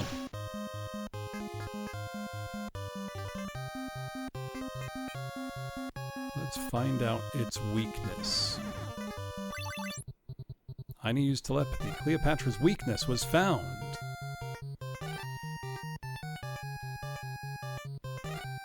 I think that means we cut Cleopatra's toughness in half. That doesn't seem to be true.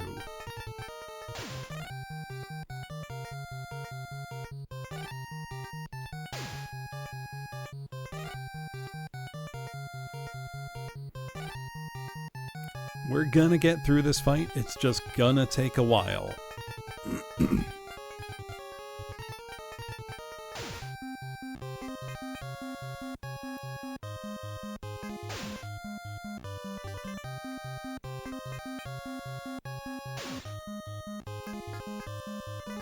Hey, Ina struck the killing blow on Cleopatra. Nice.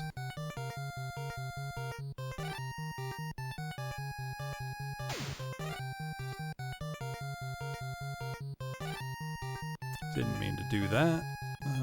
We'll shield Ina.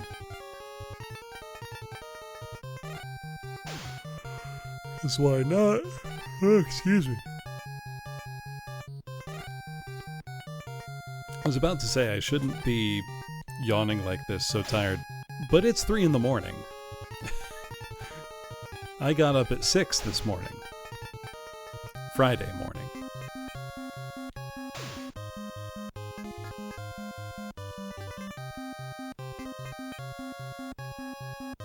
Almost there.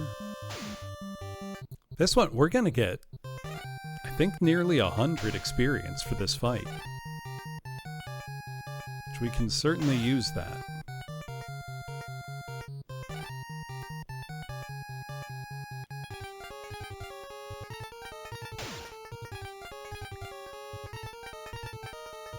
Almost there. There we go. 100 experience. That's what I'm talking about. And we got a level up for our troubles. Which means I'm gonna save the game. Yeah, the enemies haven't been running away from us lately, which is good.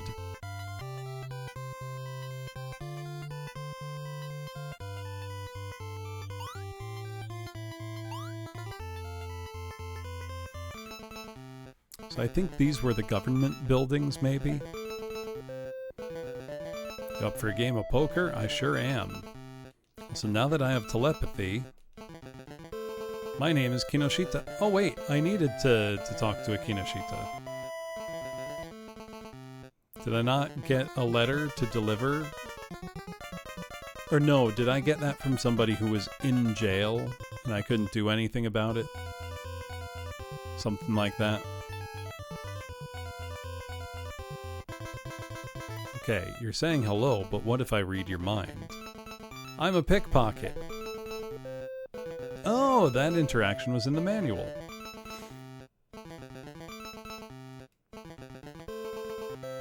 Let's talk to this fella. What's he got for us? Well, want to buy some info? I don't trust you. Reading my mind for info? Nice try. How did he know? How did he know?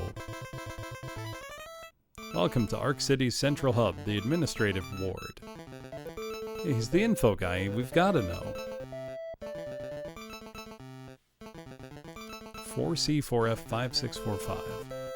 I'm gonna take a screenshot of that in case it's important. Also, an ad is gonna start in a minute, so I'm going to take the opportunity to go use the bathroom and refill my water. I will be back in about 5 minutes.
All right. Thank you for waiting, everybody.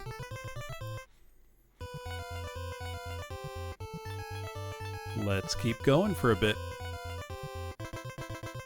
Hey, need an ID? I probably do. That seems to be how we progress. It wasn't easy pinching all these cards myself. Yes. How much for a gold ID? More than I can afford.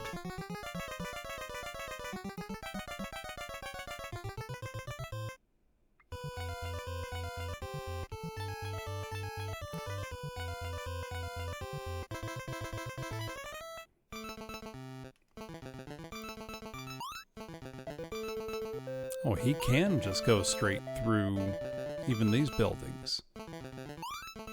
Will that work for all of them? Max was a great guy. The white alligator is coming.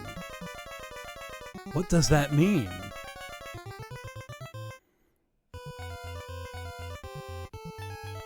The white alligator is coming.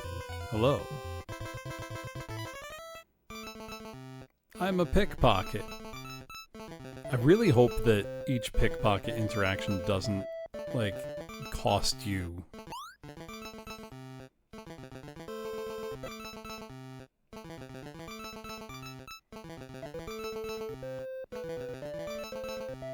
I'm a nurse robot. This is a clinic. Well, hello, nurse robot. Can I read your mind? The space colony's trip is nearing its end. Our arrival on a new planet is imminent. We're on a space colony?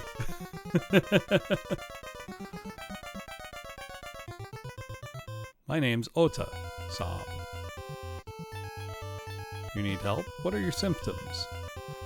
Let's see. Can I... No. Not for these ones. I have not figured out how the glitch works.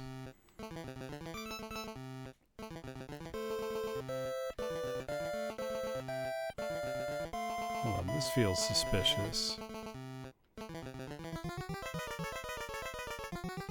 Can I break? Nope. So if I have the player 2 controller out, I still can't seem to get it to do anything while I'm doing stuff, you know. So I'm not quite sure how that works.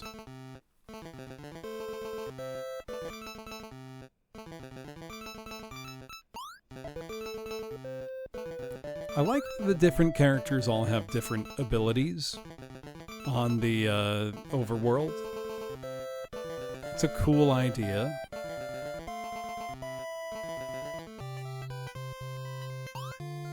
I don't know, there are definitely some things to like about this game. Not like a ton, but some.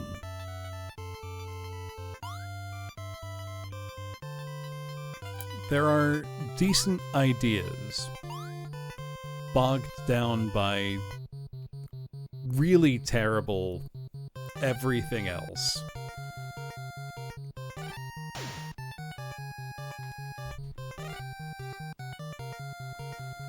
But like I was saying earlier, they made a real effort, and that matters. You know?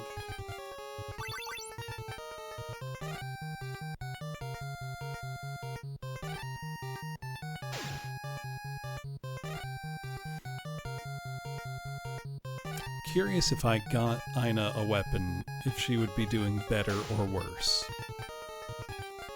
Certainly I want to get her armor. Which would probably have a decent amount of money for her already. Let us check. Yeah, 401, that's pretty good.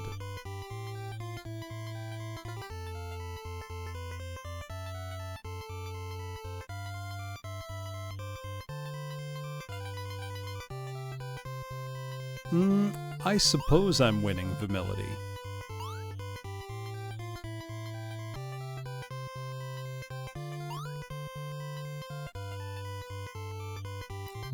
this place.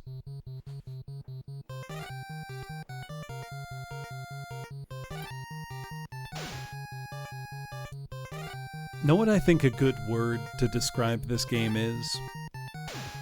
Intriguing.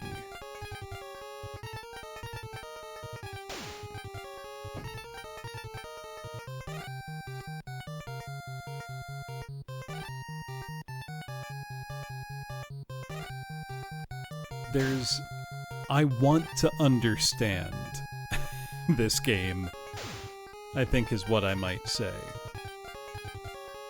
I don't, because I don't know that the game is understandable.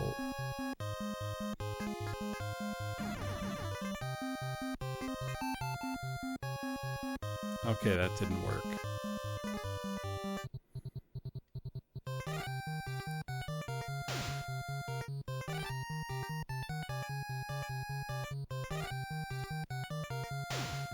Right. Worthy of study and close examination.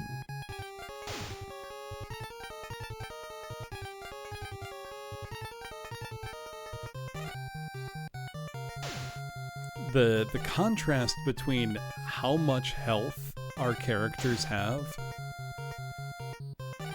and how little damage we do to the enemy and the enemy does to us is insane. Frankly, unlike anything I've ever seen.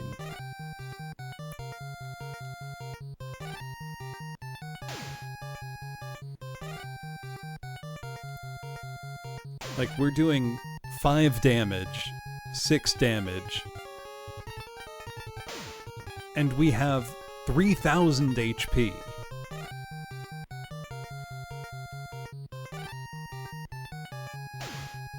How did they come up with these numbers?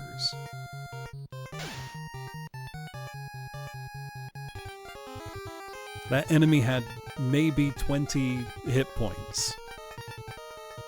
We only do 5 or 6 with each attack, so I mean, sure.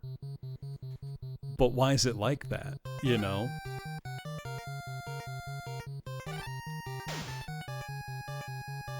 Very confusing.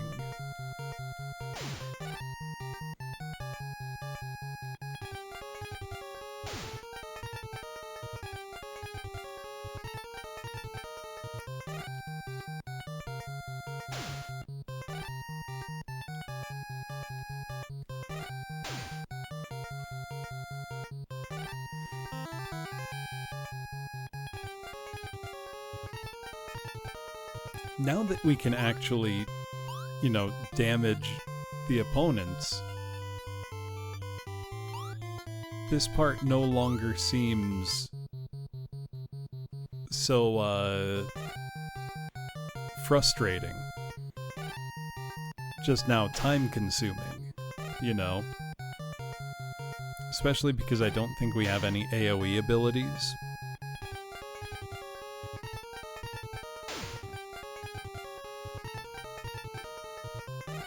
So you just kind of very slowly plug away at it.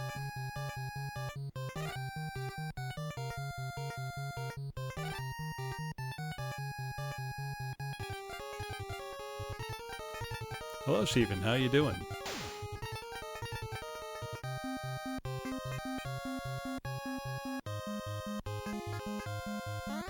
Let's try a spell again. It froze. Oh yeah, how's Anime Central going? I know a bunch of people who are there right now.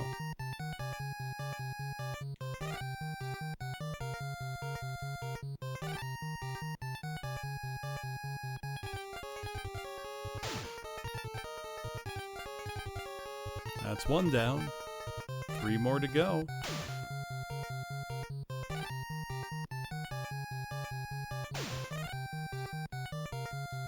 Oh, so you got there pretty late, it sounds like. I hope you still had a good time.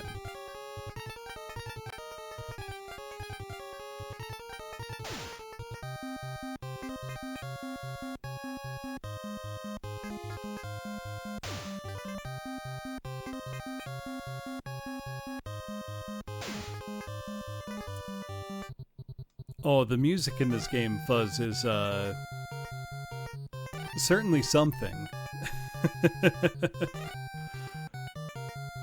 Some of it's okay, some of it not so much.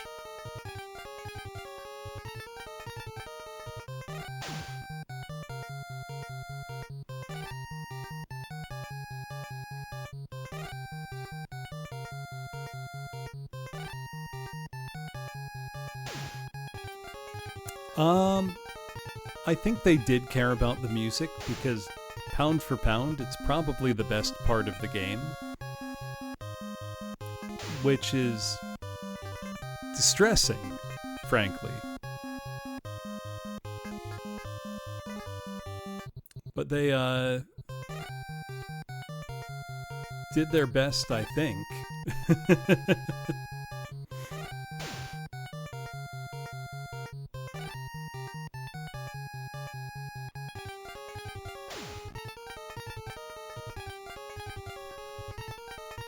We're almost there. Also, I may call it a night because I am starting to feel...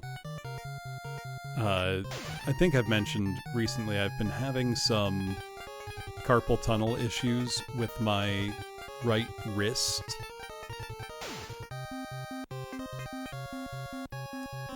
Which obviously is not good. I've been sleeping with a wrist brace lately as a result, just to try to make sure it doesn't become a problem. Usually controllers don't bother it, but I don't know, it could be the kind of thing where you feel it because you're overthinking it. Do you know what I mean?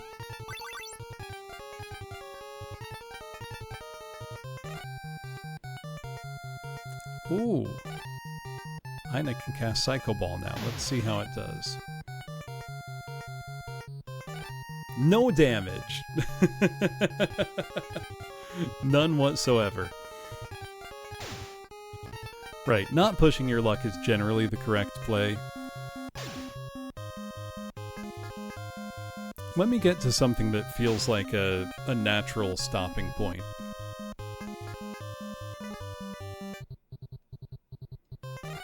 It's like exploring this area a little bit more. The question of, will I finish this game? I don't know.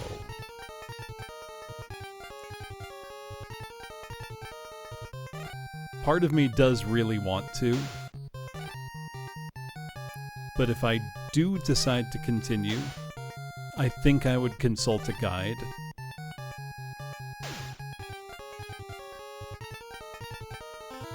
Which I have not been doing apart from just looking up whatever that readme said.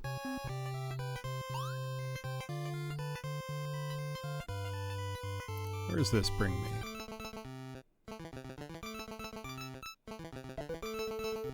Well, what is this area? Is this a prison? Let me save before I do anything I can't fix.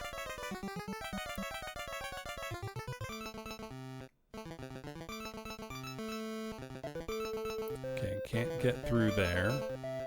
So I think I need more keys?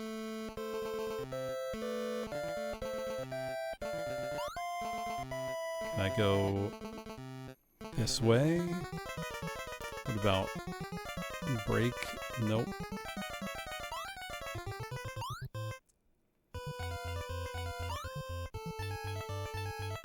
Huh. Okay, so there's definitely some kind of prison going on.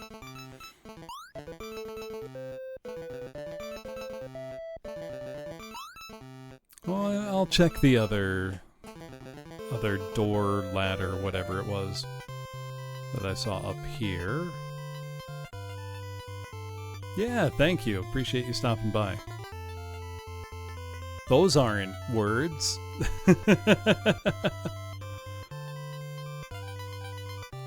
Hold on, I'm screen capping that because it makes me feel like I'm having a stroke. Those aren't words. That's not just me, right? I'm still speaking English.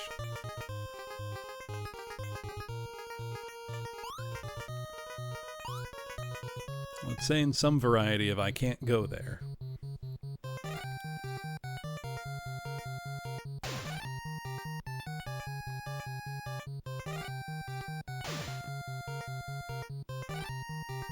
Also, I have 0 sense of how far into the game I may be. If I had to guess, 1/3 to 1/2. Hopefully closer to the 1/2. Especially since I got by that really challenging hump in the beginning, I think I would call it.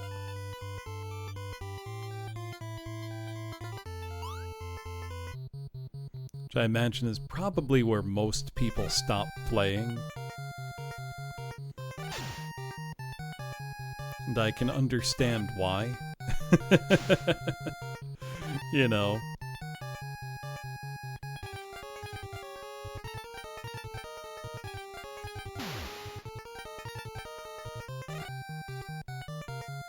No damage.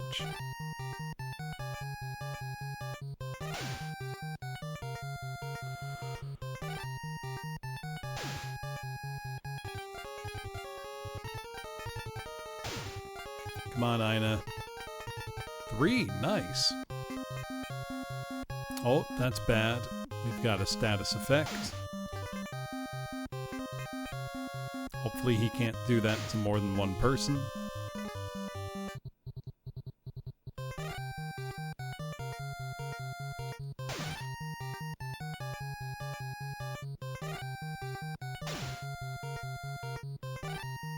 There we go.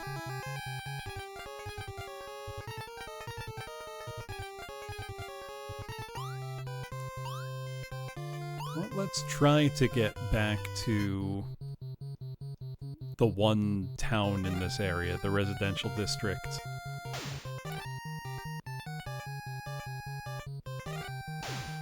That seems like a good stopping point if we can get back there. Yeah, so this new translation does finish it. And I think fixes a lot of the errors of the old one, like correcting item names and whatnot. So this is by far the most playable the game can be for an English-speaking audience.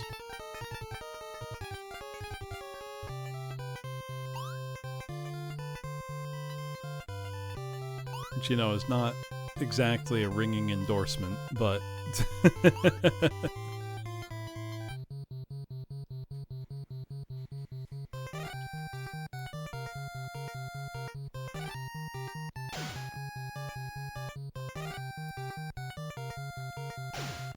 I'm just, every time I feel like I've gotten a handle on what the game's gonna be like, it throws something totally new at me. And I'm impressed. It's not often that I get taken this by surprise this many times in a single stream.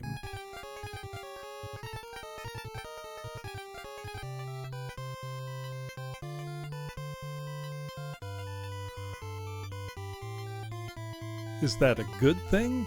No, but...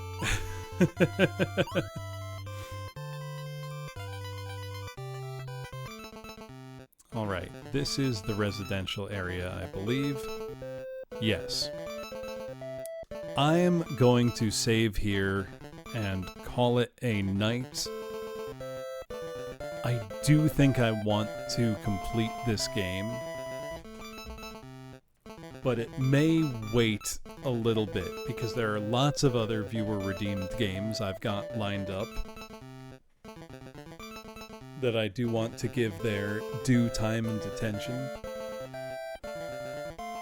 But thank you for coming, everybody. This is Stargazers, and I think it does well and truly deserve its reputation as Densetsu no Kusoge, the legendary Kusoge.